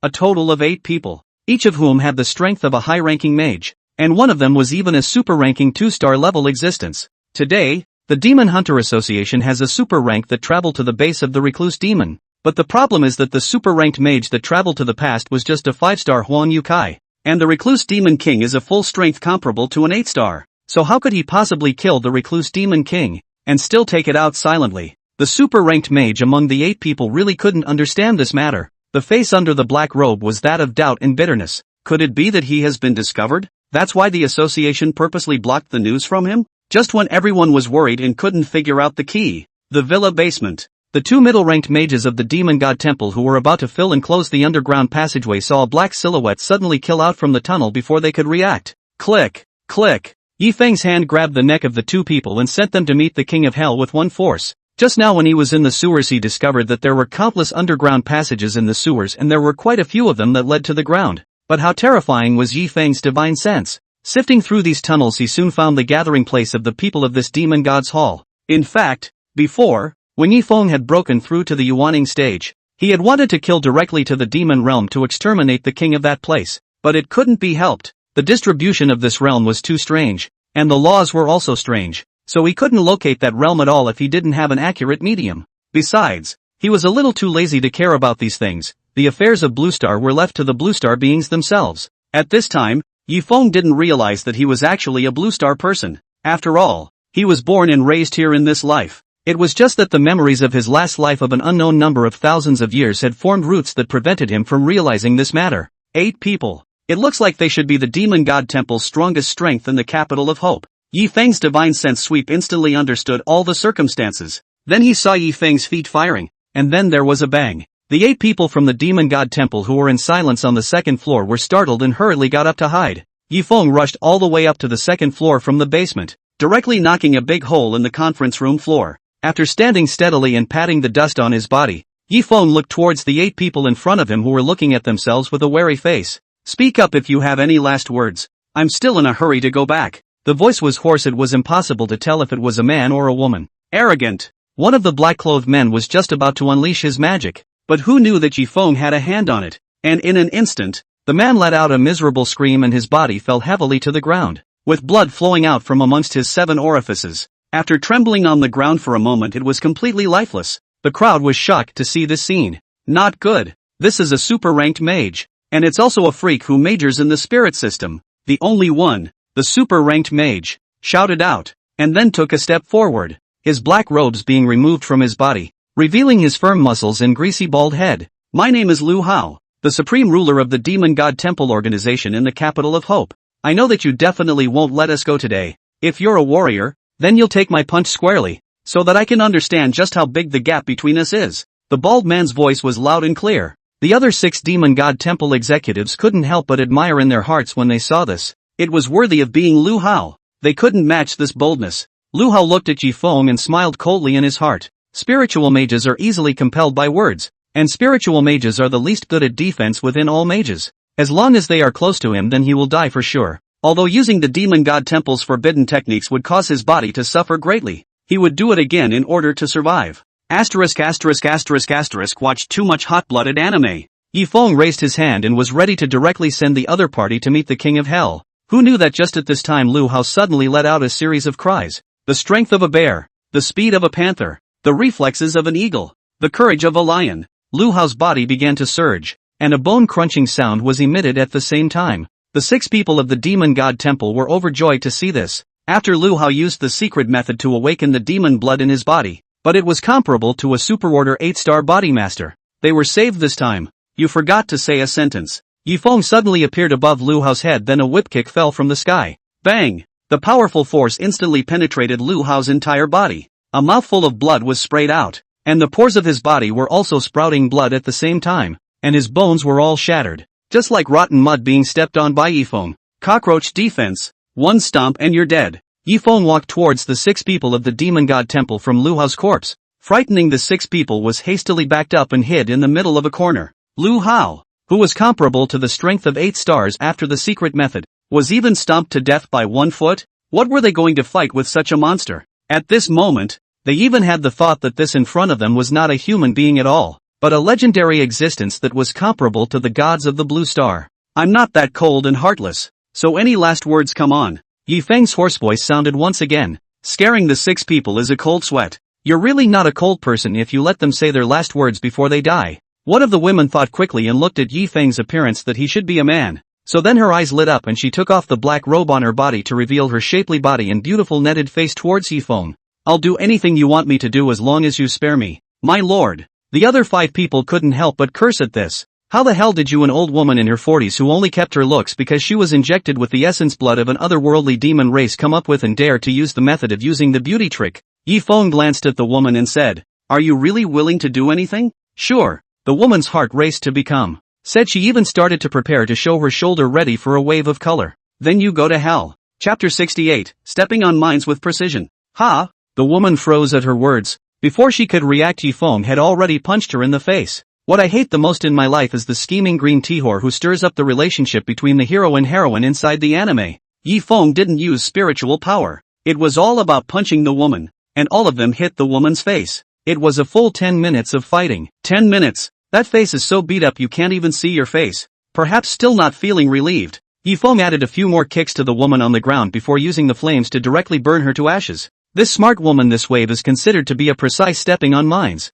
Just this kind of operation. From this we can see how much Yifeng hates this kind of persona woman. Can any of you understand that what was a good romantic drama was ruined by a green tea for TM? Yifeng was simply getting angrier and angrier as he thought about it. A good romantic drama would be nice to keep spreading the sugar. Why do you have to make such a disgusting green tea? Hearing the desperate and hoarse screams of the woman before she died, the remaining 5 people all had their scalps tingling while kneeling on the ground begging for nothing more than a pain in the ass. Next day, looking at the villa blocked by the police, Yang Shui was confused. What about my organization? Where's my big demon temple organization? No? Looking at the 8 executives on the message list who had stopped replying to any of her messages, she was dumbfounded. He hadn't just stayed inside the school quietly for a day to avoid the wind. How come he opened his eyes this morning? The recluse demons in the sewers were destroyed. The main stronghold of their organization was sealed, and even the 7 top executives were on the news. According to this station's investigation, 6 high-ranking mages and a super-ranking mage were murdered on the 2nd floor of a villa.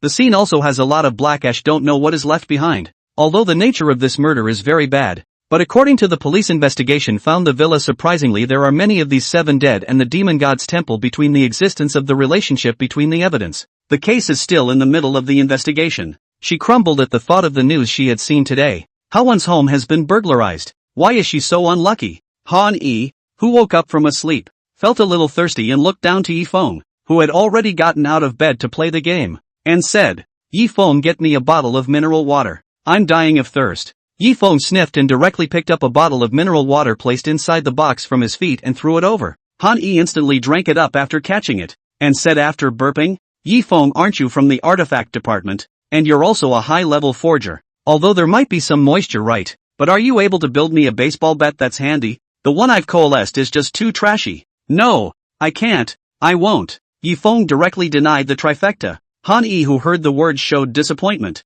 While at this time Li Mubai suddenly got up and opened his mouth. Yifeng, can you make me a handful of magical artifacts while you're at it? No, can't, won't. I have a way to get my hands on the limited edition hand-me-downs that have already been snapped up. Elaborate on your request. Yifeng paused the game and turned directly to a serious. If one person does it, 2 people do it, and 3 people do it, then we'll do it 1 person at a time. Li Mubai began to bargain. No, I don't have that kind of free time. 3 hand-me-downs? I can get you as many as you see fit. We're all buddies, so what if I do it for you? Do it in a week. It's too much of a rush, isn't it? I'll be exhausted. Yifeng waved his hand with an expression of I am very weak. 5. Li Mubai said with a serious face. How could I dare to slack off on a good brother's business? Yifeng stood up in a serious manner, and this change in his mouth and face made all 3 of them sigh for it. I've seen shameless people, but this is the first time I've seen such shameless people. Tell us what you 3 want. The first to speak was Han-yi. I'm not asking for anything else. Just a baseball bat, preferably the heavier the better so it's a good hit. The second is Li Mubai. I had to have magical artifacts that specifically fit my image. And anyway, it just had to give him the feeling of being gentle all the time. After saying that, Li Mubai also made a head-tossing gesture that he thought was handsome but was actually very oily. The last one is Wan Tianlu. I don't have any requests. Feng, just watch and do it. I'm not picky. Yifeng nodded when he heard this. Then he said, so, do you want me to get the materials for you guys? I'll get it if you don't have enough material. As long as it has to do with money. Li Mubai thinks that these are not things. That should be enough. You guys don't mind if I forge in my dorm room while watching anime, do you? Don't mind. Don't mind. How could the 3 mind? And then they regretted it. As soon as their words fell, Yifeng directly took out from inside his storage ring and pulled out a tripod that took up almost half of the dormitory aisle. This tripod was recently refined by Yifeng secretly. With a professional refining tripod he could be a lot more convenient.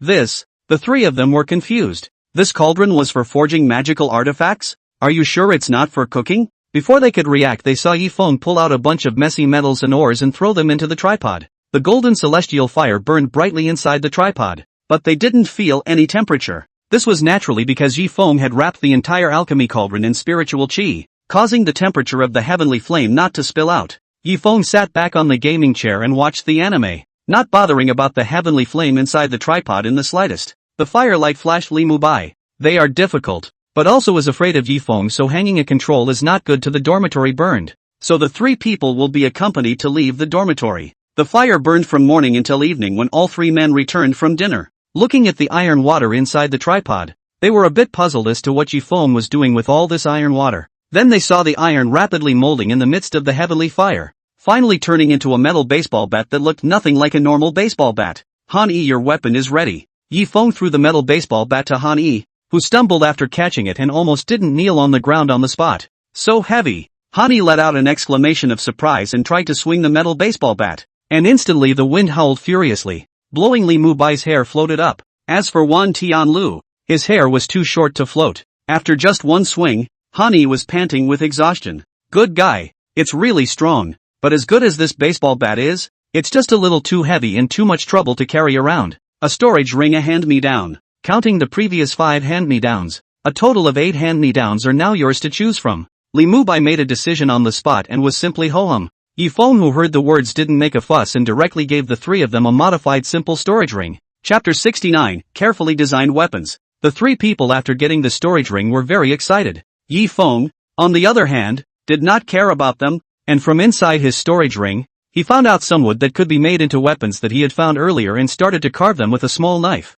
Then the entire night, Li Mu Bai's 3 ears were filled with the ear-piercing sound of knives cutting wood. Perhaps they were really too sleepy, and the three of them actually fell asleep. The next day when they woke up from their sleep, a wooden fan had been placed on Li Mu Bai's pillow. The wooden fan was very delicate. After opening it, there were so many magic array runes drawn on it that Li Mu Bai couldn't understand it at all. He could only read a large Li character glittering on the fan. He wanted to ask Yifeng what he was doing by giving himself a fan, but he realized that Yifeng had already fallen asleep. After thinking about it, he tried to feel the fan with his magical energy. Soon a look of surprise inevitably appeared among his eyes. Not only can this fan strengthen my wind attacks, using magic energy to catalyze the runes on it can even use magic. How much magic must I be able to use with so many runes? Brother Feng, you are truly my Superman. Li Mu Bai was satisfied, holding the fan and constantly opening and closing it. Such a handsome and practical magic tool was simply tailor-made for him. When Yifeng woke up from his sleep, he was the only one left in the dormitory. It looks like the three of them should be out. It was also good to save himself from making the last weapon for Wan Tianlu that would easily cause others discomfort. After moving the recluse Demon King's body out from inside the storage ring, then Yifeng began to disassemble the body. When the three came back at night, they saw a black coffin placed above the dormitory aisle. Seeing that Yifeng was fiddling with the coffin, looking like he was going to lie in it, Li Mu Bai was alarmed. Feng, don't think about it. Yeah, brother Feng, there are many more pleasures in life you have yet to enjoy. Wan Tianlu also hurriedly advised. Han-yi, on the other hand, was quick on his feet and directly gave Yifeng a strong manlock man, using the physical persuasion method. Who said I'm going to kill myself? This is the weapon I crafted for Tianlu. There are still a lot of runes left to draw. I'm going to start from the inside. Yifeng was speechless. Could it be that he was the kind of person who didn't take his life seriously in their eyes? Weapons? Coffins? Li Mu Bai and Han-yi spoke in unison, while Wan Tianli's eyes lit up. Yeah, that's the weapon. Yifeng lay down inside the coffin and began to concentrate on painting the runes. While painting also said, this coffin is made by me with a kind of otherworldly demonic bones. Comes with a deterrent effect on the demonic beasts. Through the rune enhancement is able to reach the point of deterring the group of demons. Tianlu is the only healing-shaped player inside the four of us. I set up some healing magic formations and attack magic formations inside, so if we get injured in battle and lie in directly, we can quickly recover from our injuries, especially with the help of Tianli's own healing magic again. When you meet an enemy, you can also just take the coffin and smash it across the room or lock him in and just use the attack magic array inside. Even if it's usually nothing, Tianlu can be used to carry corpses when he goes to do white work. I designed matching chains, so that you can carry the coffin directly behind your back, and when it's critical, you can also escape with your injured teammates. It's simply a multitasking. Feng, you really understand me. Wan Tianli shed tears of emotion, while Li Mu Bai and Han-yi were dumbfounded. Even after 4 years with these two oddballs, they still couldn't accept such an odd weapon. Yifeng's runes were basically cultivation world magic weapon runes. With his divine soul power, let alone writing a whole coffin, he had no problem writing runes for a dozen coffins. The otherwise milky white coffin was covered in black runes from the inside out. I also laid a magic array that can gather magic energy inside the coffin. Usually lying inside it can accelerate cultivation. Also, when the magic energy is depleted in battle, you can lie inside it to quickly recover the magic energy. Seriously. Hearing this, Han Yi's eyes instantly lit up, and without saying a word, he laid in. Soon he felt that cultivating magic energy inside the coffin was a full 5 times the normal speed. Asterisk asterisk asterisk asterisk. It's a god thing. Han Yi was full of excitement. Li Mubai was a little surprised, forcibly pulling Han Yi this behemoth out of the inside after lying in. Soon his eyes also lit up. With 4 people, Yi Feng said that he wouldn't grab the coffin with them, so it became 3 people. The 3 deliberated and finally decided that the 3 of them would take shifts lying inside the coffin at night to cultivate magic energy. Starting with Li Mubai today. Li Mubai was lying inside the coffin that was so cozy. And just when Li Mubai was enjoying himself extremely, the dormitory door was pushed open. Wang Wenba looked at the coffin lying in front of the closed eyes inside a very peaceful look. Li Mu, white people are silly. Is he in time for the funeral? 3 minutes later. Understand the situation, Wang Wenba suddenly realized. Really did not think that this coffin is actually a magic device to enhance the speed of cultivation. Just do not know is that the talent is surprisingly designed into a coffin mold. What a lack of virtue. Not far away, Yi Feng inexplicably sneezed, always feeling as if someone was secretly talking about himself. Is there something you want to see us about, teacher? Only after being reminded by Li Mubai did Wang Wenba remember the reason he came over this time. Qi Xianbing reaction: you recently participate in the battle team training is not active, and even directly do not go. Between the battle is the need for bonding. Some small friction between you is normal, but you cannot play sex not to go. You are so but will fail the course. Wang Wenba felt a little headache. He knew that these 4 people would definitely not be honest. It's not good to mess with anyone, but to mess with that Qi Xianbing whose temper is stubborn to a realm. Hearing this, 4 people are you look at me, I look at you. Li Mubai opened his mouth to prepare for sophistry. No, open his mouth to explain. First muddle through this matter. After all, they do have the wrong reasons. If they really tell the matter will make it difficult for Wang Wenba. Must give the teacher a face and a step. As for the conflict between them and Qi Xianbing, when the time comes, as long as they speak kindly to Han Yi, he should have no problem. Li Mubai's head was running fast, his mouth was open, but Han Yi grabbed it first. We're just not going to go. Flunking is fine. I just can't stand that woman with a brain like she's sick. Li Mubai's face turned green when he heard this. In this instant he suddenly realized how horrible it was to have a low-spirited pitbull inside the team. Wang Wenba's face instantly darkened when he heard this, and said with an extremely serious expression and tone, "This is a school. It's not a place for you to play with your temperament. Tomorrow you must go to the battle team training for me. Otherwise each of you will be given a major demerit." Han Yi was just about to spit out the fragrance, but Yi Feng and Li Mubai covered his mouth at the same time. You just damn well cut the crap. Yi Feng numb, seen low emotional intelligence, or the first time to see emotional intelligence so low. Chapter 70, in terms of deviousness and cunning, it's you guys. Teacher, tomorrow we'll go train. For sure. Don't worry, teacher. Even if Han Yi doesn't go, we'll drag him there. Li Mubai hurriedly rounded up the situation, and only then did Wang Wenba's face look better. The duo let out a long sigh of relief, and after chatting with Wang Wenba for some time the other party left. After Wang Wenba left, Han Yi finally couldn't help but ask, Yi Feng, Mubai, you two don't really want to be like Wan Yuan Tianlu and listen to Qi Xianbing, right? That even dared to report us to the teacher. You guys can take it, but I can't. Han Yi's face was filled with exasperation, and Yi Feng and Mubai, who heard this, gave him a somewhat speechless look at the same time. Li Mubai opened the fan in his hand to cover his face and bent his head to Han Yi, who says we must be honest tomorrow. We can't mess up and disgust her in turn. How? What? You only allow her to disgust us, but not allow us to retaliate back? That's right. Don't tell Wan Tianlu about this. That kid is now mesmerized by Qi Xianbing. He might just leak the information so that the other party can prepare in advance. Yi Feng similarly lowered his voice. At these words Han Yi's face instantly revealed an I understand expression. It's true. It's the 2 of them who are the most devious and cunning. Just as the 3 of them simultaneously smiled heartily, Wan Tianlu suddenly walked over. That, Qi Xianbing is also quite difficult. What we did was indeed a bit excessive. Let's go train tomorrow. Wan Tianlu saw the 3 whispering and thought they were discussing whether to go to training tomorrow or not. So he came over and said so. Training? Of course I'm training. I can't wait to go to training tomorrow. It's just the right time to move my muscles. Han Yi laughed and put his arm on top of Wan Tianlu's shoulder with that bold expression. That's great. Seeing that even Han Yi, who had the biggest opinion, said that he would go to training tomorrow, Wan Tianlu felt that things were stable. Sneaking into bed before lights out for the night, he sent an okay gesture to the group private chat with Qi Xianbing. complete with text. I've talked the three of them into going to practice tomorrow. Qi Xianbing then sent a word. Good. And the last message from Qi Xianbing. Tian Lu. Try to persuade your three housemates to come over for training tomorrow. Looking at the one word Qi Xianbing sent, Wan Tianlu was in a state of bliss. It was great that he had helped the goddess. However, at this time, he didn't know that tomorrow would be a nightmare that belonged to Qi Xianbing, and the originators were the three Yifengs. After all, who can beat them in terms of disgust? Early the next morning after 8 o'clock, the four of Yifeng went out together on a rare occasion to head to the advanced training ground that Qi Xianbing had set up. After seeing the arrival of Yifeng's four people, Qi Xianbing nodded with satisfaction. These four guys had finally all come.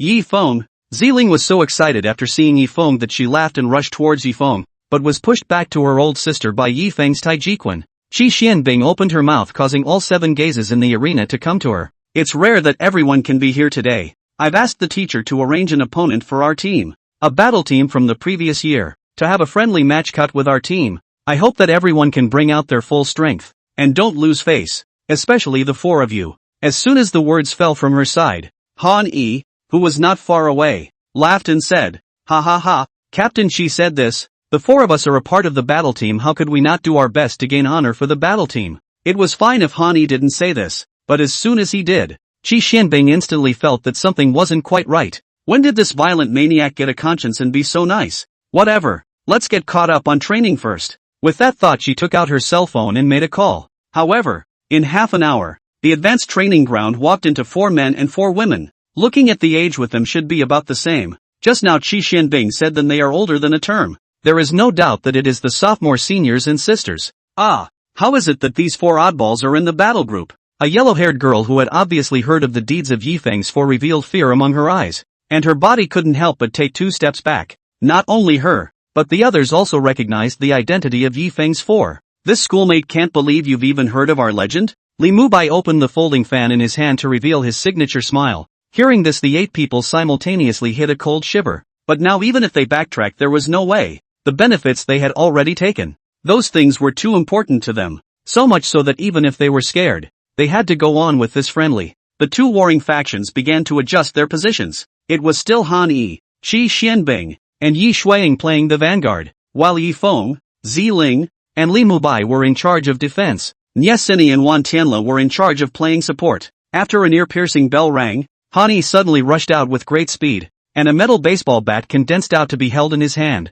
Qi Xianbing and Yi Shuiying used ice attack magic at the same time, yet their speed was not as fast as Han Yi's. At this moment, Han Yi had already arrived in front of the male bodybuilder who had taken the brunt of the opposite side. Before the body master could react, he felt his arm being grabbed violently, then he flew off. Han Yi's speed was simply too fast, ridiculously fast. The body master hastily adjusted his stance in the air, and when he was about to land, he realized that he had landed near the opposite ice mage captain. Isn't that a chance? After the body master landed on the ground, he quickly rushed towards Qi Xianbing. Seeing this situation, Qi Xianbing could only retreat while using magic to try to stop the opponent's sudden advance. Just as he was condensing his middle-ranked magic extreme ice art to freeze the person in front of him into an ice sculpture, a golden ball of light suddenly fell from the air and exploded in front of both of their eyes. Both men instantly lost all vision and their eyes stung. Qi Xuanbing's magic was held back hard, while a whip kick from the body master had already come. In the absence of line of sight, the body master definitely has a distinct advantage.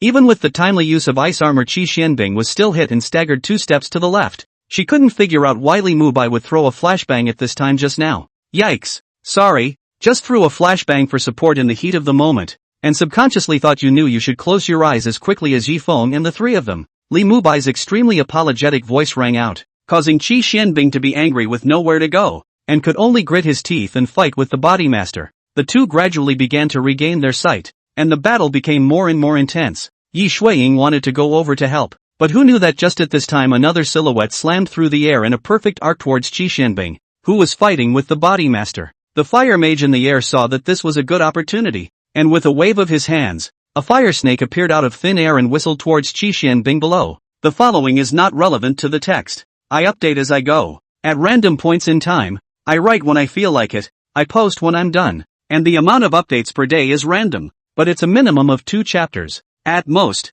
depending on how it goes. Elegance. Chapter 71. Deliberate. Definitely on purpose. Qi Xianbing was startled, and right at this moment, Yi Shuang used magic and an ice snake appeared to collide with the fire snake. For a while, fire shot out in all directions, and tiny pieces of ice flew all over the sky. Yi Shuang and Qi Xianbing faced two people at the same time and fought for a while. Nyesini used wood magic to fight control, and wood vines constantly appeared to entangle and interfere with the two men's attacks. Wan Tianlo, look at my performance opportunity, this is not coming. Two white jade spider joined the battlefield, began to help Qi Xianbing and Yi Shuang. For a time the two women even had the upper hand. At this moment, Hani is simply the god of war possessed, waving the baseball bat in his hand, and is not the least bit flustered under the siege of 6 people. 3 ground thorns emerged from the ground to trap Han Yi. Thinking that he could trap the opponent for a few seconds, the lightning mage inside the team just planned to use falling thunder. Boom! Stones were flying about. Han Yi held a baseball bat in his hand,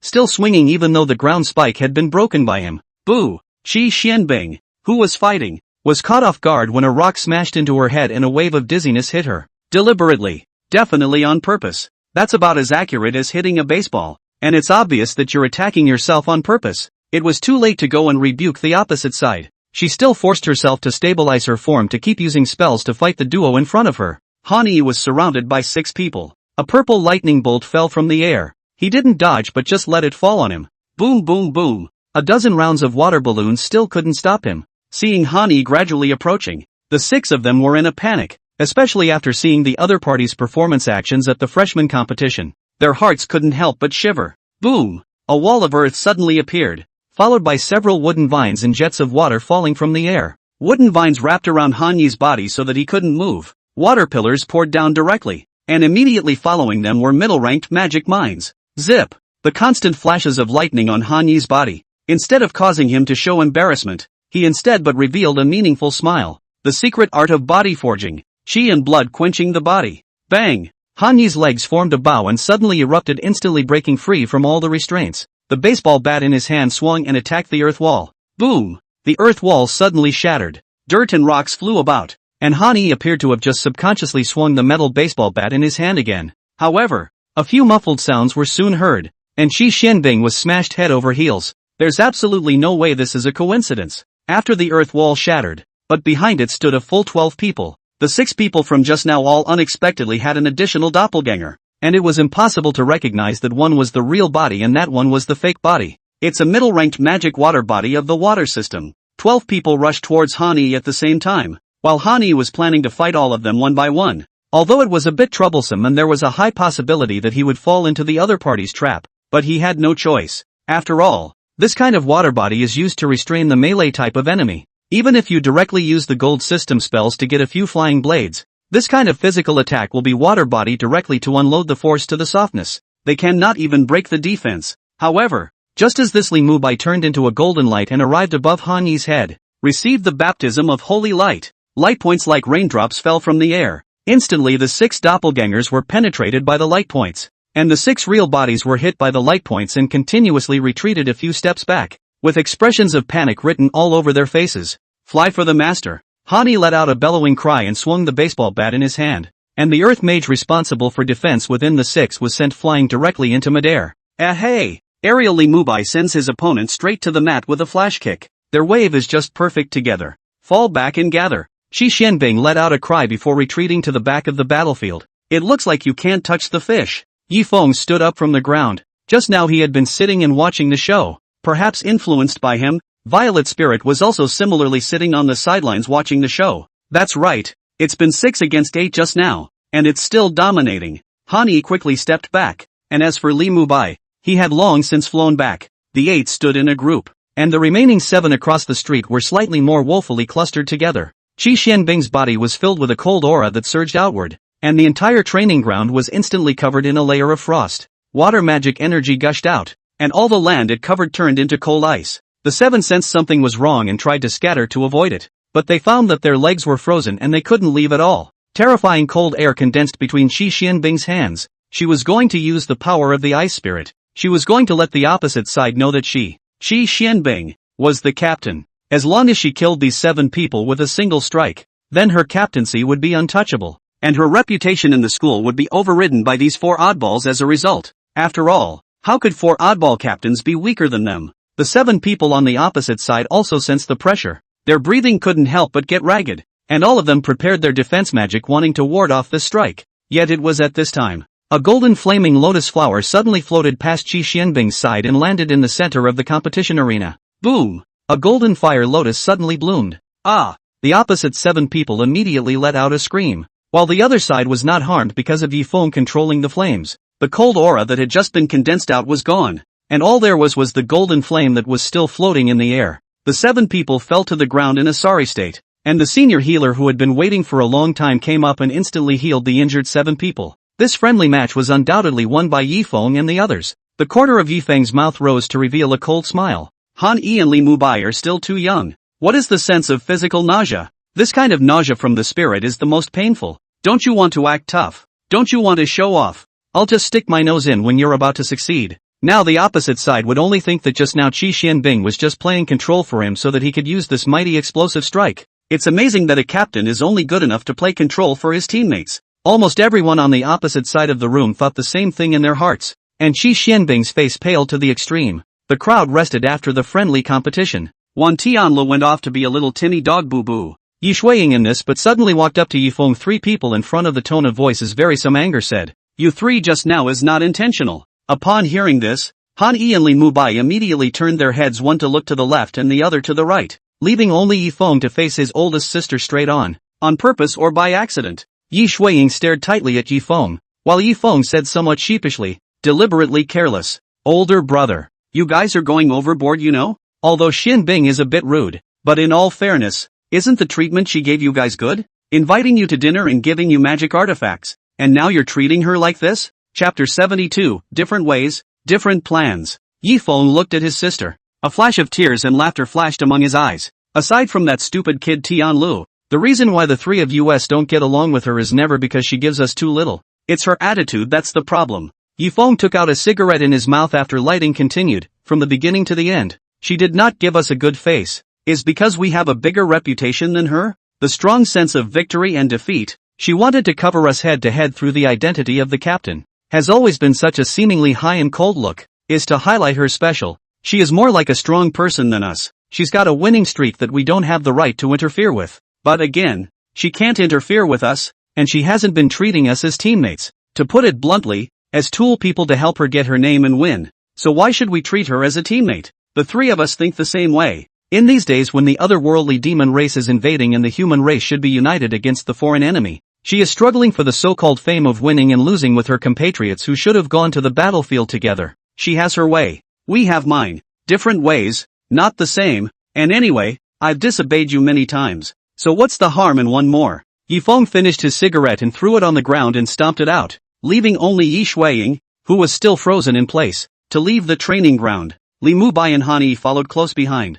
They thought that Yifeng was right, and they had wanted to say such words for a long time. Wan Tianlu saw Yifeng's trio leaving, looked at Qi Xianbing who still had that high and cold look, and after hesitating for a second he said, "I'll go persuade them." After that he ran after him. That's right. Everyone heard Yifeng's words just now, including Qi Xianbing. Yifeng isn't here. It's no fun. I'm leaving too. Violet Spirit likewise got up and left. She usually had quite a lot to learn. After all, her talent was here. How could she not work hard? What's more, there is a Yifeng in front of her, so this fiancé of hers has to try to catch up with him. Only 3 women were now left in the large training room. Yi Shuiying and Niesini began to comfort Qi Xianbing, while Qi Xianbing still remained silent. No one knew whether Yifeng's words just now worked or not. ********. The school is really sick. Why did they group us with this brain dead? Han Yi cursed. In his eyes a battle team was all about cooperating to kill the enemy, not to be used to fight for so-called fame, or to gain fame by stomping on his compatriots. I don't know. Li Mubai shrugged his shoulders to indicate that he wasn't sure. What are we going to do now? Wan Tianlu sent out a soul torture question while the 3 of them sniffed in unison. The mission came from the association side when you went to lick the goddess just now. Although the recluse demon had been destroyed, it had left behind a large number of tunnels in all directions. Some of the demon races in the desolate zone outside the capital of Hope had already entered the capital of Hope through these tunnels. Sightings of demonic beasts and even cases of injuries occurred in many places. The task that Yifeng and the 4 of them had received was to find and kill a middle-ranked demonic beast in an area where it had been witnessed. 4-winged centipede. Blue Star's native demonic beasts. The 2-winged centipede of the first stage of the demonic beasts because after being transformed by the power of the otherworldly demonic races, It mutated into the four-winged centipede of the middle stage of the demonic beasts. 2 years ago, hundreds of four-winged centipedes were found in the barren area near the capital of Hope, and then all of them were wiped out by the Demon Hunter Association. And the one that appeared today should be one of the ones left over from before. Based on the victim's description, it was presumed that it should be a middle-ranked 6-star four-winged centipede. Wan Tianli's eyes lit up after seeing the word centipede. Can we take them alive? Wan Tianlu asked the three with a face full of excitement, while the three of them simultaneously raised their middle fingers without the slightest hesitation, stating, "Scram! Still catching a live one, a 6-star four-winged centipede. Even if they could catch it, just with Wan Tianli's cultivation he could take it in?" Wan Tianlu also quickly understood this matter and scratched his head in some embarrassment. The four of them drove in the van towards the area where the Demon Hunters Association had given them their assignment. Other side, Ouyang Shui, who was full of despair inside the dormitory, was somewhat at a loss for words. The Demon God Temple executives in the capital of Hope had been wiped out in one whole swoop, and with his home gone and his living expenses gone, was there any need for her to go undercover herself or not? It was the first time she felt so lost in life. Just when Ouyang Shui was at the end of her rope, her cell phone suddenly rang. It was an unfamiliar number. Ouyang Shui was a bit puzzled. Who would be looking for her at this time? Hello? Damn. Finally there's someone to relate to. A husky man's voice came from the other side of the phone, sounding very slightly pleased. Ouyang Shui, you haven't forgotten the purpose of the organization. One day as a person of the Demon God Temple.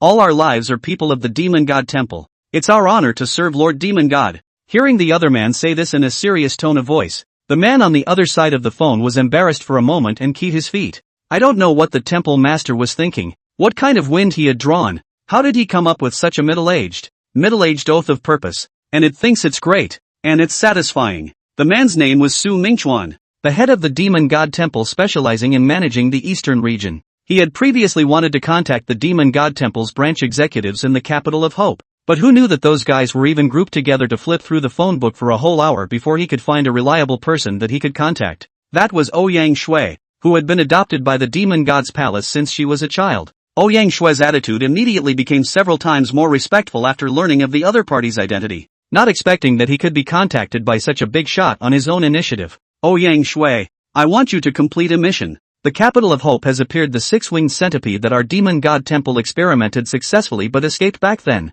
You find a way to get a blood sample of that centipede. The location I've already sent to you via text message. As long as the mission is completed, you can arbitrarily choose one of the Demon God Temple's properties in the capital of Hope as a reward. Many thanks to Protector Su for the gift. Ouyang Shui was touched and tears almost flowed out. Sure enough, the organization really didn't forget about her demon realm, inside the Demon Emperor's palace hall. Ta-da-da-da. A sound of high heels on the ground roused the Demon Emperor on his throne from his thoughts. You're back. Looks like that place has been taken by you and your people. The Demon Emperor let out a loud and authoritative voice. A sexy woman with an alluring figure appeared in the middle of the Demon Emperor's line of sight. The signature smile on her face and the pair of white fox ears were full of illustrations of her identity. One of the 13 great protectors of the demon race, the Fox Spirit Demon King. The Fox Spirit Demon King was ranked second to last within the protectors. Only that it was now the last to last because the original last to last Ghostwing Demon King had died. Lord Demon Emperor. I've heard that fellow Ghostwing actually died in a trashy place called the Blue Star.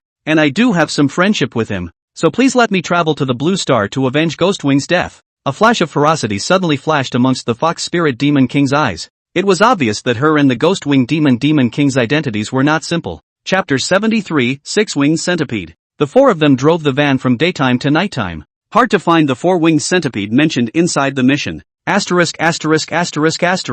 Is the association playing us? Han Yi cursed while gnawing on a steamed bun. Li Mu Bai, who heard this, shook his head and said, "It shouldn't be. The association is very cautious in releasing missions. The fact that we haven't found that four-winged centipede until now should be because the other party is hiding too secretly. We haven't found it yet. Centipedes all like to hide in shady environments and have an innate resistance behavior to sunlight. Even demonic beasts should be the same. It's normal that they can't be found during the day." Wan Tianla spoke his mind, and this view of his was recognized by the crowd. Yi Feng's divine sense swept through the area, and not to mention, there really was a big centipede, and it was coming their way, and so on. Nope. Suddenly Yi Feng stood up as he realized that this was not a four-winged centipede at all, but a six-winged centipede that had never appeared in the history of Blue Star. Bi-winged centipedes were common in Huaxia and even Blue Star, but four-winged centipedes were transformed by the otherworldly demon race. which meant that normally such creatures couldn't even reach the middle rank. But the one that was charging at them now was a high rank. Although it was only a high-ranking 1-star strength, it wasn't something that the three of them could deal with right now. Han-E. It's not like you can show off your strength. And the two commonly used ones in the super-ranked magic cards are still on cooldown. If he took out more super-ranked cards, I'm afraid that he would probably be targeted by someone with a heart of gold. However, just as Yi Feng was thinking, the six-winged centipede's 3-meter-long blood-colored figure had already appeared in the air. Hi. Four-winged centipede. I didn't expect you to even send yourself to the door. Eat my little master's stick. Han-E threw away the steamed bun in his mouth, and the metal baseball bat Yi Feng had given him appeared in his hand at the same time. Now Han-E had given this baseball bat a nice name. Recall the youth stick. Just hit it enough times to send you into a walkabout state reminiscing about your youth. The six-winged centipede's speed increased steeply after it saw someone rushing towards it. One bug and one man came in for a two-way run. Han-E, don't! Yi Feng was shocked and hurriedly raised his voice to stop him, but it was already too late. Die for your master. Han-E swung out a stick and brought up a strong wind. However, the strike with full power was dodged by the six-winged centipede. Before he could react, the six-winged centipede flew above his head, its centipede feet grasping at his body, and its tentacles then wrapped around his body and flew high into the sky. Wow! Han-E flew. Wan Tianlu looked at Han-E, who was taken away in the air, and first sighed before reacting furiously. I'll go after it. You guys get the car. Li Mubai turned into a blinding light and flew into the high sky in hot pursuit. Yi Feng this time also some panic. Hurriedly get on the car, a foot throttled directly to the bottom. The van catapulted to a start, bringing up a puff of white smoke. Wan Tianlu froze in place, and after reacting, he chased after the van and shouted, I haven't gotten in the car yet. I'm not on the bus yet. Whoosh! Han-E, who was tightly bound by the six-winged centipede, couldn't help but shiver as he listened to the air-braking sound that kept ringing in his ears. Look down and then look at the bottom has become the size of Ant's vehicle is more heart-shivering. The baseball bat in his hand was gripped tightly. If it wasn't for the fact that this baseball bat was too heavy, he believed that the six-winged centipede's speed could definitely be faster. As for resisting, how could he dare to resist?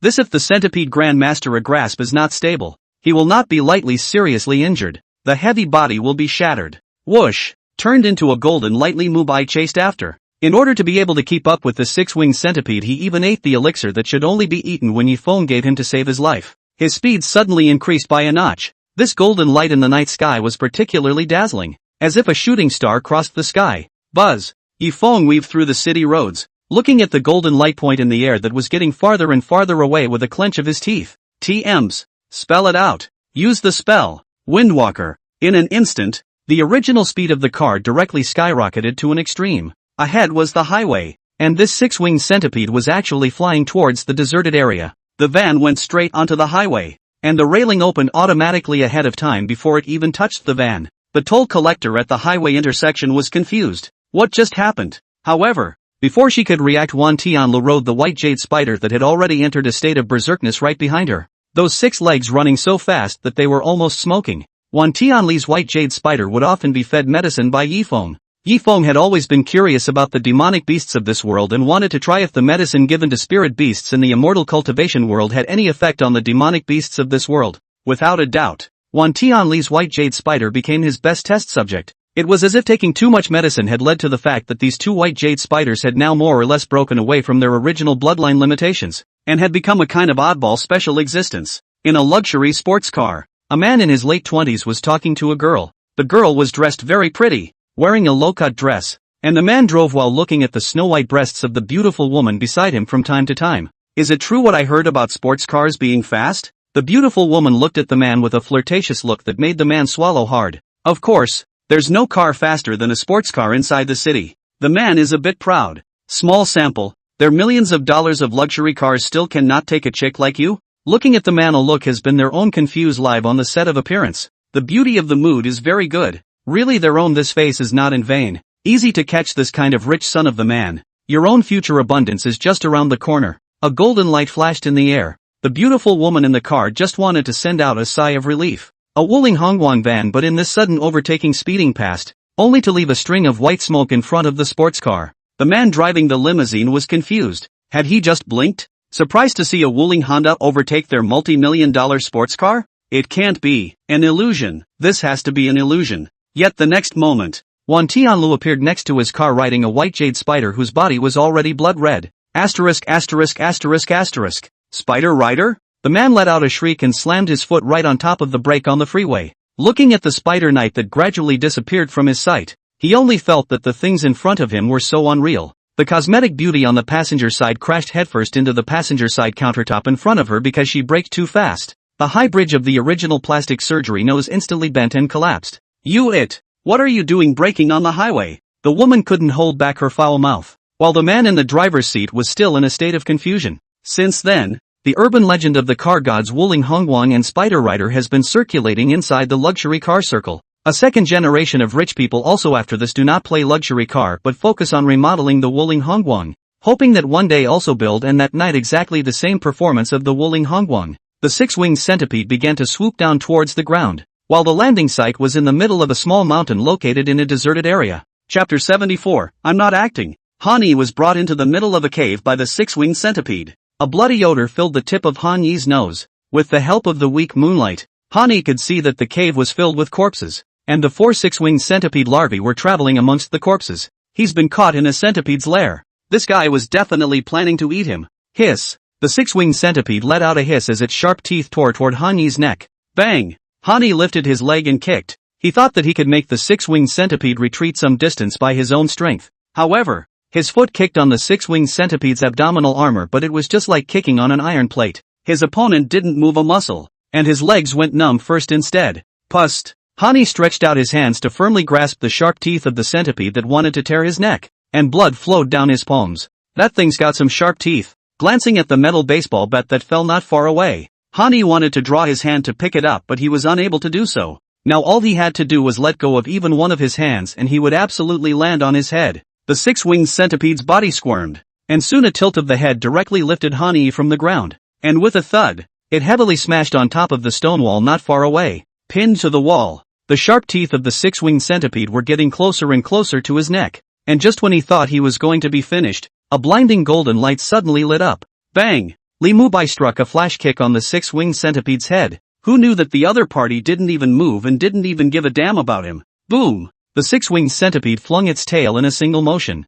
so fast that Li Mubai couldn't react at all. In an instant, Li Mubai felt as if he had been hit by a large truck and directly flew out of the cave as a meteor. At the same time Li Mubai flew out, a Wuling Hongwang band stopped at the entrance of the cave. Yi Feng suddenly rushed into the cave, and the long sword in his hand flashed coldly. In an instant, the sharp teeth of the six-winged centipede were chopped off, and Han Yi got a chance to catch his breath. Hiss! The six-winged centipede let out an angry roar, and 2 streams of venom shot towards the duo. The long sword in his hand struck 2 sword chi. The venom was dispersed and fell on the surrounding ground with a burst of white smoke and a near-piercing sound. Asterisk asterisk asterisk asterisk. I'm not acting. A magic card suddenly appeared in Yi Feng's hand. A blast of earth mist whistled out from inside the recluse demon king's magic card. The earth mist instantly wrapped the six-winged centipede, and the six-winged centipede that had been flaunting its power just a moment ago now stood still as if it were a statue. The body that should have been alive now began to petrify rapidly and soon became a stone sculpture. This was one of the transported Earth Demon King's original demonic spells,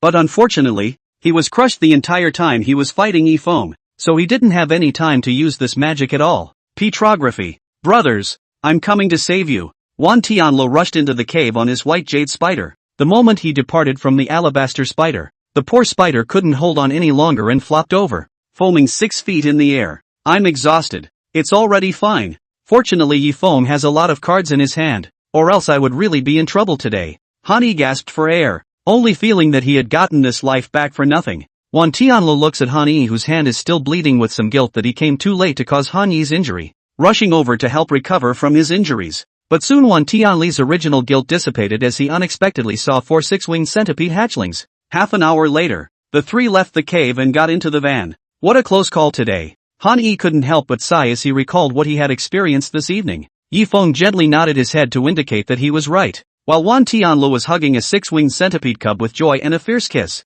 Chatting away they suddenly realized something was wrong. What about Mubai? At this time in the trees a kilometer from here. Somebody help me. Li Mubai was hanging from a tree and could not move at all with multiple fractures on his body. How can one describe the present situation as miserable? Shortly after, the 3 found Li Mubai, and Wan Tianluo took out the coffin and threw him in after carrying him on his back. You bunch of brats. Do you know that just now I've started to walk around? I almost thought I was going to hell to have tea with the king of hell. Inside the coffin, Li Mubai's breathless complaining voice kept coming out, and the three people who heard it all had a look of "I didn't hear it. It's okay with me" expression demeanor. Other side. Shortly after the four left, Ouyang Shui found this cave through the information given by Su Mingchuan. Looking at the stone statue in front of him, he fell into deep thought. She owed Yang Shui what big storms have not seen. Directly call Su Mingchuan to say, the six-winged centipede has been turned into a stone statue after being struck by magic, and now the blood sample is gone. Or else I'll knock you a piece of the stone above and bring it back? Su Mingchuan, iota_dash. No need. Although the mission was not completed by you, but our many industries in the capital of Hope really have no one to manage them now, so you can choose one to manage it, and it can be considered as a contribution to our demon god palace. Su Mingchuan was now quite helpless. If it wasn't for the fact that most of the people he could contact in the capital of Hope were now out of contact, and all of the high-ranking members had ascended to the heavens, could he reuse a middle-ranked mage? Still a young college girl. Ugh. A long sigh escaped his mind. Tired. Destroy. At 6 o'clock the next night, the four people who were playing poker in the dormitory suddenly received a message at the same time. Shi Xianbing initiated a private chat through the group. Shi Xianbing, 6:30. Meet me at Rujin Grill in front of the school. There are some things I want to talk to you guys about. Each of them received one of these private chat messages. The three of them subconsciously looked at Yifeng after glancing at the cell phone. The meaning was obvious. They wanted to listen to see Yifeng's opinion. Why don't we go if we're invited to eat and drink for free? Yifeng smiled faintly, and in the middle of his mind, he recalled the words that his old sister had approached him with during the daytime. Older brother, count on me to beg you. Tonight Xianbing might find you guys to go out for dinner. You guys must go. Xianbing will definitely change his attitude this time. You guys must go to the appointment. Although Yifeng didn't know what tricks this Qi Xianbing was playing, but his old sister had said so. What else could he do? One's old sister should give face or should have to give some. In the capital of Hope, a spatial crack suddenly appeared high in the sky. A beautiful woman with a delicate figure stepped out from it. The fox spirit demon king revealed a smile as he looked at the thriving city below. She was different from that violent monster, the ghost-winged demon king, who thought of going to solve everything by force. What they, the fox spirit clan, were best at was disguising and compelling people, so that the people on a planet would have an infighting, and finally destroy themselves. They would then sit back and reap the benefits. All of you blend into the capital of Hope. I shouldn't need to teach you what to do,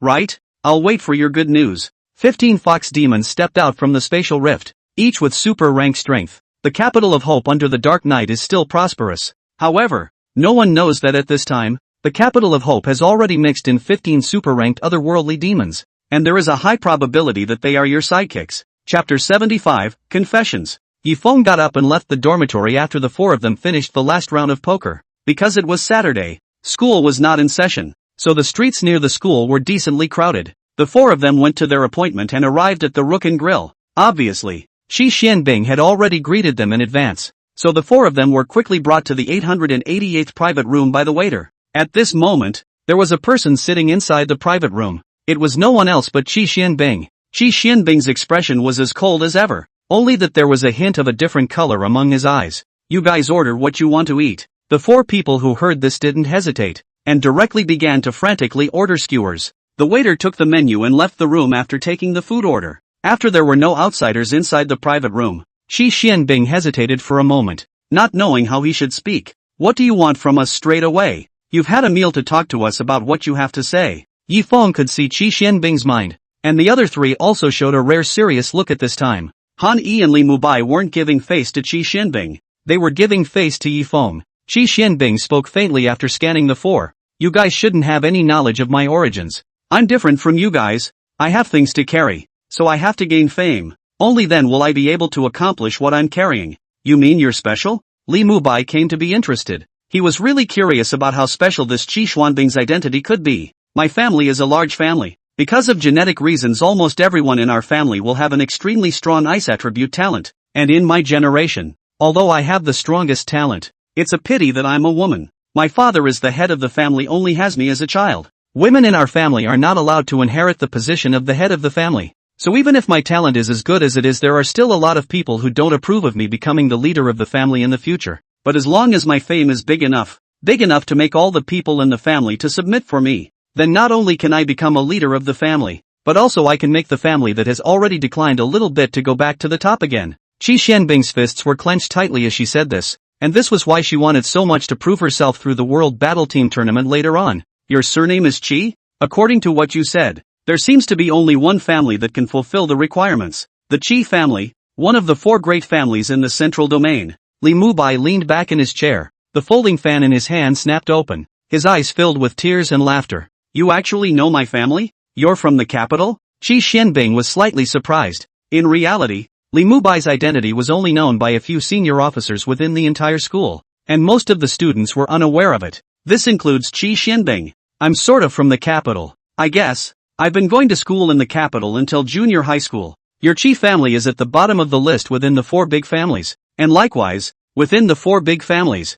it's only your Qi family that's fighting within every day, and you're too idle to do anything about it. How do you know so much about my family? Qi Xianbing's brows were tightly locked, and his eyes were filled with scorn and doubt amongst them as he looked at Li Mubai. Reintroducing myself, my name is Li Mubai, the second son of the Li family in the capital. Li Mubai closed the folding fan in his hand. He didn't even know how many years he hadn't told his birth. It's almost like I've even forgotten that I have this layer of identity. The reason for this may be attributed to the fact that he has been hanging out with his 3 best buddies for a bit too long, resulting in forgetting about his ridiculously powerful origins. For the first time, this was the first time they saw a shocked expression from Qi Xianbing's face. The Li family, the number 1 family in the capital. The reason why the Li family was number 1 wasn't because of how terrifying their inherited talent was, but because of their business and connections. Almost all areas of China have the Li family forces. The Li family is not only commercially developed, but also focus on cultivating talent, even non-relatives. As long as you have the talent, have that heart, the Li family will be funded to help. It could be said that more than half of the experts from poor backgrounds in China had been helped by the Li family in one way or another. As the former head of the Li family said, even if the Li family is rich, they can't forget who their enemy is. And cultivating talents is just to give Huaxia more confidence in the confrontation with the otherworldly demon race. This generation of the Li family is distinguished as a man and a woman. The Li family's eldest son is mainly responsible for martial arts, and the eldest young lady is responsible for literature. That is, doing business. While the third child of the Li family head, the Li family's second son has never appeared in the family vision. It is said that because this some swing, and its brother and sister do not want him to get involved in the family things inside the life of Too Tired. It looks like what I just said was about as good as a clown in front of you. So back to the present. After Qi Xianbing calmed down, he faintly said, I know that your pursuit of fame isn't very big, but I still want to ask you to help me get the qualification for the team to enter the school tournament, and then enter the national tournament and finally the world tournament. And during that time, I can agree to all of your requests, as long as I can do it. Qi Xianbing waited for the 4 to reply with some anticipation inside, and at this time Han Yi, who hadn't said anything, opened his mouth. We can participate in the battle team tournament, but only if you don't interfere with our business, and also on the tournament field. We won't lay our hands on anyone. We're not like you, who are reckless for the sake of fame. We have our own principles. No problem. Qi Xianbing agreed without even thinking about it. If before she was treating the 4 as tool people, now she was giving them 4 as if they were grand masters. In order for her to gain fame as the leader of the Qi family in the future, she had no other choice. After dinner, the 4 of them left, and when they left, Hani also asked for 50 skewers of meat to bring back to the dormitory as a late-night snack. Inside a unit building near the East Region Magic Academy, Wang Wenba sighed helplessly as he looked at the notice issued inside the academy. Why did you let me be the mentor of the team those 4 oddballs are on? The academy will observe the new team for a period of time after it is formed, and then we'll send a teacher to act as a mentor to guide the students of the team on a regular basis. Obviously, the battle team that Ji Feng's 4 were in met the requirements, but the problem was, who's going? Who dares to go? In the end, the school's senior management unanimously discussed that the teacher who had the most dealings with Yi Feng's 4, Wang Wenba, should travel to the past to serve as a mentor. What kind of sins did I commit in my last life? Wang Wenba could not cry. Now he could only accept this reality even if he did not want to accept it. The next day, the 4 of them, still sleeping in their dormitory, were suddenly awakened by a knock on the door. With a creak of the dormitory door opening, Wang Wenba then saw another person was lying on the ground inside the coffin sleeping. Only this time it was someone else. It was Wan Tianlu. Chapter 76, Battle Group Mentor. Wang Wenba was already not surprised now. Even if the 4 of them were now lying collectively inside a coffin, he wouldn't be surprised. Is there anything these 4 can't do? The 3 people on the bed all put on their pajamas and got down from the bed to stand in front of Wang Wenba, while Wan Tianla inside the coffin also got up and left the coffin and put it away. Looking at the 4 people in front of him, Wang Wenbo was really feeling a headache. What does Mr. Wang want with us? Li Mubai was full of smiles, as if he was a sunny and cheerful big boy. But unfortunately, inside the school teachers except Wang Wenbo there was no teacher who was more familiar with the four of them than him. From now on I'll be the mentor of your battle team. The four of them were astonished at the words. How are they going to skip class if they all have to have instructors watching their training from now on? Wang Wenbo saw the thoughts of the four and said somewhat helplessly, I'll just manage you guys more these days. You're going to go over to the Eastern Territory border for actual combat training in a few days. If you perform well, the school will continue to cultivate you guys as a battle team, and I'll still be your mentor. And if your performance isn't particularly exceptional, the battle team will still be there, but I can choose not to be this mentor of yours. The four of them sniffed with an expression of sudden realization, and were just about to continue saying something when they were interrupted by the other party. The four of you get dressed now. I'll take you to training. I've long heard that although everyone in your battle team is good in strength, they have a major cooperation problem. And judging from the fact that I needed to split it into 2 times just now in order to call all of you away, I'm afraid that you guys have a serious problem with cooperating with each other. He'd led war bands before, and while he hadn't led one this odd and outrageous, he figured it would be close to somewhere. Yi Feng's four heard this and hurriedly nodded their heads to indicate that there was no problem. Sometime later, under Wang Wenbo's leadership, the four of them arrived inside the training ground that the school had opened specifically for battle team training. The 4 Qi Xianbing girls had already arrived at the training ground at this time, and Yi Shuiying and Ziling were in the process of sparring. A fire python whistled out from Yi Shuiying's hands, and while Ziling used an earth wall to block it, an ice python fell from the air right after it, yet it was easily dodged by her using spatial movement. Seeing their mentor come over, the 2 women also stopped cutting. The 8 of you stand in 2 columns of men and women for me. As the voice fell, Han Yi moved the fastest, as if he had triggered a switch in his body's conditioned response. Yi Feng yawned, still looking lazy, looking at Wang Wenbo that screamed. The 8 people were divided into 2 teams and stood well. Wang Wenbo looked at the 8 people. He was now not very clear about the battle strength of the 8 people and also the battle situation, and it was obvious that trying to correct them now would not work. Everyone except Han Yi sit in the audience. The 2 rows of warriors all dispersed with a clatter, and the only 2 people left on the field were soon Wang Wenbo and Han Yi. Wang Wenbo waved his hand in the air, and a mid-rank summoning spell formation appeared. He could be more than just a teacher. He was likewise a high-ranking 9-star magician, and his second faculty was clearly the summoning faculty. A middle-ranked 3-star blizzard wolf stepped out from inside the summoning array, its 1-person tall body standing across from where Han Yi was, its eyes filled with an uncontrollable ferocity. Han Yi, your task is to defeat this blizzard wolf with all your might in a moment, and it's best if you show me your fighting style so that I can have a clear understanding of you. Don't worry, teacher. Han Yi stuck out his thumb to show that he was absolutely fine with it. Nodding his head, Wang Wenbo sat down in the audience and set the alarm. Blizzard Wolf and Han Yi stood opposite each other. Ding! The moment the bell rang, a baseball bat appeared in Han Yi's hand, his reminiscent youth bat. With the metal baseball bat in his hand, Wang Wenbo could clearly see that Han Yi's footsteps had gotten a lot heavier. It looks like this metal baseball bat should not be a lightweight. Ow! The Blizzard Wolf let out a wolf howl, the piercing sound causing Niesini to subconsciously cover her ears. This was a sonic magic that the Wolf clan almost always possessed, and it could interfere with the enemy's mind. Calling your mom. Han Yi was not affected in any way and rushed to the front of the Blizzard Wolf. The baseball bat in his hand swung to bring up a cracking sound. Bang! The metal baseball bat struck the Blizzard Wolf, but the opponent suddenly disappeared, drifting away like the wind. Middle-ranked magic. Wind Shadow. The Blizzard Wolf appeared above his head, its bloody mouth biting at Han Yi, yet Han Yi directly put away his metal baseball bat. Twisting and firing from the waist, he threw a straight right.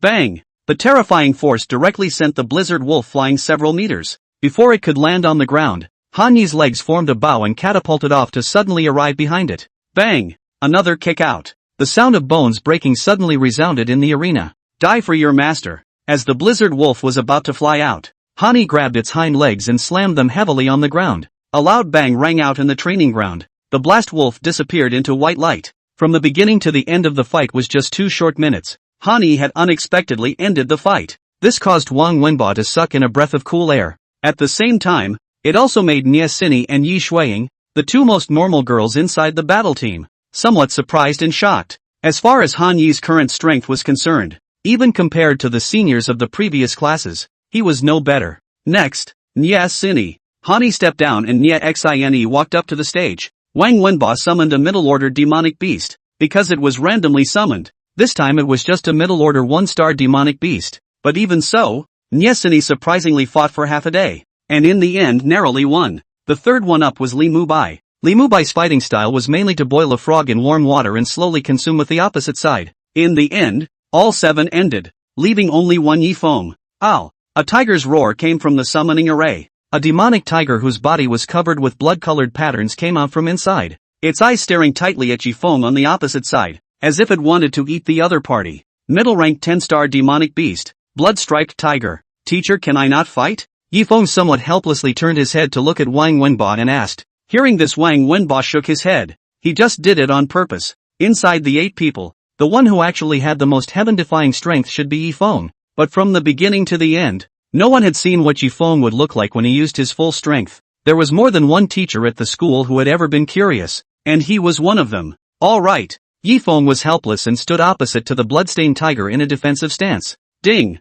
The bell rang, and before the crowd could react, a golden lotus blossomed on the training table. The bloodstained tiger disappeared into white light, while Yifeng directly got off the stage and returned to his earlier position to continue playing with his phone. Chapter 77, Borderland Battlefields. Seeing this scene, Wang Wenba only felt that his head was one big burst after another. Sighing helplessly, he then had everyone in the war party gather and began to explain the problems of each of the 8. Let's start with you 4. Wang Wenba pointed at Yifeng's 4 then said. Han Yi, your physical skills are indeed very strong, which I have to admit, but you have made no progress in magic. If you run into light and wind systems that are fast and on long-range consumption, you simply can't afford to consume them. Han Yi nodded his head. What Wang Wenba said was indeed a problem. He really hadn't bothered to pay attention to this before. Mu Bai, your magic is absolutely top-notch if we're talking about defense, and you can copy your opponent's magic. But again, you can only copy other people's magic, and you don't have your own high-explosive attack type of magic that you're good at,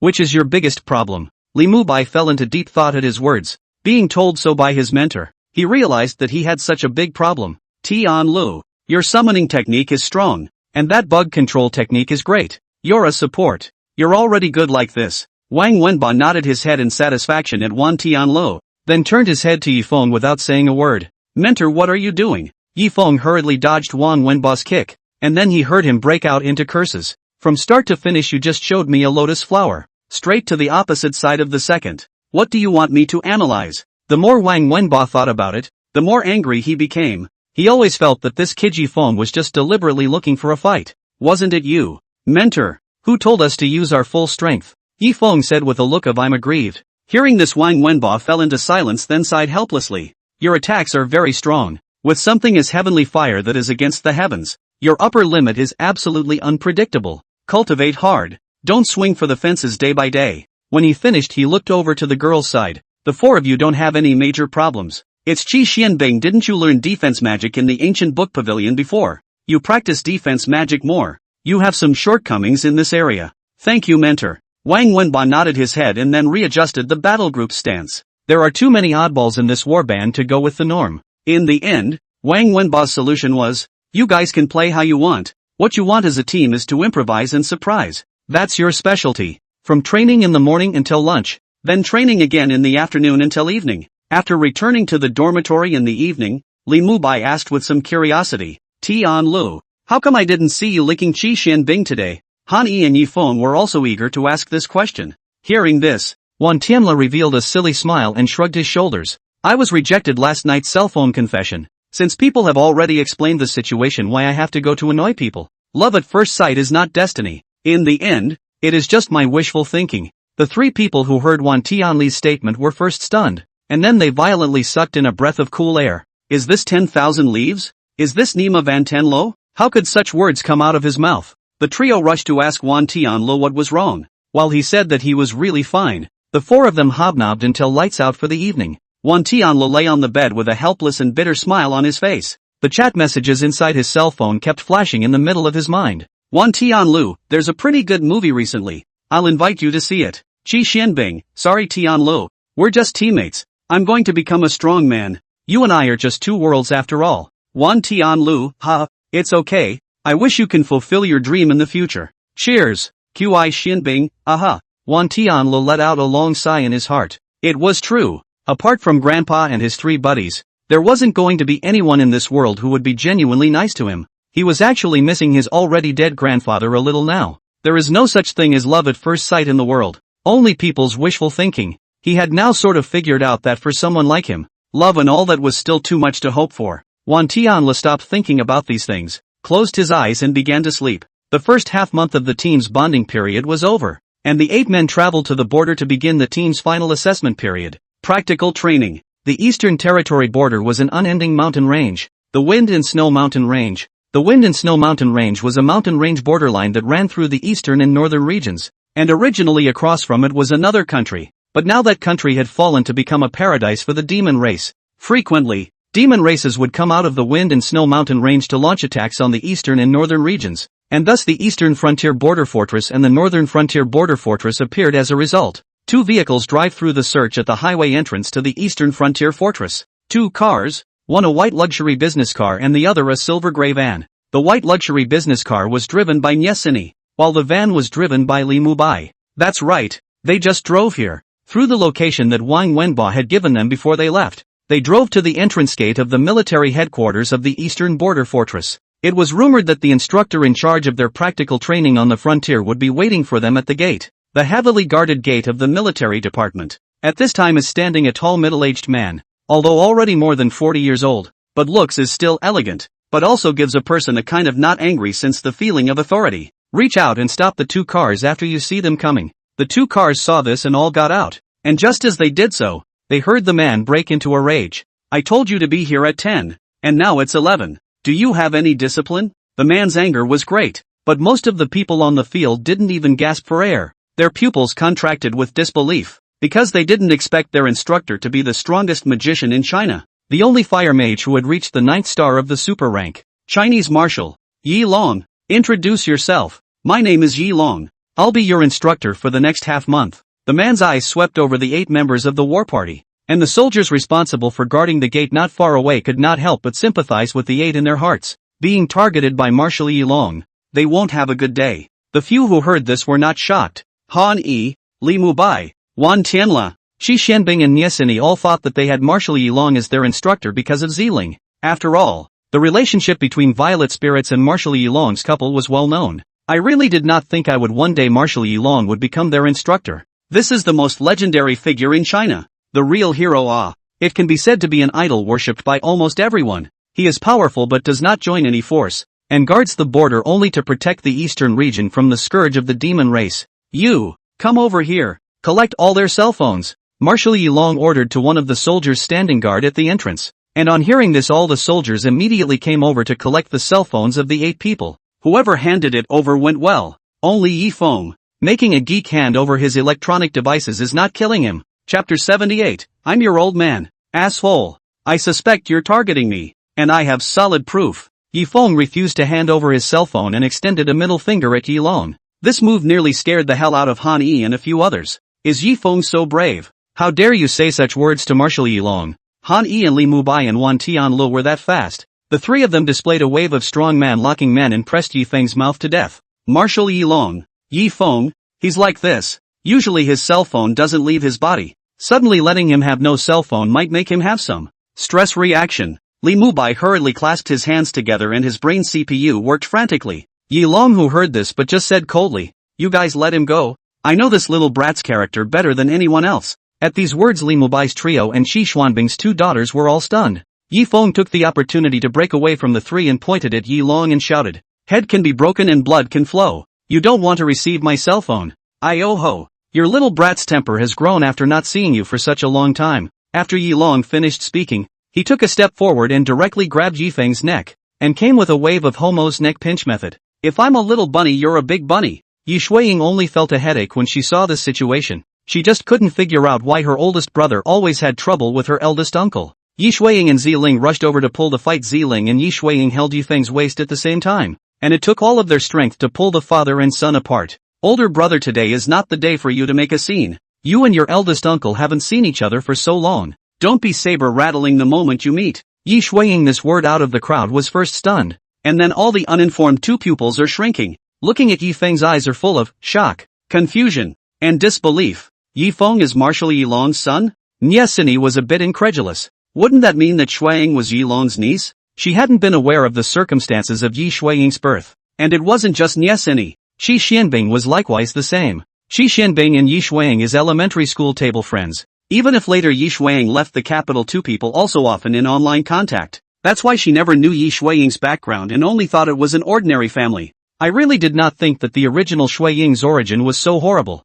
No, the most horrible should be Yi Feng. No wonder Shuang said that his oldest brother was angry. How could Marshal Yilong's son's talent be poor? Hanging around all day long. A typical image of a geek, though he sometimes gives off a lofty look. It's undeniable that the guy spends most of his time being a nerd without a shred of motivation. Who wouldn't be pissed off if they saw that? I treat him like an old man. Does he treat me like a son? Whose father steals from his son's bedroom every time he comes back? The more Yi Feng thought about it, the more angry he became. The reason why his father had this kind of achievement. It could be said that it was all because of him. There were times when he was idle and bored, so he would make some pills. And there were quite a few pills that he threw directly inside the box in the house after making them. And the box had a spirit-gathering spell formation on it, which could sublimate the pills through time. Then, his own old man was just like a rat, ever since he found his elixir once. From then on, whenever he came home, he would inevitably scavenge for it. It could be said that his strength was entirely due to his own elixir. I'm your old man.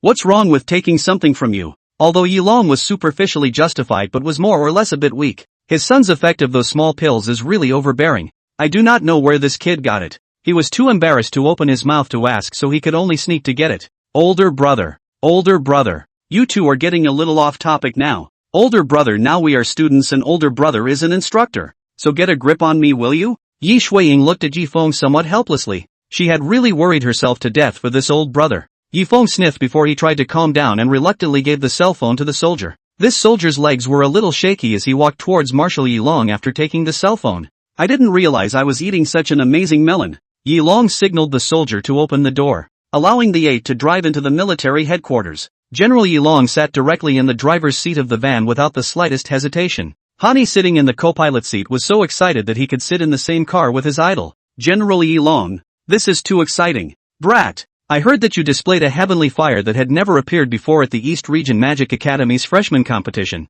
Honestly, explain where you got this heavenly fire from. What do you care? I can come and go as I please. Yi Feng once again raised his middle finger. Yilong was not angry. After all, he knew his son's character well. The fact that his own son was so hostile to him actually did have something to do with him. He was always out on the frontiers, seeing too little of his son, and he was always taking his little pills when he went back himself. He himself knew exactly how incompetent he was as a father. The 8 were given quarters at the barracks, 1 for each gender, in familiar 4-person beds. It's a real ordeal not having anime and also games. My materials, my activities, my mission. Yi Feng was lying on the bed and wanted to cry. Tomorrow Yilong would take the 8 members of the battle team into the outskirts of the Wind and Snow Mountain Range for practical training. For the next 15 full days, they would have to spend their time in the middle of the mountains and forests. As for the specifics, they are not sure now. Hani didn't feel any discomfort inside the barracks, and even felt very good, just like going home. Knock knock. Just after 5 in the afternoon, just as the 4 were about to go to dinner, there was a knock on the door of the room.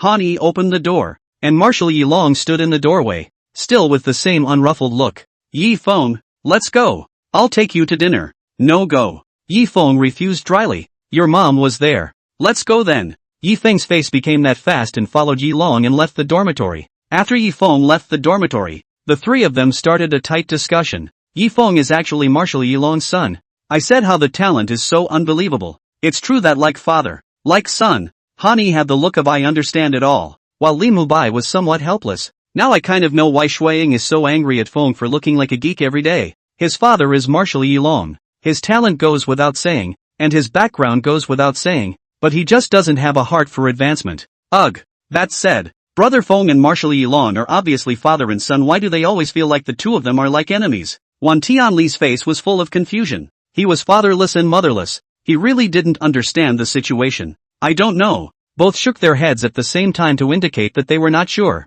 Chapter 79, The Understanding Mother. On the way to the eating place, Yilong still couldn't help but ask the question he wanted to know the most right now. Brat, how in the world did you get your heavenly flame? This thing is no joke. If you don't control it well, it can make you go up in smoke. Yilong showed a rare expression of concern for his son. Heavenly flame? Even in the entire Blue Star there were not many people who had taken it in. Even he did not dare to guarantee that he could control this horrible existence. His own son was only how old? And it was just a middle-ranked mage. The hidden dangers were just too great. Hearing this, Yifeng just waved his hand and said, "Don't worry. I'm fine. The heavenly flame was given to me by my master. My master is the mysterious strong man that appeared in Peng City." Yilong was a little surprised to look at this son of his, that mysterious cultivator in Pengcheng he had heard of. That one could be really scary, definitely stronger than even him. Demon Tribal Guardian. Even the weakest guardian also has a hull comparable to the strength of the super rank 20 stars. He is not even half of the others.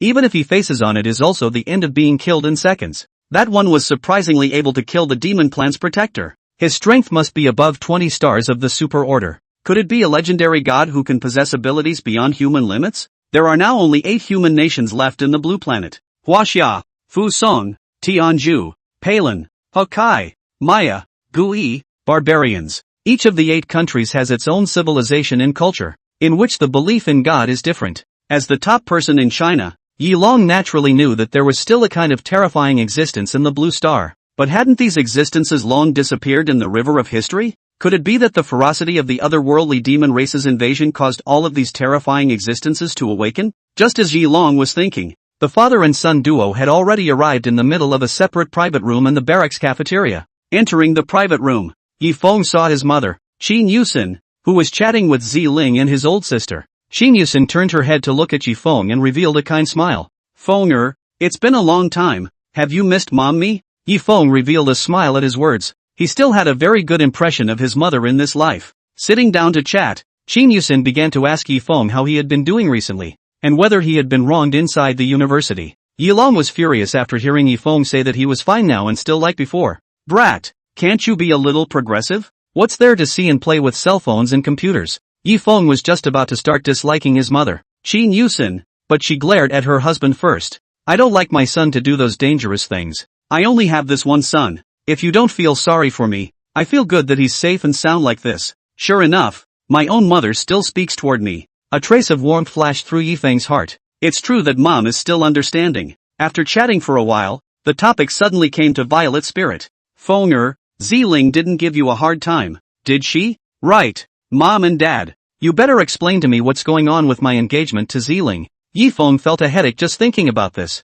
and the duo who heard this immediately twisted their heads, with an expression of "I don't know. I don't know. What are you talking about?" Violet Spirit couldn't help but purse her lips a little after looking at the two men's expressions. Yilong immediately changed the topic and started talking about how he was going to take them into the Wind and Snow Mountain Range tomorrow. There is a stronghold inside the Wind and Snow Mountain Range, only that it has been captured a while ago, and their mission is to go to the stronghold and kill all the demons inside, and then return after waiting for an army to come and regain control of the stronghold. According to his projections, half a month was enough time. "Ziling, you're most familiar with this place. Take Yifeng out." Before Yilong could finish his words, Yifeng had already run away like an escape. Damn! Leaving him alone with Violet Spirit was not killing him. Looking at Yifeng's fleeing like back, Qin Yusin smiled and shook her head. It looked like Ziling had left a not-so-small shadow on her son. This brat, Violet Spirit, is such a good girl that she doesn't even know how to cherish it. It's a far cry from when I was young. Yilong shook his head,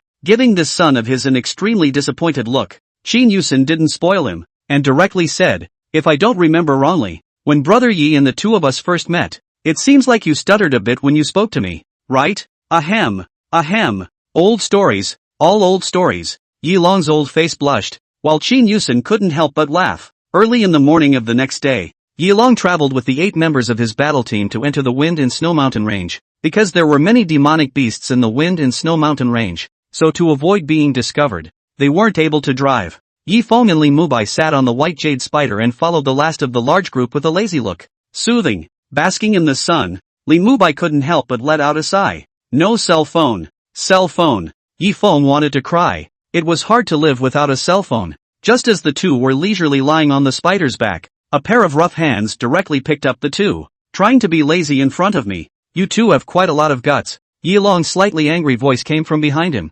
causing the duo to stifle goosebumps. Then 2 kicks were heard, and the two who had been lazing around in the back were now the ones at the front of the line scouting the way. Yifeng subconsciously let go of his divine sense, and after this letting go he immediately froze. This was because under his divine sense scanning there were a sufficient number of low-ranked demonic insects that were coming their way at this time. Red demon ants, a low-level demonic beast mutated from red ants, were abundant and extremely common in the Wind and Snow Mountain Range. Each of the crimson demon ants was the size of a wild dog. Hundreds of them. And there was a middle-ranked leader among them. Most of these are low rank. But there's a lot of them. Disgusting enough to discuss them for a while too. Most of all, it was the ant acid that they attacked people with that even a middle-ranked mage wouldn't dare to take it lightly. Not to mention the hundreds of crimson demon ants. Chapter 80 Red Demon Ant. The crimson demon ants presented an encircling situation to surround the location of the 9 people. While Yi Long did not know where to hide to observe secretly, he wanted to see how these little guys were able to adapt to the situation,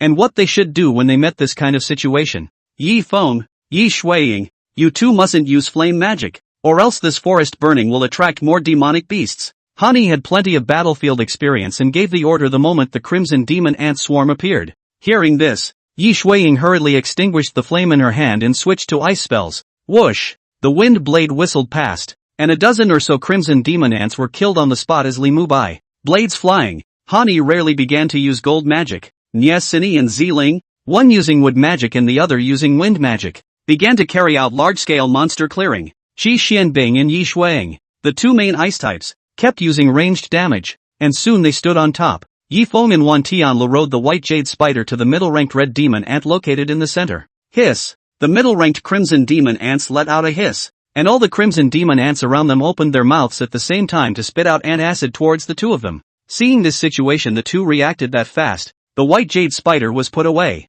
Li Mubai took out the coffin. The two entered the coffin at the same time and hid inside. The antacid shot on top of the coffin just raised a puff of white smoke and had no effect. A purple thunderbolt suddenly fell from the air, and all the nearby low-grade crimson demon ants simultaneously turned into charcoal and fell to the ground. Only that middle-ranked crimson demon ant was still standing, but it looked like it was injured as well. Yi Feng kicked open the lid of the coffin, and a thunder python whistled and rushed towards the crimson demon ants not far away. This crimson demon ant reacted quickly and did not face the thunder python directly but planned to burrow into the ground to temporarily avoid this strike. However, just at this time, a summoning spell formation appeared behind the red demon ant, and a skeleton appeared to lock the red demon ant in a death grip so that it could not escape. The thunder python fell, and the red demon ant died on the spot. Yi Feng took out a blank magic card and added another one to his direct collection. Mubai, you get in the air and see what's going on in the neighborhood right now. Yes. Li Mubai flew into the high sky. A rune lit up on the folding fan in his hand,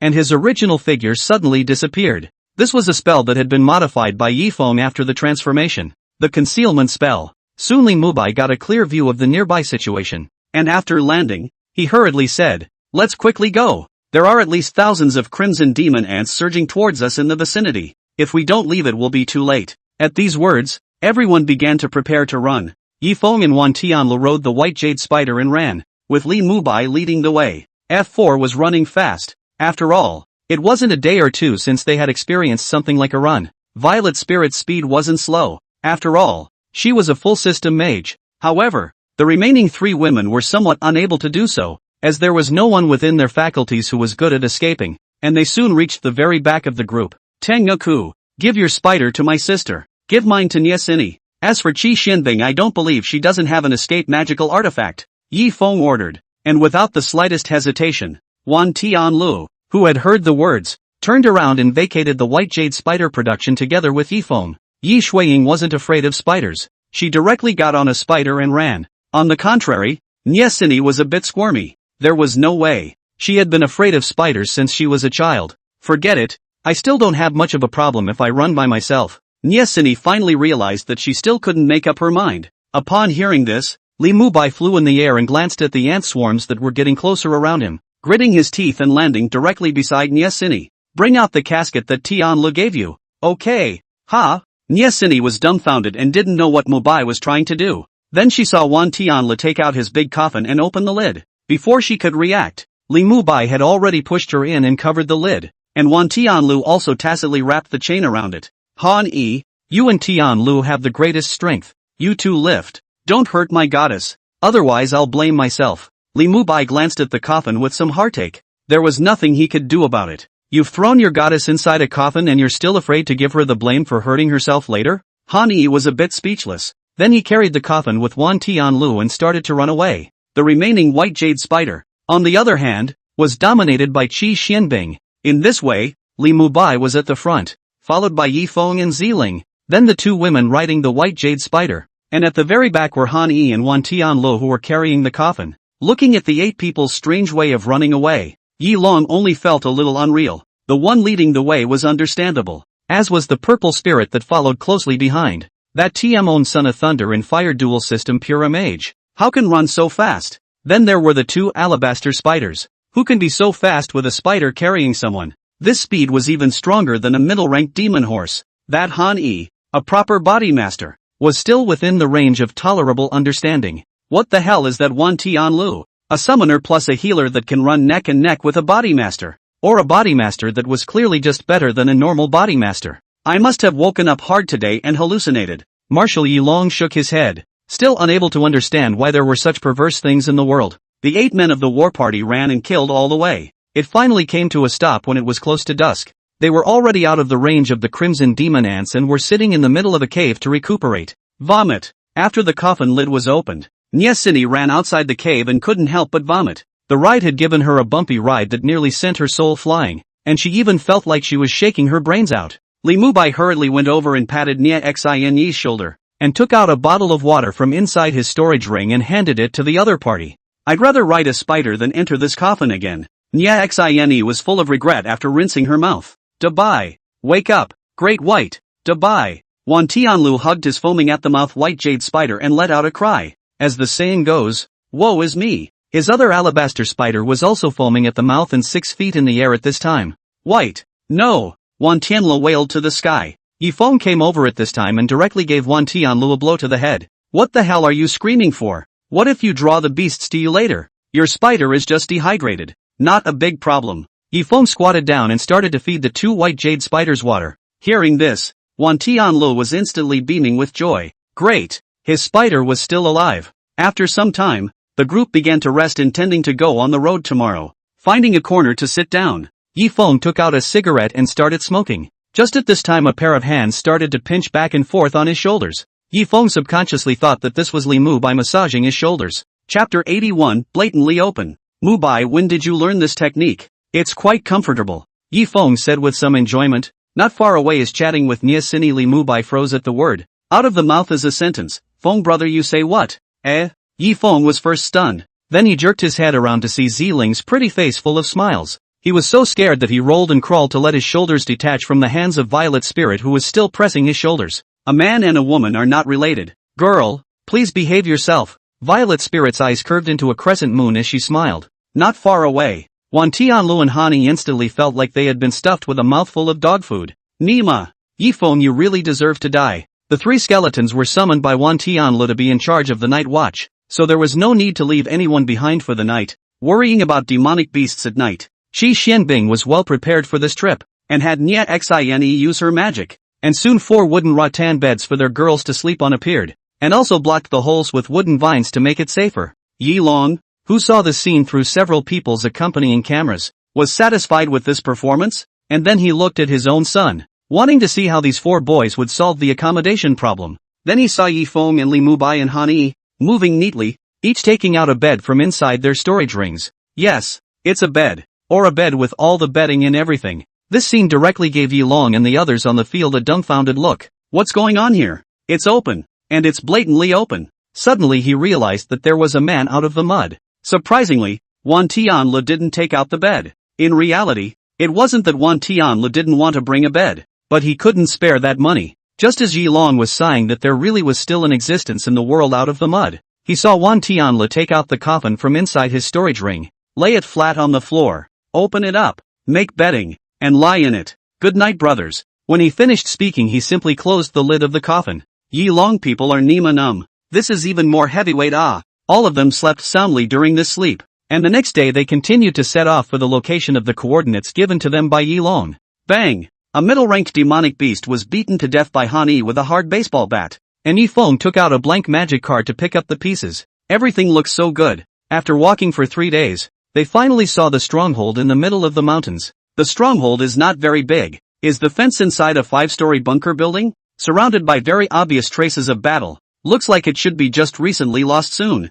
The stronghold was being patrolled by at least 3 teams of otherworldly demonic creatures at the moment, adding up to about 30 demons, all of which were low-level demons. There are 30 of them just outside. How many inside? Yi Feng's divine sense swept through and found that there were still a whole 100 or so low-ranked demon race. 20 middle-ranked demon race, and 1 high-ranked demon race inside. Only that high-ranking demon clan had been injured, with 1 arm and 1 leg already gone. The demon snake demon clan, proper otherworldly demonic creatures, half human, half snake, with 4 limbs and the intelligence of a normal human. The devil snake demon clan specializes in poison and melee attacks, with high flexibility and not low snake scale defense. The biggest drawback is that they belong to the cold-blooded animals, with low heat resistance and fear of flame magic. And if the temperature is too low, it can also cause them to fall into a state of mental depression, or in modern terms, hibernation. Wan Tianlu, the Encyclopedia of Demonic Beasts, will finish the situation of the demonic snake demon race after Qi Xianbing just wanted to open his mouth but was Han Yi snatched a step ahead.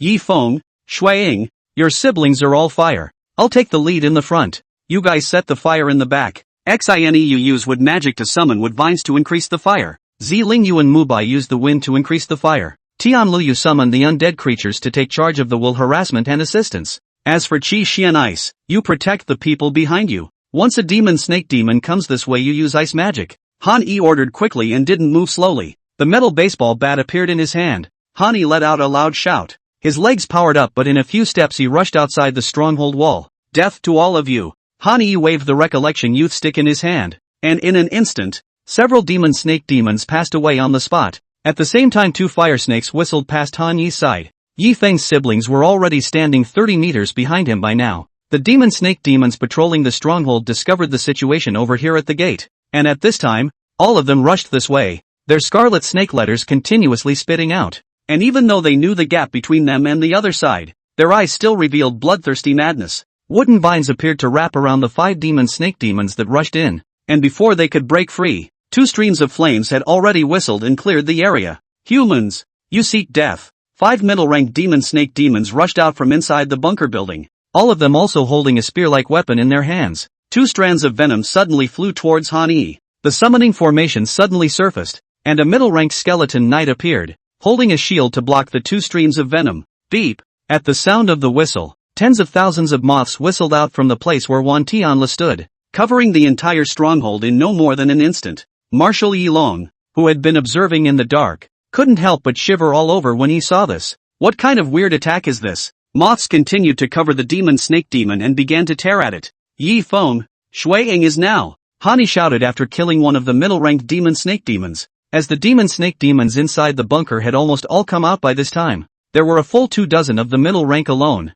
and hundreds of the lower rank. Phew! Yi Feng and Yi Shuiying sniffed and immediately released 2 lines of fire. Because of the large number of moths, the flames burned and spread quickly. At the same time, the wind was blowing furiously. Li Mubai knew what he should do even if Han Yi didn't say anything. Ziling followed suit, and Mia Sini hurriedly summoned a large number of wooden vines on the battlefield ground. In an instant, the stronghold was transformed into a sea of fire, and in the midst of the sea of fire, the demon snake demon continuously wailed and screamed. Han Yi kicked the demon snake clan in front of him, who had already turned into a ball of fire, and then rushed out of the sea of fire with his siblings. The flames burned for half an hour, in which there would also be heavenly flames from time to time, and when the flames were extinguished, the entire stronghold was already full of charred demonic snake corpses in various postures. Tianla, you have your undead creatures scout inside the bunker to see if there are any more leaks. Good. Wan Tianla summoned a low-ranked skeleton to let it walk into the middle of the bunker in front of him after putting away the remaining moths. However,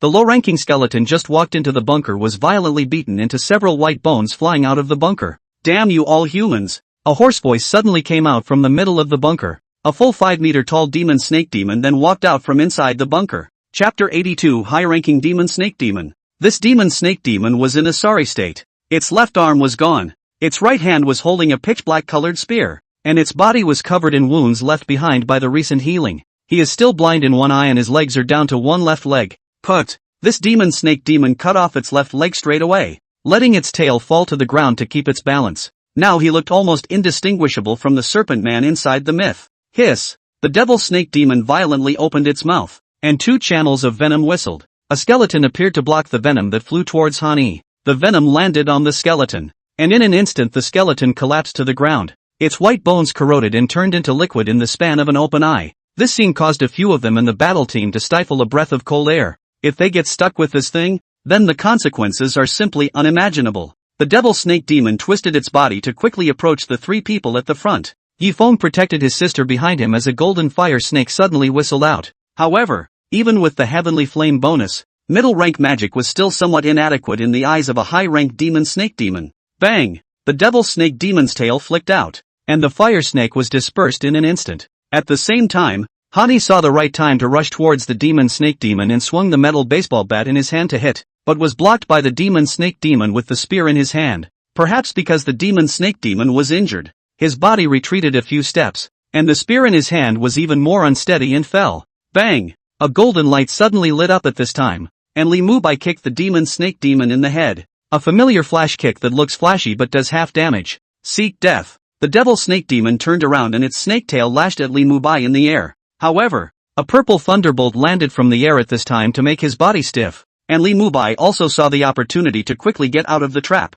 Thousands of centipedes and scorpions densely crawled out from inside the summoning formation and crawled along the ground towards the demon snake demon. Phew! The devil snake demon's snake tail swept through, and a large number of parasites were beaten into pieces. The wooden vines entwined, and before the demon snake demon could break free, a cold aura wrapped around him. Ice rapidly formed on the demon snake demon's body. Just when the demon snake demon's body was a bit stiff from the cold air, Hani swung the baseball bat in his hand and directly gave the demon snake demon a heavy blow to the head. Boo! With a muffled sound, the demon snake demon only felt like it was dizzy. At the same time, a thunder python came whistling to hit his body. Lightning flashed and another tingling sensation was felt. Ziling, Qi Xianbing, and Yi Shuang, the three of them used ice magic at the same time. The devil snake demon turned into an ice sculpture in a flash, not moving a muscle, seemingly dead. However, click, click, click, cracks appeared on top of the ice. With a loud bang, the demon snake demon transformed into a ghostly shadow and rushed towards the mage who was considered relatively close to him and still seemed to be the weakest.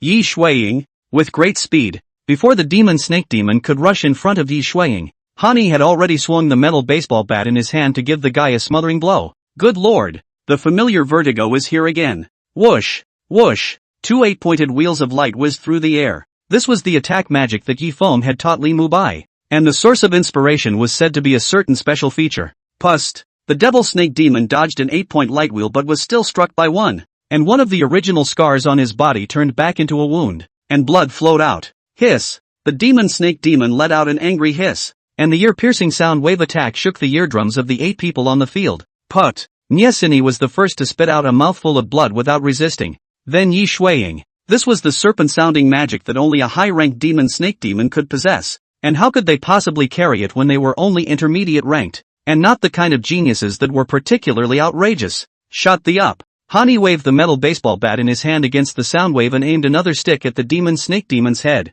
However, who knew that just at this time the demon snake demon suddenly stopped attacking and 2 channels of venom shot out from its fangs. The venom splashed towards Han-Yi, and it was almost impossible to avoid it anymore. At the critical moment, a skeleton suddenly appeared in front of Han-Yi to block the 2 venom attacks. I don't know when, but dozens of skeletons appeared on the field, and these skeletons were of varying grades. There are beginners and intermediates. The skeleton giant and skeleton knight simultaneously trapped the demon snake demon in the center as Han-Yi quickly retreated. He understood that Wan Tianla was trying to stall the demon snake demon. The companions and skeletons could only hold off the demon snake demon topsy-turvy for a minute. The 4 women simultaneously used a variety of long-range magic in conjunction with the compulsion and the summoned undead. Wind up! Li Mubai let out a loud shout. His body's magic energy was suddenly drained to form a domineering and strong tornado. Phew! All the magic energy in Yifeng's body turned into heavenly fire whistling into the tornado, and the familiar fire tornado appeared. Bang! Wan Tianla took out the coffin and opened it.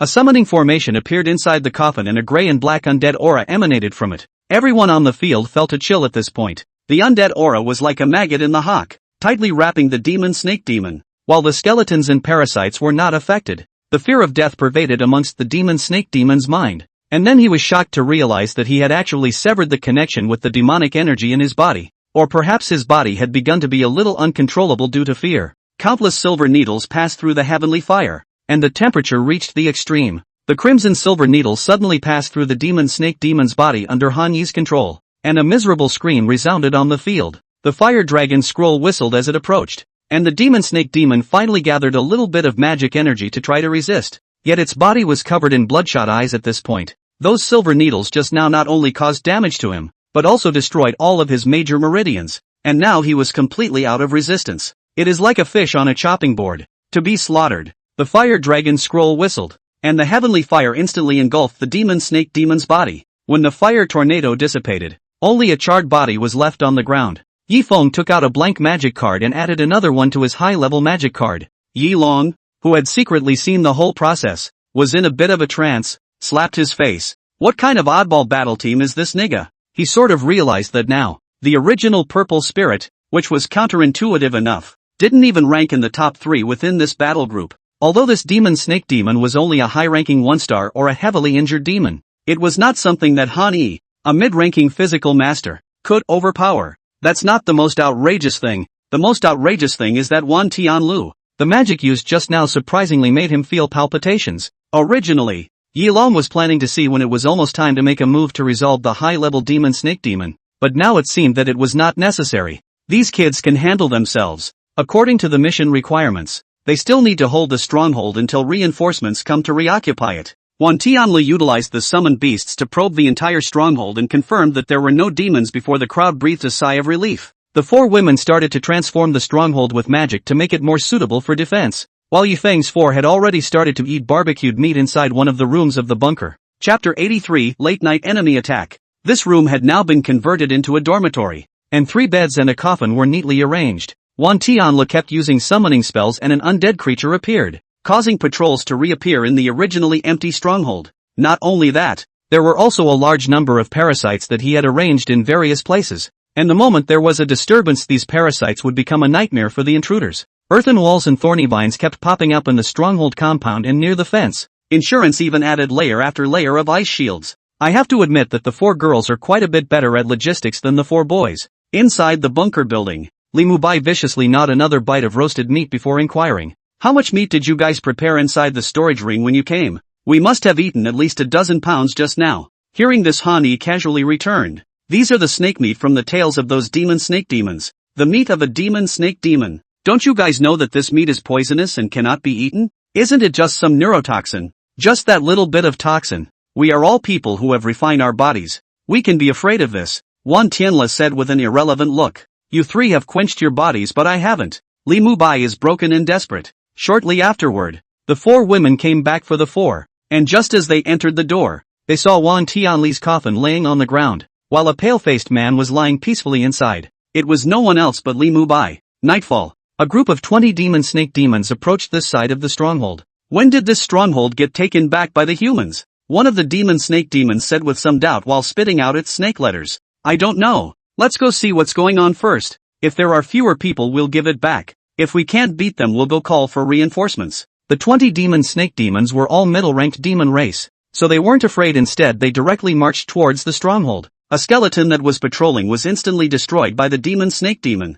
Wan Tianla, who was sleeping, snapped his eyes open and opened his mouth to yell, "There's an enemy attack." The 3 people who were sleeping woke up violently. Han Yi had the fastest reaction speed and immediately put on his clothes and rushed out of the room. At the same time the 3 came out, the 4 women next door woke up. Everyone's faces were grave. Wan Tianlu controlled the parasites as well as the undead creatures to begin a siege attack on the suddenly appearing demon snake demon. However, these means of his could only stall the demon snake demon to give them some time to prepare, and it was not generally difficult to kill them, or even that, it's just not possible. Taking the metal baseball bat out from inside his storage ring, Han Yi took the lead and rushed out of the bunker building. A demon snake demon that leapt over the fence to enter was directly pressed by him with a burst of hammer. It's best not to use too bright a magic at night. It's easy to attract the attention of other demon clans nearby. Han Yi's words were obviously meant for Li Mubai and Yifeng's siblings. Hearing this, Li Mubai waved his hands and 2 wind blades whistled out, attacking one of the demon snake demons that climbed the wall and came in. Wooden vines and ice picks attacked at the same time. This demon snake demon had eaten 3 spells in a row, and before it could catch its breath, it saw a large coffin falling from the sky. Wan Tianlu didn't know when he had already run to its side. The coffin in his hand was raised high above his head, and it was a frantic slam at the demon snake demon. Another devil snake demon climbed the wall and entered, and Wan Tianlu turned around and delivered a coffin slam, giving the devil snake demon a daze. As it turns out, not all summoners can't melee. The long yuan sword appeared in his hand, and it was the first time that Jifeng displayed his sword skills in front of so many people. The long sword in his hand danced out a sword flower, and the demon snake demon in front of him who had just entered the courtyard of the stronghold was easily divided into corpses by him, without any resistance. The violet spirit who saw this scene had little hearts in her eyes. It's worthy of the man you're looking at. Just handsome. Smash me. Wan Tianli jumped 5 meters high, and the runes of the coffin held aloft with both hands flashed as the weight increased. A bloodline pressure that would only be felt by demonic creatures also emanated from it. The devil snake demon looked at the coffin that was getting closer and closer to his head with fear and despair in his eyes. At this moment it was as if he saw his mother, who had been dead for many years, beckoning him forward to come over. Other side. Li Mubai transformed into one wind shadow after another, constantly dodging the attacks coming from the demon snake demon in front of him. Is that all you can do is hide? Fight me head on if you can. This demon snake demon was somewhat enraged by the teasing, and even opened his mouth to use agitation on Li Mubai. Hearing this, Li Mubai did not say a word, and an 8-point light wheel appeared in his hand, turning into a shadow suddenly came to the front of the demon snake demon. The 8 points of light wheel in his hand was directly used by him as a chainsaw to cut on the opposite side of the demon snake demon's neck to bring up a blood splatter. After fighting for 2 whole hours, the 20 demon snake demons were considered to be completely eliminated. Looking at the 8 people on the field who were all exhausted to the point of being sitting on the ground and panting, Marshal Yilong stroked his chin and still couldn't figure it out. Who did your own son learn melee combat from? And there's that Wan Tianlu. Is that a summoner and a healer? Nima. How is fighting in melee more aggressive than even he is? Can't figure it out. Can't figure it out at all. A few days later in the morning, reinforcements arrived. Yi Feng and the others were considered to have completed their mission and could return to the barracks. It took another 3 days to get back to the barracks. It was only then that Yi Long, who hadn't been present, was willing to show his figure and expressed his satisfaction with the 8 people's practical training this time. Han Yi, right. Your kid's potential is not bad. Your ability to lead soldiers into battle is very strong. If you have ideas in the future you can come to the barracks to find me. I like talents like you. Yi Long patted Han Yi's shoulder in affirmation. Han Yi, who heard this, was so excited that for a while he actually didn't know what to say. After critiquing a few people individually, it was time for Wan Tianlu. In the midst of Wan Tianli's expectant eyes, Yi Long only held back 2 words. Nice. After saying that, he came to Yi Shuiying's front and said, Shuiying, these years are really troublesome for you. Uncle has nothing to give. This high-level magic artifact you take. You will also need to help me take care of this douchebag cousin of yours again in the next few years. Aha! Yi Shuiying nodded without any hesitation, and was extremely at peace with the fact that she had put away this high-ranked magical artifact, because she thought she deserved it, and she had really worked her ass off for her oldest brother over the years. This is a defense-type magic artifact bracelet that can be used to protect oneself by injecting magical energy to present an energy shield. Yi Long walked towards the last person, Yi Feng, who was also his son. Brat, this period of time does not see has grown a lot of ability. Not bad. There is the old me I was back in the day style. Yi Long patted Yi Feng's shoulders with a look of satisfaction and relief. Say what you have to say and fart what you have to say. Looking at Yi Feng with a dangling and extremely beaten appearance, Yi Long forced himself to resist the urge to hit someone and said with a smile, Fenger, this year you have a winter vacation. Your mom and I will go back to stay with you. There is something to say, we will talk about it at that time. Hearing this, Yi Feng made up his mind that he must go out and wave during the winter vacation this year. The following has nothing to do with the text. Brothers, can you click in a bit every day when you hoard chapters? The amount of catch-up is important. And also the fact that I basically write and post. I don't have any stock at all. So the amount of updates I get is also an uncertain factor. Winky face. Chapter 84, New Type of Spell Card. The 8 members of the battle team returned to the East Region Magic Academy. And with only about a month left until the end of the semester, life returned to peace. In the dormitory in the morning, everyone except Yi Feng was sleeping. Yi Feng, who was in the middle of a liver game, suddenly received a WeChat message. Opening it up, it was actually sent to him by his senior sister Yun Xie. Looking at the message above, Yi Feng could not help but stare. Here's a link. Magic card play has been expanded and new cards have gone live today. Yi Feng couldn't help but let out a loud curse after reading the new magic card types and expansion rules. It's not a pure copy of Yu-Gi-Oh! Cursing him as he dressed. It looked like he had to go on a spending spree today. A lesson for young schoolmates. Yi Feng, sister, did you also put a new card in your store? Yun Xie, well, because of the new card on the shelves now the store's business hot degree is simply outrageous. If you come a little late can be a packet cannot be bought. Yi Feng, who saw this news, was at full speed. Those card guys are crazy. It's just after 8 a.m. And if they're robbed out of all the new cards, it's not like it's going to kill him. The door was slammed shut with a bang. And all 3 were awakened at the same time, looking at the doorway with a dumbfounded look on their faces. What just happened? Yi Feng took a taxi plus a subway ride could be considered to have arrived at the magic card store run by Yun Xie's family. After seeing the watery scene in front of the store, Yifeng was in despair on the spot. Now even a fly can't squeeze in, let alone a person. In despair he sat down in a chair not far away to smoke, and touched his pocket. Didn't bring the fire. That's a real bummer. Just as Yifeng was about to make a random flame to light a cigarette, a person sat down beside him and handed him a lighter. Yifeng turned his head and saw an older man around 50 years old looking at himself with a lighter in his hand, smiling. This uncle is very ordinary looking. Not tall, not short, not fat, not thin, and his kind face is full of vicissitudes. Thanks. Yifeng took the fire engine after lighting the cigarette in his mouth and sucked hard. Handing the lighter back to the older man, he took out a cigarette and smoked it as well. My name is Lu Mingchuan. What's your name, young man? Yifeng. Uncle, are you here to buy the new magic cards too? Lu Mingchuan nodded, but then revealed a touch of helplessness. The new magic cards are just fantastic and make playing with them even more fascinating. It's just a shame that I'm just coming over now because of some things in the morning and I couldn't squeeze it in by the time I got here. The two sighed at the same time after saying that. What a bummer for the card guys. The new magic cards out of the magic spell cards are a variety of spells that allow demon cards with the same attributes and the same rank to use this magic when in simulated battles. There are even magic cards that can change the terrain. It's simply a pure copy of Yu-Gi-Oh! The guy who designed this thing is a cerebral palsy, sewing monster with not a single thought of his own. Just at this time, Yifeng suddenly thought that Yun Siye, since she was the owner of this store, then is it possible to open a back door for him? Hurriedly, he took out his cell phone and sent a message to Yun Siye. Sure enough, Yun Siye replied back and told him to go wait at the back door. Uncle, I have a way to go through the back door. Are you going? The eyes of Lu Mingchuan, who heard this, immediately lit up. That's the kind of helpful young man I like you to be. The two of them smiled at each other at the same time, and then they bypassed the crowd swarming in front of them to the back door of the magic card store. The back door opened. Yun Siye looked at Yifeng and said somewhat speechlessly, really can't understand you. Obviously like magic cards so much, how come you don't know about the new type of magic cards? Come over to line up in advance? Many of the other customers came over to line up at 5 in the morning. Don't mention it. I just got back from the border side, and I haven't had a cell phone before. Not to mention the news of the new card. I haven't even watched the anime. Yifeng shook his head with a helpless sigh at his words. It was only after Yun Siye heard this that she remembered that Yifeng was a freshman and should have just experienced the battle team's practical training. At the same time, Lu Mingchuan looked at Yifeng with some surprise and said, Yo, young man, didn't expect that you have even been to the eastern frontier.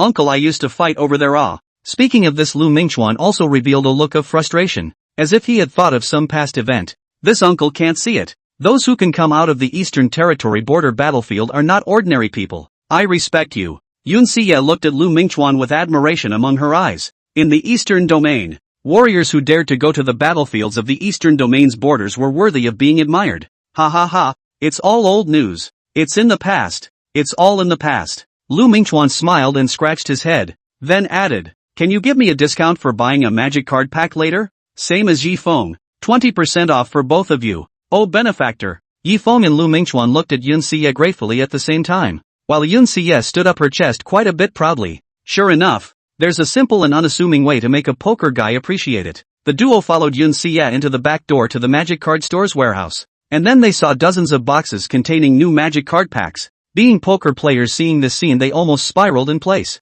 Is this heaven? These magic cards are 5,000 a pack. A bit expensive but normal. After all, that's what magic cards are like. With a 20% discount, I'll sell you a pack of 4,000. This kind of magic card can be used not only during the magic card duel, but also in reality. Only it is a bit chicken. It must be of the same family and of equal rank. And the use of inside magic will also consume the same amount of magical energy. Yun Siye's side had just finished speaking. Yifeng and Lu Mingchuan had already come over holding a box each and were ready to open the package. 50 packs in a box. The duo was so dry. Direct transfer of $200,000. Good man. Worthy of a card guy. He's really brave to spend for magic card money. The young man is quite rich. The second generation of the rich, right? You're about the same. Uncle. Rich generation. Ha ha ha. How about the two of us compete today to see who opens the better magic card? The loser buys the winner dinner. Lu Mingchuan proposed a bet, and Yifeng, who had heard the words, agreed that it was a dry one.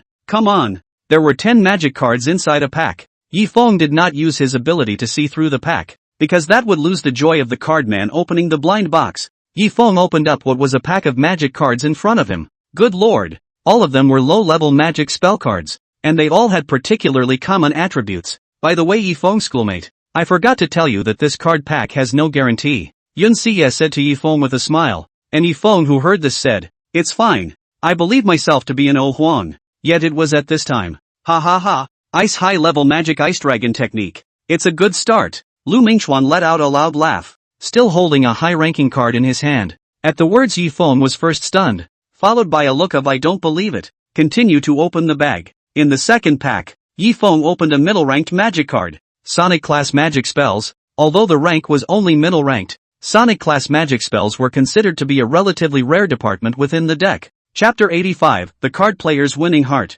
Just when Yifeng thought that his luck was about to come, Lu Mingchuan beside him let out an excited cheer. Another high-level earth magic spell card.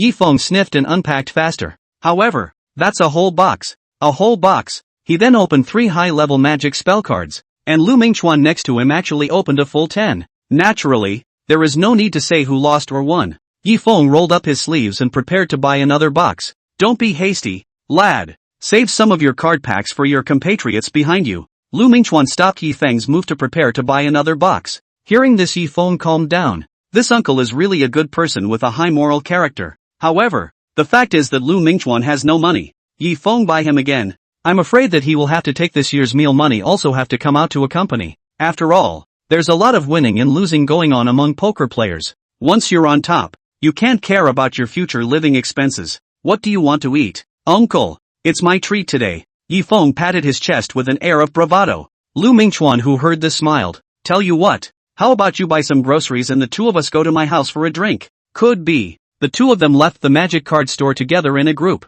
leaving only Yun Siya inside the warehouse to clean up the garbage left by the two of them on the floor. Ugh, what a lack of quality. I didn't know to leave someone to help me clean up with them, and I gave them a 20% discount. Yun Siya was a bit angry, thinking that she must ruthlessly pitch Yifeng sometime in the future. In an ordinary flat that could not be ordinary anymore. It was already noon after Yifeng finished buying vegetables. Sitting in Lu Mingchuan's house, he couldn't help but subconsciously scan his house. Clean, neat, and austere, with no items other than the fridge table and other things that should normally be there. What do you usually do for a living? Uncle? Me? I came down from the war when I was in my 20s and was given a lot of retirement money. Then I started learning computer programming and stuff, and I'll tell you on the sly, I'm partly involved in the design of the projections for the magic cards now. Lu Mingchuan was very proud when he said this. Yifeng's eyes lit up when he heard this and the word worship was written all over the other party's eyes. The two chatted as they drank. Uncle, I can't believe you're 55 years old this year?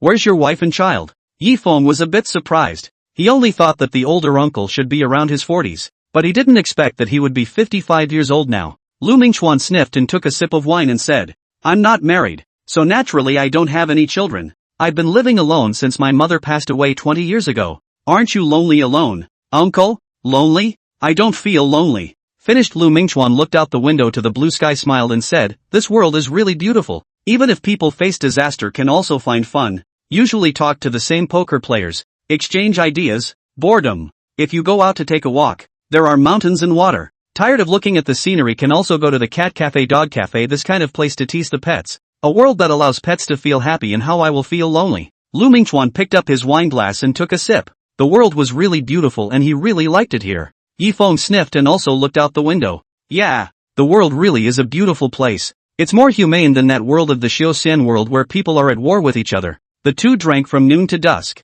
The two of them under the setting sun as forgetful friends. Lu Mingchuan told what he had seen and heard over the years and some interesting things. The duo had a nice chat. When he was about to leave, Lu Mingchuan called out to Yifeng. Yifeng, this magic card is for you. Lu Mingchuan handed Yifeng a high-level Sonic-type magic spell card. I see that you were happy to draw a mid-rank Sonic card, but were a bit disappointed. So I guess you should have a high-rank Demon Beast magic card that is capable of using Sonic magic. Well, thanks uncle. Yifeng revealed a smile and did not refuse. Take out the card book and place the magic cards in it. Uncle, we'll talk again sometime. I'm going back to school. Go back. Yifeng left, while Lu Mingchuan was sitting on a chair looking at the sunset outside the window and fell into deep thought. The sun was slowly setting, and it had been half an hour since Yifeng left. As the sun set and darkness fell, Lu Mingchuan got up and prepared to clear the table and go to bed. Yo, I didn't expect our demon clan's first warrior to be living such a leisurely life nowadays. You don't really think you're a human, do you?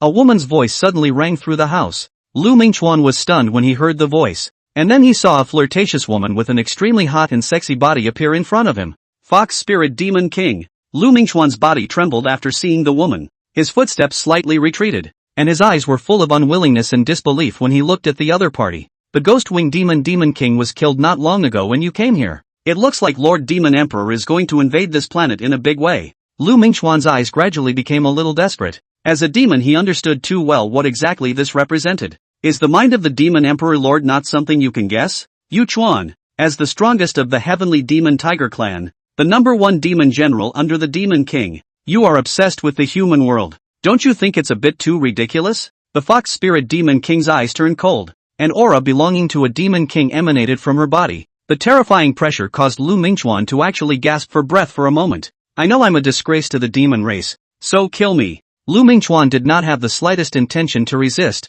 He had escaped all these years after all. Kill you? No, no, no. I'm going to give you the chance to make it right. The Fox Spirit Demon King revealed an evil smile as he walked up to Lu Mingchuan and spoke. Tomorrow, I want you to destroy the capital of hope and fill the people here with panic so that I can better allow my men to take advantage of the opportunity to take control of this place. Then step by step, I'll be able to nibble away at the eastern region. Huaxia. And finally the blue planet, allowing the humans here to die of self-inflicted deaths. Worthy of being the Fox Spirit Demon King, thinking of always the sinister set. I'm not going to destroy this place. I'd better thank you with my death. After Lu Mingchuan finished speaking his palms condensed magic energy and was ready to end it on his own. However, his movement was stopped by the Fox Spirit Demon King reaching out. If I remember correctly, the Heavenly Demon Tiger race seems to be few in number now, right? You don't think you want this race to completely disappear in the demon realm, do you? You.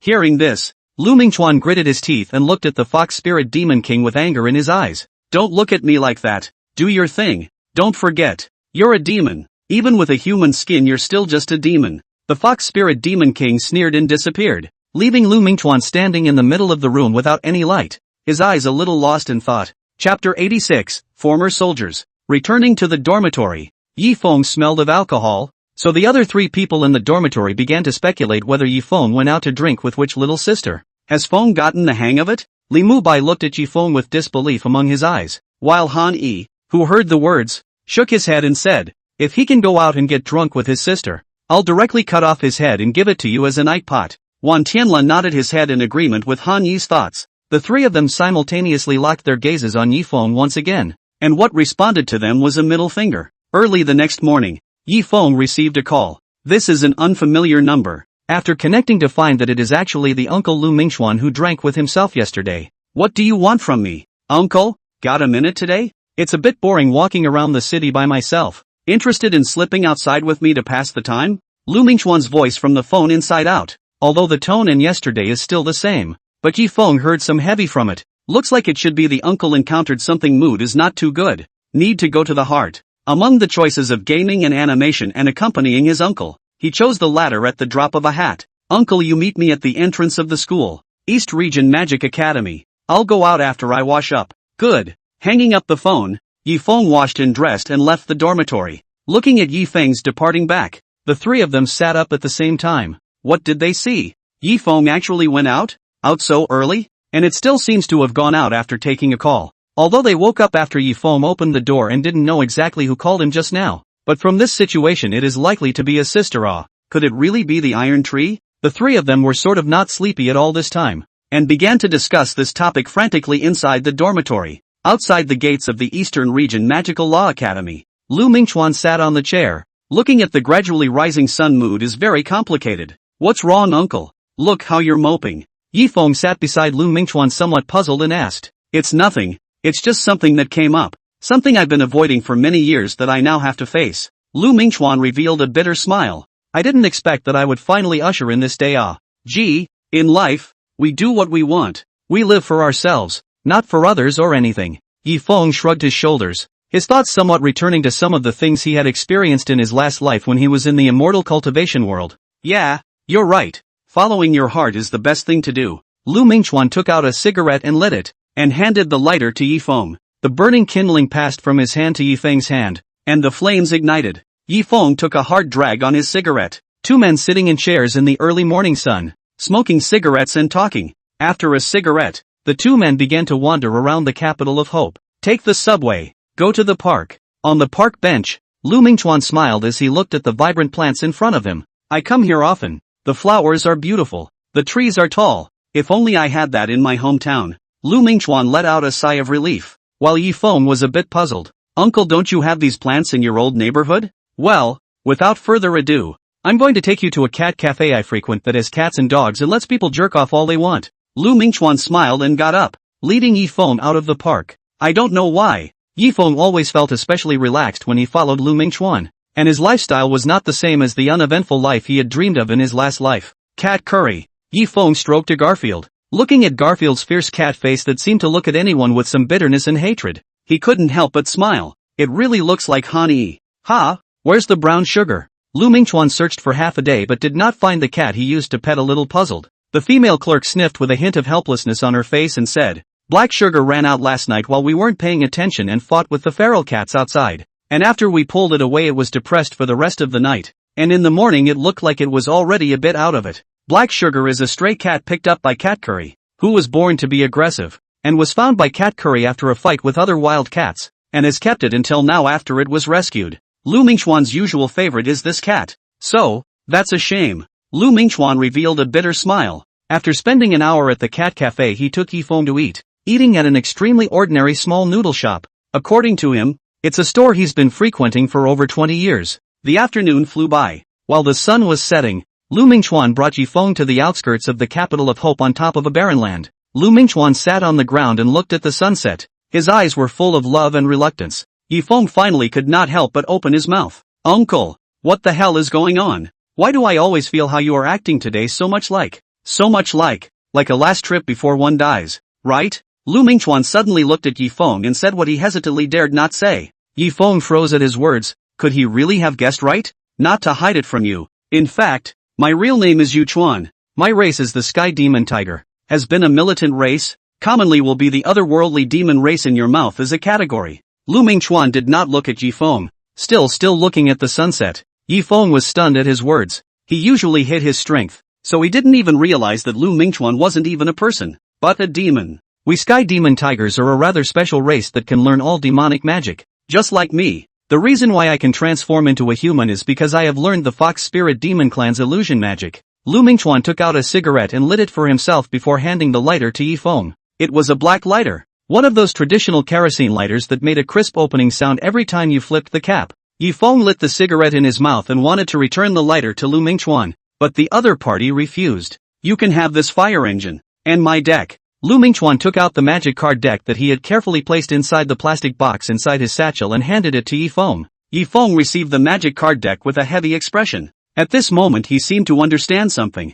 I used to be a warrior, the strongest demon general of the demon race, the strongest warrior under the demon king, and I feel proud of the glorious years I had, and I feel even more ashamed of the actions I had taken, for I had killed many people. Lu Mingchuan looked at the setting sun and took a deep breath of smoke. After exhaling he continued, although I felt ashamed of my previous behavior, I thought it was not wrong because I was a demon and I had to fight for the sake of the demon race until that day when the glory belonging to my warrior broke. Chapter 87, Fighting in the Sunset. 30 years ago, one of the worst battles in China, at the eastern region's border, an otherworldly demon race whose strength had reached the 19th star of the super rank appeared in the Wind and Snow Mountain range. This is the invincible presence of mankind. In that battle, I could wipe out all the humans on the field with a wave of my hand. I had thought that there would be no existence in this world that could defeat me. However, I was wrong. There are more than just humans in Blue Star. There are stronger existences. It was a strong man, a god in your Chinese mouth. I didn't know who that man was before,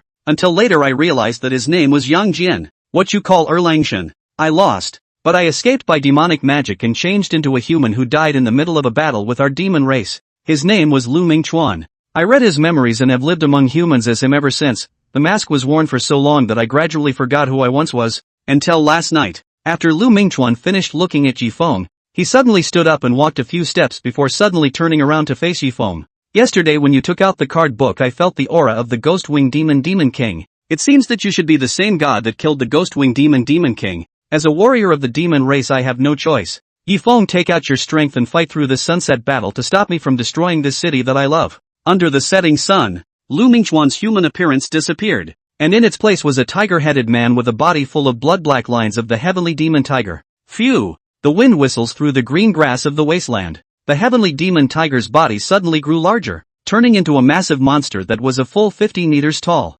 Ow! A whistling sound resounded throughout the entire Hope capital, and all of the super-ranked powerhouses all had their hearts and minds trembling. It's the demons! It's an otherworldly demon race, and a very powerful otherworldly demon race, within the capital of Hope. Seeing the heavenly demon tiger with such a great voice, the Fox Spirit Demon King revealed a satisfied smile. That's right, this was all done by Lu Mingchuan to show the Fox Spirit Demon King, for the sake of just so she wouldn't give her race a hard time. Uncle, I understand. Yi Feng looked up at Lu Mingchuan, who had transformed back into his original body, and already knew what he should do. Dharma heaven and earth. Yi Feng stomped his foot, his mask appeared on his face, and his black trench coat floated on his body. Under the setting sun, two huge bodies of a man and a demon stood opposite each other. All the powerful people in the capital of Hope were all paying attention to this battle at this moment. Inside the Troop Supreme Command Camp in the capital of Hope, looking at this heavenly demon tiger that should have disappeared 30 years ago now reappearing, everyone's expressions were extremely heavy. Wasn't he wiped out by the gods? Why would he appear in the capital of Hope today? 30 years later, one of the officers who had been in that battle looked desperate. With the current capital of Hope, it was impossible to defeat this nightmare-level demonic beast. However, they soon rekindled their hope, because the one fighting against that heavenly demon tiger was actually that mysterious powerhouse from Ping City, an existence that was set up as a god inside the highest archives of China. Under the setting sun, the sky demon tiger let out a whine as its huge body rushed towards Yifeng, its sharp claws waving out. Bang! Yifeng reached out and blocked the tiger's claw with his arm, then grabbed his arm and his power erupted to directly flip the heavenly demon tiger to the ground. Boom! The ground shook for a while. Phew! The hot flames suddenly burned on the heavenly demon tiger, and Yifeng quickly flew away. He was now suppressing his strength to the same level as Lu Mingchuan, and since he wanted to have a painful fight and had picked such a deserted place, then he himself will accompany him in a good fight. Ow! The heavenly demon tiger stood up with a carp and stabilized his body. A line of fire whistled out from his mouth towards Yifeng and rapidly approached. Yifeng, on the other hand, had his hands spread out. The flames were pinched into fireballs that he used to fight Tai Chi to fight back. Boom! Lu Mingchuan stomped the ground with 1 foot and a wall of earth appeared to block this fireball. The next moment the earth wall suddenly shot out many earth spikes at a high speed towards Yifeng. Just as Yifeng was about to use a spell to resist, vines suddenly grew under his feet to entangle his feet in death. Phew! Flames rose to the sky, the wooden vines were burned out, and the earth spikes were turned into lava. Yifeng rose up in the air, his body wrapped in hot flames. Ha ha ha! Lu Mingchuan let out a loud laugh at sunset. As expected, I am a born warrior. Facing such a situation I do not feel afraid but even feel very excited. Yifeng's right hand condensed a flaming long sword, and the rushing flames quickly condensed into the long sword. The sky demon tiger, on the other hand, had its entire body's magical energy condensed on top of its claws. Boom! The fire sword in Yifeng's hand suddenly whistled out after he finished storing up his strength. The heavenly demon tiger, on the other hand, was waving both of its claws, and its blood-colored clawed arms came face to face as if it was a flooding beast. This was the heavenly demon tiger's innate demonic technique, the heavenly tiger demon claw, which could converge magical energy into a special power that restrained almost all elemental forces. The claw light and the fire sword clashed in the air. Boom! The clawed light was suddenly dispersed. Lu Mingchuan looked at the fire sword that was getting closer and closer to him and didn't resist, but opened his arms to meet the end that he should have accepted 30 years ago. The way being a warrior should end. Under the setting sun, Lu Mingchuan's body was penetrated by the fire sword and fell heavily to the ground. All the humans in the capital of Hope who saw this began to cheer. The Fox Spirit Demon King's face was very slightly unsightly. She didn't expect that the existence that had killed the Ghost Wing Demon King before was actually inside the capital of Hope. Yu Chuan's death was not a loss. After all, it gave her such an important piece of information.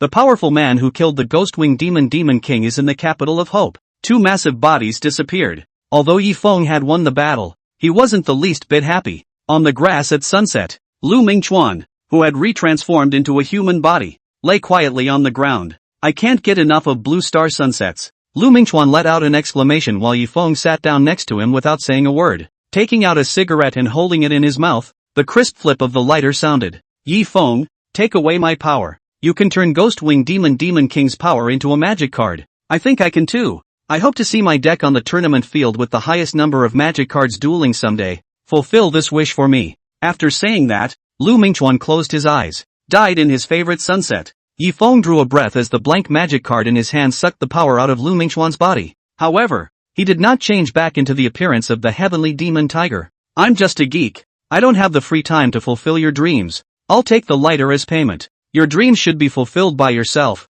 as a human. Yifeng stood up and left alone in the sunset. The sun sets and darkness falls. At the moment the first ray of sunlight appeared in the morning, Lu Mingchuan awoke and sat up. Looking at the deck box beside him he was a little frustrated. Yesterday's sun sets, today's sunrise rises. The warrior who was once a demon had fallen, and today was a new beginning for him as a human. As Lu Mingchuan, he was now an ordinary person who no longer had his demonic powers. I seem to like the sunrise more than the sunset now. Lu Mingchuan gave a valiant smile and picked up the deck box on the ground and left the meadow that had brought him back to life. Where was the cat curry? The black cat named Black Sugar climbed out from inside the litter and stretched. The clerk's face was excited. She didn't expect Black Sugar to pull through. She was worried about her last night. In the dormitory, Yifeng looked at the lighter in his hand and revealed a smile. Chapter 88, Final Exam. End of semester. Inside dormitory 324, Yifeng and the four of them looked at Wang Wenba with a face full of confusion, while Wang Wenba looked at the four douchebags in front of him with a face full of helplessness.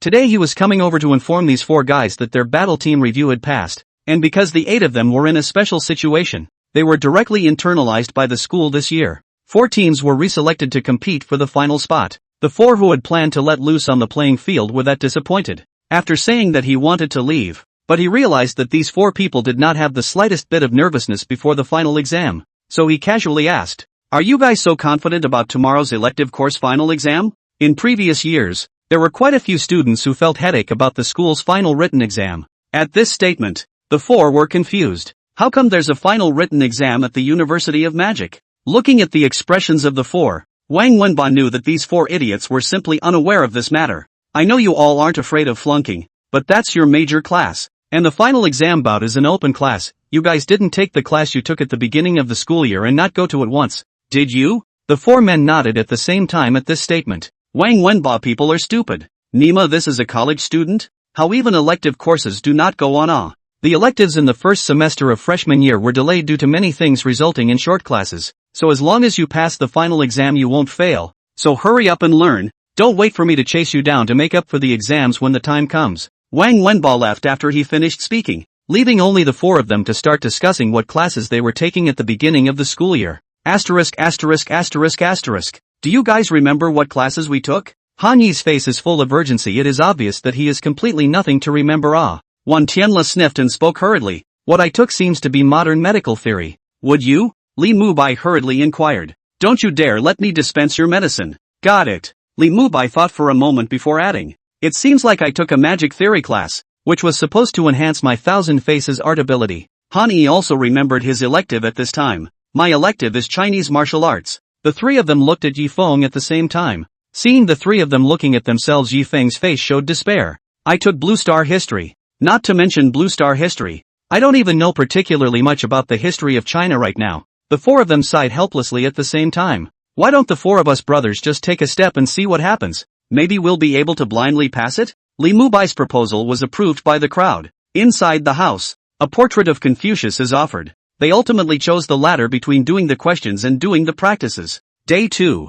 The 4 of them walked into the middle of the examination room with confidence. Yifeng opened the test paper after sitting down. The first question is worth 50 points at a glance. Steady. At a glance. Name 10 gods from each civilization. Kanuma. Open the pendulum. Yifeng leaned on top of the chair. He was already thinking about how he should make up for the exam next year. Han Yi on the other side. 1. Name each of the 18 Shaolin Temple poems. A. 1 poem. 2 poems. 3 poems. 18 poems. Li Mubai's test paper is even more anticlimactic. 1. May I ask what chemical reaction would occur if a flame magic collided with an ice magic at a speed of 10 meters per second? A. Water vapor. Vantanil's test papers. 1. What should a person do if they lose too much blood and go into a state of false death? A. Give me a call. Look for me to buy urns and caskets 20% discount. With free help to see the feng shui to choose a gravesite. Unsurprisingly, the 3 people other than Yifeng collectively failed the course. Why didn't you hang up? Han Yi said that he could not accept it.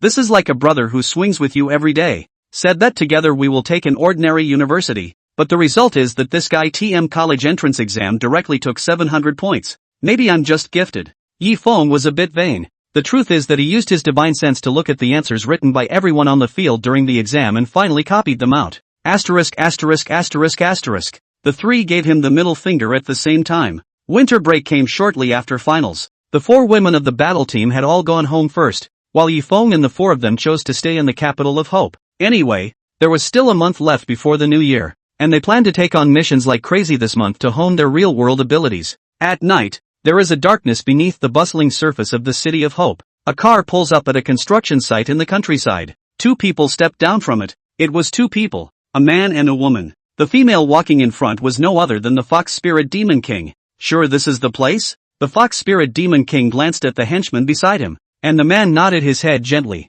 That's right. As per your request, I went through a large amount of information to determine that this is the place. Well then, let this capital of hope be plunged into endless panic and chaos. The Fox Spirit Demon King raised his hand and magical energy was unleashed. Phew! The cold wind blew, bringing up a cool breeze. The workers who stood vigil and worked at the site were all reduced to white bones, but then quickly grew flesh and blood again. 100 meters below the site, countless demonic beast corpses crawled out of the soil. The moment they touched the air, flesh and blood grew on them to become human. The Fox Spirit Demon King was in a good mood as he watched the scene in front of him. The Fox Spirit Demon King's original demonic spell, Demon Creator, can imbue anything with magical energy and grant it life. But again, if the base stuff is not of high quality, it is very difficult to create high-level beings. And this kind of created demon has a big flaw. They are prone to self-awareness and don't even listen to their masters. And they must devour flesh and blood to maintain their lives and become stronger. So the Fox Spirit Demon Clan basically rarely uses this kind of demonic method in the demon realm.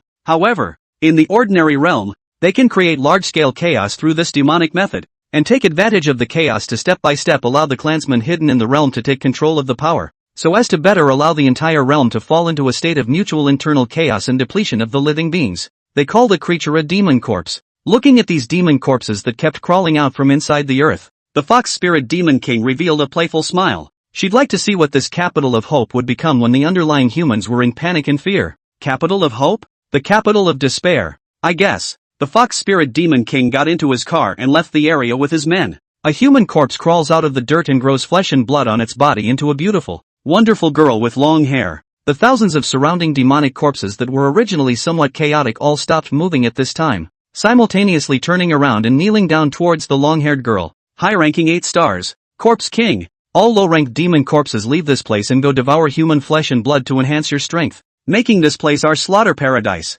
Yes, thousands of low-ranked demon corpses dispersed in a flurry, while the remaining middle-ranked demon corpses still had a full 100 left. Chapter 89, Bait Wan Tianlu. 3 nights later. Recently a large number of dried corpses drained of blood have appeared in the capital of hope. The cause of death is unknown, and almost all of the deaths have been of ordinary people. The dead are basically walking at night from work at night and still take the path of the commuters, and all the day before the good. The next day was found to have become a dry body. No blood inside the body. It was as if a vampire inside the Western Kingdom had appeared in the capital of hope in China. The Demon Hunting Association suspected that there were otherworldly demons haunting the area, so they sent a large number of middle-ranked demon hunting teams to investigate, including Maple Leaf's 4-member squad. It was also the name of the demon hunting team of the 4 Yifengs. Silence and darkness of the remote path. A young man walking in the street. Dirt clothes plus simple hair and appearance. And the nearby factory inside the working boy temperament cannot be said to be like, can only be said to be exactly the same. Ugh,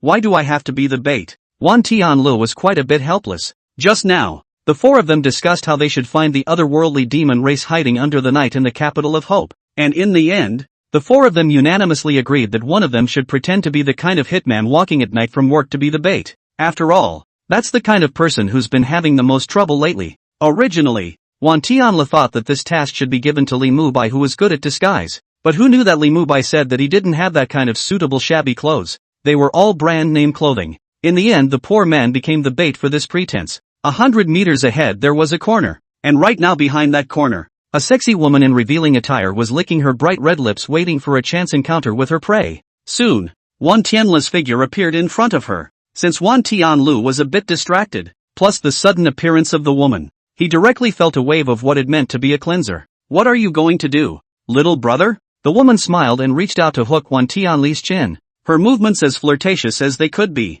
Wan Tianlu, who heard the words, quickly retreated without the slightest hesitation. Back home. This sister, what do you want with me? Looking at Wan Tianlu, who looked very nervous in front of him, the woman smiled even more charmingly and said, of course it's to find little brother you to do something interesting. This is not the place to talk. Let's change a place to talk. Aha! A realization dawned in Wan Tianli's mind. Little thing, let me quote out of it. I really didn't expect the current otherworldly demon race to be so outrageous that they could all transform into human form. Wan Tianlu looked around and realized that Yifeng's 3 people had no intention of coming out. It was obvious they were letting themselves follow over and directly find the other party's lair, and then directly end the nest. Thinking of this, Wan Tianlu began his performance. Yeah.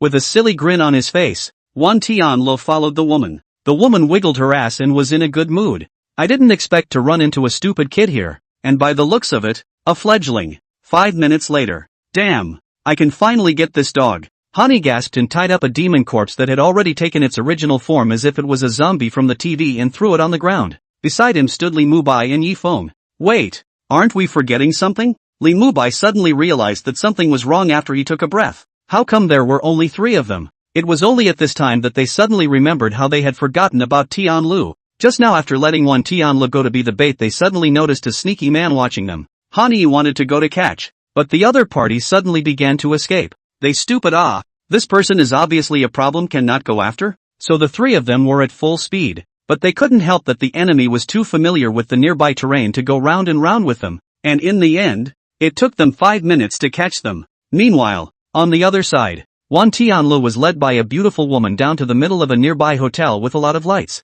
This hotel can be deep, opening in the middle of nowhere but with a basement level. Come to the 3rd basement level, which is filled with all kinds of single rooms. Yo, you this time how to find us so young at first glance is a chick kid that will not be wanting to old cattle eat young grass it. A tattooed bald pugilist said with a smile after seeing the woman walk in with Wan Tianlu. The woman who heard this revealed a professional smile and said, Brother Tiger, you can really joke around. I won't talk to you anymore. I should go and get busy with my business. The woman brought Wan Tianlu to a spare room, and Wan Tianlu made a note of the name. Tiger, this guy must be the leader of this otherworldly demon. It looks like he's discovered a demon nest. Let's have some fun. Little brother, the woman said as she began to show off her ferocious weapon. Wan Tianlu forcefully stabilized his mind. Himself, it's the kind of man who was casually tempted. One must not act rashly now, or their ambush would be a lost cause. Outside the hotel, Yifeng's trio was still on their way to find Wan Tianlu. Where the hell did this kid run off to? The woman looked at Wan Tianlu with a shy look and smiled even more happily. Not only could she make money today, but she could also take down a chick. It feels wonderful just to think about it. The woman approached Wan Tian while undressing. Don't you come any closer. Don't come over. Don't come over. Wan Tianlu was frantically backing up on the bed. Who knew that this woman was going straight to the bed and was coming up to try to strip his pants? I can't help it. Nima, if you can't help it, don't. Let me help you. Before the woman could finish her sentence, she saw that Wan Tianli's fist had already struck at her face. Bang! The door to the room was knocked off and the woman fell to the floor covered in blood. Tiger, who was smoking a cigarette, couldn't help but stare at the sight. Tiger, that kid hits women. The woman's voice is very desolate. Heard this word of Tiger directly through the hands of cigarettes loudly shouted, Nima, dare to make trouble in my field. The Tiger demon bloodline in his body was unleashed. Tiger's body muscles swelled. His pair of eyes were filled with blood, and there were even tiger demon hairs appearing on his body. He turned out to be a demon. Entering his demonized state, Tiger rushed into the room, making trouble in front of him, a middle-ranked 3-star demon god temple demon. This brat was really looking for death. However, after rushing into the room, Tiger saw Wan Tianlu holding a black coffin in his hand, raising it above his head and smashing it towards his head. Sure enough, it's the demon race, his grandmother. You otherworldly demons even tried to take away my purity. Yuck! The coffin in Wan Tianli's hand madly smashed on Tiger's body. For a time blood splattered everywhere, screaming continuously. The situation was that miserable. Seeing this, the women on the 3rd floor of the hotel all let out screams and started to run towards the elevator entrance, while the fighters here all rushed towards Wan Tianlu at this moment. A dozen of them, among which 3 middle-ranked wizards also entered into the state of demonization. Outside, Yifeng confirmed Wan Tianli's location through divine sense search and brought the other 2 into the middle of the hotel as well. Chapter 90, Smashing. Ego? There are so many demons. A summoning spell formation appeared behind Wan Tianlu, and 2 alabaster spiders led the charge. Then there was a sky full of parasites whistling out. The crowd that was still raging a moment ago first froze when they saw the situation, and then they just turned around and ran without any hesitation. Just at that exact moment, the elevator arrived and everyone swarmed to the door waiting for it to open. There was a constant scream from the back, the parasites crawling into the mouth and inside the ears and nostrils. That kind of pain was naturally imaginable. They now sort of realized that compared to their demon god temple, this one was the one who was more like an evil to the extreme existence of.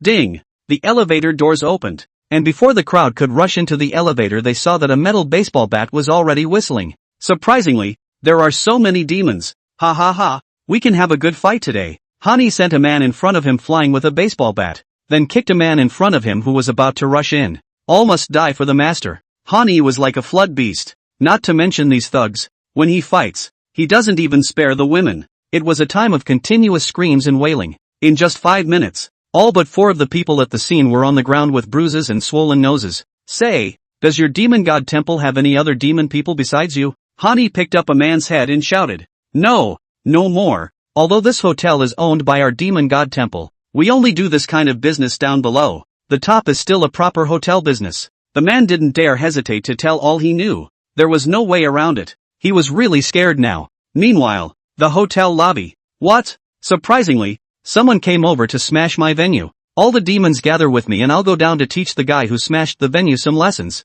Ouyang Shui was furious after hearing what happened in the 3rd underground floor. She had just become the owner of this hotel not long ago and was worried about not having a chance to establish her authority. But she didn't expect that now there would be a provocateur who would personally come to her door to give her a beating. At once, 24 middle-ranked mages stood behind Ouyang Shui and took the stairs directly to the 3rd basement level. Just as they opened the stairway door, they saw a floor full of parasites crawling out of their companions' bodies back into the summoning array. The ground was covered with blood and screaming companions, some of whom were even beaten so badly that they couldn't even recognize their own mothers. The 4 people who were interrogating at the scene simultaneously turned their heads to look at the group of people who suddenly appeared. Han Yi, who was holding a blood-stained baseball bat, immediately locked his eyes on Ouyang Shui, who was in the middle of the crowd. Ouyang Shui was so frightened that her legs went limp and she directly sat down on the ground. Why did he run into these 4 demons again? What the hell is this for? Asterisk. Even the students of our Eastern Region Magic Academy, you demon god hall, dares to force them into prostitution. It's simply heavenly. Hani was furious. He thought that Ouyang Shui was captured by these people to be a koan. After seeing himself, because he was too excited and thought that he was finally saved, that's why he fell to the ground in excitement. After all, back then when he was trapped on the battlefield and saw his comrades suddenly kill back to save him when he was desperate, his reaction at that time was more or less the same. Ha! The crowd froze at the words and simultaneously looked at Ouyang Shui, who was sitting paralyzed on the ground with her body constantly trembling. That guy knows their boss? Before the crowd could react to what the hell was going on, Hani had already swung his baseball bat and rushed over. Don't be afraid, Mr. Ouyang Shui. We'll save you from this sinful place right here. Hani struck a stick directly on the head of one of the demons. This demon's body spun then fell heavily to the ground. It's good to be young and fall asleep. Wan Tianlu also rushed over it, this time holding up his large coffin. Because the duo blocked the stairway so that Yifeng and Li Mubai could not intervene at all, they could only choose to watch the show from the back. Looking at Han Yi, who was getting closer and closer to her, Ouyang Shui's mind completely collapsed. Don't you come over here. Ha? What? Is there an ambush nearby? Good. Worthy of being the demon god temple. The ambush was so deep I didn't even realize it. Han Yi was shocked. He didn't expect that there was actually an ambush here. He hadn't even found it. And up to now, even if he was reminded by Ouyang Shui, he hadn't found it. It must be hidden very deeply. Thankfully there was a reminder from Ouyang Shui. Classmate is fine. We'll definitely get you out. Tengoku. Understood. Wan Tianla directly erected the coffin on the ground after sending a person flying. Before Ouyang Shui could react, she was directly grabbed by Han Yi and thrown inside the coffin. Bang! The coffin was covered and wrapped in chains. Let me out! Let me out! Ouyang Shui banged on the lid of the coffin, making a hoarse cry. Don't worry, classmate. You don't have to worry about getting us involved. Helping others is a good virtue for us. After Han Yi finished speaking, he kicked another demon who rushed over to try to save their boss. Seeing that the boss was captured, these demons went crazy, swarming to the coffin to try to save the trapped Ouyang Shui. The appearance and behavior that is called a loyal ah. You bunch of would actually be so obsessed with a little girl, wanting to make her fall into the abyss of pain. A bunch of ah. Han Yi swung the metal baseball bat in his hand. Blood continued to splash in the stairwell. Listening to the screams of his men outside, Ouyang Shui collapsed. Don't fight! Don't fight! You guys let me out and get the hell out of here. Okay. I beg you. Han Yi, am not the kind of person to see death and save a person. Even if there are more enemies in front of me, I will still take you. Classmate, away from this place. Han Yi directly turned on the secret method. His body's strength skyrocketed. and the baseball bat in his hand kept swinging. Bang! Bang! Bang! The screams continued. Hearing the screams of his men, Ouyang Shui inside the coffin directly burst into tears. The crying was so loud. Han Yi fought even harder after hearing the cries. It looks like he has moved Ouyang Shui badly. There is no way. Who let him be such a righteous person? Wan Tianli, you guys go first, I'll take the rear. Yes. Wan Tianli ran with the coffin on his back. And the other two weren't slow either. Listening to the increasingly distant screams, Ouyang Shui directly cried herself out. Demons! That's 4 demons! 10 minutes later, Han Yi walked out of the hotel door covered in blood, while Yifeng's trio was standing at the door waiting for him. At this time, Ouyang Shui is lying inside the coffin. That is called a peaceful. After crying out has not woken up so far. I really didn't expect that this time. Looking for the otherworldly demon race would actually lead to the discovery of the demon god temple's lair. We're kind of unintentionally making a success of this. Li Mubai couldn't help but let out an exclamation. And the other 3 couldn't help but nod their heads at the words, feeling that there was nothing wrong with what was said. Suddenly, at this time, Yifeng thought of something and said, "Say, where did we throw that creature we found just now that looked like a zombie?" Chapter 91, Demon Corpse.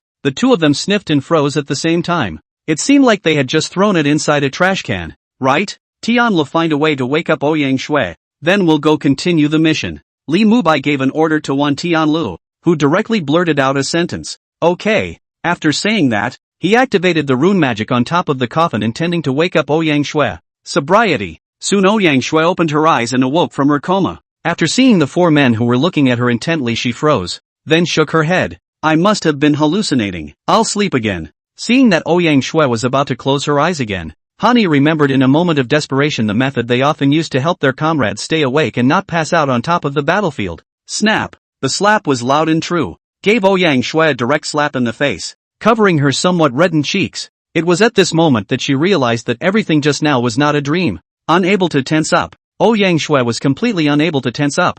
You asshole! Woo woo! Ouyang Shui let out a painful cry, and after going out of the coffin in a mess while running and crying, she just disappeared from their sight. Han Yi was dumbfounded. Did you do something wrong? What's going on here? I saved her with good intentions. Why is she crying? And calling me an asshole? Han Yi was very confused about what was going on here. Li Mubai, who heard this, was smiling. In terms of women, you still don't know as much as I do.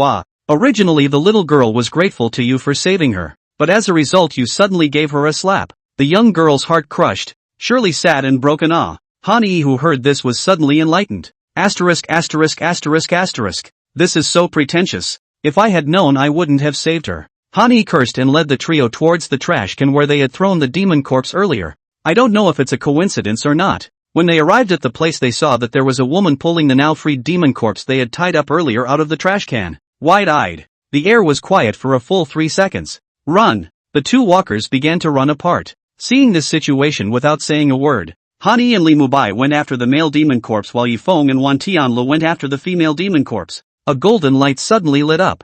Flash kick. Li Mubai kicked the male demon corpse to the ground, while Han Yi followed over to help suppress the bindings. Meanwhile, on the other side, stop right there. The coffin in Wan Tianli's hand flew out of his hand, tracing a graceful arc in the air. Light feather magic. One of the rune spells on top of the coffin. As the coffin reaches the top of the banshee corpse's head, weight gain is used. Boom! The female demon corpse was directly smashed into a large meat cake. Wan Tianlu went over and shook his already cold hand to look at Yifeng and asked, Brother Feng, is this still saved? Brains are smashed out of your head. If you can save them, I'll just give you a Tama spiral walk to ascend to heaven. Yifeng was speechless. He suddenly felt as if Wan Tianlu was a bit more heavyweight than Han Yi sometimes. After running away, Ouyang Shui came to a unlit alley after no longer taught, crouched down and began to bawl. Why is this group of just chasing after me? Do I have a grudge against them? I just took over the industry. It's just gone. Just as Ouyang Shui's emotions broke down, a figure suddenly appeared in the middle of the darkness. The figure then walked up to her and said with a smile, Friend of the demon god temple, I have a deal I want to make with you. I wonder if you're interested. The male demon corpse was tied up and thrown in the center of the 4. The 4 men stared at the demonic corpse in death. For some reason, the demon corpse always felt that these 4 people in front of him were even more terrifying than he looked. What horror-level existences are these? Tell me, what the hell are you? Better be honest or don't blame me for being ruthless under the stick. Han Yi waved the metal baseball bat in his hand with a look of eagerness to try. Humph, I'll die even if I do. Die outside, jumping off the top floor next to me. I won't say a single thing about us. The demonic corpse had a strong iron bone, and the three people who heard the words looked at Wan Tianlu at the same time. Obviously, this torture thing is his home turf. You guys pry his mouth open. Wan Tianlu took out a wriggling centipede from inside the summoning array and prepared to stuff it into the demon corpse's mouth. I was wrong. I confess everything. The demon corpse chose true scent the moment it saw the centipede. The demonic corpse sat on the ground in the center of the four men in 5 pieces and began to narrate the situation. We demon corpses are all created by the fox spirit demon king. Originally I was just a pile of demonic beast corpses that were thrown in the garbage. I wasn't the first batch of demon corpses. It was the second batch. We were created by the first batch of demon corpses with the transmission of magical energy on our bodies. The female corpse that saved me just now was the third batch. She was the one that was created by the magical energy on my body. If we want to stay alive and increase our strength, we have to keep sucking human blood to be able to do so. It is said that the first batch of demon corpses can eat people down to their bones. But unfortunately, I am the second batch of demon corpses. My strength is weak, and I don't have that kind of teeth. The demon corpse told the 4 people on the field what he knew, and the 4 people who heard this were suddenly enlightened. So that's what it looks like. Then do you know how to destroy all of you demon corpses? Li Mubai asked the key question. I don't know. This kind of thing should only be known by the first batch of demon corpses. Then can you contact or tell us the location of the first batch of demon corpses? Li Mubai asked again. Can't. Why? Because I don't know. If I could have hooked up with them, would I have hunted alone and been caught by you? The demon corpse was right. Now that I've said my piece, and you're satisfied, am I free to go? When the demonic corpse saw the 4 of them begin to contemplate, he was overjoyed in his heart. As long as you run away, then it's the sky is high enough for the birds to fly, and the sea is wide enough for the fish to leap. In reality, he wasn't a second-generation demon corpse at all, but a proper first-generation demon corpse. But, who would know if he didn't say these 4? As long as he ran away. When the time came to find Lord Corpse King to come over and help him take revenge, let's see how he tortures these 4 guys. Let them beg for life and death. The 3 of them turned their gazes to Li Mubai, and Yifeng was the first to speak out his thoughts. Can your 1,000 faces mimic this guy? Of course you can. And still use the easiest to use method within the 1,000 faces technique. Li Mubai revealed a bad smile, and directly took out a scalpel and started peeling the demon corpse's face in the middle of the demon corpse's horrified gaze. 10 minutes later, a demon corpse that was almost identical to the male demon corpse from earlier appeared. The 1,000 faces technique can change not only looks, but voice, body type and even skin color. Chapter 92 Demon Corpse Lair. Install a camera on Li Mubai's body, so that they can easily observe him in a while. Mubai, can you take on the normal human form of a demon corpse? Yi Feng frowned tightly. If he went out so blatantly, it would be easy for other people to see him and cause unnecessary trouble. No problem. The original dark green skin on the smelling Li Mubai's body changed, and soon he turned into the usual normal human appearance of a demon corpse. This demon corpse's skin is very special. It can transform between normal skin and demon corpse skin. If we didn't happen to find a demon corpse, it wouldn't have been easy to catch it. Li Mubai's voice lurched as he said this. If they were struggling to find such a demon corpse, how should they find this demon corpse's large troop and base camp behind them?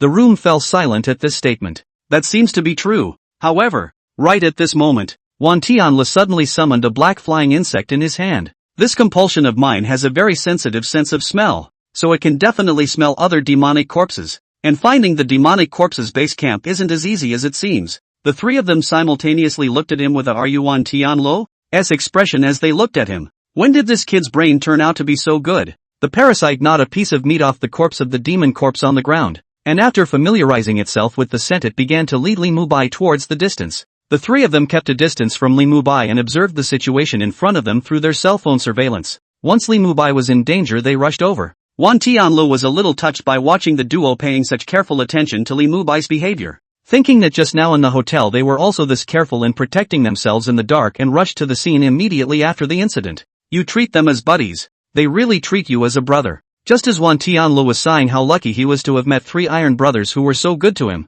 Li Mubai on the other side had already gone farther and farther away and off course under the leadership of the parasites. The weirdness is also getting worse. The further you go, the more people appear in the neighborhood instead. Li Mubai looked at the people walking around him in all shapes and sizes. He had an intuition that these were not people. And just at this time, dozens of people all around suddenly began to riot, speeding up and running quickly towards a place. Corpse 9, what are you waiting for? Our lair has been discovered by the Demon Hunters Association's people. Quickly go to support them. A robust man who was obviously acquainted with Li Mu by playing the role of a demonic corpse suddenly grabbed Li Mubai's shoulder. Li Mubai sniffed and froze. All the people around him at this time also all changed into the appearance of demon corpses. He saw this situation. What can be done? In addition to turning into the appearance of demon corpses to follow the past, what else can be done? A group of demonic corpses ran in great numbers towards a construction site that was about a kilometer away from here. Yi Feng's trio followed behind and couldn't help but shiver all over as they looked at those demonic corpses inside the camera. When did the capital of hope become so full of weird stuff?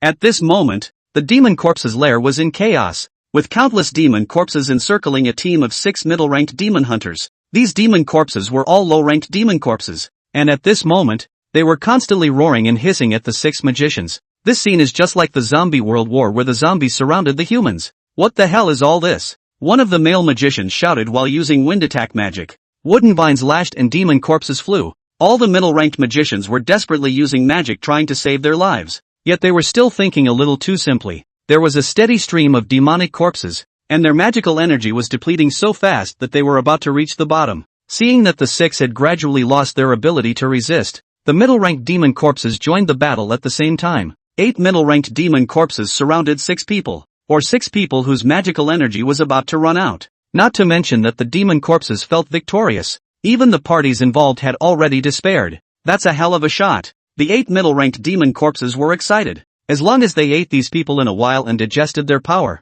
they could definitely advance another star. Hani, who was excited at the sight of this scene inside the TV. How can you turn your back on a compatriot whose life is in danger? Brother 2, follow me to kill. Han Yi's words were directly covered by Wan Tianlu and Yi Feng before he could finish. Li Mubai, who had been hiding among the demon corpses, after realizing that the 6-member demon hunting team on the opposite side had obviously begun to run out of steam and was about to be overrun by the demon corpses, he hurriedly coughed twice, meaning that he wanted to ask the 3 people over there what he should do now. The headphones inside the ear holes quickly transmitted Yi Feng's voice. Steady, don't move. Han Yi has been controlled by us. This kid is overflowing with Holy Mother Heart. He insisted on saving these people. Wan Tianlu and I have locked him inside the coffin. If we rashly participate in the current situation, that's just a death sentence. You continue to be an undercover agent. I will contact the association side and explain the situation here. Yi Feng was calm. This kind of thing was no longer something they could get involved in. Enough thousands of intelligent low-level demon corpses, not to mention the unknown number of middle-level demon corpses. If they participate in this matter, is not the old 8 into the dry toilet. Looking for. Beside Yi Feng, Wan Tianlu was sitting on top of the coffin, which was wrapped with chains, and the person imprisoned inside was Han Yi. The coffin, which was originally a milky white color, was coated with runes to become a pitch black color, thus showing just how much rune magic was on it. There were even fewer that could silence Han Yi. So now Han Yi was huffing and puffing inside the coffin, and it was so peaceful. It's good to be young and fall asleep. Inside the construction site, under the siege of the demon corpses, the defense line of the 6 magicians completely disappeared after the magic energy dried up. Just as the 8 middle-ranked demonic corpses wanted to split the 6 of them up, a voice rang out in the middle of their minds. Although they were a bit upset, this was after all the Corpse King's command, and they had no choice. The 6 men were captured on a high floor in the general construction of the site. In the moonlight, a woman stood above the roof of a building, looking down at the demon corpses below that could only be dominated by her with a proud face.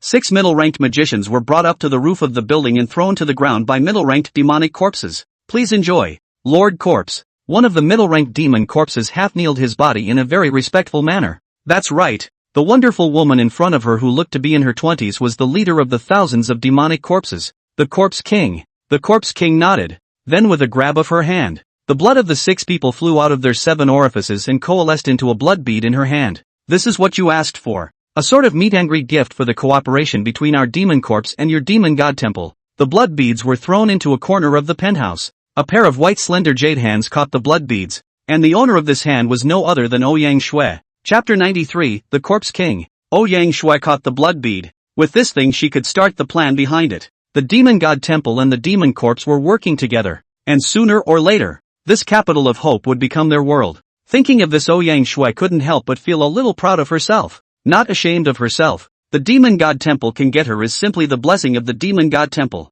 Just as Ouyang Shui was planning to leave this place to go over to the demon god hall to explain the situation, the Corpse King suddenly frowned. 2 human wizards in the neighborhood? One of them sitting on top of a coffin? The Corpse King's expression was grave after hearing the news reported by his men through the magic medium. Could it be that the experts from the Demon Hunters Association had discovered them here? Just as she was hesitating to clean up these 2 people, Ouyang Shui, who was about to leave, suddenly folded back with a somewhat agitated expression. The magician with the coffin. It must be Wan Tianlu. Corpse King, I implore you to kill these two people for me now. I have a blood feud with them. Oh, the Corpse King, who heard this, was a bit surprised and turned his head towards Ouyang Shui, inquiring, what is the strength of these two people? Two magicians. The other one I'm not sure who it is, but the one with the coffin must be Wan Tianla. He's just an ordinary middle-ranked magician. My men say the other hair is a little long. A typical geek according to modern parlance. This man you. Before the Corpse King could finish his words, Ouyang Shui grabbed the answer.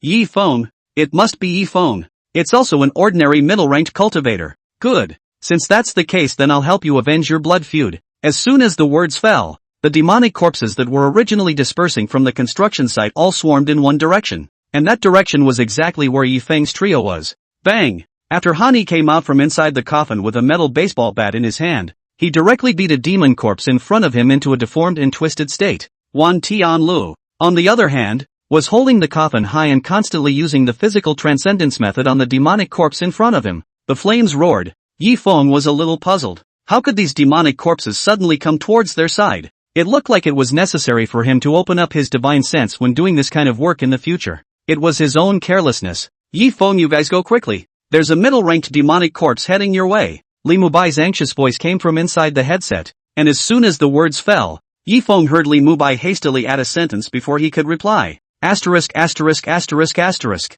The Corpse King has also gone to look for you guys. Hearing this, Yi Feng did not hesitate for a second. A golden fire lotus suddenly bloomed on the street. The demon corpses in a circle of 100 meters instantly turned into flying dust and dissipated. Run! Yi Feng let out a loud shout. And then he transformed into a residual shadow and quickly ran towards the downtown area. Wan Tianla and Han Yi followed close behind. A sense of crisis in the face of death rose in Han Yi and Wan Tianla's hearts. In the distance, the Corpse King looked at the blooming golden fire lotus with a disdainful sneer on his face. All the low-ranked demon corpses should do whatever they need to do. Come 10 middle-ranked demon corpses and follow me to capture these 3 people alive. The Corpse King's idea was simple. Capture the 3 people alive and let Ouyang Shui personally torture them. That way their cooperation with the Demon God Temple would definitely be more secure. As long as they had the help of the Demon God Temple's forces, then they could completely hide under the darkness of this bustling city. 5 minutes later, the 3 people who were running at breakneck speed suddenly stood still, because they didn't know when there was already a woman standing 100 meters in front of them.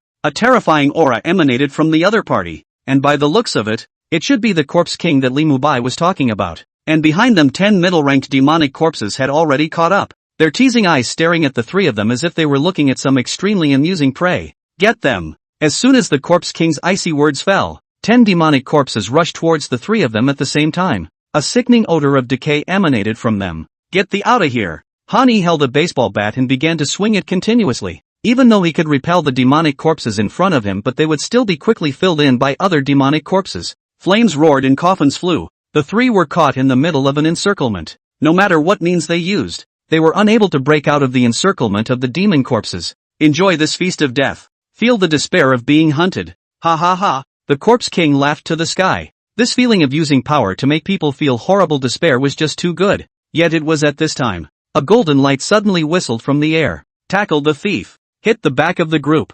Demon, eat my flash kick. Li Mubai, he took a glance at this one demon corpse in the back of the command. No surprise, this should be the first batch of corpse demons. Those middle rank is the second batch. That is why they will listen to the ordered demon corpse. And as long as they killed the demon corpse that gave the order, the remaining 10 demon corpses would naturally be slowly taken out by them. As for this kind of female demon corpse, at best, it is only middle order. He has already inquired clearly. Inside the demon corpse, only the Corpse King is high order. The other highest is middle order. Note, previously, Li Mubai had only heard from the demon corpse next to him that the Corpse King had gone after Yi Feng's trio, and didn't know what the Corpse King actually looked like. The main reason was that there were too many demon corpses. Even if the Corpse King was standing on the roof of the building at that time, because it was just too high, he could only make out a small black dot. Bang! Li Mubai flash kick stepped directly on the Corpse King's face, yet the Corpse King's body didn't budge a bit. Mubai, run fast! That's a ing Corpse King. Yi Feng was shocked. This guy is sick in the head. Can't you see that's the boss? What did you say? It's too windy for me to hear. Li Mubai was full of confusion and was ready to leap forward to give the other party another kick. Who knew that he would see a pair of hands with what looked like wolf claws grabbing at his neck? Bang! The Corpse King had thought that his strike could directly pierce through the throat of the human in front of him, but who knew that the nail had struck on top of a hard blade? You three go quickly. I'll hold off the Corpse King. Yi Feng held the Dragon Abyss sword and blocked in front of Li Mubai. Li Mubai, who heard this, subconsciously asked, "Then what do you do, Brother Feng? I have a way to escape. You guys hurry up and go. It's really too late if you don't leave." The Earth's core gold flame was burning on his body, and in an instant, Yi Feng was transformed into a fireman. The long sword in his hand swung and slashed at the Corpse King, who raised his hand to easily block it, swinging his sharp claws towards Yi Feng's neck, but was quickly dodged by the other party. Phew! The heavenly fire whistled and swept across 100 meters in a radius, and the 10 middle-ranked demon corpses immediately flew into ashes.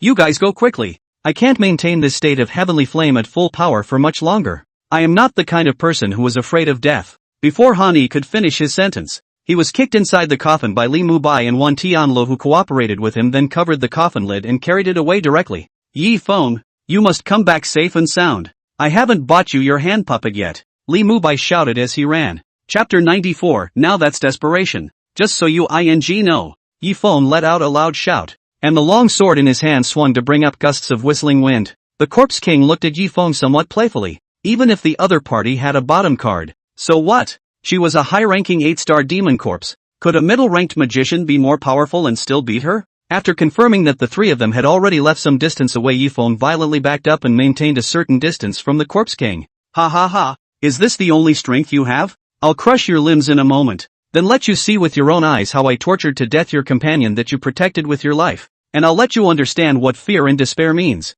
Ha ha ha. Corpse King let out a loud laugh, eyes full of ridicule. She used to be a person. That time the capital of hope is not called this name. That time this is just an ordinary city. The demon race appeared to slaughter humans, and one was abandoned to die in the mouth of a demonic beast in the end. That extreme despair of being abandoned before death was felt by oneself, and must be felt by others as well. Despair? I'm sorry, but I'm afraid the one who should really be feeling despair should be you. Yi Feng coldly smiled. Acting for such a long time was really tiring. The aura rose steeply. I'm not pretending. I'm the big man. I show my cards. The Corpse King was shocked after feeling the steeply elevated aura on Yi Feng's body, but soon she shook her head. This aura was terrifying though, so terrifying that it made her gasp a little, even to the point of wanting to kneel down and submit. But all of this must have been an illusion created by the other side using a gimmick. That's right. It's the hallucination. It's a trick. It's got to be a trick. Death to humans. The Corpse King let out a roar and turned into a stump and suddenly arrived in front of Yi Feng.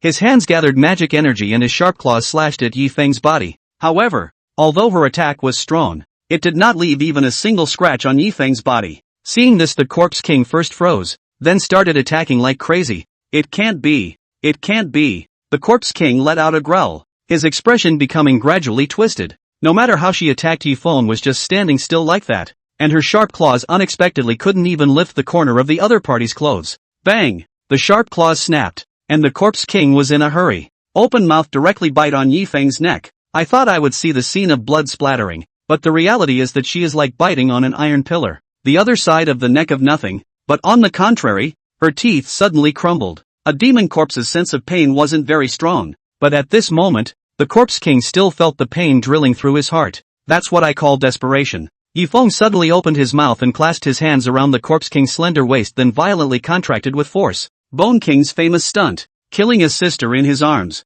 No, no, let go of me, let go of me. I don't want to die again. I don't want to. Ah, click. In the midst of the Corpse King's collapse and despair, her lumbar vertebrae were completely shattered. Yi Feng loosened his hands, and the other party's body fell to the ground in a limp and feeble manner. Using the Corpse King as a medium, Yi Feng grabbed at the air beside him. In an instant, all the demon corpses in the capital of hope all went up in smoke at this moment, and the Fox Spirit Demon King, who was eating inside a high-class Western restaurant, violently crushed the wine cup in his hand. How is this possible? How is this possible? The Fox Spirit Demon King's heartbeat accelerated and her face was full of disbelief. She couldn't figure out who and what method was used to actually kill all the demonic corpses that she had created in a single strike. Most of the demonic energy from the death of a demon corpse would revert back to her, so she could feel that the demon corpses she had created were all dead. No good. The Fox Spirit Demon King was startled as she suddenly realized that the other party would most likely follow this power to find herself. Hurriedly getting up and coming to the restroom,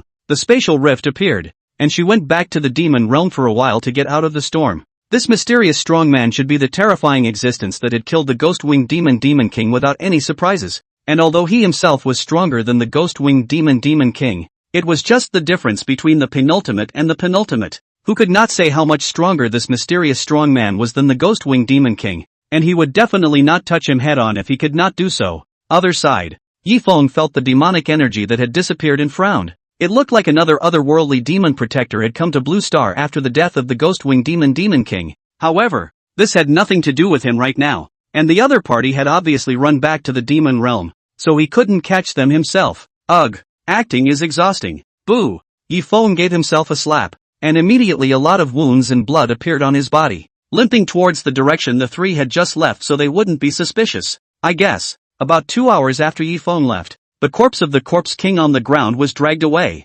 Dawn, inside the best and biggest cemetery in the capital of Hope. My good sister, how you died. Ouyang Shui hugged the Corpse King's gravestone that she had just put in place and began to cry and mourn. That's right, the one who took away the corpse of the Corpse King was her. Ouyang Shui. I have no father and no mother, was adopted by the Demon God Temple Senior in the capital of Hope. It is not easy to have some fame inside the organization. Who knows that the organization's senior even collectively surprisingly was destroyed. I just went to school and my home was lost. The organization valued me, gave me an industry, just took over the store was smashed, my men died, and you gave me a ray of hope for the future. Win-win cooperation, bigger and stronger, and a new glory, but just a few hours away. Why are you gone? Why is my life so bitter? Ouyang Shui's mind today was like riding a roller coaster, up and down. It was cold and exciting. Just now, she was in the lair of the demon corpses, and suddenly saw all the demon corpses turn into flying ash and dissipate. She knew that something must have happened. After half a day of searching,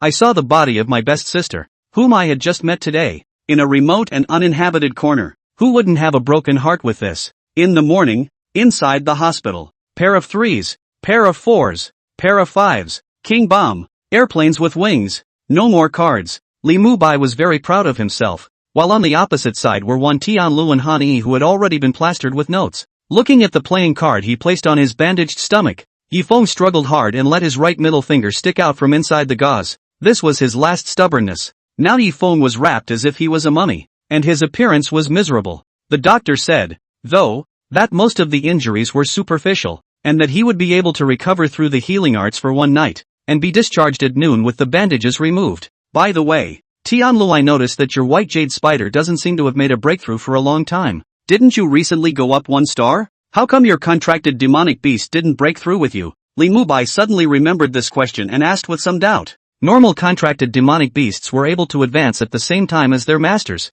so in most cases whatever the master's rank was, the contracted demonic beast would also be whatever rank it was. Contracted demonic beasts? When did I say that my contracted demonic beasts are white jade spiders? They're just domesticated by me using the insect repelling technique inside the compulsion technique. Chapter 95, Finding the Bone Dragon. Wan Tianla's statement made the three people on the field froze at the same time. Li Mubai's reaction was the biggest. His eyes widened as he pointed at Wan Tianla and cursed. You're a middle-rank summoner for s sake, but you don't even have a single contracted demonic beast up to now. Aang. Vantanil nodded his head that it was correct. Good lord. The three of them called out straight to the insiders, or for the first time at the same time. There was such a strange and outrageous thing as a middle-rank summoner not having a contracted beast. Why don't you get 2 contracted beasts? Han Yi couldn't help but ask this question that everyone was concerned about. No money. You guys don't know the price of oil and salt, but poor kids like me can't spend a dime and half. It's a pain in the ass. Wan Tianlu looked up at the sky with a despondent face.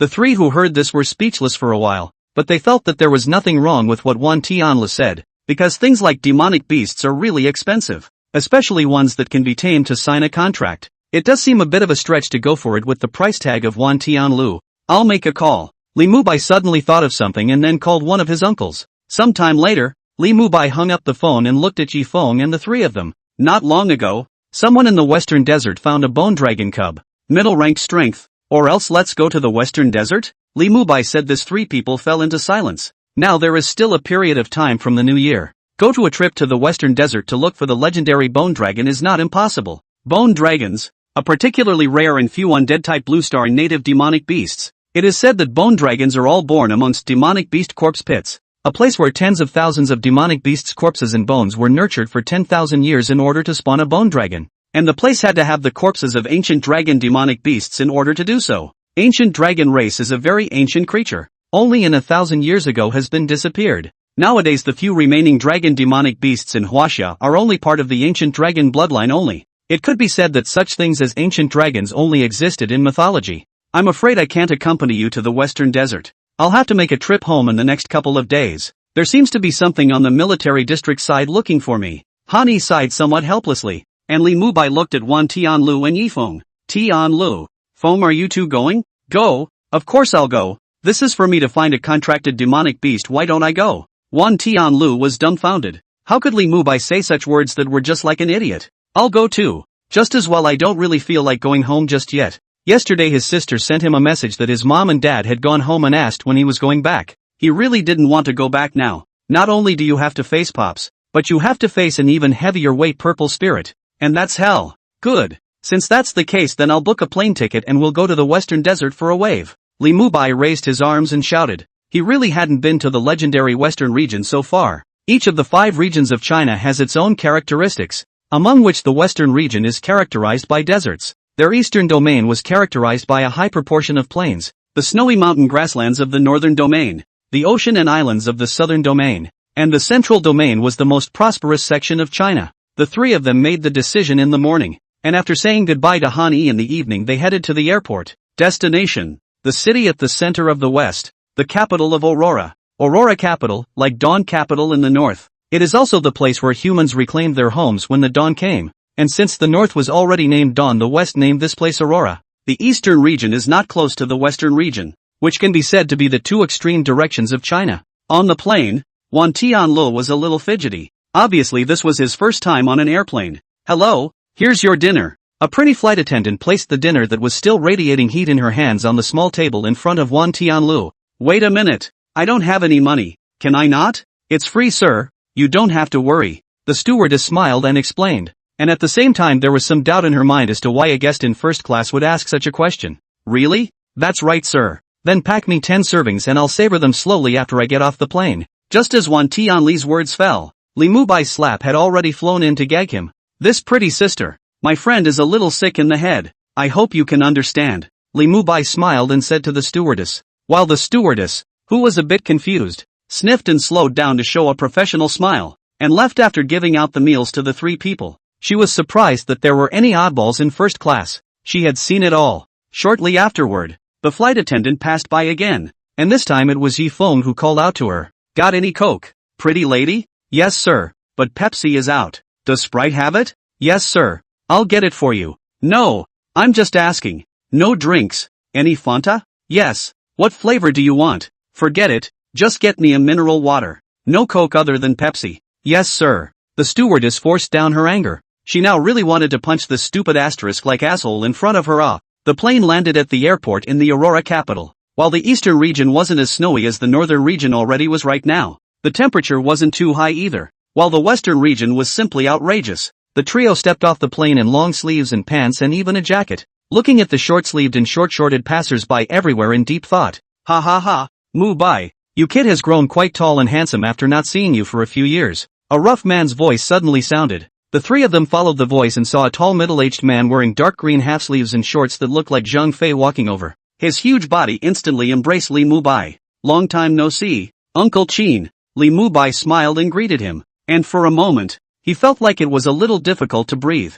Ha ha ha, it's not true. I really didn't expect you to come to the western region. Go, Uncle will take you 3 to feel how delicious the western region's food is, the man said as he was about to lead the 3 away, completely forgetting to introduce himself. Cough cough. Li Mubai coughed 3 times after breaking free from the middle-aged man's embrace before saying, Brother Feng, Tianlu, this is my father's close friend, Qin Haoshan, a proper super-ranked magician. Uncle Qin, this is the good friend I was talking about. Yifeng, Wan Tianlu. Hello Uncle Qin. The 2 bent in greeting at the same time. Qin Haoshan looked at the 2 young men in front of him with great satisfaction. Not bad. It looks like Mubai you are like your father. You like to make friends. The Li family has you as well as your brother and sister. Why worry about the future? The war power of Huaxia will definitely grow because of you guys as well. He was born in poverty, and the person who financed him to become a super-ranked magician back then was no other than Li Mubai's father. Li Jun. Chapter 96, The Music Capital.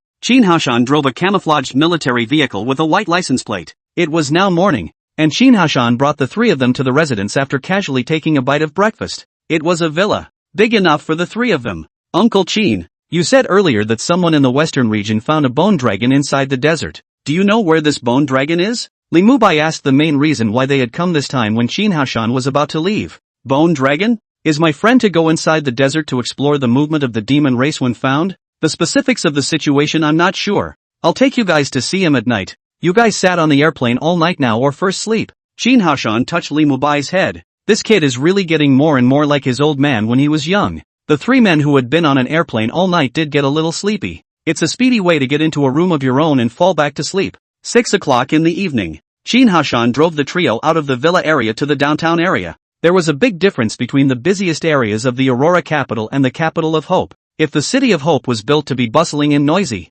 then it's all about elegance and beauty, with a variety of modern buildings interspersed with many Western-style buildings. The streets were filled with the sound of melodious instruments, and the streets were abound with violinists, flute players, and harmonica players. The windows were left open so the trio could hear the music quite clearly. Do you guys know what the Aurora capital alias is? Qin Haoshan asked the trio with a smile as he drove. All three shook their heads at the same time. They knew too little about the West. After all, the distance was here, the capital of music. We people of the Aurora capital love music. And it is said that when the otherworldly demon race had just invaded China, even though the city was broken down, there was no despair because of it, because no matter what, as long as there were still people alive, the western regions would be ringing with music. Li Mubai, who heard the words, slapped his head. Only at this time he remembered one thing and said, "How did I forget this thing? The western region is the birthplace of sonic system magicians. All the famous sonic system magicians in China can be from the western region." Sonic wizard.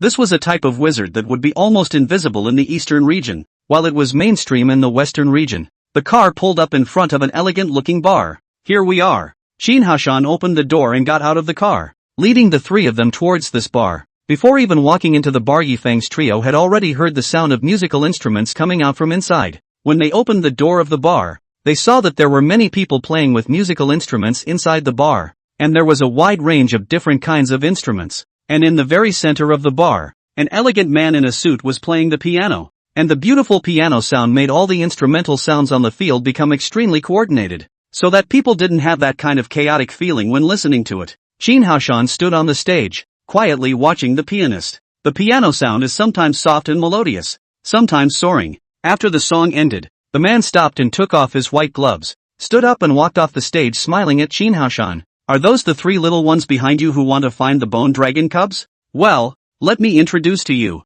This one is famous, our Western region's #1 pianist, and likewise our Western region's youngest super-ranked magician who majors in sonic-type magic, Su Mingxian." The three of them were shocked at these words, not realizing that this man in front of them who was so elegant was a super-rank mage, and an extremely rare sound wave-type mage. The three rushed to say their names. "There's no need to be so nervous. I'm just a regular pianist in a bar." Su Mingxian smiled faintly at the three. Although he was already over 30 and immediately 40, the elegant temperament on his face made him look exceptionally young, especially with a pair of square glasses. The five settled at an empty table at the bar. After Su Mingxian asked for a glass of wine, the other four people similarly asked for a glass of wine. There was no problem with what the first three said, until the last one, Wan Tianlu, opened his mouth and said, "Give me a bottle of erguotu." Ha ha ha. Qin Haoshan couldn't help but laugh out loud, patting Wan Tianlu's shoulder and smiling. "There's no erguotu here, but there is vodka. Drink it? This is stronger than erguotu.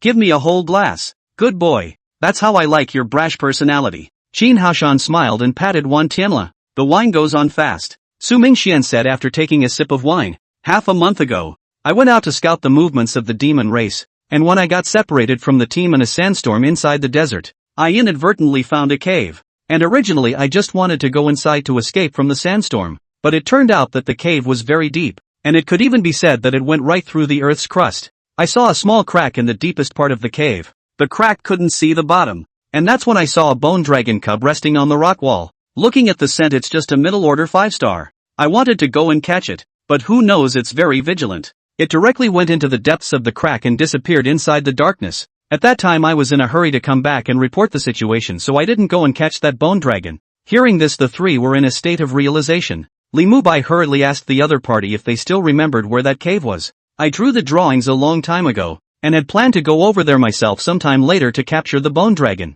Su Mingxian took out a piece of manuscript paper. Li Mubai just wanted to say thank you and reach out for it. Who knew that Su Mingxian suddenly put the paper away and said with a smile, "You guys don't want to take something from me for nothing, do you?"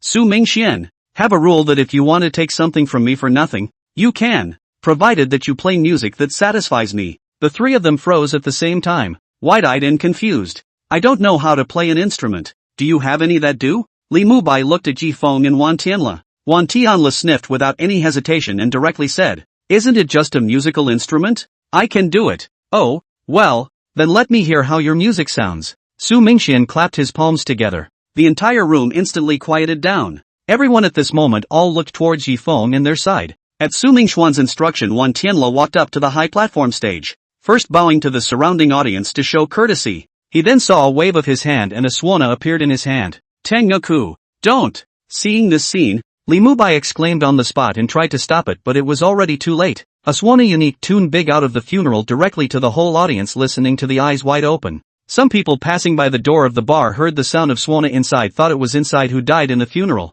Take a closer look. No, this is the bar, is not a funeral parlor. Chapter 97, there is a difference between immortals and mortals. When the swana comes out, who will compete with it? When the swana comes out, parents raise it in vain. After a big out funeral whistle, Wan Tianla bent down and got off the stage, while Qin Haoshan had already laughed his head off. "Good boy. You play the oboe well. You're a professional white knight, aren't you?" Qin Haoshan laughed so hard that his stomach hurt a little, completely lacking the so-called expert demeanor. And Su Mingxian couldn't help but laugh, and the whole audience couldn't help but laugh out loud. "Good man. This oboe is blowing. The atmosphere has been set here. Should they cover the white cloth? Don't tell me. I'm really a white man. Don't I blow well?" Wan Tianlu was a bit confused. Was there something wrong with what he had learned? "You play actually very well. Just a little too rigid. No surprise you should only be able to play a few tunes for funerals. You can play for white, but not for joyous occasions, right?" Su Mingxian smiled lightly and touched Wan Tianla's swana.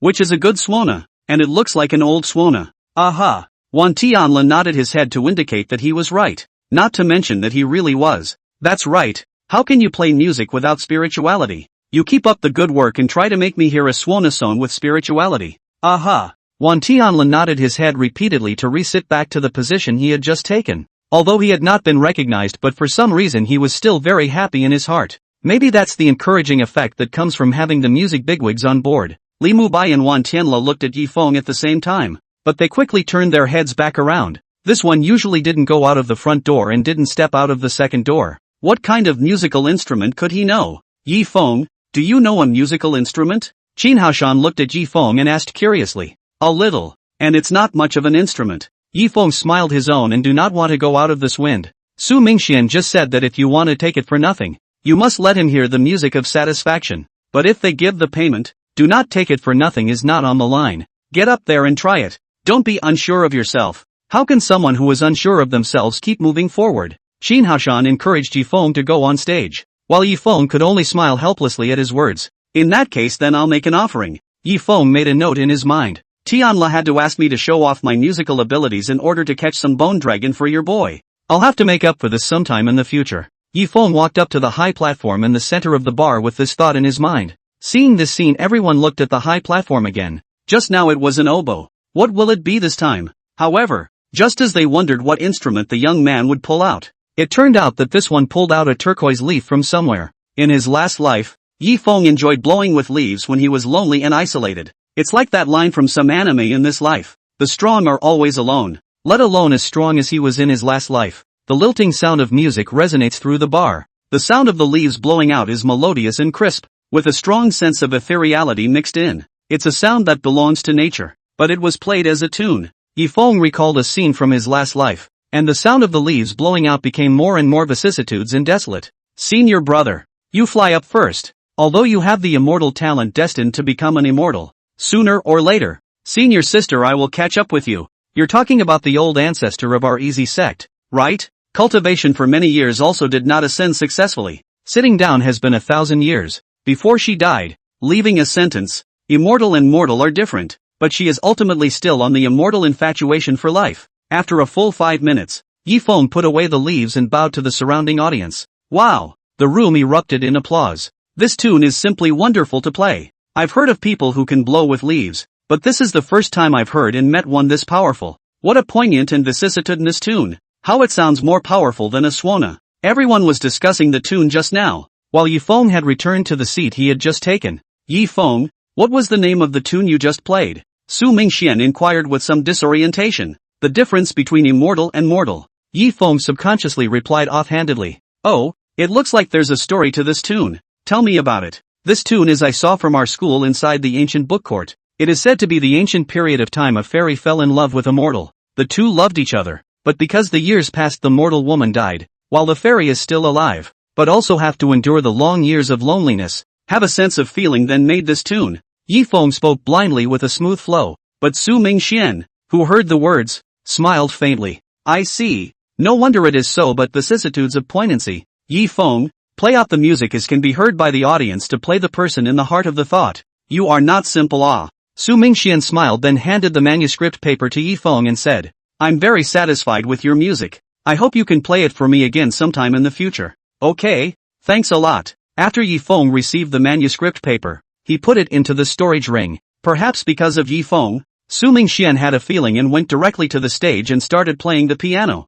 The elegant figure on top of the high platform seemed like a beam of light in the midst of the darkness, so prominent and piercing. The next day, a brown SUV drove down the highway. Ahead of us is the forbidden desert area, and after entering it is a desert no man's land that can be said to be almost limitless. Are you sure you're a solid driver, Maple? Li Mubai sat on the passenger side of some panic. Just now Yifeng disliked his own driving too slow, so directly proposed that he drive. Don't worry, I'm a steady driver. Yifeng stretched out his thumbs to show that it was awesome. Recently he watched a movie related to drag racing. After seeing Li Mubai driving genus some handitch. How many years have you had your license? Li Mubai was a little flustered, always feeling that something was wrong somewhere. Driver's license? What driver's license? I don't need a driver's license. What? Phone, you don't have a license. This statement gave Li Mubai and Wan Tianla people a frightening daze. Does having a driver's license inside a Horizon game count? Black car. Black car. Stop the car. Stop the car. I want to get off.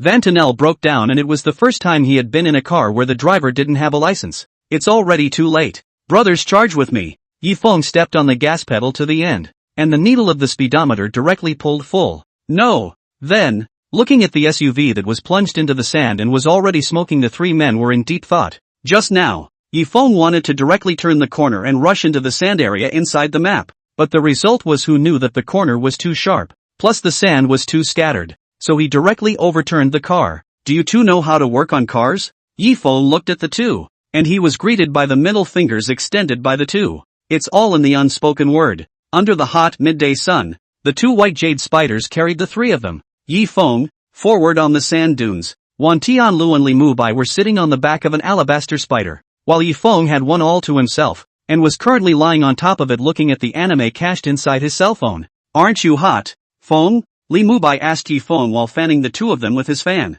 I'm a fire mage, or a mage with heavenly fire. Do you think I might be afraid of heat? Yifeng turned his head and looked at Li Mubai with a look of a retarded child and said, and just as the three of them were chatting, about 300 meters away from them, below the dunes, the two otherworldly demon clansmen stared tightly at the duo who were getting closer and closer to them, with bloodthirsty desire to kill in their eyes. Chapter 98, Sand Lizard Demon. Sand Lizard Demon, an otherworldly demon race. Looks like the lizard men from the Amazing Spider-Man movies, except they're covered in brown scales and have proper lizard heads. He. I really didn't expect that there would be young humans coming over here. And one of them is even weaker with only a middle-ranked 2-star. We're in for a treat. One of the sand lizard demons spat out his tongue that resembled a snake's letter. His eyes filled with excitement. That's right. It's not easy for our two intermediate-ranked 9-star existences to take down these three people. The other sand lizard demon was equally excited. And just as they were talking, the three of them, Yifeng, had already reached their attack range.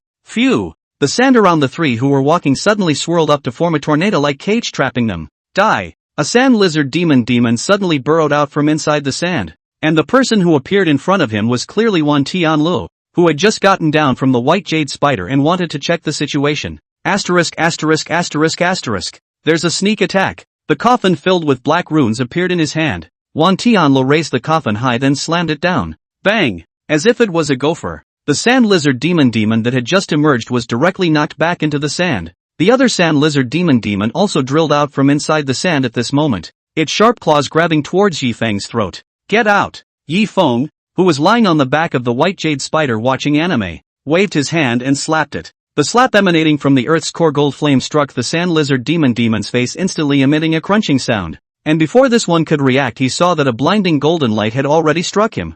Flash kick. That's right. Lee Mubai still misses his broken flash kick. Only this time it was rarely effective. Lee Mubai kicked the sand lizard demon flying. The sand lizard demon that fell on the ground kept wailing and screaming. The Earth's core gold flame burned rapidly on his body, and soon he was turned into a charred corpse that fell on the ground and didn't move. Yi Feng took out a blank magic card to directly add another new card to his card book. The other sand lizard demon that attacked Wan Tianlu also drilled out from inside the sand again at this time, tearing towards Wan Tianlu. As for Wan Tianlu, he had been waiting for a long time, only to see him open the coffin, and the sand lizard demon who was about 1 meter 8 tall was directly shut inside by him in a smooth manner. The chains are wrapped around to prevent the opponent from breaking out. The rune magic on the coffin was unleashed, and all of a sudden the sand lizard demon inside let out one mournful scream after another. The sand formation that trapped the three disappeared. After about 3 minutes had passed, Wan Tianlu opened the coffin, and the sand lizard demon was lying extremely peacefully inside.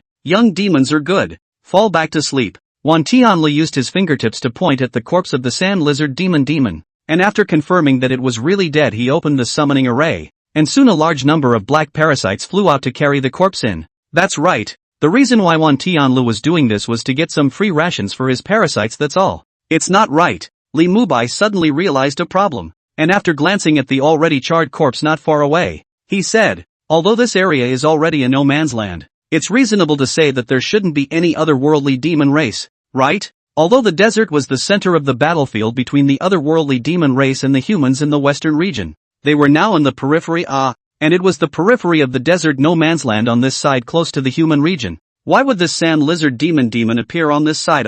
Yi Feng and Wan Tianlu simultaneously shook their heads to indicate that they were not sure. Since they can't think about it, then they don't think about it, and it has little to do with them anyway. The trio continued on, heading deeper into the uninhabited area of the Western Desert. Western Desert. Demon race territory. Ha ha ha. The sand lizard demon king let out a loud laugh. He couldn't help but be happy. After fighting with the humans of the Western region for such a long time, now he could finally tell the winner from the loser. The sand lizard demon king was only a super order 8-star existence, thus showing that this sand lizard demon wasn't a powerful race in the demon realm either. And just a few days ago, the demon realm suddenly sent reinforcements, and the army of the Earth Lizard Demon clan unexpectedly came directly under his control. Earth Lizard Demon and Sand Lizard Demon could be said to be both branches of the Lizard Demon clan, and the difference between them other than being dark and light in color was that one was good at fighting in the land and the other was good at fighting in the sand. Neither of the two races were particularly strong,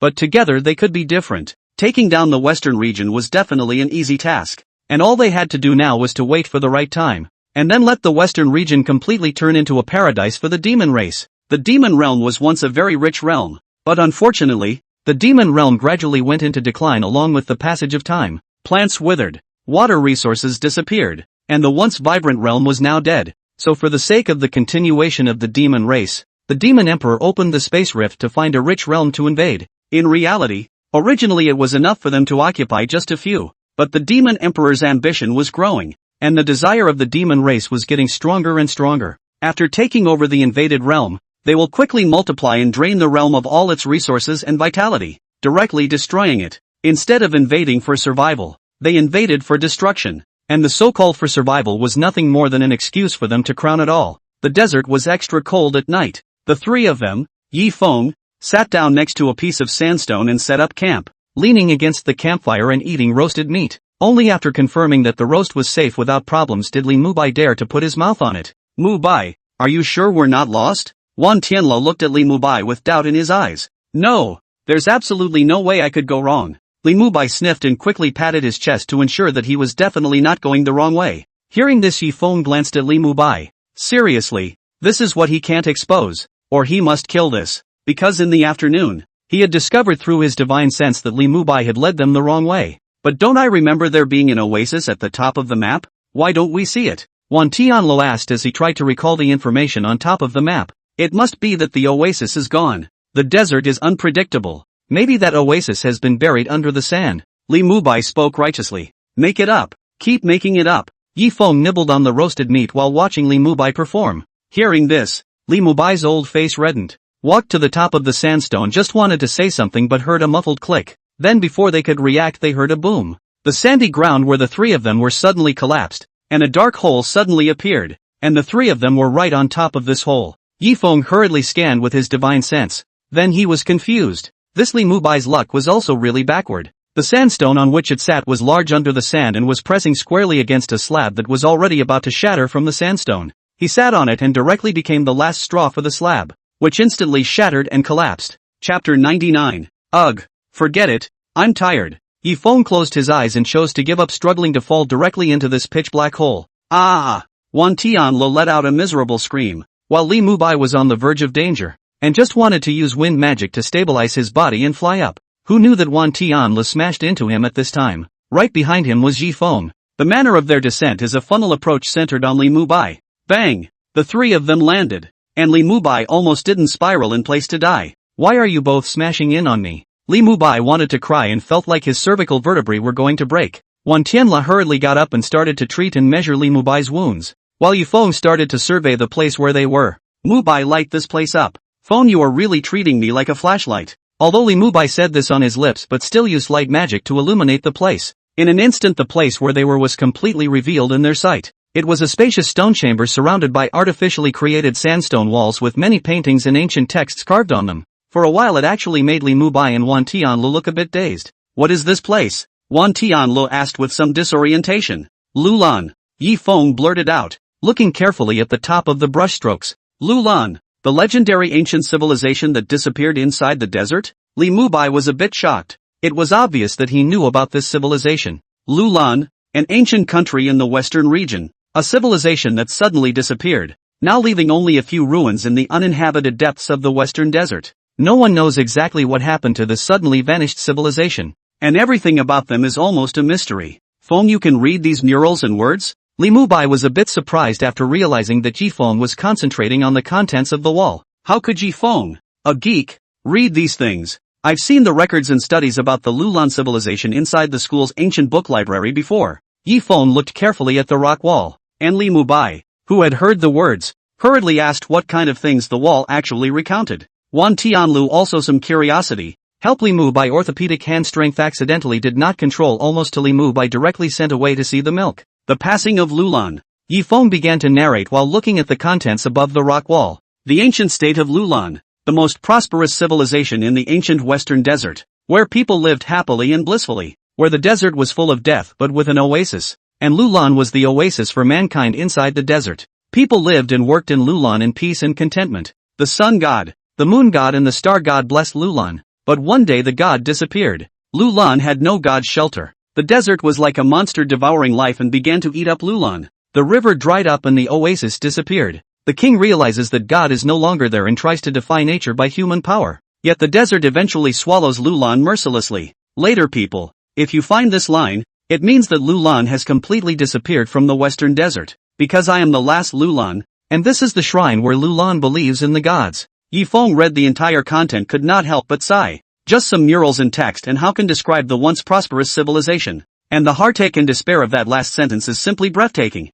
Yifeng could probably understand what was going on. There were once gods that protected Lulan, yet when the scale of power was out of balance, the heavens of this realm would find a way to balance it out. So he put the so-called gods and other powerful species into a long sleep. And now they're like the immune system of Blue Star. Usually quiet, but the moment an alien presence upsets the balance, they show up to clean up the foreign enemy. Likewise, if they are too active and interfere too much with the rest of the world's existence, it is as if the immune system, as soon as there are too many white blood cells, will cause harm to this blue star. The heavenly Tao is indeed still merciless. Yifeng sighed bitterly in his heart. And by this time Li Mubai had fully recovered and stood up. Brother Feng, do you mean that this is the shrine where ancient Lulan used to enshrine the gods? Li Mubai walked to Yifeng's side and inquired curiously. That should be the case. Let's go. Let's explore here. There might be unexpected gains. Yifeng smiled faintly, and the two who heard this immediately became energized. Who wouldn't be excited about searching for babies?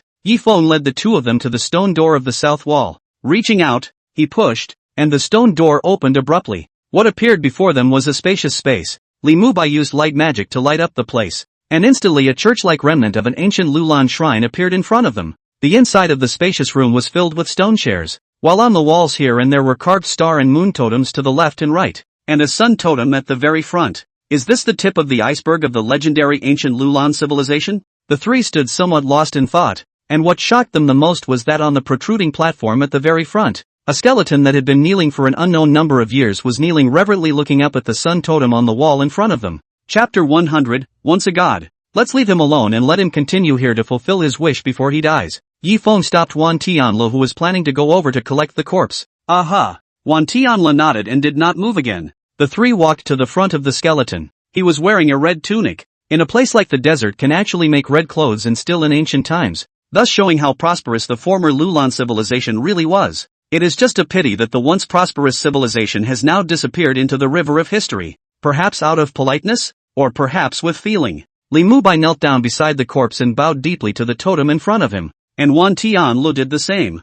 The two of them had done so how could Yi Feng not do it? Otherwise wouldn't he appear to be out of place and impersonal? However, Yi Feng had just knelt down on his side, and in an instant, he felt a force that was drawing his consciousness to other places. The divine sense viewed towards the other two and found that they were the same. Their eyes had become hollow, and it was obvious that they had been lured away from their consciousness. Although he didn't know what this force meant, Yi Feng didn't feel any malice from this force. Instead, he felt a very kind meaning. Yi Feng smiled indifferently. Then he let his consciousness empty and allowed the opposite side to bring him into a space of consciousness. An oasis appeared before Yi Feng's eyes, and he stood high in the sky, looking up at the prosperous ancient city below. The ancient city was filled with laughter, and countless people were wearing ancient Lulan costumes. The happiness on their faces obvious. This is the civilization I used to guard, and I love it here. A voice sounded beside Yi Feng. Yi Feng followed the voice and looked. A fireball like the sun was floating beside him at that moment, glittering.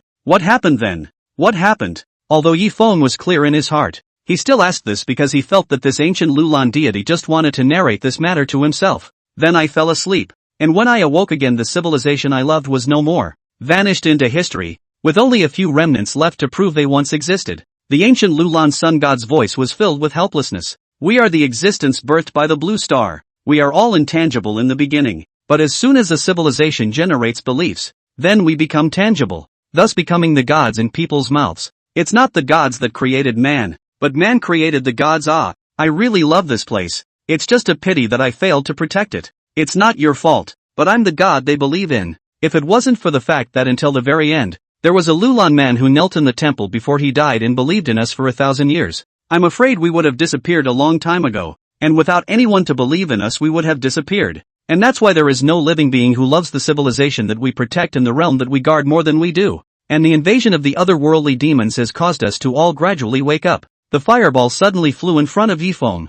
Although I know you are much stronger than even I was in my heyday, I still ask you to take away my power. In a short while I, once a god of ancient Lulan, will also completely dissipate. I love ancient Lulan. I love Blue Star even more. So let me make my last contribution to the fight against the otherworldly demon race. Yi Feng looked at the fireball in front of him and released a smile. Okay, that's what you said. Don't regret it later. I am not going to regret it. And if there is peace on Blue Star in the future, I would like you to help me keep the story of Lulan as a civilization alive. The ancient Lulan sun god turned into a wisp of flame and entered Yi Feng's body. Yi Feng could clearly feel a change in the magic energy in his body. This change was complicated to say the least, but to put it simply, even if he wasn't an immortal cultivator and majored in wizardry, from now on there would be no more restrictions on the so-called magic energy. The limit for humans was said to be 10 stars of the super order, and now he had the qualifications to exceed that upper limit. But even if it was any better, it could only reach 19 stars at most, because human flesh that hadn't been hardened above 20 stars simply couldn't withstand it.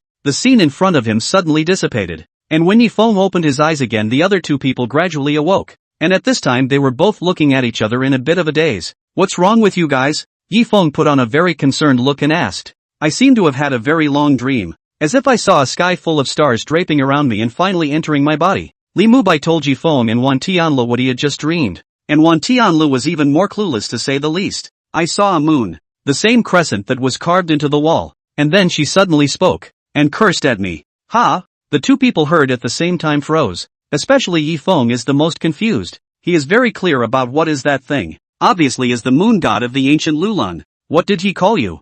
Yi Feng hurriedly inquired. She scolded me saying how his luck was so bad, Bumping into a stupid bastard like me, if it was the same as killing me once in the past when I saw her, giving me all her power belonged to spoiling her power, and then also gave me a flattening, and the beating wasn't enough, so she beat me up again, and said something about how I, a damned thing, had survived. Chapter 101 Desert Caves. Yi Feng? Li Mubai? What's going on here? How come everything is different when it comes to Wan Tianli's side? All three have a great traditional virtue of thinking without thinking. In the end, the three of them relied on Li Mubai's wind magic to leave this ancient lowlands ruins. They came out outside, the sky is still dark, but do not know why. Wan Tianlu and Li Mubai, surprisingly not sleepy, so proposed to continue to catch up. As for Yi Feng, he could have done without sleep. Walked in the desert for really 2 whole days. 2 whole days. It was only then that the three of them finally found the cave that Su Mingxian had mentioned. Li Mubai and Wan Tianlu were excited. Only Yi Feng almost didn't cry. Both of you.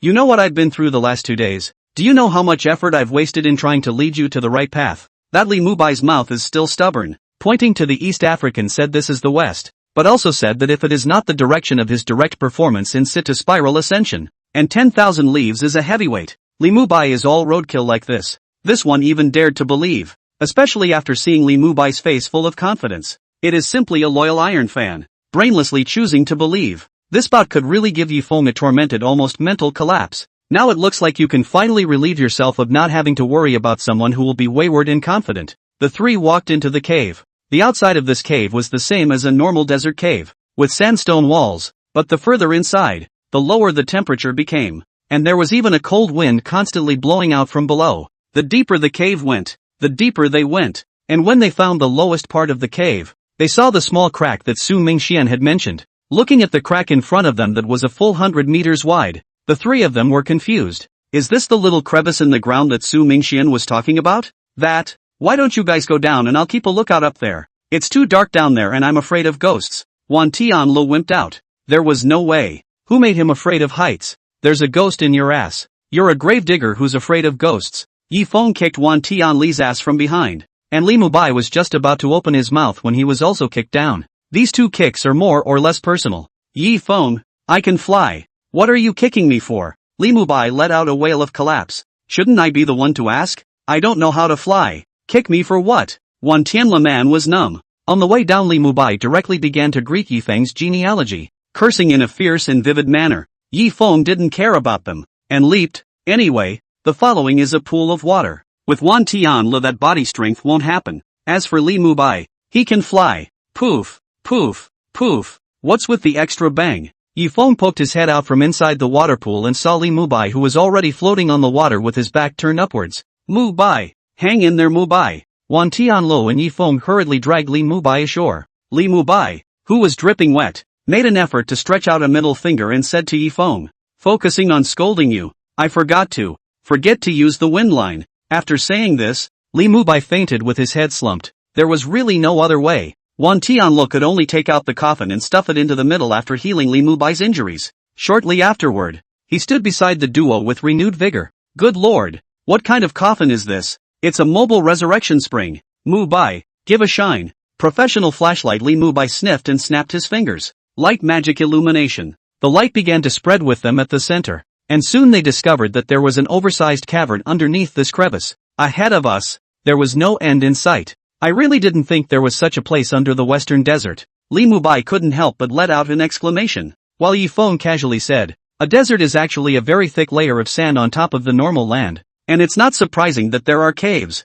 Yi Feng led the way into the cave. The cave is huge and it is covered with stalactites. But is it really possible for a place like this to have bone dragon cubs? Wouldn't that kind of thing only be born in places where demonic beast skeletons were particularly abundant? It doesn't look like that kind of place, does it? Just as Yi Feng was thinking about this matter, the stalactites in front of him suddenly crawled out many flying insects. It was only at this time that the three of them realized that the stalactites around them were almost all covered with many small holes, while many milky white flying insects were surprisingly inhabiting them. These flying insects are only the size of a thumbcap and look like bees, but they have very sharp teeth, and it looks like these stalactites are their rations. How hard must those teeth be to use stalactites as rations? Seeing this situation, Yi Feng hurriedly summoned flames to try to drive away these flying insects, but who knew that these flying insects even directly opened their mouths and ate his flames? Seeing this, Yi Feng couldn't help but stare. How come the characteristics of this kind of bug seemed like he had heard of it somewhere? Immortal cultivation world. That's right, It's the world of cultivation.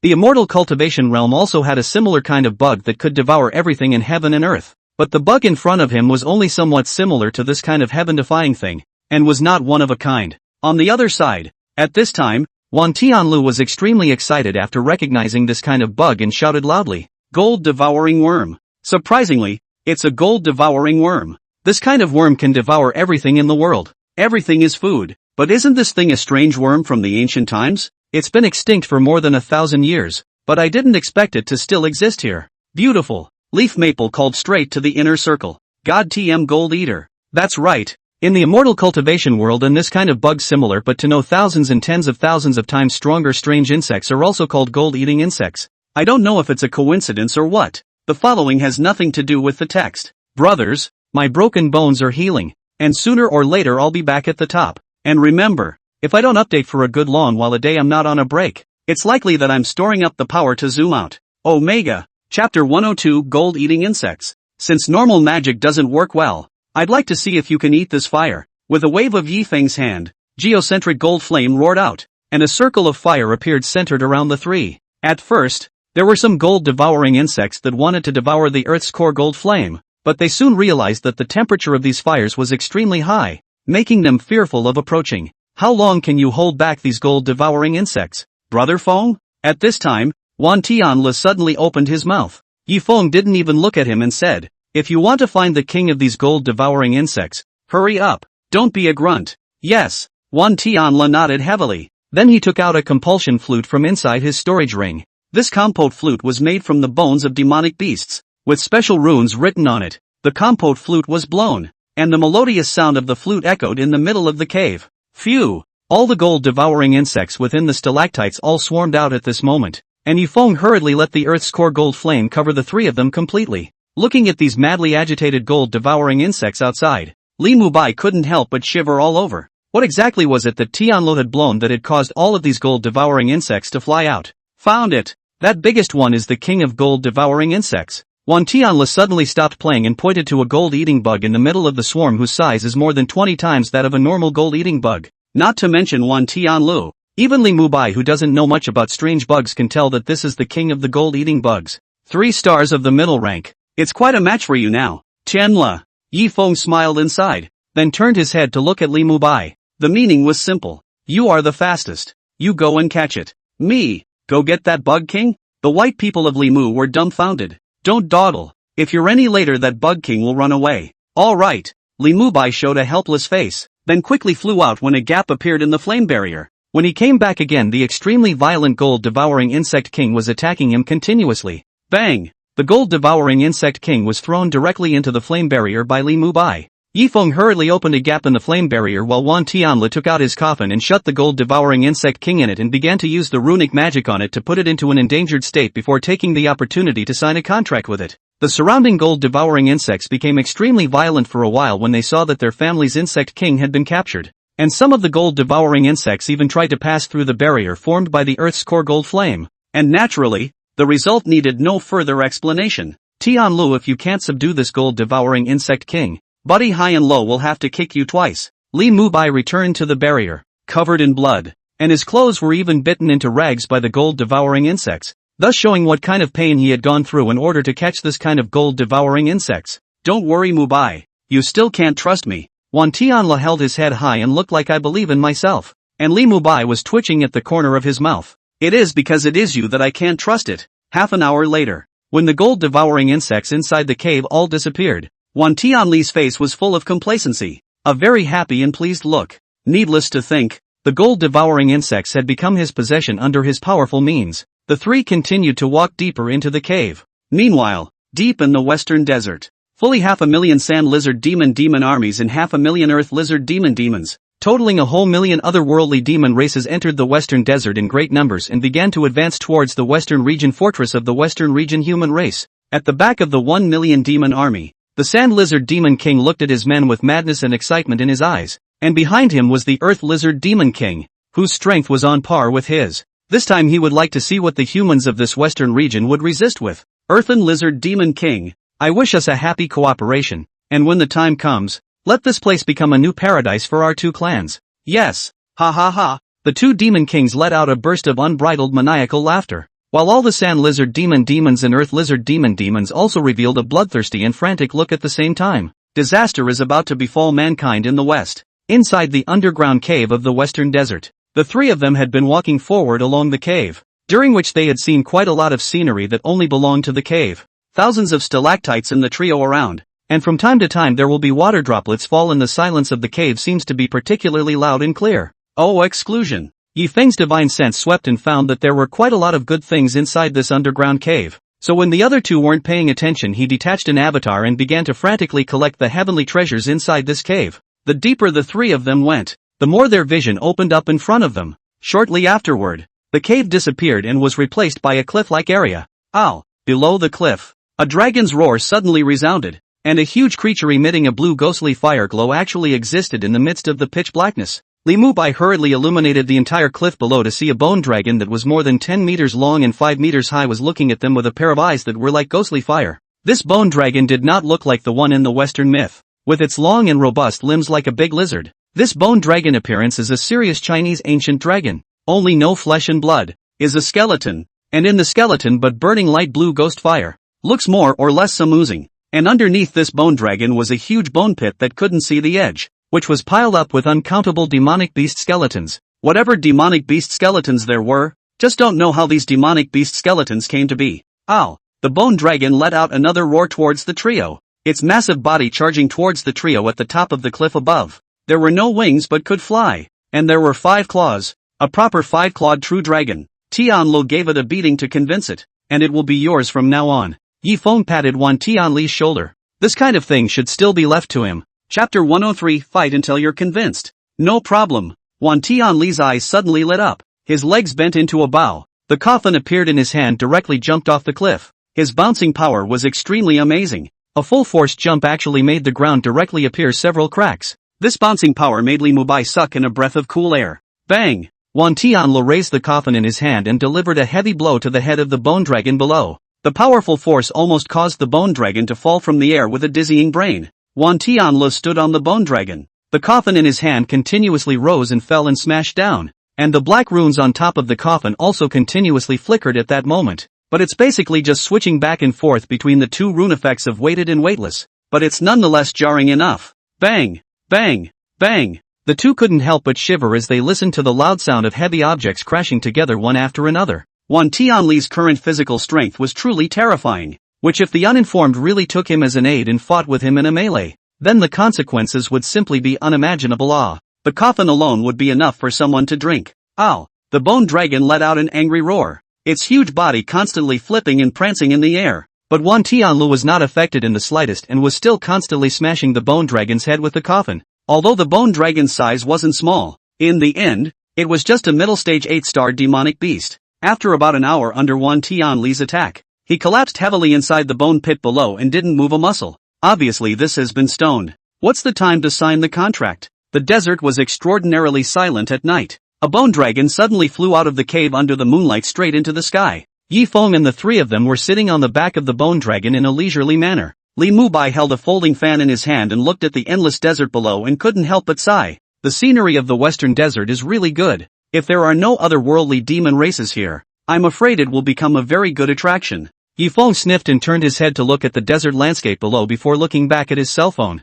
The desert is really nice, except that soon it will be a desperate battlefield of horrors. The divine soul of a Yuaning stage cultivator could cover a large area, and not long ago he had already discovered that an army of otherworldly demons had begun to gather. Unsurprisingly, it should also be these 2 days that an attack would be launched against the western region people. But what does that have to do with him? He wouldn't step in unless it came to him or to someone close to him. After all, not everyone wants to be a saintly mother. In his last life, he was a typical ingrate. So what if he guarded the immortal world? But in the end, he still ended up with a dead body. The bone dragon whistled through the air. The alabaster spiders would have cried out if they had seen this scene. They could have retired. Early in the morning, the trio arrived at the desert fortress on the western border. The desert fortress was the border defense of the western region, and it was likewise the place where Su Mingxian held down the fort. I really didn't expect you guys to actually find the bone dragon and take it in. Not bad. Very good. Su Mingxian patted Wan Tianli's shoulder with a satisfied expression.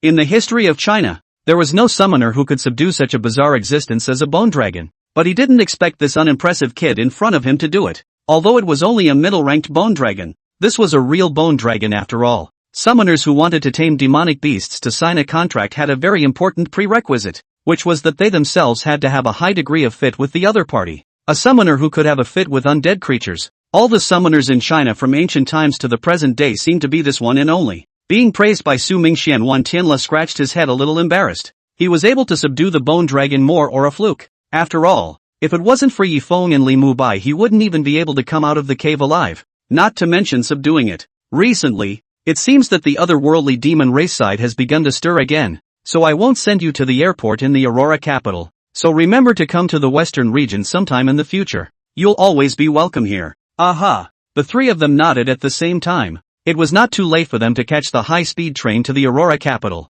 and there was exactly some time before the next flight to the Hope capital. The midday sun fell on the three people. Breathing the familiar air of Pengcheng, three people actually a little trance. They're back. They're home. No! I'm going back to my ass's house. Li Mubai suddenly reacted. He accompanied these two people back to Pengcheng for what? His old home is not Pengcheng. Brother Feng, Tian Lu. I'm going back to the capital. Look for me in the capital when you have time. I'll definitely arrange something clear and comfortable for you. Li Mubai put away his handheld folding fan and cupped his fists at the two. Safe travels. The two of them cupped their fists at the same time and returned the salute. Li Mubai smiled faintly. Compared to getting along with those so-called sons of the family, he still felt more comfortable with Yi Feng and the others. Mubai follows. Yi Feng suddenly called out when Li Mubai turned around and was about to leave. And with a wave of his hand, a notebook and a bottle of pills were thrown to the other party. The notebook contains a special method of quenching the body, which together with the elixir inside the bottle will allow you to completely integrate that special power inside your body.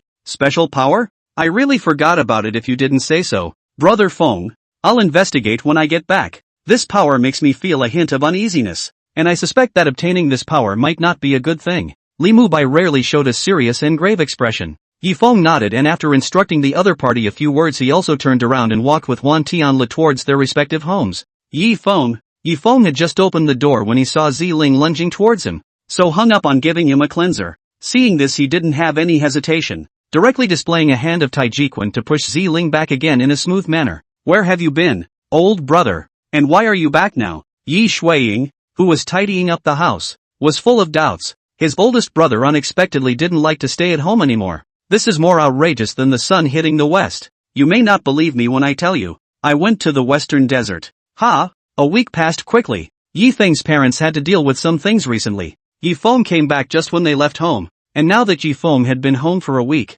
things had been finished on their side, and they would be back tomorrow. Yi Shuiying looked at the head is not washed. Every day on the dangle a cigarette sitting in the bedroom gaming chair above the game of the old brother. The roots of the teeth are angry, some itchy. 7 whole days. The door does not go out 2 doors. She originally thought that their old brother has been Epiphany no longer be a geek. Now it seems to be that she thought too much. Older brother. Ha! What is it, old sister? Yi Feng twisted his head to look at Yi Shuiying, with a cigarette in his mouth, his right hand still holding the mouse, his left hand on top of the keyboard, while the computer screen was playing a 2-word game. Yi Shuiying finally couldn't help herself when she looked at Yi Feng's appearance and punched her old brother directly on his beaten face. Yes, ancient ruins underneath Pengcheng. The ancient ruins that should have been silent at this moment stood a man, his eyes staring tightly at the demonic stone statue in front of him with a bitter smile on his face. Ugh! A sigh resounded in the middle of the ancient ruins, and this person was no other than Wan Tianla, who had just returned to Pengcheng. The following has nothing to do with the text.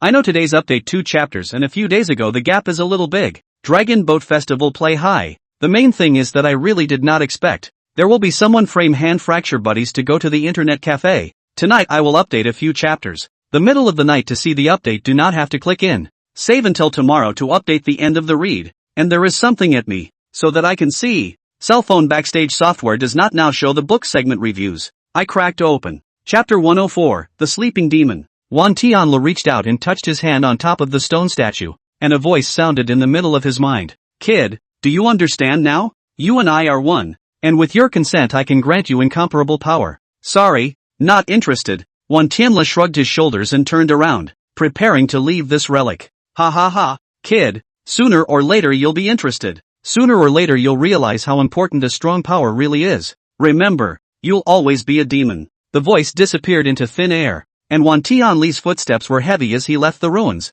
Just today when he got home, he suddenly saw another version of himself, which he had only thought was a hallucination until the voice brought him to this place, and he grew to know a few things after arriving at this place. 30 million years ago, the demon descended, and the gods of the blue planet's batch gave all they had to die with it before destroying it. However, 30 million years later, the demon's soul coalesced and reassembled to escape from the body that had been turned into a stone statue and became a baby. Perhaps by chance, the demon's consciousness fell into a deep sleep and a whole new one was born. Instead of Wan Tianlu having a demon in his body right now, it would be better to say that it was another personality, and it was because of this reason that even Yi Feng hadn't discovered it so far. I'm the devil, you banana stick hammer. I'm me. I'm Wan Tianlu. Wan Tianlu shook his hand indifferently, and the voice in the middle of his mind completely disappeared, never moving again. Boo! The door was closed and the sound of unlocking was heard. Yi Feng had a cigarette in his mouth and wore slippers with a dumbfounded look on his face. The cold wind blew, and Yi Feng felt his feet a little cold. Sis, at least give me a pair of shoes. A pair of cotton shoes and down jacket flew out from inside the window and smashed on top of Yi Feng's head. Speechless, really speechless. He was not at home for a week as far as forcing him out for a walk. Ugh, this is forcing him out. Yi Feng changed shoes and put on a down jacket in the middle of the snowy cold day toward the internet cafe. Trying to stop me from playing games and watching anime? No way. However, walking to the internet cafe, Yi Feng touched his pocket. No ID. It's still on the nifty internet. Every city has a black internet cafe, and so does Pengcheng. Such internet cafes are usually called schoolboy's paradise. Yi Feng had heard of this kind of internet cafe when he was in school before, and he also knew the exact location. With a cigarette dangling from his mouth, Yi Feng, who has a hangdog temperament, stands out in the middle of the snowy day. Pushing open the door of the internet cafe, Yi Feng stomped his feet as snow continued to fall on his body, and he skillfully went to the front desk to let the webmaster open the machine for him. Today he's going to have a few good pleasures. What? Lacking a centerfold? Seconds to pick Yasso. It went from morning to evening in one breath. Yi Feng only felt his physical and mental pleasure. Back home, opened the door, his original good mood suddenly disappeared, because he saw his old man. Yo, the brat is back. What did you do the other day? You didn't go out to pick up girls, did you? Yi Long saw his son come back with a kind smile on his face that belonged to an old father, and Yi Feng used his middle finger in return. The mother, Qin Yusen, smiled as she came back and swept the snow off her son. Yi Feng entered the house after more intended to go into the house ready to watch some anime. Who knew that? But when passing the sofa was father, Yi Long grabbed and pressed to the side. Brat, explain yourself. Where the hell have you been lately? Western Desert. The moment Yi Feng said this, Yi Long and his wife were stunned and looked at Ye's own son with an odd look in their eyes. Son, do you realize you've got your life back this time? Yi Long felt a little dizzy. How could he not expect his son to go to the Western Desert a while ago? If we come back a few days late, then the consequences are unimaginable.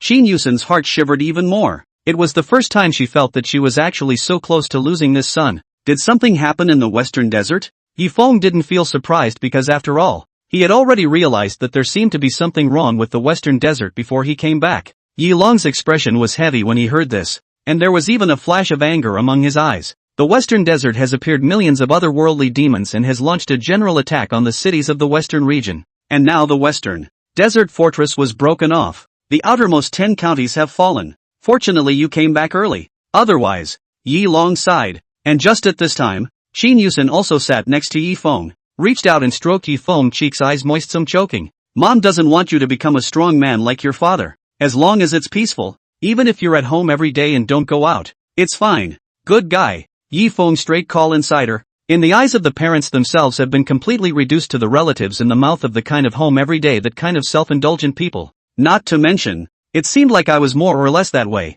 Don't worry, Aunt Qin. With me Yi Feng will definitely be fine. I'll protect him. Ziling suddenly came over and opened her mouth at this time, a faint smile still hanging on her face, but there was more determination in her eyes as she looked at Yi Feng. It was as if what she had just said was her duty in this life. Yi Feng cried and laughed a little. The new year is about to begin. On the night of the New Year's Eve, Yi Feng's home was extremely lively. This was the most lively year for their family. 324 dormitory group called F4 Sky Group. Li Mubai posted a photo of him at a family gathering. Hani followed up by posting a photo of himself at the barracks with soldiers gathered for New Year's Eve. Yi Feng also posted a picture of himself at home in Wadler. I seriously doubt you guys are flaunting it in front of me. And the evidence is overwhelming. All three people in front of the screen couldn't help but laugh. They weren't actually showing off by doing this. They were giving Wan Tianlu a reason to do so. Yifeng, you still know that you are alone in New Year's boredom. Come to me. Don't forget that I am also in Pengcheng. Vantage, is that okay?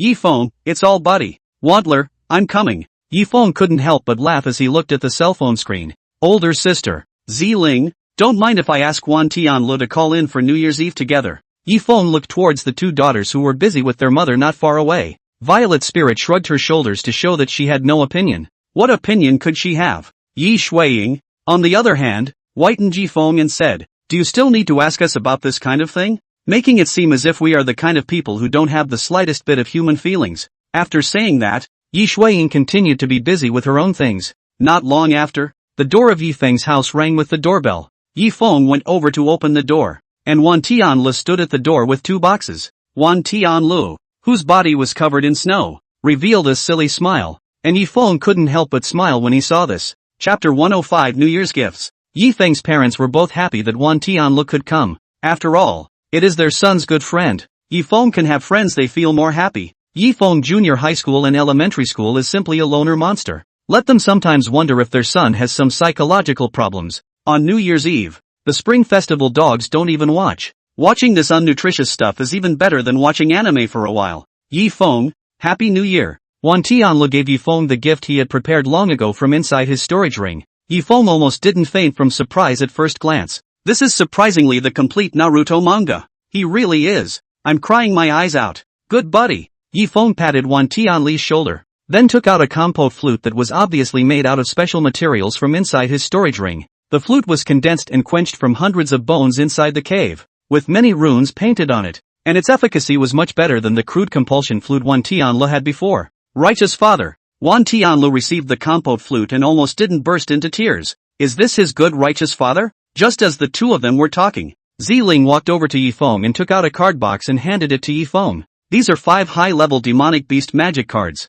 I know you must have quite a few of them, but I really don't know what I should send. It's okay. Yifeng forced himself to act like he wasn't excited to take the card box, then took out a purple crystal from inside his storage ring and threw it to the other party. This was a purple crystal he found inside the cavern. As for the use, it wasn't very useful. It could just speed up the condensation of magic energy. It was only because of its being a purple crystal, coupled with the name of the purple spirit, that this purple crystal was given away. Spirit Amethyst. Yifeng, you actually sent me something so valuable, I really love you to death. Ziling excitedly hugged towards Yifeng. Her move could give Yifeng a fright, and hurriedly dodged narrowly to avoid it. Miscalculated. I didn't realize it was so precious in this world. Violet Spirit flopped down on top of the couch, but her face still couldn't hide her excitement. Yifeng and Yi Shuiying is very simple. Since the two, because of the junior high school, once sent gifts to each other, some unpleasant after the two will agree from now on New Year's Eve no longer send gifts to each other. Unless you know what the other side now really need.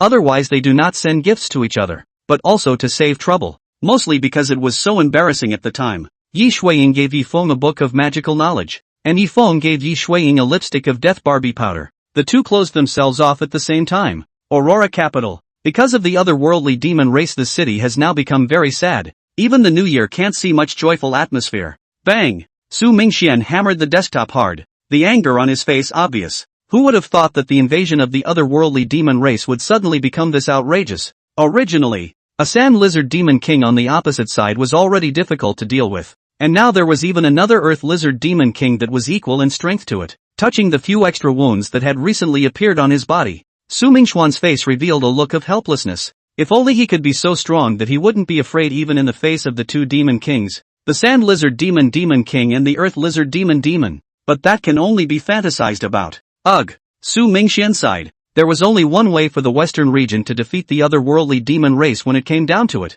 and that was to seek reinforcements from the other 4 regions. Yifeng, who had finally finished the New Year's Eve, was just about to welcome his future life as a geek for close to a month inside his bedroom. However, who knew that just when he had made enough preparations to start continuing to be a geek, the bedrooms were suddenly kicked open. Stop playing, brat! Go to the battlefield with your father and me. What? Yilong, with a face full of "you can't refuse me" expression, grabbed Yifeng, then packed the whole thing away. Yifeng grabbed the doorframe with a death grip and tried to resist, but good grief, the house was empty. His mother, his old sister, and Ziling were all absent. He missed Violet Spirit so much in this moment. She was there, maybe he could have been saved. All the same, he understands that The 4 domains received a request for troops from the Western region today, all of which are Chinese. And how could the other 4 domains sit idly by while the Western region suffered a crisis? Yi Long represented the East domain to bring troops to support him. He wanted to bring Yi Feng there so that he could adapt to the battlefield environment and understand how brutal the battle between the demons and humans was now and how important strength was.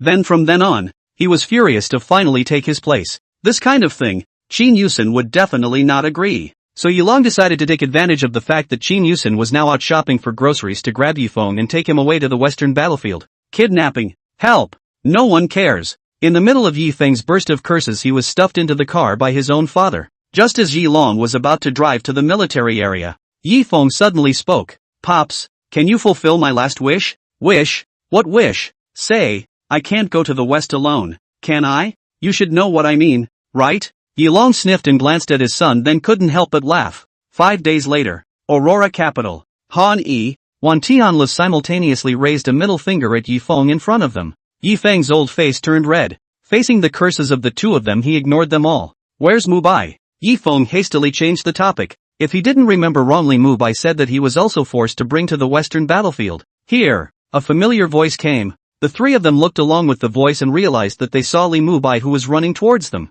Chapter 106, Guarding the Western Region's Eye. Unlike the 3 of them, Li Mu Bai was not wearing an Eastern region uniform but a Central region uniform. And Yi Feng and the others just weren't on the same team. What were you brought here for? Han Yi inquired with some curiosity, while Li Mu Bai was filled with helplessness when he heard. The marshal representing the Central region this time over is my old man, so you guys tell me why. Hearing this, Yi Feng immediately felt that he had met his soulmate. We're all in the same boat. The 4 of them met on this side of the Eastern Domain reinforcement camp. So Li Mu Bai's dress as a soldier from the Central Domain was very abrupt and drew a lot of onlookers from the surrounding area. If you're from the Central Region Army, how are you going to move with us from now on? Han Yi frowned. In the battlefield, if he was surrounded by teammates who were familiar with their respective fighting styles, it would definitely be a lot easier. So he still wanted to fight with the 3 of them together with Yi Feng. Don't worry, I've already told my old man that I'll hang out with you guys, run missions together, and I'll go wherever you guys go. Just as the 4 of them were chatting,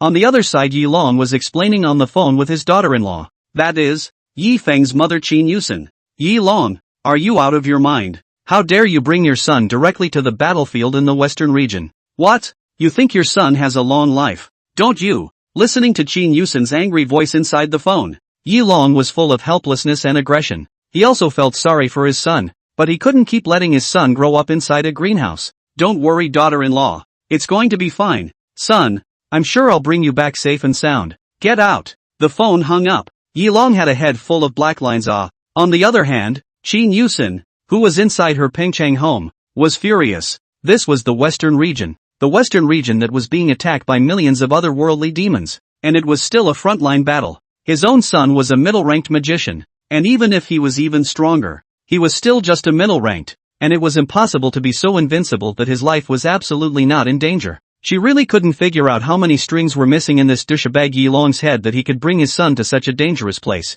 It's so true that the more I think about it, the angrier I get. Aunt Qin, I'm going to the Western region. I'll definitely protect Yi Feng. Ziling took her luggage with a look of I'm leaving right now. Seeing this, Yi Shuiying and Qin Yusen hurriedly went over to stop her. Just stay home and wait for their father and son to come back. You're only a mid-ranked mage. No matter how talented you are, you're not at the point where you can fight with the higher ranks. I'll really break down if something happens to you. But Yi Feng is only a middle-ranked mage too. Ziling was so anxious that she was on the verge of crying out, while Qin Yusen rushed to comfort. Fenger is blessed with a great life. It will be fine. For sure. Qin Yusen said in the side while praying in her heart at the same time. Yi Shuiying looked out of the window, her heart equally anxious and worried. His own oldest brother will come back safe and sound. For sure. King Fry. Pair of threes. Gone. Hey. Yi Feng revealed a bad smile and took a piece of army-issued beef jerky from each of the 3 hands. Brother Feng, why do I always feel like you're playing cards with us as if you've opened your perspective eyes? How come it seems like whatever cards we play won't be out of your expectation? Li Mubai's eyes narrowed as he looked at Yi Feng, while Yi Feng said somewhat sheepishly, which is not true. How can there be such a thing as a penetrating eye in this world? Just as the 3 of them were staring at Yi Feng with their eyes locked on Yi Feng, the bell suddenly rang in the temporary barracks they were in for an emergency assembly. 24 divisions in the Eastern region, 1 super-ranked mage, 50 high-ranked mages, 5,000 middle-ranked mages and 10,000 low-ranked mages. Everyone assembled in the clearing, and the vastness looked that spectacular. The only super-ranked mage within the 24th Division stood on the temporarily erected high platform looking down at the neatly arranged soldiers below with a satisfied nod. Zhang Penghai, the division commander of the 24th Division of the Eastern Region, a super-order 5-star physical cultivator. Although he was already 50 years old this year, his body was as if he was in his 30s. Not only his muscles did not flaccid but were unusually robust, and he was full of intimidation just by looking at him. Listen up, everyone. Although we are all from the Eastern region, please remember that we are all Chinese. And now that our compatriots in the Western region are in trouble, how can we just sit back and do nothing? 24th Division. Everyone listen to the order. Go to the Western region's Crawl City. Support our compatriots. And exterminate the demon race. Exterminate the demon race. Exterminate the demon race. Destroy the demon race. Just as Jiang Penghai's loud voice fell, all the soldiers of the 24th Division erupted in a strong cry. Anger was written all over everyone's face. The 24th Eastern Division immediately departed for the city of Kral, about 300 miles from the Aurora capital. Although the Western region had now fallen to see a number of counties, there was no city that had fallen. And even though half of the city of Kral had now been occupied by the demon race, the other half was still holding out. Fighter jets were whizzing through the air, and tanks, armored vehicles, and other modern military weaponry were heading towards the city of Kral at top speed. Everyone in the 24th Division was positioned in writing in the military vehicles, but Yi Feng's 4 men were standing on the ground a bit confused, because there was no one to set them up, and it was at this time that Jiang Penghai, who was in military uniform, came in front of Yi Feng's 4 people and said, Marshal Yilong has commanded that you 4 little ones are too young, so you should follow me, so that you can still be kept safe. When these words came out, Han Yi was not happy on the spot. A compatriot going to war while we can only hide in the background and watch. I'm sorry, I can't do such a thing. Han Yi refused verbally. He didn't want to be treated differently because of his status. It's the dignity of being a soldier. The other 3 didn't object when they heard this, and it was clear that they also agreed with Han Yi's statement. Jiang Penghai only felt a bit headstrong as he looked at the 4 people in front of him. Yi Feng and Li Mubai's origins are not simple. If something really happened to them, they really can't afford such a responsibility. The military vehicles are all full now. It's simply impossible for you to reach the city of Kral in a short period of time without riding in my vehicle. Get in the car with me and go. Who says we can't get places in short order without a car? Yi Feng suddenly opened his mouth, then looked at Wan Tianlu. Wan Tianlu hemmed and hawed, and before Jiang Penghai could react, he saw a 5-meter-tall summoning array suddenly appear. Ow! A dragon's roar resounded throughout the entire makeshift military camp. Brothers, let's go! Yi Feng jumped to the top of the bone dragon's head, followed by the other 3. Ow! The white body of the bone dragon pierced into the clouds. The flying dragon is in the sky, and the true dragon is now in the world. Looking at the bone dragon figure that had gradually disappeared into the sky in the direction of Kral City, Jiang Penghai was dumbfounded. The soldiers of the 24th Division of the Eastern Region who had just set out were burning with fervor in their hearts when they saw the bone dragons whistling through the air, weaving between the clouds. This is the Chinese worship of the dragon from the genes. This was still the case even though many of them could tell that it was only a middle-ranked bone dragon. With the help of the true dragon, this battle will be won. This is the Chinese people's belief in the dragon. Chapter 107, Guarding the Western Regions 2. The city of Clare, a metropolis that should be rich and fertile, has now become extremely dilapidated, with the otherworldly demon race having ravaged most of it, leaving only the center of the city still intact. The sheltered areas were filled with all the millions of people who had survived in the city of Kral, each face revealing unease and despair. Their former homes were destroyed and there was nothing they could do about it. A sandstone wall several hundred meters high surrounded the entire city of Kral, and its thickness was 300 meters. Sandstorms whipped through the city, warplanes couldn't even fly in, and it was simply impossible to take the remaining people in them and abandon the city. The number of troops left in the city was less than 200, and there were even a number of wounded among them. The reinforcements from the eastern region arrived, a total of 5 divisions, but now these reinforcements were all trapped outside the sand wall. Letting the artillery fire bombard them however it could, but it was difficult to penetrate them.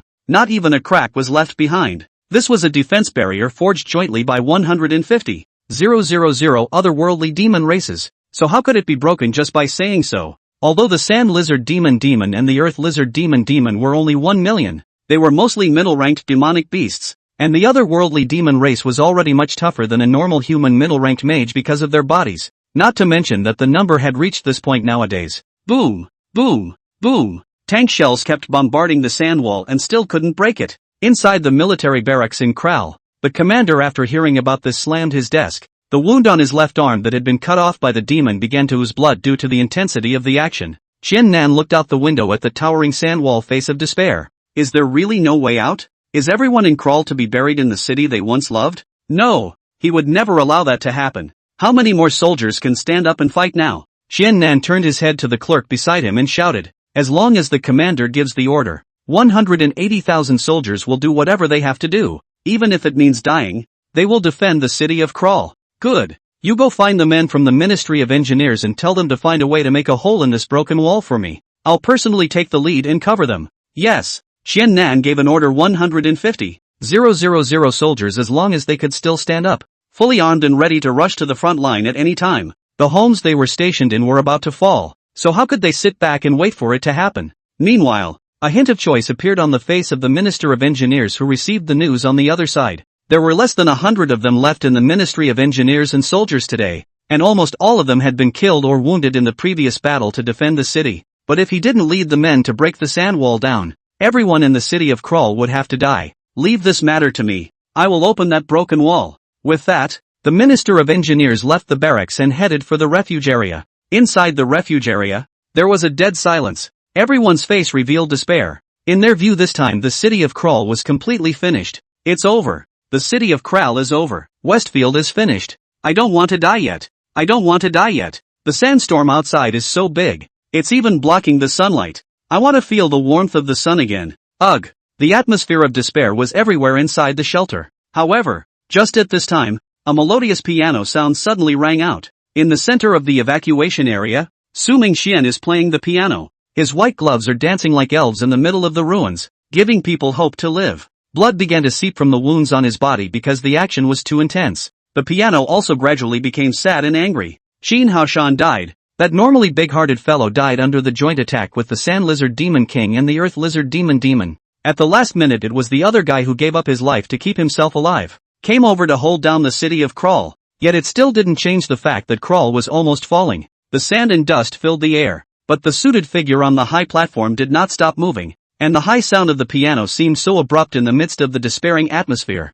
The piano, which was just starting to play solo, soon found a companion. The sound of saxophones rang through the shelter, followed by harps and guitars, and slowly the sound of music resonated through the midst of the crumbling metropolis, giving a ray of hope to this crumbling city. Whether it's Western instruments or Chinese classical music you can hear here, the lonely piano was no longer alone at this moment, and people kept getting up and pulling out their instruments to join in this play of hope. Even though they were in a sorry state and covered in dust, the instruments in their hands were still clean and the music they played was still loud and beautiful. The Minister of Engineers walked into the refuge area and saw this scene with a faint smile on his face. This is the essence of music. He walked to a place in the refuge area where workers gathered. It was full of construction workers from the city of Kral. They were all ordinary people. Some were low-level mages, but most were ordinary people with little to no magical energy in their bodies. Who is your leader? The Minister of Engineers asked in a heavy tone to the men in workers' uniforms in front of him. One of the men who was playing the saxophone put down his instrument at the sound of his voice and walked over to the Minister of Engineers and asked, I am. May I ask what can I do for you? How many of you are left? Almost 6,000. The Minister of Engineers looked at the man in front of him whose face was very much still dusty, and after a moment's hesitation he still said, the Eastern region reinforcements can't get inside the city of Kral because of the sand wall. We have to send people to the sand wall to make a passage from the inside for the reinforcements to come in. Commander Qian Nan will lead the army to stall for time while I need to make a passage from the sewer to where the sand wall is located in this one with the men. The Department of Engineers and Soldiers is now, has no one left. The middle-aged man looked at the Minister of Engineers, and a smile appeared on his slightly naive face. Then he was seen picking up the shovel on the ground and shouting behind him, brothers who want to go with me grabbed their weapons and set off. As soon as these words came out, all the tens of thousands of workers in the field picked up their own things and followed the middle-aged man towards the periphery of the refuge area. The men still lied. There weren't even 6,000 people here. There were tens of thousands of people who were considered wounded. Asterisk. Old Liu painter, get together for what? You have the nerve to talk about me. Aren't you just a duster too?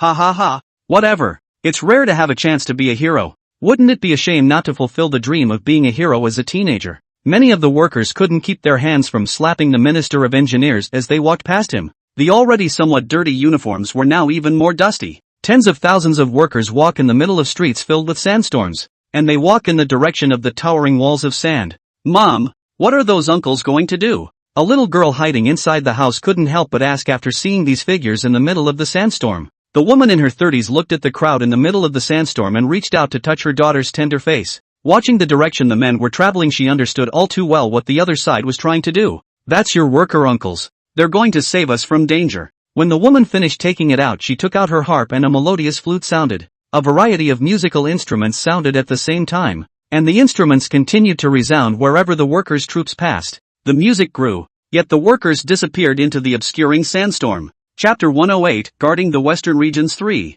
All of the otherworldly demons of Crawl City assembled to head towards the last human gathering in Crawl City. Today's western territories have been divided into 4 main battlegrounds: East, North, South, and Center. The 4 domains of the army in 4 directions to support. As for the local army of the western region has already lost a lot, and now hastily involved in the battle. Even if the guard down, the follow-up is also difficult to maintain the development of peace in the western region. Kill. Commander Qian Nan raised what was left of his one arm up, the Chinese flag waving in his hand, the dazzling red color representing the will of all. They had to stall for the rear. Only by letting the eastern domain reinforcements come in could they have any hope of victory. At this point in the sand wall, 10,000 workers had come out of the sewers and started destroying the sand wall from the inside, while the reinforcements from the eastern domain outside were working to try and overlap the gap that had been punched out from the inside. Even as thick as the sand wall was, it still loosened in the face of the humans' concerted attack, and a gap was slowly appearing. However, just at this time, thousands of earth lizard demons suddenly burrowed out of the ground to quickly advance towards the team of workers in front of them. The soldiers in charge of the guards fought with them, but it was clear that these remnants of the Crawl City's soldiers were simply unbeatable in front of the earthen lizard demon. Tongues like serpents' letters continued to spit out, and they swung their sharp claws to continuously harvest the lives of these soldiers. Even though they knew that they were sending themselves to death by going over, these soldiers still bravely rushed forward. For the city of Claire, for their hometown, for their families, they must never back down. Just when all the soldiers had already held the determination of certain death to fight the earth lizard demon, a sudden change occurred. Ow! A dragon's roar resounded through heaven and earth. The bone dragon figure emerged in the middle of the sandstorm. The bone dragon swooped down from the clouds. Although it was only a middle rank, but that aura made the high ranks among the demon group feel shocked. Just at the moment when the earth lizard demon was about to use its magic to bring down the bone dragon in the air, a black and gray mist suddenly enveloped the area. In an instant, the thousands of earth lizard demons all lost their fighting strength, their eyes becoming extremely frightened and full of disbelief. Why did they actually feel the pressure of a superclass demon king from amongst this black mist? How is this possible? The humans on the other side also felt the pressure, and all the magic energy in their bodies could not be used, but they did not have too much fear, and their strong will made them hastily withdraw from the range covered by the black fog. The black mist separates the humans and earth lizard demons that are near the sand wall directly. The soldiers simultaneously looked towards the bone dragons that were whistling and circling in the air. The source of these gray-black mists was none other than the bone dragons. The black chi gushed out from the bone dragon's spine like a flood falling into the group of demons below. Against the backdrop of the sandstorm, the bone dragon looked more like an evil spirit from hell, sowing death on earth. Someone with good eyes noticed what looked like someone standing on a bone dragon. Will Tianlo hold up? Hani turned his head to ask Wan Tianlo, who was placing his hands on the standing coffin. At this moment, there were constantly undead breaths whistling out from the open coffin. That's right, it was all done by Wan Tianlu. No problem, it'll definitely hold up. The magic energy in Wan Tianli's body was constantly depleting, while Li Mubai beside him was constantly pouring pills inside his mouth. The lost magic energy was instantly replenished, and nowadays, Wan Tianlu was like a machine operating frantically. Good. Yi Feng, let's take this opportunity now to exterminate this group of below. With a wave of Han Yi's hand, a special Gatling appeared in his hand. No problem. A Gatling also appeared in Yi Feng's hand. This Gatling was a proper high-level magical artifact, which Yi Feng had modified with 2 firearms before he came. Although the digested magic energy was a bit large, it could penetrate the defensive leather armor of the earth lizard demon. Nanwu Gatling 3000 revolutions a second. Grandpa, I'll directly physically overpower all of you. Hani fired directly with the Gatling in his hand. Ta-da! Ta-da! Ta-da! Bullets swept toward the ground as the duo fired left and right at the same time. Instantly the bullets whizzed out, and one after another earth lizard demon that was unable to use its magic energy for defense and attack was pierced through its body. At the same time, a magic formation appeared. Wan Tianla no longer stayed his hand. All the parasites that he had raised whistled out. Even the newly accepted gold-devouring insects that had not been long ago were also released. Wherever the swarm passed, the earth lizard demonic demons were turned into white bones. These parasites were obviously hungry and gnawed that clean. Mubai! I'm running out of magic energy.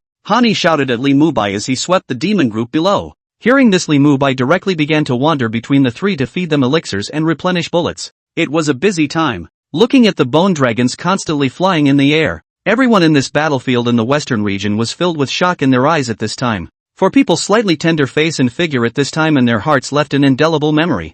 They will not forget. In the city of Claire in times of crisis there is a dragon fell from the sky, and on the dragon stood 4 teenage heroes. They will forever be recorded in the history of the city of Claire. Seek death. The high-ranked earth lizard demon at the back who saw this scene let out a roar. Several high-level earth lizard demons used their magic, and instantly uncountable earth cones appeared from the ground then whistled in the direction of the 4 people in the air. Mubai, you take over. Okay. Li Mubai hurriedly came over to take over Gatling, while Yifeng took out the Crow Wolf Demon King's high-level magic card, and in an instant a tornado swept away the sandstorm in their area, which also included those earth cones. Yifeng's feet powered up to turn into a shooting star and came directly in front of the team consisting of 10 high-level earth lizard demons. A mere middle-ranked human dares to fight us head-on, really doesn't know what he's doing. One of the earth lizard demons had a sneer on its face and was just about to directly tear Yifeng apart with its hands. Who knew that just at this time, 2 magic cards appeared in Yifeng's hands. Superclass magic card, Ghost Wing Demon King. Superclass magic card, Sky Demon Tiger. Sharp bat cries and earth-shattering tiger whistles emanated from the 2 super-ranked magic cards. Put! All of the earth lizard demons within a mile radius heard this sound and all of them sprayed out a mouthful of blood and fell to the ground dead. Luckily, Yifeng had fallen behind this demon group. Otherwise this move would have been easy to accidentally injure a friendly army. Meanwhile, with the tireless efforts of 10,000 workers and reinforcements from outside, with a rumble, the wall of sand broke through a huge gap. The seemingly impregnable wall of sand still looks a little too strong for the 10,000 kill. The eastern region reinforcements instantly poured into Crawl City like a flood that broke the dike. However, what they saw after they came in was a sky full of parasites and black and gray mist, as well as countless earth lizard demon skeletons. What just happened here? Chapter 109, Guarding the Western Regions 4. The battlefield on the other side of Claire. The last of the Western Crawl's armies fought what they believed to be the last and most crucial battle of their lives in the midst of the crumbling city. Pust! The sand lizard demon's sharp claws penetrated Qian Nan's body. Give up the resistance, humans. You can't win. Sand lizard demon looked at the man in front of him, although he was already full of injuries but still not willing to take a step back. A trace of admiration flashed in his eyes. Super rank sand lizard demon. In the sand lizard demon and earth lizard demon clans there weren't many of them either. Each super rank was a clan protector, the ones in charge of capturing the city of Crawl. On the other hand, were 2 entire super rank 5-star existences. Impossible. Even if I die, there's no way I'm going to let you step into the last Pure Land in the city behind me. Qian Nan's eyes were firm, and his only remaining arm had a death grip on the sand lizard demon's robust arm. All the soldiers also had a firm gaze shining among their eyes. They can't back out. Not because they are so noble and patriotic, but because there are their families in the refuge area behind them. Ha ha ha. Ridiculous humans. I'm afraid that the Pure Land you speak of has now become our paradise. The superclass sand lizard demon let out a loud laugh. What do you mean by that? Foolish human, have you forgotten that we, the sand lizard demon clan, are not the only ones in your city right now? There are also the earth lizard demons, and I'm sure they've already entered your last Pure Land through the tunnels by now. Asterisk.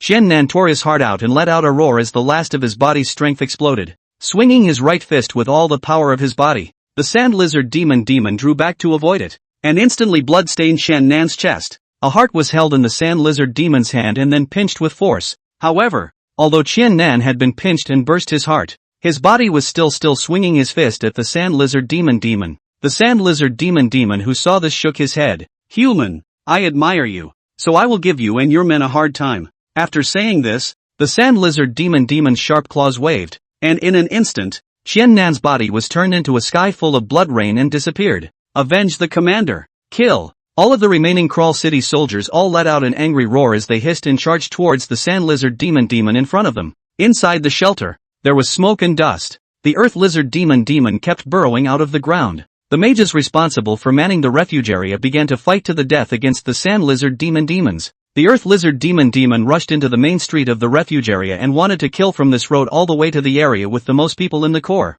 However, a lone figure appeared on the empty street at this time. On the dilapidated road, Su Mingxian sat next to a piano, his suit showing elegance. Desperate pianist. Magic energy was poured into the piano, and at the moment when the Earth Lizard Demon rushed towards the other party, the stirring piano sound suddenly rang out. The glass of the surrounding building suddenly shattered, and the Earth Lizard Demon that was still raging just now instantly collapsed to the ground with blood in its 7 orifices. A human super-ranked wizard? Interesting. The Earth Lizard Demon Protector drilled out from the ground. His body was as high as 5 meters, more than several times larger than the normal Earth Lizard Demon. However, Su Mingxian did not have the slightest fear. The hands with white gloves kept undulating and falling, and burst after burst of substantial sound waves whistled out to hit the Earth Lizard Demon Protector. The huge body was shaken and could not help but take a few steps back. Before he could react, the sound of the piano sheepishly transformed into a dozen or so sonic light blades that struck his body. Blood splattered as a wound appeared above the arm of the Earth Lizard Demon Protector.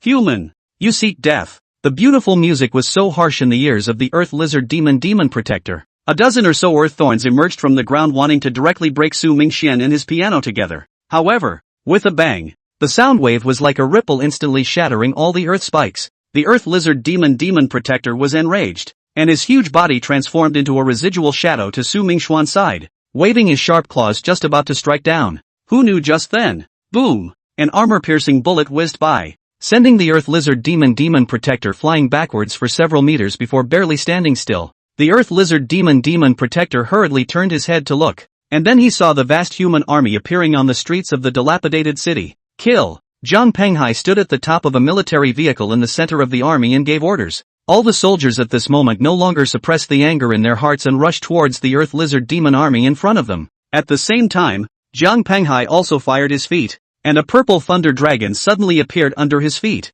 whistling as he charged towards the Earth Lizard Demon Protector in front of him. Battles raged, spells rose in all directions, and in the midst of the chaotic battlefield Su Mingxian was still sitting in front of the piano playing music, with soundwave magic constantly emanating from the piano. Countless Earth Lizard demons fell to the ground bleeding from their 7 orifices because of his attack, and there were even quite a number of Earth Lizard demons that were directly cut off by the sonic magic, and the blood dyed the ground red, but did not dye the pure white gloves on Su Mingxian's hands. Thunder flashed and smoke rose. The Earth Lizard Demon Protector had resisted Zhang Penhai's Thunder Python, but not Su Mingxian's soundwave magic that had condensed into substance. Thousands of flying daggers condensed from sound waves penetrated the body of the Earth Lizard Demon Protector. Blood was splattered in all directions, like a blooming blood lotus. And just at this time, Zhang Penghai flew into mid-air. The thunderbolt condensed behind him to become a purple thunderbird, letting out a sharp and loud bird call, then whistled. It's impossible for our demon race to lose. The Earth Lizard Demon Protector let out a roar, yet he disappeared into flying dust amidst the lightning. The horn of the human counterattack in the western region was officially sounded at this moment. Meanwhile, on another battlefield, east, south, north, center, the strongest person of the 4 domains was now looking at the Sand Lizard Demon King and the Earth Lizard Demon King with arrogance. That's right, there was another battle above the deadly desert, one that belonged to them, the top-tier existences. Ha ha ha, ha ha ha. The Sand Lizard Demon King suddenly laughed up to the sky, and the wounds on his body began to ooze blood because of the laughter, staining the sand beneath him red. Are you feeling ridiculous about the failure of your demon race? Yilong looked at the clearly defeated Sand Lizard Demon King in front of him and said in a cold voice, although the others did not say anything, but by looking at their expressions they knew that they thought the same as Yilong. Defeat? You guys are overthinking it. It's impossible for our demon clan to lose. Now all we're doing is to lure you guys out. Without the 4 9-star powerhouses sitting in Huaxia, I'll see how you can fight against our demon clan. The Sand Lizard Demon King's face revealed an expression that belonged to the arrogance of a victor. And just at this time, a spatial crack suddenly appeared behind him, and a delicate figure stepped out from it. It wasn't anyone else. It was none other than the Fox Spirit Demon King, one of the 13 protectors of the demon clan. The following has nothing to do with the text. I will not write male and female emotional scenes, so in general we'll try to avoid. As for the ending of the West, I can only say that it will be a particularly perfect ending. It must be a lot of people have also found that I write books like to sew a lot of plots in. I admit it, because I think that I'm a seamstress. The right words I'll use, like a beautiful piece of fabric sewn on the top of my clothes. Want to scold me directly scolding. I do not care about it. The people, as well, just be happy. Wavy dash. It's a book group, and I see so many people have asked me to start a group to fulfill your wishes. 226518223. Chapter 110, Defending the Western Regions, the End. Not only was it the battlefield of the 4 top powerhouses, but the other 4 battlefields also underwent simultaneous changes at this time. Spatial cracks suddenly appeared above every battlefield. 4 fox spirit demons with sufficient strength of 18 stars of the superclass stepped out from the spatial rift. The fox spirit demon clan were all half human, half fox in appearance. They didn't have such a huge and terrifying body as the other demon clans, but the aura emanating from their bodies was even more terrifying than the Sand Lizard Demon King and the Earth Lizard Demon King that had appeared before. The Black Fox Spirit Demon, who was only of normal human height, looked down at the crowd below. The army of Clear City didn't hesitate after seeing their opponent. Countless bullets and magic whistled at him at the same time. Yet the other party just waved his hand gently. Boom! With a flash of black aura, the bullets and magic instantly turned into dust and disappeared. The beautiful sound of the piano turned into several waves of sonic magic whistling toward him. Seeing this, the Black Fox Spirit Demon, however, only smiled disdainfully. Noisy thing. The Black Fox Spirit Demon in the air suddenly disappeared, and then it appeared behind Su Mingxian. Pust. Blood stains the piano keys like the last flower that blooms before life dies. It turned out that they were so small in the face of absolute strength. The white-gloved hand fell feebly. Pust. The Black Fox Spirit Demon drew out its hand and violently crushed Su Mingxuan's heart with a single force. Desperation began to spread anew in the city of Kral. Is it true that mankind cannot see hope? Other side. The sudden appearance of the Fox Spirit Demon King caused the 4 domain powerhouses to change their faces at the same time. The powerful aura made all 4 of the strongest people in China unable to resist, poof to the ground. Just from the terrifying breath that made them more or less unable to breathe. They could conclude that this otherworldly demon race in front of them that looked like their human appearance was definitely the legendary demon protector. The real demon powerhouse. Yi Long saw the Fox Spirit Demon King after the heart trembled. Just want to open the mouth to prepare to think of ways to delay the time to see if there is no thought of what way to escape, but was interrupted by the Fox Spirit Demon King exit. You Chinese have a famous saying that villains die from talking too much, so I'm going to kill you now. Fox Spirit Demon King raised a slender white finger, aimed at the front of the Yi Long. Just want to launch the demonic law directly, will be all 4 people killed. However, who knows, just at this time the change is steep. Had enough? A black figure appeared in mid-air, his black trench coat moving windlessly in the air, and a black mask on his face making it impossible to see his face. A terrifying pressure instantly caused the Fox Spirit Demon King's pupils to contract, and a mouthful of blood gradually sprayed out without being held back. The spatial crack reappeared, and the Fox Spirit Demon King didn't dare to hesitate, running towards the crack in panic. There's no way she could have beaten this guy. Why? Such a horrible thing could exist in this world. If she was an ordinary sea fish inside the sea, then this person in front of her was definitely a whale-like existence in the sea. Yi Feng looked at the fleeing Fox Spirit Demon King and didn't say anything. The golden dazzling light lit up behind him. 5 golden light swords appeared out of thin air. Perish! Pust! 5 golden swords whistled out. City of Claire. Looking at the Black Fox Spirit Demon like a hellish god of death, all of them had despair in their hearts and tightly gripped the weapons that belonged to them. Just when they were ready to fight to the death with the Black Fox Spirit Demon, a dazzling sword of light suddenly descended from the sky and penetrated the Black Fox Spirit Demon's body. Ah! The Black Fox Spirit Demon let out a mournful scream and turned into flying dust. Not only him, but also the Black Fox Spirit Demons in the other 3 battlefields did the same. Pust! The Fox Spirit Demon King was penetrated through his body by the lightsaber. His face became white without a trace of blood, and at the last critical moment the Fox Spirit Demon King entered the spatial rift. The powerful sword chi aftermath directly obliterated the heavily injured Sand Lizard Demon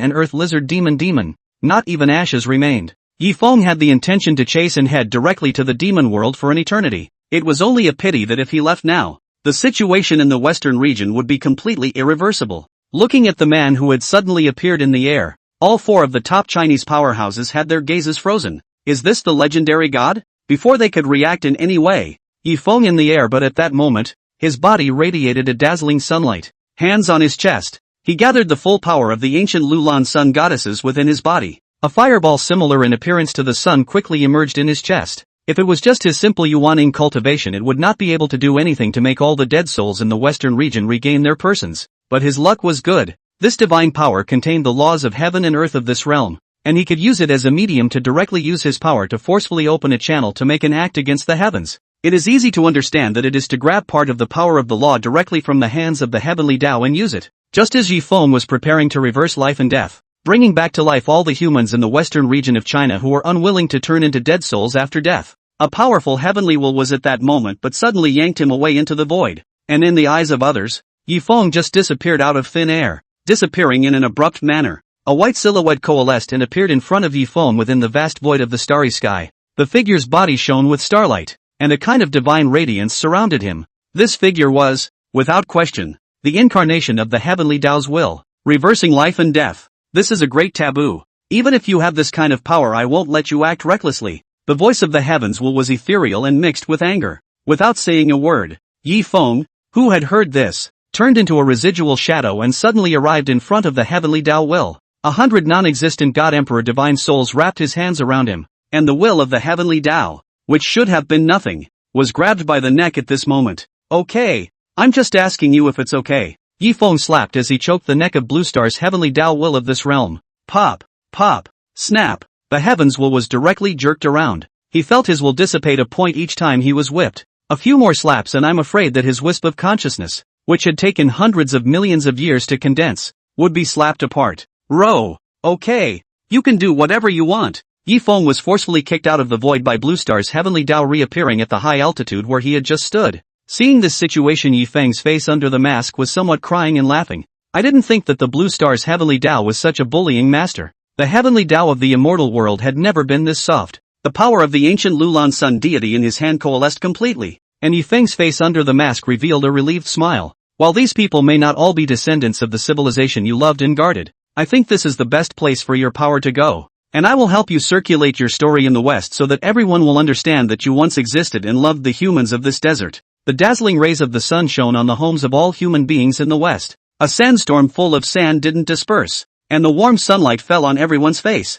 Countless human dead souls that should have died and wandered in the place of death regathered their physical bodies somewhat incredulously looking at themselves who had returned from the dead. Remember, your lives this time are not given back to you by me, but by the ancient Lulan gods who once loved mankind. Yi Feng finished saying that his figure disappeared as a wind in the air. While the Black Fox spirit demon power was still fresh, he had to grab and go turn them into his own magic cards. As for the Sand Lizard Demon King and the Earth Lizard Demon, it had long since been turned into a magic card by him under the eyes of 4 of the strongest mages in China. Chapter 111, The Forever Hero of the Western Regions. Poof! The Fox Spirit Demon King collapsed heavily on the ground after returning to the demon realm. That sword nearly sent her away, but luckily she made it back to the demon realm in time, and as long as she returned to the demon realm she would live. Dozens of top-grade medicinal herbs were taken out and swallowed for consumption, the medicinal power redressing her already depleted vitality. In the future, you must never rush out in China again. That person is simply a monster. But what if you're even stronger?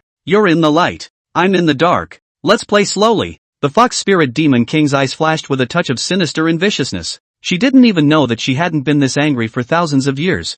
3 days later, re-energized across the West, workers came together and began to rebuild what had been a dilapidated city. Perhaps it was the experience of despair and then renewed hope that led to smiles on the faces of everyone in the West. At night, inside the bar of the Aurora capital. Ha ha ha, I never thought I'd be able to drink. Under the soft light of the bar, Qin Hashan drank a large glass of whiskey violently, and his face expression was full of indescribable pleasure. Yi Feng and Li Mubai sat across from him, while Han Yi and Wan Tianla sat on either side of him. On the bar's high platform, Su Mingxian played music, only today's music had a lot more cheerful tones, which showed how good the player's mood was right now. The armies of the 4 domains have all gone back now. There will not be another crisis in the western region for the time being. After all, the Sand Lizard Demon and the Earth Lizard Demon have been eliminated. The demon realm shouldn't send out any more demon race to attack the western region in a short period of time. After all, this place was the place that suddenly saw the appearance of a supreme powerhouse a short while ago. The demon clan side had definitely been shocked and didn't dare to act rashly.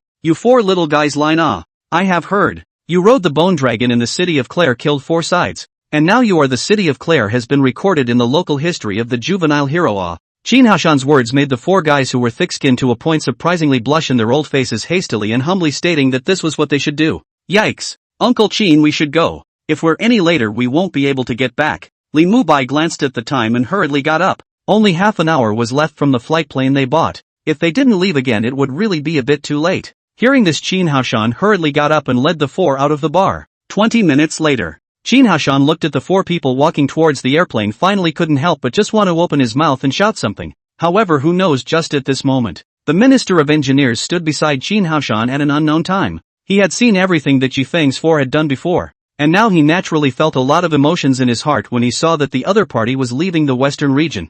You guys are the eternal heroes of the western region. Come back often when you have time in the future. Jin Hashan's cry caused many of the workers at work to spot the four figures, and the shouts continued for a while. They all understood that the sand wall and crawl would never have been broken without these four men, and some of these workers were the ones who had experienced that battle in crawl. For kids who looked like they had only just started college were risking their lives to support the city of Clare. And with the means they had displayed, it was obvious that these four were either rich or wealthy. Instead of enjoying glory and wealth, they risked their lives to help the West. That alone is enough to qualify as a hero. The four men smiled at each other and then waved their hands as they walked onto the plane. Looking at the four people who walked up to the airplane and sat down, the stewardess who previously had great opinions about Jifeng and Wan Tianle changed her attitude this time. Because his father was in the city of Clare, and also a laborer, he knew about the four men from his father. Although this matter was not revealed outwardly, she could be sure that it was these four people through the shouts just now. May I ask if you still need Pepsi? The stewardess asked as she smiled and walked over to Yifeng after the plane took off. I must. And remember to put ice on it for me. Yes, please wait. The stewardess left, and Yifeng leaned back in his chair and stretched. This wave earned itself hemp. Trading your little used power for 3 super-ranked magic cards was a bloodbath. The 4 Black Fox Spirit Demon magic cards were melted into 1 card by Yifeng, and their power is now equal to that of the Sky Demon Tiger magic card. Brother Feng, I remember correctly that the power your master used seems to be yours. Li Mubai suddenly opened his mouth. While Yifeng sighed at his words, my master said to borrow this power in my body to use it for a while, but who knows, it's gone after use. But it's okay, he compensated me. Details on how it was compensated. Li Mubai's eyes immediately lit up, and the other two also looked toward Yifeng at the same time. Hearing this, Yifeng shrugged his shoulders and said, look guys, the card book opened, and the 3 dazzling super rank cards almost blinded the 3 people's dog eyes. Aha! Yifeng, you deserve to die. Hani looked at the 3 magic cards with that envy. Feng, does your master still accept disciples? Do you think I'm any good? Li Mubai's hot gaze looked at Yifeng, and what greeted him was a middle finger. It was already the next morning when he returned to Pengchang. Yifeng had just opened the door when he saw a delicate figure rushing towards him. Yifeng wanted to dodge, but this time Ziling was very firm, holding Yifeng to death how not to let go. Tears wet the shirt on Yifeng's chest, which made Yifeng more or less speechless. My limited edition anime tie-in name brand shirt. The last few days of winter vacation Yifeng showed what it means to live as a top geek. Doors are closed, computers are on from morning to night, and the competition is who dies first. However, the good life goes by fast. On the first day of March, the East Region Magic Academy opened. On the high-speed train, the familiar F4 regrouped to talk about how much their respective strengths had improved this winter vacation this year. It was good news that all 4 of them now had a unified cultivation level of 5 stars. I don't know how our dormitory is doing. We haven't lived there for 2 months, it's time to clean it up, Li Mubai said as he looked at the rapidly skimming scenery outside the high-speed train window. Yifeng and Hani gently nodded in recognition. However, Wan Tianle did suck in a breath of cool air with his mouth wide open when he heard this,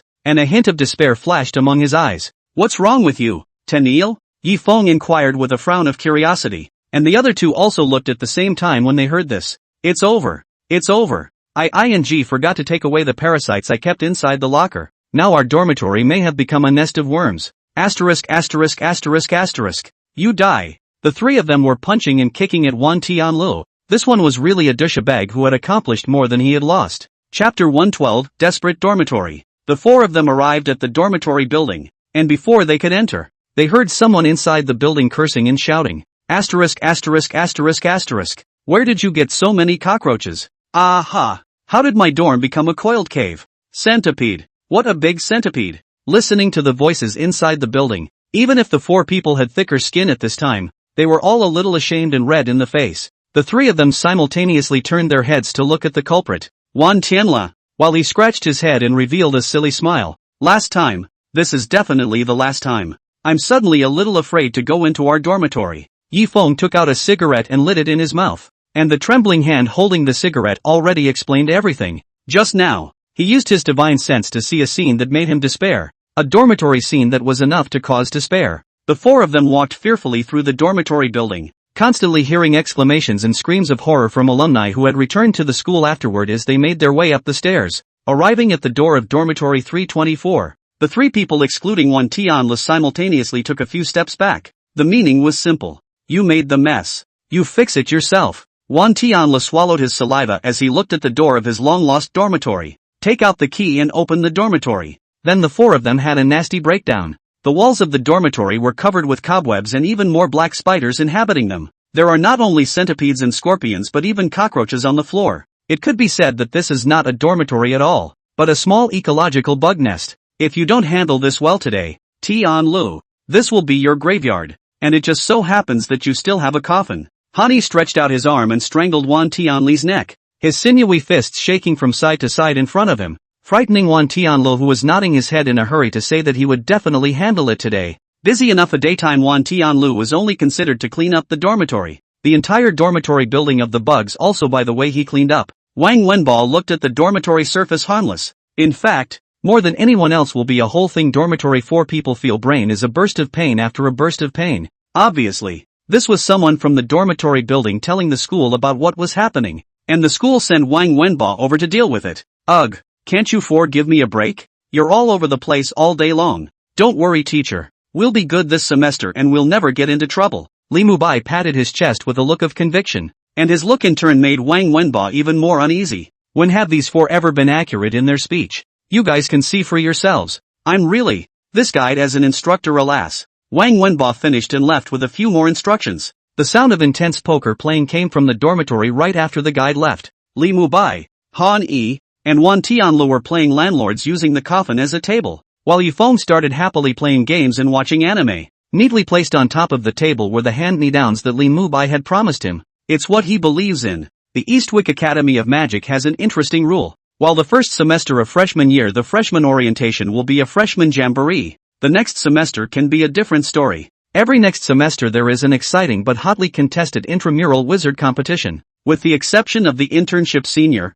freshmen, sophomores and juniors are randomly assigned to fight. Everyone plays 5 games, adding 1 point for a win over a freshman, 2 points for a sophomore and 3 points for a junior. Participation ends after a total of 5 games each, and students can redeem points for magical resources. That sounds tempting, yet it is also full of uncertainty, as opponents are randomly assigned, and there is a good chance that you, a freshman, will run into a junior. Yifeng and the 4 of them are not going to participate in this school competition. How meaningless. Inside the battle team group, Qi Xianbing suddenly sent the rules and contents of the Eastern Region Magic Academy's Magician School competition to the group, and she also focused on the 4 people in Yifeng's and their dormitory. Yifeng, Han Yi, not interested. Li Mubai, there's no shortage of that magical resource. Wan Tianlu, it's no fun for me to participate on my own without the 3 of them. Qi Xianbing looked at the 4 people's reply messages inside the group only to feel his brain suddenly hurt a little. How do these 4 guys, who are obviously so strong, like to swing so much? Is swinging for the fences addictive?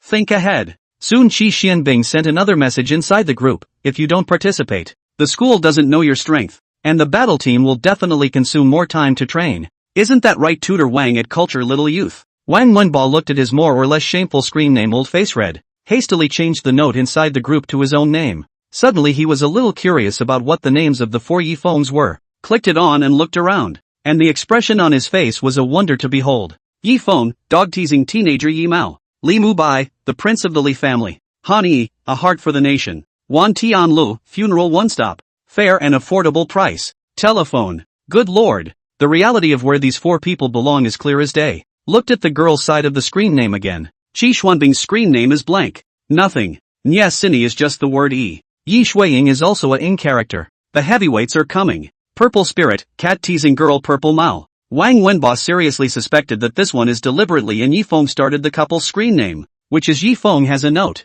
or else he would have changed his screen name long ago. Boys dormitory 4 people this side in the sea. Tutor Wang Wenbo confirmed that Qi Xianbing said the situation of a sad face. Looks like they want to not participate in this competition. Cannot. Chapter 113, Magician School Competition. But before that the other 3 people in their dormitory besides Yifeng had a serious matter on their mind. What are they going to do about flunking last semester? The 3 of them looked at Yifeng with pleading gazes, while Yifeng, who heard this, returned a middle finger to them and said, "You guys handle your own affairs. It has nothing to do with me." Helplessly, the trio could only wait and see how their classes would be made up after the Magician School competition was over. Homecoming time is over and the Wizard School tournament has officially begun. A familiar playing field. A familiar audience. Familiar. Yifeng's 4 people were isolated in a corner, surrounded by empty and no one. And everyone was looking at them with a strange gaze. It was a feeling they were all too familiar with. Originally, Ziling wanted to come over and sit with Yifeng, but she was forced to pull away by Nye Seni and Yi Shuiying. beautifully saying that it was more or less embarrassing to sit with them. Why don't we go out for a buffet on our lunch break? Han Yi's sudden opening caused Yifeng's trio to be a bit surprised. At the same time there was a bit of a cold shiver that he didn't hold back, because Han Yi's meaning in saying this was simple. He wanted a painful fight in today's match, and it was obvious that this guy was looking for someone to take the piss out of through the match. It looked like the flunking thing had gotten to him more or less. The Wizard Varsity Tournament had its first match after a simple opening ceremony. The competition never called Yifeng's names for a few people, so the Idol Four started looking for things to do. Li Mubai and the three of them started playing poker, and Yifeng started watching the newly released anime. Everything was so peaceful and wonderful until next match. Freshman System Han Yi vs Junior Water System Qiu Yulan. Wang Wenba had a bit of a headache looking at this list of matchups. Upon hearing this, Han Yi, who was playing cards, instantly came to life, directly tearing the note from his face. His legs powered up and directly catapulted off and landed on the tournament stage. Seeing Han Yi appear, many female students all looked at each other with a resentful gaze. Great! I didn't think he'd meet his junior sister. What Han Yi had done on the competition stage earlier flashed in everyone's mind. What is the most important thing for girls? Of course, is the face, especially for pretty girls. So now this violent maniac has become the public enemy of all the girls in the school, and now they have a sister to take out their anger for them. So they naturally feel happy both physically and mentally. A delicate figure walks slowly to the competition stage, the same as taking a catwalk on top of the red carpet. Qiu Yulan's looks belong to the top category even in the Eastern Region Magic Academy. Just looking at it gives a tender flavor. Typical first love face. Its talent is also not simple. His junior year has already reached the cultivation level of 10 stars of the middle rank, and breaking through to the high rank in the future is definitely a nail in the coffin. You are Han Yi? Do you think there's a chance of winning a fight against me with a 5-star body master of the middle rank? Qiu Yulan looked at Han Yi with a flat tone. The meaning is very simple. Originally water mages restrain body masters, not to mention there is a 5-star gap.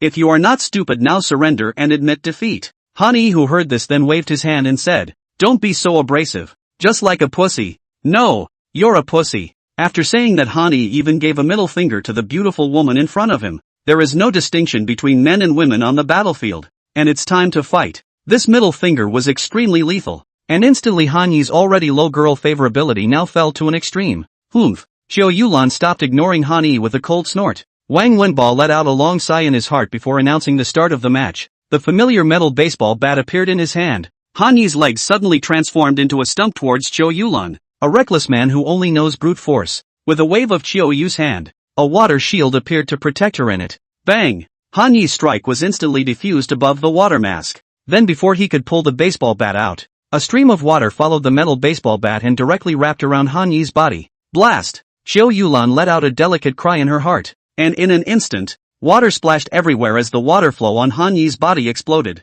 The many spectators who saw this scene all rose up with excitement and surprise on their faces. Finally, someone can sanction this violent maniac and can take a breath of fresh air for the sisters who were beaten earlier. Qi Xianbing on the stands frowned. Could it be that Han Yi was really so unbeatable? Turning his head to look at the other three in the corner, he found that instead of a hint of panic on their faces, they were crying a little. What's going on here? Qi Xianbing looked down at the competition stage, and right at this moment, she saw that Han Yi had already swung the metal baseball bat in his hand once again and started an attack on the water mask around Qiu Yulan's body. The attack just now surprisingly didn't hurt him at all. What kind of terrifying level of physical defense does that have to be? Since I can't break your broken turtle shell by attacking one place, I'll attack a few more places. Bang! Bang! Bang! Han Yi's figure began to flash so quickly that a stump had even appeared, and he was now attacking the water mask in almost all directions. Even Qiu Yulan was a bit flustered at this situation. With a wave of his hand, 3 wooden vines suddenly grew out and whistled towards Han Yi, who was moving at a high speed and still swinging a metal baseball bat to attack the water mask.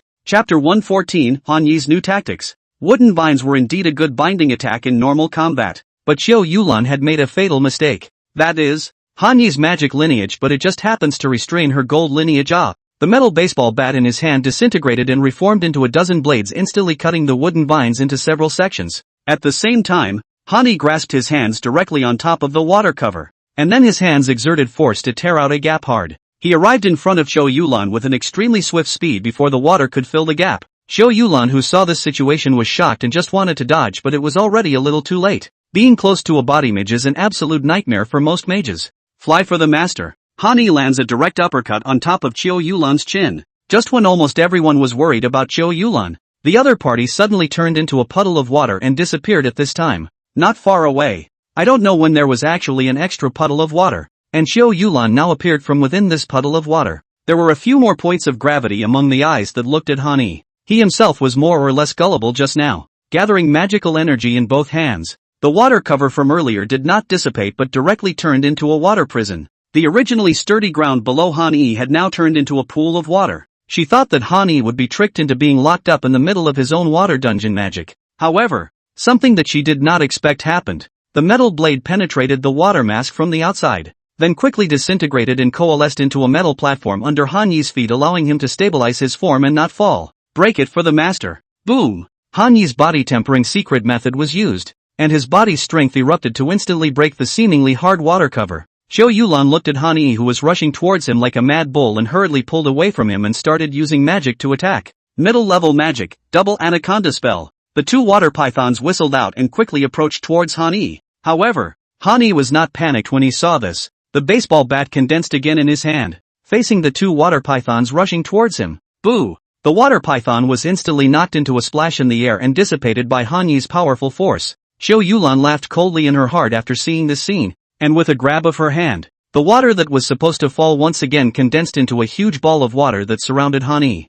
The original air in the water sphere was instantly drained and replaced by a large amount of clear water. Normal body masters will sooner or later faint due to lack of oxygen even if they hold their breath for a longer period of time, and their power in the water will dissipate drastically. If he ran into even a normal body master of the same level, Xiao Yulan, I'm afraid he could win by relying on this move, but it's just a pity that the person he ran into was Han Yi. Han Yi hurriedly pressed his palm against the water wall and then lashed out. Body Tempering Technique Stance Chapter. Title 1. Inch Strength. Boom! The burst of power instantly shattered the wall of water. A robust figure then appeared in front of Xiao Yulan. The speed was too fast, plus the suddenness of the incident made it too late for her to react. Bang! Han Yi hits a knee directly into Xiao Yulan's belly. In an instant, Xiao Yulan felt as if he had been hit by a large truck coming at breakneck speed, and before he had time to wail, his entire body was suspended in mid-air. Smash me! Han Yi grabbed Xiao Yulan's perfect long leg ankle and threw it towards the ground. Yes! Ouyang Shui on top of the bleachers saw the scene and instantly got up with excitement and called out.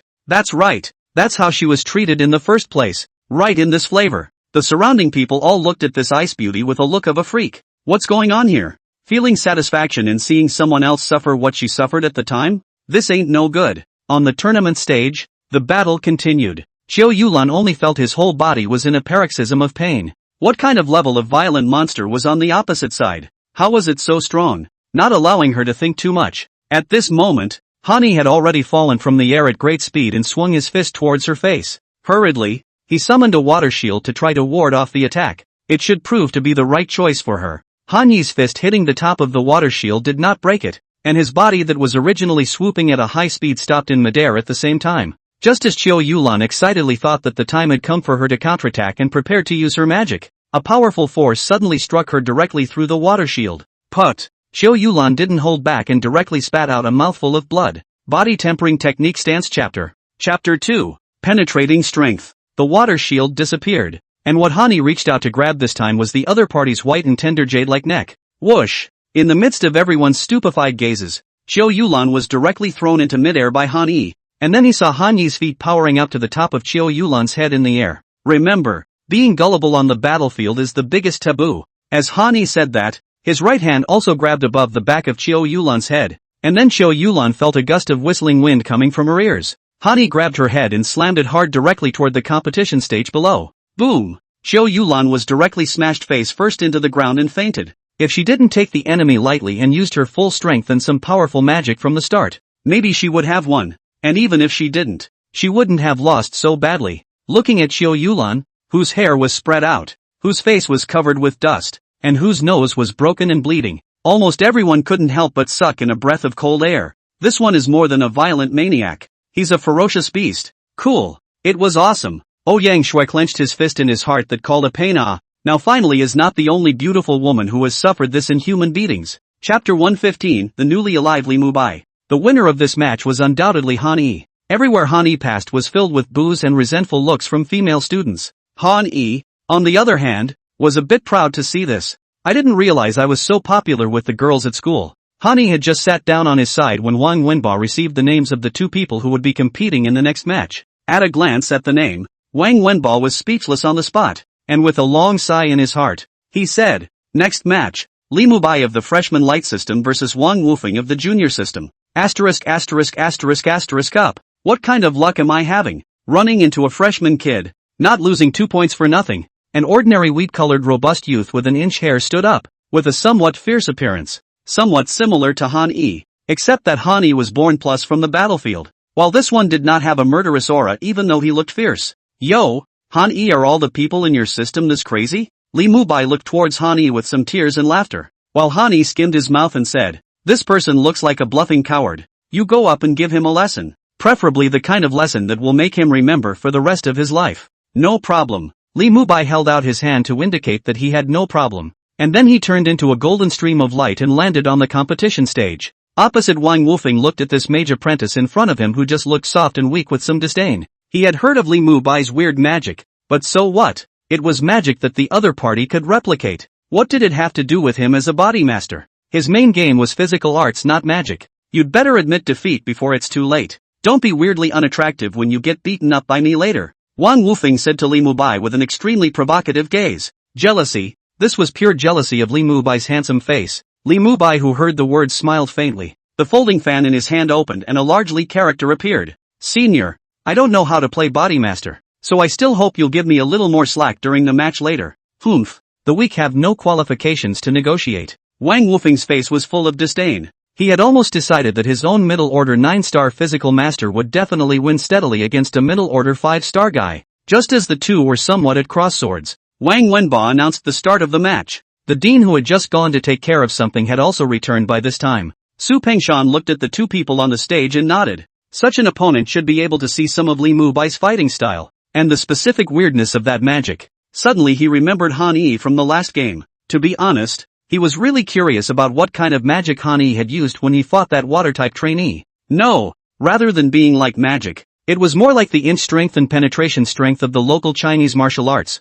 But this martial arts characteristic had not already been tested by the super-ranked body masters and could not be added to the attacks of the body masters who had practiced through magical energy. No, sometime he had to ask to find out what was going on. The battle on the competition stage had already begun at this point. Wang Wufeng's legs powered up to quickly approach Li Mubai, and his fists with gloves kept waving, and for a while the wind was whistling, constantly blowing up Li Mubai's slightly flowing hair. However, no matter how Wang Wufeng attacked, Li Mubai could easily dodge. And it was that kind of action, is very slight but just right to dodge and twist his head, just like a falling leaf in general, so that people cannot predict how he will dodge the attack in the next moment. "Are you a loach? Don't flash if you can." Wang Wufeng let out a roar, and 3 wind blades whistled out to stop all the routes Li Mubai could dodge. Li Mubai could not avoid it. Wang Wufeng was overjoyed and swung his fist to hit Li Mubai. However, Li Mubai's body suddenly dissipated into a gust of wind at this moment. Middle-ranked magic wind shadow. Just now, the one he fought had surprisingly been a diversion all along.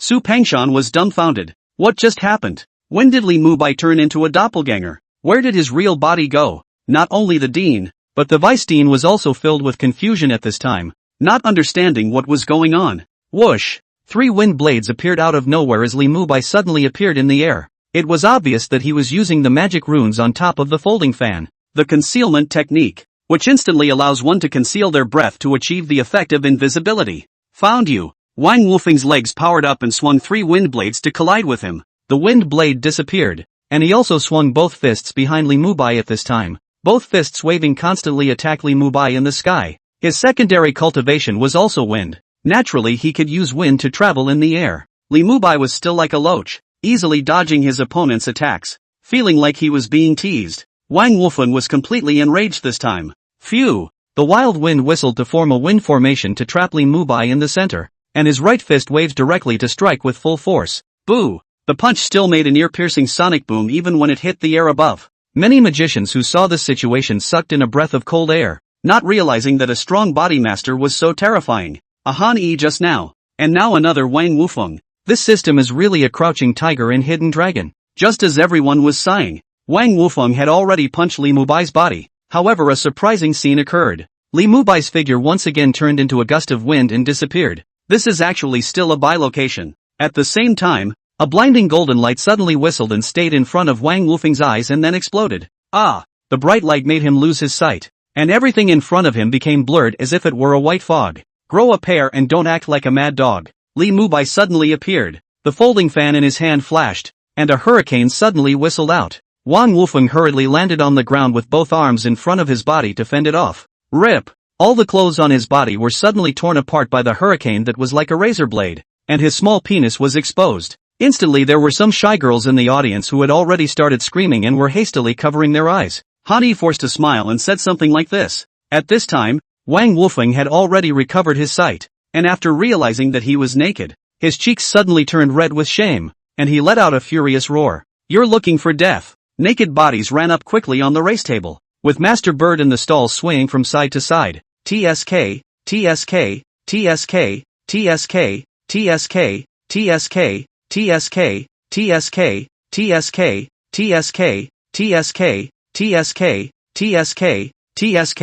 Li Mubai shook his head. Then he stood still and didn't move at all, waiting for the other party to come over. Seeing the situation, Wang Wufeng immediately stopped his body only half a meter away from Li Mubai and said in a cold voice, again and again and again. This time I can't possibly fall for it. You're definitely a fake body. Asterisk asterisk asterisk asterisk dot. Li Mubai backhanded him. The slaps were extremely fast and shimmered with a golden light. Chapter 116, 10 slaps a second. Pop, pop, snap, slapping at light speed. That's a rare scene. Li Mubai had 10 slaps in a second, hitting Wang Wufeng's face directly swollen. Deception. Wang Wufeng felt that he was humiliated in a miserable way, and in a violent rage, he didn't care about that much, and swung his fist towards Li Mubai. However, the punch hit, but it was still a diversion. Hey, I'm behind you. Li Mubai's voice suddenly came from behind Wang Wufeng. The other subconsciously turned his head, followed by a second 10 slaps. Swung again, still hitting a split. Which one of these is the real one? Wang Wufeng is in a trance from all the fighting in this bout and has been blindsided. True or false? True or false? After about 5 minutes, Wang Wufeng directly got off the stage and knelt on the ground, vomiting furiously. There is no way. Cannot not faint because now there are 5 Li Mubai on the field, and each of them are lifelike, can also talk, but as soon as he hits it he's bound to be faking it. He was now truly tortured and mentally broken. Old Su, do you see how Li Mubai is really what fighting path? The vice dean turned his head to look at Dean Su Pengshan and asked in a grave tone. It was obvious that he already had some guesses. Su Pengshan glanced at this old buddy of his after the tone of seriousness said, no surprise if this kid has the trick of invisibility, in the use of the wind shadow out of the instant invisibility, to create this effect, and can make him invisible 80% of the fan in his hands. After all, the previous he can never have the habit of holding a fan. Also do not have this bizarre means. This statement was recognized by all the school executives. The light department teacher on the other side was raising an eyebrow at this moment. In previous years, they are in the wind department to compete for the existence of the bottom. After all, their 2 departments' combat strength is really pull crotch. Fought this year and to lose face. But who knows that this Li Mubai, surprisingly so fierce, so powerful, is to give them light department to raise eyebrows once. Not only the teachers of the Department of Light, but also the students of the Department of Light, especially the female students, were so worshipful and adoring of Li Mubai, handsome, and strong, and in the same department as them, and helped their department get rid of the title of King of the Mats. Who says light can't produce strong people? Li Mubai returned to Han Yi's side and sat down, smiling. How is it? Is this lesson enough? It's still close. If I get on, believe it or not, I can beat thee out of him and then beat thee out of him. Han Yi revealed a bad smile, while Li Mubai was shocked into a cold shiver. Damn, this guy is just pure and simple a psychopathic violent maniac. Next match, Freshman Weaponry Department Yifeng vs Junior Earth Department Tian Yunshui. Ha, it's my turn to play so soon? What a pain in the ass. Yifeng put his cell phone on the position. The anime had been paused. Wait a while to finish the fight and then come back to watch it. Yifeng slowly walked up to the competition stage, and even scratched his head with a look of not waking up. The lazy look and the first 2 are simply a world of difference. Yi Shuiying twisted over to not look at her old brother. Who is he? I don't know him myself. It's a humiliating look. Tian Yunshui looked at this unimpressive schoolmate across from him, a hint of caution revealed in his eyes. After all, the other party was a fire mage who had a proper heavenly flame, and even though he had a full 4-star level advantage, he could definitely not take it lightly. Game on. As soon as Wang Wenba's words fell, Tian Yunshui hurriedly used magic to create a rock guard that was a full 5 meters tall to protect himself. He had thought that a fire-type powerhouse like Yifeng would keep a distance from him for long-distance consumption, yet he realized that he was still too naive in thinking that such an oddity cannot be reasoned with at all. Yifeng clenched his right hand into a fist, purple lightning coalesced, and a weapon similar to a javelin appeared in his hand. If someone looked closely they would realize that it wasn't a weapon at all, but purple lightning coalescing into a javelin. Boo! Yi Feng's feet powered up. His extremely fast running figure brought out a purple thunderbolt trailing light. His appearance was called a cool. Why isn't this kid playing with fire and thunder? Su Pengshan exclaimed in shock and turned his head to look at Yi Feng's nominal homeroom teacher, Song Chuanya, who was wearing a professional teacher's uniform and black silk, had a helpless bitter smile on her face as she said, Dean, he's a middle-ranked magician, and the second lineage that he has awakened is Thunder Ah. Snap! Su Pengshan slapped his forehead, suddenly realized, right, this kid and not only fire this kind of offensive strong magic system. Under normal circumstances in fire compared to the lightning system killing power is really more to be greater. Seeing Yi Feng charging, Tian Yunshui hurriedly had the rock guards block in front of him and started chanting magic. 5 earth cones appeared out of thin air directly trapping Yi Feng firmly. At the same time the rock guards also started to swing their boulder-like slaps at Yi Feng. However, who knew that just at this time, a golden fireball fell from the sky. Boom! Golden sparks scattered in all directions, and a large crater suddenly appeared on the competition stage. Tian Yunshui didn't react to being hit directly and blasted off the tournament stage, sounding out the east and striking the west. Worthy of being Brother Feng, no one can compare to him when it comes to playing with shadows. Li Mubai couldn't help but let out an exclamation, and Hani and Wan Tianla nodded their heads at the same time to indicate that there was nothing wrong with what Li Mubai said. Bang! Su Pengshan gave a slap on the table. Good boy. This hand sound east to west play so that he was not expected. First of all, a lazy look, so that people look harmless to reduce defenses, and then pretended to fight melee, multiplied by the other side is not prepared to directly use the heavenly fire enhanced version of the fireball to a surprise. Good boy. That's dirty. Tough enough. He likes it. Ugh. How come a good seedling for such a battle was snubbed by the artifact department? It's a pity. Su Pengshan let out an exclamation full of despondency. That's it. The fire teachers nodded their heads at the same time in agreement. Seeing this situation, Song Chuanya was speechless for a while, somewhat angry and at the same time somewhat amused. Forget it, as long as Yi Feng is willing to be in the wear department, is there anything she is not satisfied with? Chapter 117, Normal but not quite normal. Yi Feng directly stepped down from the stage after the fight. It was called a dry. Next match, Wang Mingyuan of the Junior Wind Department versus Wan Tianla of the Freshman Summoning Department. Oh wow, it's my turn. I can go eat after the fight. Wan Tianla sniffed and stood up with a movement that was called spontaneous. It was not only his opponents who rose with him, but a large group of female students and some of the timid male students. The audience leaves the stage first when the worm demon fights. This is the minimum respect for the worm demon. Nice guy. Hooting and hollering straight out of half of the students, which is also mixed with a number of female teachers. This fight is so heavyweight that I'm afraid they might not even be able to eat their lunch after watching it. Wan Tianla walked up to the competition stage, and standing opposite him was a literate, long-haired young man with glasses who looked somewhat refined. Wang Mingyuan couldn't help but sigh as he looked at Wan Tianla, who had a simple smile on his face in front of him. Good fellow. If one didn't know this one's fighting methods, I'm afraid that one would also be mesmerized by his naive appearance. Wang Mingyuan, 8 stars of the middle order. Game on. Just as Wang Wenba's voice fell, 2 summoning spells appeared around Wan Tianla, and 2 white jade spiders quickly crawled out to spit out spider silk towards Wang Mingyuan in the distance. Seeing this situation, Wang Mingyuan did not have any hesitation, transforming into a residual shadow to quickly dodge the attack. Then with a wave of his hand, 3 wind blades whistled away. Bang! A skeleton giant suddenly appeared in front of Wan Tianli's body. Ow! The skeletal giant let out a hiss. The bone palm whistled and slapped out, instantly dispersing the 3 wind blades. At the same time, a full dozen skeleton soldiers crawled out from among the summoning spell. Looking at the undead creatures that kept appearing, Wang Mingyuan fiercely tightened his wrinkles.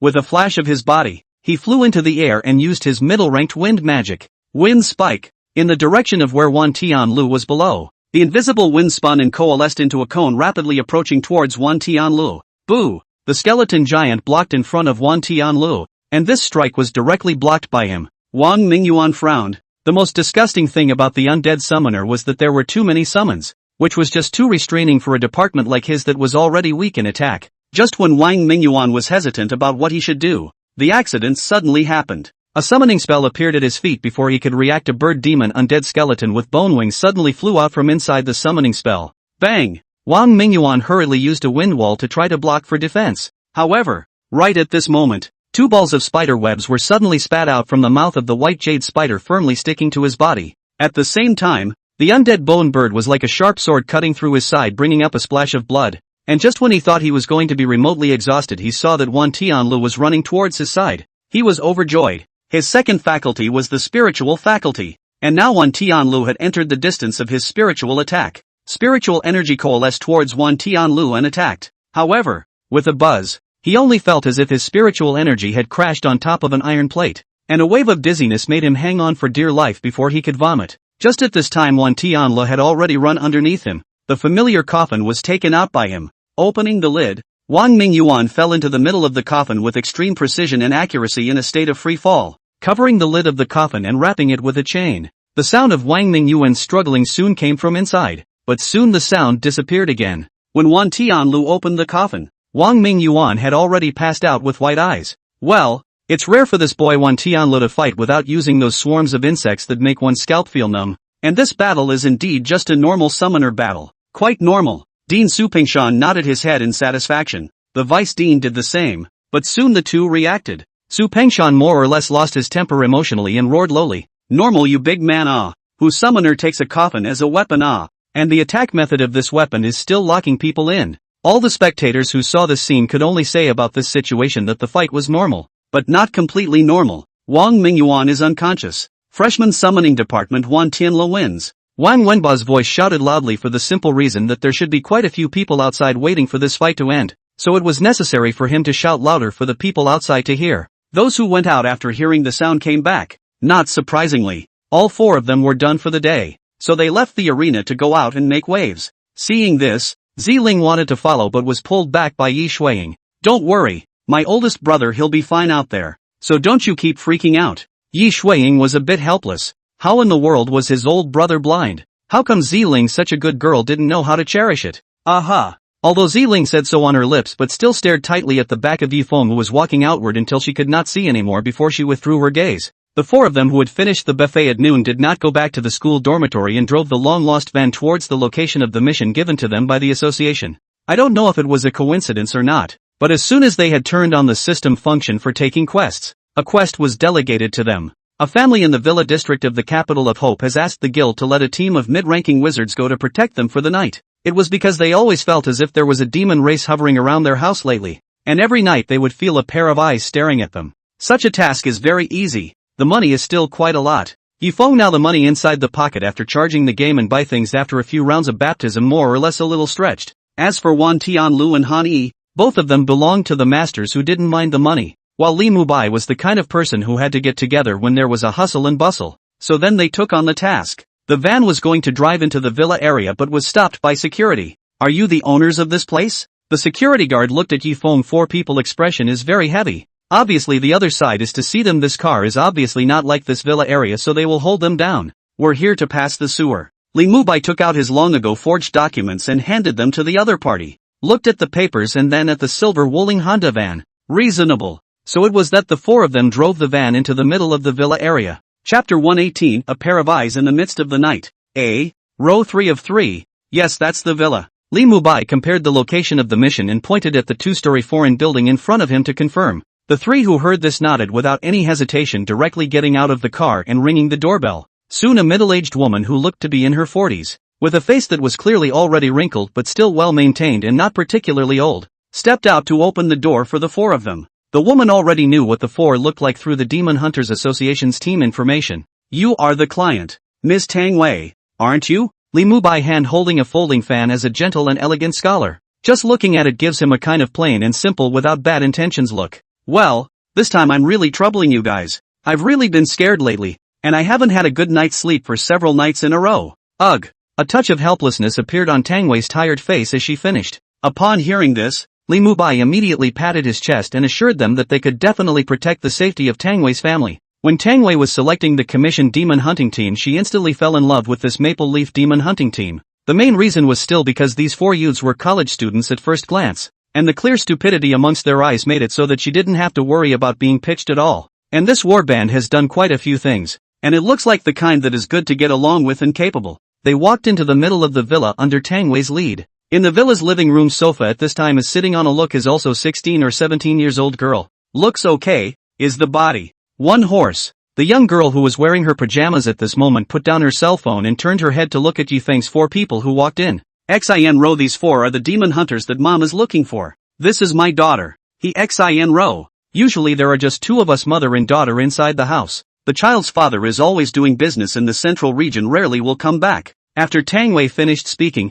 she began to introduce the names of Yifeng's 4 people for her daughter He Xin, telling her not to start a conflict with the 4 people and to learn to trust. He Shinru nodded after listening to the introduction. She still had a lot of trust in a person like Li Mubai, who seemed to be just a gentle and sunny big boy. The one called Wan Tianle looked simple and honest. That Yifeng although looks a little unreliable but heart should not be bad. After all, the other party's eyes throughout the whole process almost did not stay in their own body. On the contrary, the other party's eyes have never left the magic card box that she put on the table in the living room. Can confirm it's a card guy. As for that Han Yi, he's a convicted laborer who just got out of prison. With that look, she wouldn't doubt it if she said it was a wanted serial killer. My daughter and I usually live on the 2nd floor, and there are 2 rooms on the 1st floor, so it shouldn't be too much of a problem for you to stay. Tang Wei showed the 4 men the room. For the residents they did not care. Li Mubai stroked his chin and asked in a grave tone, Auntie Tang, it's best for you to talk to us now about what exactly happened to your house recently.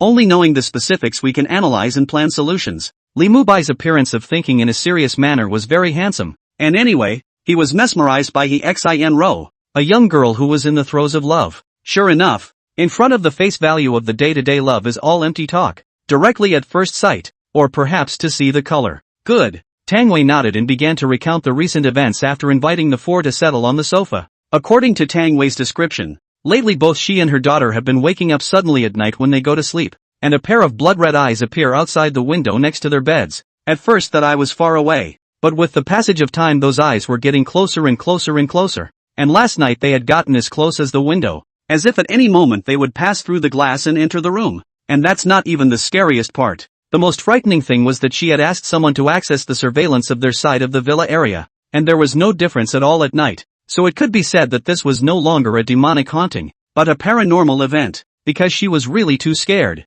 That's why she entrusted the Demon Hunter Association to get a middle-ranked demon hunting team to protect them. A pair of bloodshot eyes. Li Mubai stroked his chin and fell into deep thought, turning his head to look at Yifeng, wanting to ask him what he thought. As for Han Yi and Wan Tianlu, the 2 of them couldn't put together a single brain, so it was futile to ask. Seeing Li Mubai looking at himself, Yifeng said dryly, if my guess is right, I'm afraid that this time our opponent is a spirit demonic beast. And it also deliberately let Aunt Tang and Miss He have already created a misunderstanding. And it's no surprise that Aunt Tang and Missy didn't wake up in the middle of the night to see that pair of eyes, but rather, they are in a dream. In your dreams? Tang Wei's mother and daughter looked at each other and saw doubt and incomprehension in each other's eyes, while Wan Tianlu and Han Yi had their brains go down on the spot. Obviously this thing is beyond their CPU's operating range. Li Mubai, on the other hand, stroked his chin thoughtfully, and then asked in an extremely serious tone, Auntie Tang, do you still remember now what you guys did after you woke up in the middle of the night and saw these blood-colored eyes?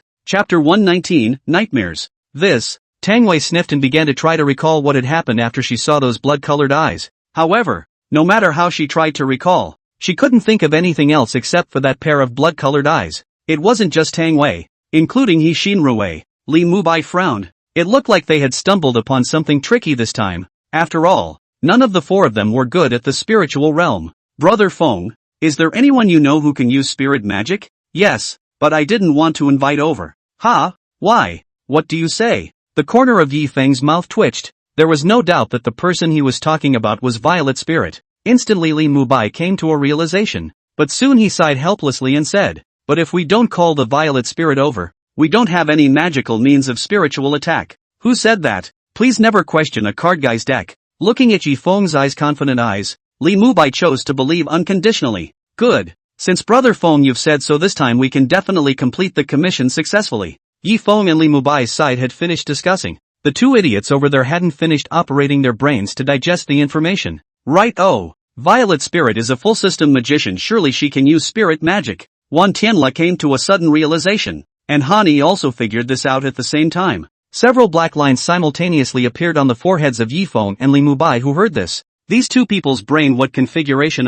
This matter even have to think so half a day. The 4 of them just stayed on the 1st floor of the villa first. Tang Wei was very nice, and at night, she specially cooked and cooked, so that the 4 of Yifeng had a full meal. take the hand and eat it. Since people were treating them so well, they naturally had to ensure the safety of this mother and daughter. I don't even sleep at night. I just start the vigil. The two people in the room. Yi Feng and Han Yi. Two people outside the room. Li Mubai and Wan Tianlu. Li Mubai glanced at the time. It was now 11:50 p.m. According to Tang Wei's narration, the blood eyes all appeared at exactly 12 midnight. Just as Li Mubai and Wan Tianlu were concentrating on the second floor Tang Wei's bedroom window, two electric batons suddenly electrocuted the duo. ABA.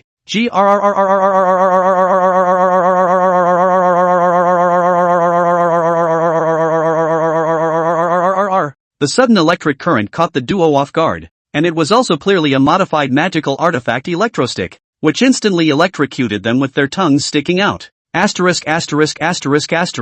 Before this tenant said at night can always see two pairs of eyes staring at them. After half a day as these two people. In the afternoon I feel wrong. Peeping at people's mother and daughter sleeping in the middle of the night. What kind of people ah? I bah. The security man who stopped Yi Feng's four men this afternoon cursed at the two men who had already been electrocuted before dragging them away. The heart felt proud of its righteousness. You're such a responsible security guard. Inside the house, Yi Feng, who was originally watching anime, put down his cell phone and sighed. This wave of friendly fire was really out of his expectation. Han Yi hides in the villa's staircase, ready to directly rush upstairs to save the others once something unexpected happens, or rush out of the villa to help Wan Tianlu and Li Mubai. As for Yi Feng, he was sitting in the middle of the two bedroom doors on the second floor and was observing the situation inside with his divine sense. 12 midnight. Yi Feng, who was originally sitting cross-legged on the ground, suddenly opened his eyes. Bang! Yi Feng got up and violently pushed open the door to Tang Wei's room while shouting, Han Yi, find a way to wake up that girl called He Shinru for me. Okay. Han Yi rushed upstairs and kicked the door to Xin Ro's room directly. His movements were so skillful. Yi Feng rushed into the room. The commotion was great. But even so Tang Wei was still lying on the bed with her eyes closed tightly as if she was asleep. Yi Feng grabbed Tang Wei's arms and directly pulled her, who was wearing pajamas, up from the bed. Get thee out. Yi Feng's eyes glared, and instantly a black gas seen by normal people floated out from Tang Wei's eyebrows. Human! You spoiled me. The black chi condensed into a pair of blood-colored eyes and rushed towards Yi Feng with extreme anger. Nightmare, a relatively rare spirit-type demonic beast, was originally a harmless demonic beast that fed on the mental fluctuations generated by the dreams of living creatures. However, since the descent of the otherworldly demon race, this spiritual demonic beast has also been contaminated and transformed into an evil existence that plagues living beings. They create nightmares, feed on the fears of creatures, and strengthen themselves, and eventually will devour their host's mental consciousness outright when they reach the point of extreme fear. It was obvious that today's Tang Wei mother and daughter had reached this final step, narrowly escaping having their consciousness devoured by the nightmare. A mid-ranked nightmare dares to act recklessly in front of me? Yi Feng smiled coldly as a magic card appeared in his hand. High-ranked magic card, 100 Eyes Demon. A blood-colored eye appeared out of nowhere, and the nightmare suddenly began to become extremely unstable and even convulsive after seeing this blood-colored eye. At this moment, in the middle of his vision, uncountable blood-colored eyes were watching him, and the powerful spiritual pressure soon tore him apart completely. A blank magic card appeared in Yi Feng's hand, and the nightmare was directly turned into a middle-ranked magic card by him to be added into the collection of the card book. Snap! A loud and crisp slap suddenly came from inside the next room. Yi Feng cursed in his heart. Worthy of being Han Yi, this means of calling people is just refreshing. By the time he rushed to the room, Xin Ro had already woken up leisurely, while the nightmare on her had run off somewhere, touching the left side of her somewhat painfully red and swollen face. He Shinrui was a bit confused. What happened? Just as Han Yi wanted to open his mouth, Yi Feng jumped ahead and said, just now that nightmare on you wanted to harm you and directly slapped you with its spiritual power, causing you to fall into a coma and thus entering your mind to swallow your spirit. Luckily Han Yi came in just in time and scared the nightmare away. Hearing this, Xin Ro suddenly realized, so it was like this, then just now it was really thanks to this big brother who doesn't look like a good person. Carefully think about it, he seems to be really scared to the extreme in the dream. Thought he was dead. Who knows, but suddenly was forced out of the dream. Think about it, really some fear. Tang Wei also woke up at this time, rushed to his daughter's room, after hearing the situation did not hold back tears. It's normal to be emotional after a robbery. Hastily thanking Yi Feng and Han Yi, if not for them today their mother and daughter would have been in danger. You guys are not out of danger yet. My other two partners were taken away by the security guard's electrocution due to a misunderstanding. It resulted in two nightmares. We only killed one and the other one ran away. There's no way it would give up the prey that's about to come to its hands. and it's definitely going to come back for your daughter tomorrow, Yifeng said in a grave tone to the mother-daughter duo in front of him. Chapter 120, Puppetry. Ah, what about that? Tang Wei looked at her daughter a little anxious. Yifeng heard, but waved his hand and said, the problem is not big. This problem can be solved. The problem that is not solved now is, if you do not explain the situation with the gate guard security master, I'm afraid that Mubai and Tenla have been sent to the bureau inside. Ha! Mother and daughter Tang Wei were both stunned after hearing this, but they soon understood the situation under Yifeng's explanation. Tang Wei threw on a coat and hurried toward the security room of the villa area. About 10 minutes had passed when two men with their hair standing up somewhat from the electricity returned. The dumbfounded look said it all. The second half of the night was a quiet one for the four of them, but the escaped nightmare was not at peace. In the middle of the dark night, a black mist invisible to normal people traveled quickly between cities. He was having mixed feelings right now. A good brother who used to come out and commit crimes together is dead. 10 years. The two of them had been wandering for a whole decade, from the beginning stage to the middle stage. They had thought that the high stage was just around the corner, but who knew that they had met such a tough opponent? Just when Nightmare was a bit broken and overwhelmed, a person appeared in front of him at an unknown time. A terrifying pressure suddenly emanated from the other party, and the Nightmare, who had originally turned around and was ready to try to leave, suddenly braked sharply and turned his head. Stop! The mysterious man suddenly opened his mouth, and then reached out and grabbed. The Nightmare that was about to leave suddenly had another sharp break, and then was actually sucked directly into the mysterious man's hand. The terrifying aura caused the Nightmare's already somewhat disturbed black aura to become even more restless. You! Who are you? You don't need to know who I am. Just know that from now on you're one of my men. Okay, Lu brother? You strong, you are the truth. Nightmare conceded quickly. He is not stupid. On the opposite side of this breath, just reveal a little, let him look like this. If really move to start, he can guarantee that. Surely immediately can let him soul fly away. Well, that's good. Count on you to know what you're doing. The mystic nodded in satisfaction. Subsequently, a spiritual power belonging to the Fox Spirit Demon clan wrapped up the Nightmare, and the Nightmare, which was originally only of medium rank, even rushed directly to the high rank of 1 star after absorbing this spiritual power. Go, and I hope that the next time I see you, you will have devoured the souls of hundreds of people and brought all the other nightmare creatures you know with you. How should I find you then, boss? I don't need you to find me. I will naturally go to you. The mysterious man let go of his hand and disappeared when he finished. Nightmare froze in place for a full minute,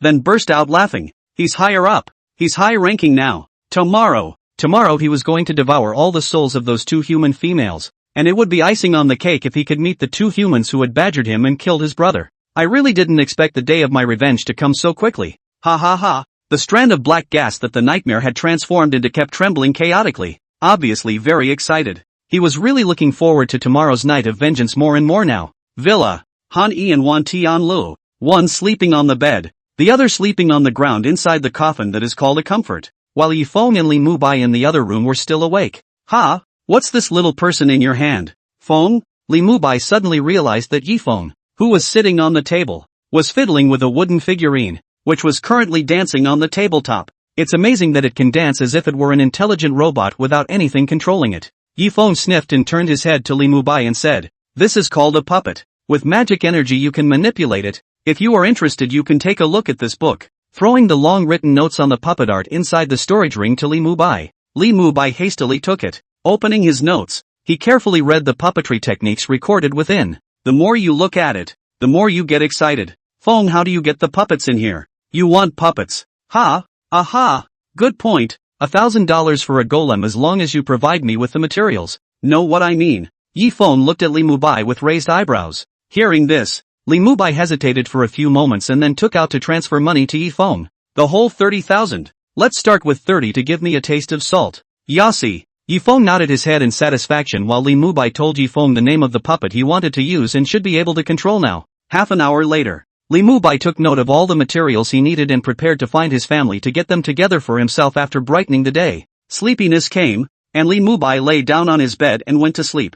Yifeng, on the other hand, was still watching the anime. Anyway, he was perfectly capable of not sleeping. An ordinary Foundation establishment cultivator could not sleep for decades, let alone a Yuaning cultivator like him. It had been a quiet night. When Tang Wei got up the next morning and tried to make breakfast for the 4 of them, she realized they were gone. Both rooms were cleaned up, which made her feel a little emotional. If only my own daughter could be so understanding. Went upstairs and looked in my daughter's room. Oh, my God, It's true. All the good kids are someone else's. Chapter 121, The Clever Dean. The four of them headed towards the school's training grounds after 2 hours of sleep in the dormitory. The training grounds competition hall spectator stand is now full. As soon as Yi Feng's four people came in, a space emptied around them with a crash. Good lord. This falls into the category of being a field unfolding. Yi Feng's four had long been used to this situation, sitting in the center of this empty space, not caring about the strange gazes of the people around them. Yi Feng, do you think the four of us can meet a comparable opponent today?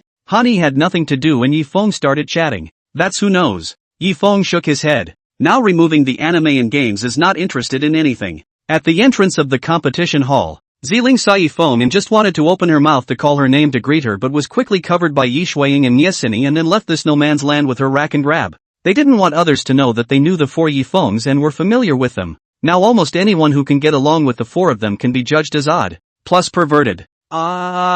The violet spirit let out an unwilling whimper. But still, she could only watch the distance from Yi Feng grow further and further away. Yi Feng on the other side couldn't help but shiver at this time, sighing in his heart that this old sister of his wasn't without a little effect. On the teacher's side of the audience, the dean, Su Pingshan, who was sitting on the central elevated platform, stroked his already white beard and looked at the list of matches. A hint of cunning suddenly flashed among his eyes, twisting his head to look at the vice president who was also looking at the list of matches in his hands. The two men looked at each other at the same time and smiled. It seemed they had thought of a place to go. Since normal students and even junior honors students couldn't get the bottom of these four people, why couldn't they get these four people to have an exciting intense civil war? You can be a smart dean yourself. Dean Su Pingshan was a little impatient to see these two matches, so he said to Wang Wenba, who had just come over in a referee's uniform not far away. In the first match, Yi Feng versus Han Yi, and in the second match, Wan Tianluo versus Li Mubai. At this time,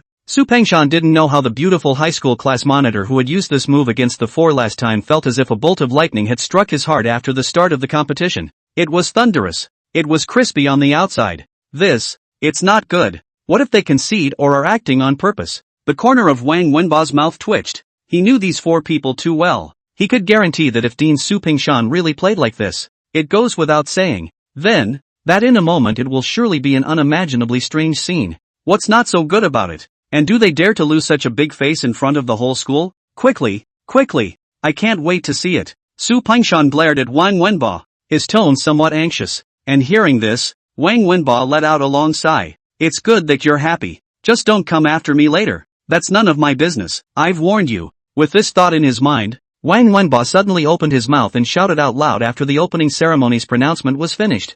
Today's first battle, Yi Feng of the freshman weaponry department versus Han Yi of the freshman system. At this statement the entire audience was first stunned, followed by shouts of excitement. Great! I've been wanting to see a civil war between the oddballs for a long time.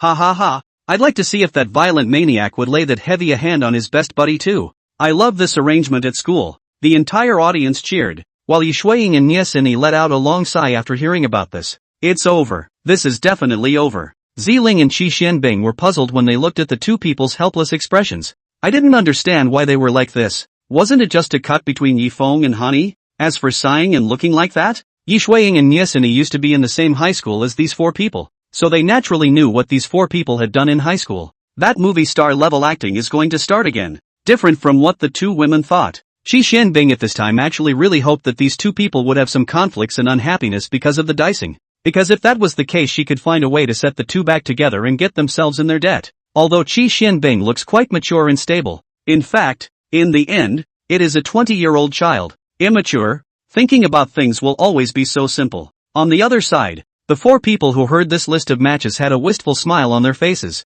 Let's go Yi Feng. Everyone is waiting to see the two of us. Han Yi got up and patted Yi Feng's shoulder, while Yi Feng who heard this also smiled faintly and stood up as the two of them walked side by side towards the competition stage. Looking at the smiles hanging on the two people's faces, Yi Shuiying and Niesini directly despaired. They could now confirm 100% that these two guys were going to stage the two movie star level battles that had circulated extremely widely in the school that year. On the competition stage, two men stood opposite each other. Yi Feng, I've long wanted to compete with you to see who's actually better. I didn't expect that the school would give me this opportunity today. You have to cherish it. Han Yi pointed at Yi Feng and shouted, while Yi Feng shouted back without the slightest weakness. Don't be a grinder. Let's have a painful fight today. You don't want to lose too badly. Won't that make people say that we're fiddling with some PY deal? Chapter 122 Botched Acting. The whole crowd cheered. Especially Ouyang Shui shouted that fiercely. Fight! Hit with all your might! At this time, all the surrounding people did not pay attention to Ouyang Shui, who had completely lost her temper.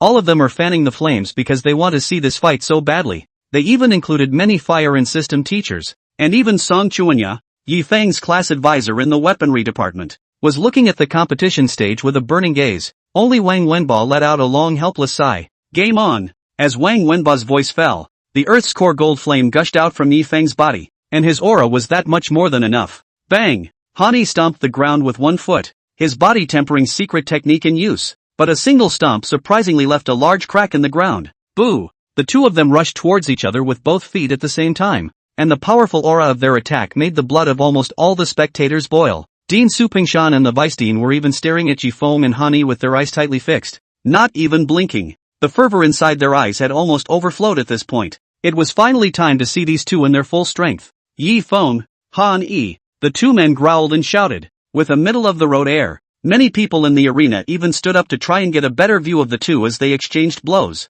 Bang! Golden flames exploded on the field into a sky full of sparks. And at the same time, the two people who exchanged double-fisted blows let out a miserable scream at the same time. Then the two figures quickly backed up and flew directly out of the competition stage in an inverted flying stance. Yi Feng, you are really strong.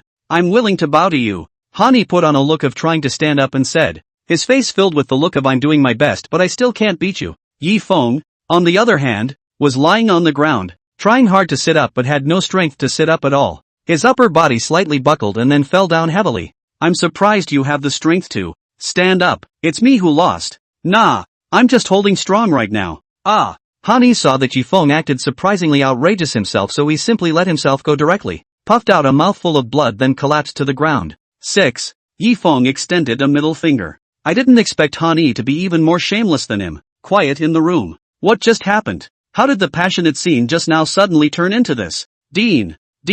Su Pingshan was so angry by the two Yi Fengs that he directly leaned back in his chair and started panting heavily, and the two teachers with quick eyes rushed over to help. However, who knew that the vice president at this time couldn't hold it together either? Chutzpah! Shameless! The vice dean's face was suffocating red as he finished speaking, and it was obvious that this was being infuriated. The fight was eventually ruled a draw. Ugh! I've said it all. Why doesn't anyone believe me? Wang Wenba shook his head helplessly. Things were not what he expected. The next match was Wan Tianluo versus Li Mubai. The dean and vice dean were already not hopeful. After all, the shameless behavior of those two just now had made them understand that these four people together could not put together a face. I'm afraid. Wang Wenba announced the start of the match. Li Mubai and Wan Tianluo stood opposite each other. Just when everyone thought that this was another act, they saw Wan Tianluo suddenly let out a loud cry. Come out! My strongest summoned beast! An oversized summoning formation suddenly appeared on the playing field. Ow! A dragon's roar suddenly emanated from inside the summoning formation.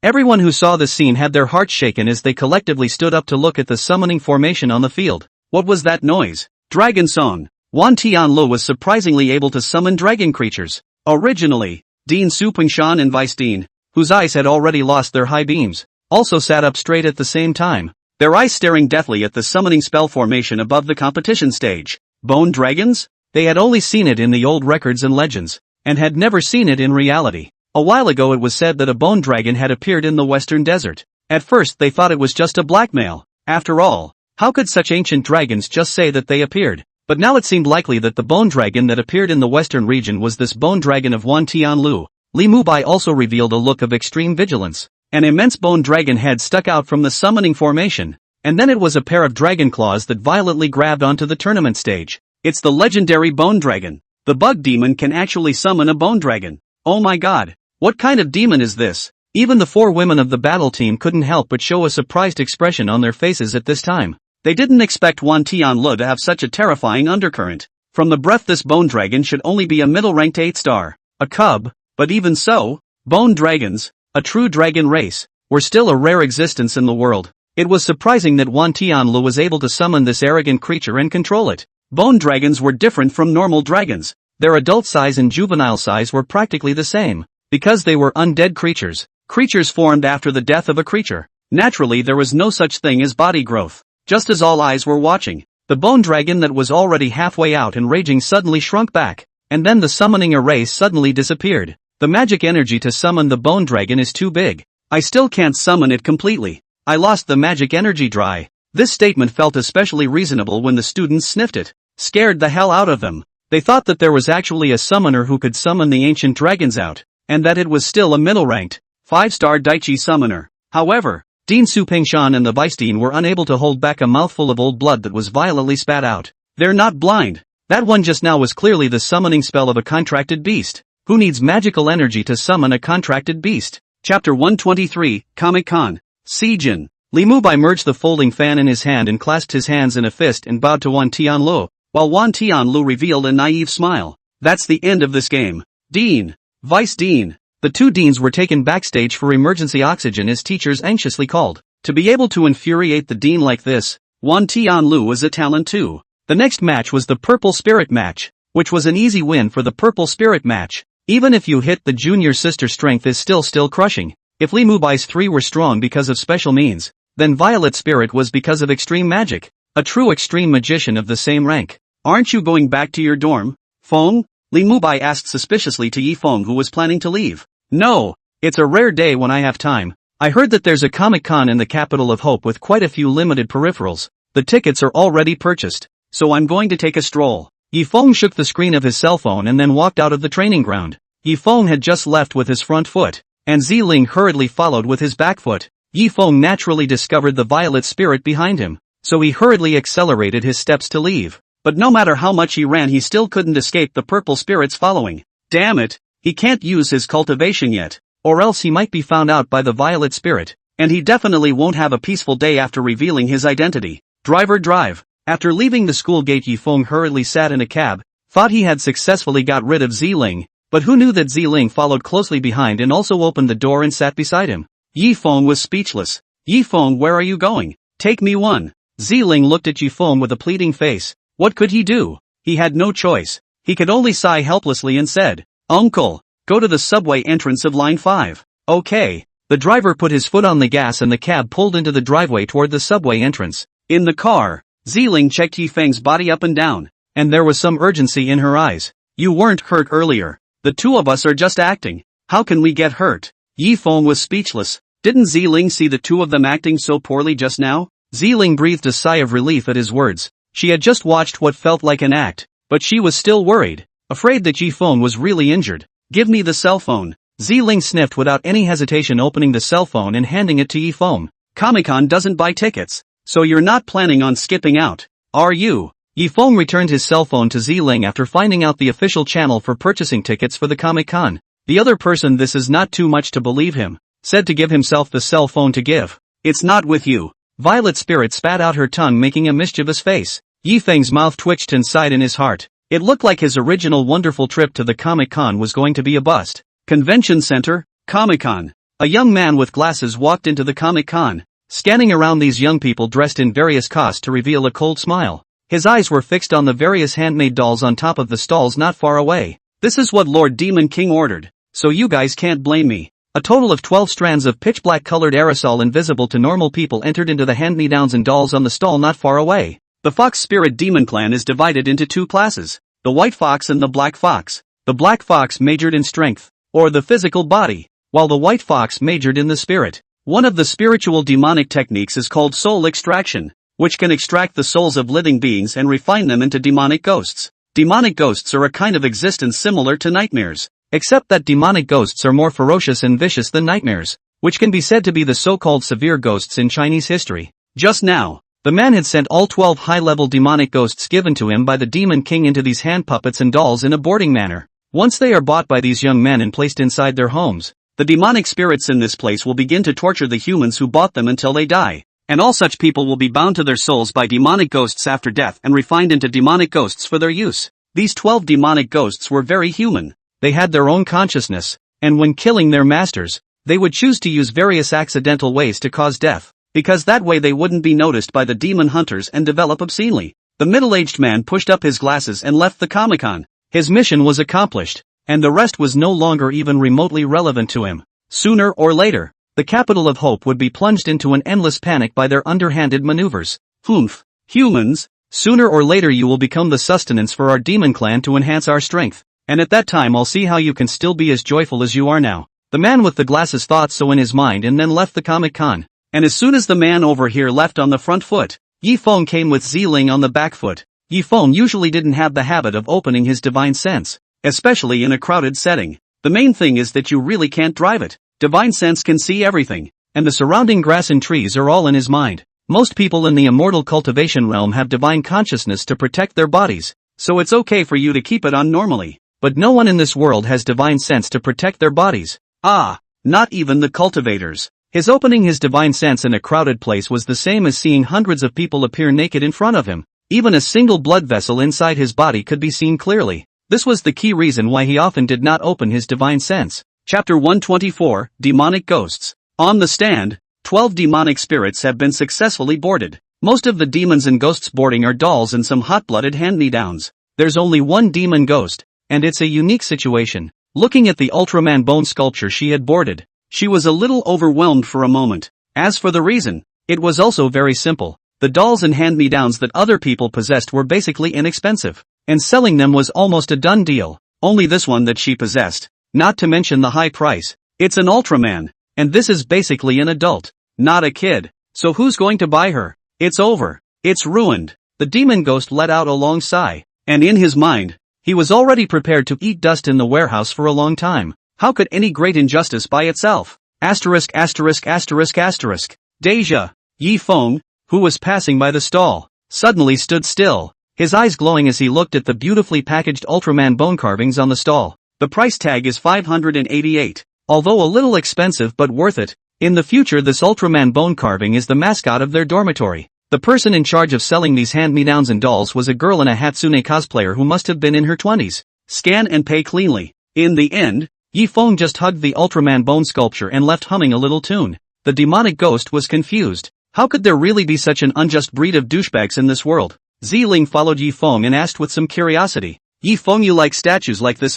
Do you want me to buy you a set? Don't. I like it, but I don't like the idea of someone spending money for me. Yifeng waved his hand to indicate his refusal. If Li Mubai was here at this moment he would definitely extend a middle finger and utter a 6 to Yifeng. Oh, Ziling was a little lost, but quickly regained her composure. She was now alone with Yifeng. She must seize this opportunity. Comic show is very big. Yifeng is still the first time to come to the comic show. Curiosity makes him in the comic show everywhere skulking. Ziling originally thought that Yifeng came over to see the beautiful Cos, until she saw Yifeng full of excitement toward the Cos Masked Rider 01 run when she realized. It turns out that in the eyes of geeks, handsome is the most important thing. Violet Spirit, come over here and help me get a picture with this dude. Yifeng's voice suddenly sounded. Ziling heard the words and quickly agreed. Took over Yifeng's cell phone as to shoot a few pictures in a row. Looking at such a big beautiful woman actually helped this looking for their own photo person's photo. And this person also has a classic geek look. The 01 cosplayer's heart couldn't help but sigh.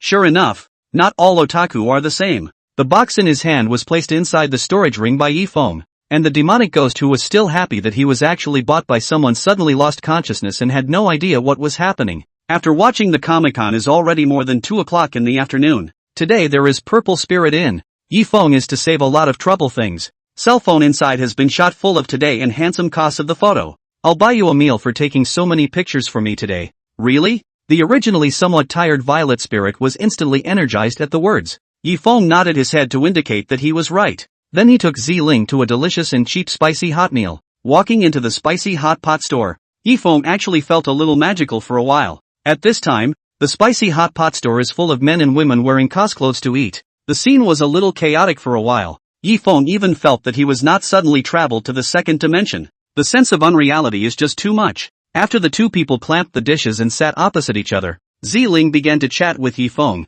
She now also sort of found out that as long as she talked to Yifeng about some anime and movie works and games, the other party would not be uninterested and say a few sentences. Some of the male singles around looked at Yifeng, who was also a geek, and saw that he was able to find such a good-looking and gentle-looking girl, and all of them raised their hopes for the future. Also a geek. It's amazing that this fellow geek was able to find such a beautiful and sensible girl. Surely they can too. Returning to the dormitory in the afternoon, Yifeng placed the Ultraman bone sculpture on the table under the bed and found a particularly good position. How good is this position? Anyway, the opposite bed Li Mubai later wake up and open his eyes can be an Ultraman is in the state of radiating light on their own. Aha! I didn't realize it was a stupid college student who bought me out. This is great to get 4 people killed straight away. The demonic ghost inside Ultraman was ecstatic, feeling that he definitely had the highest start of all the demonic ghosts this time. After all, her side was starting out by getting 4 people killed. Ah, male college students. And it was simply not too easy to kill such stupid creatures. With phone gone, it's time for us to go to Auntie Tang's house to wrap up yesterday's task, Li Mubai said to Yifeng while straightening his head. Hearing this, Yifeng nodded. Then he stood up and left the dormitory right behind the 3. The 4 had just left the dormitory when the demonic ghost let out a sneer in his mind, beginning to set up traps in the dormitory in earnest. By the time they returned, what they had made would be enough to kill the men. It's really something to look forward to when you think about it. I'm sorry to bother you guys again today, Tang Wei said somewhat apologetically to the 4 people in front of her. Hearing this, Yifeng's 4 people, who were blissfully unconcerned, walked inside the villa, and then they were dumbfounded. Because they actually saw yesterday or a pair of pajamas plain look of Hexin Ro, today even wearing a set of white dress, face smeared with a thick powder. Do not know this look also thought that this is in the face of the brush a layer of white wall powder, and the particularly explosive big red lips, not to mention the 4 of them. Even her mother Tang Wei was startled. This is her own daughter? And Han Yi was even more outspoken, his metal baseball bat appearing in his hand as he shouted, "What demon is haunting this place?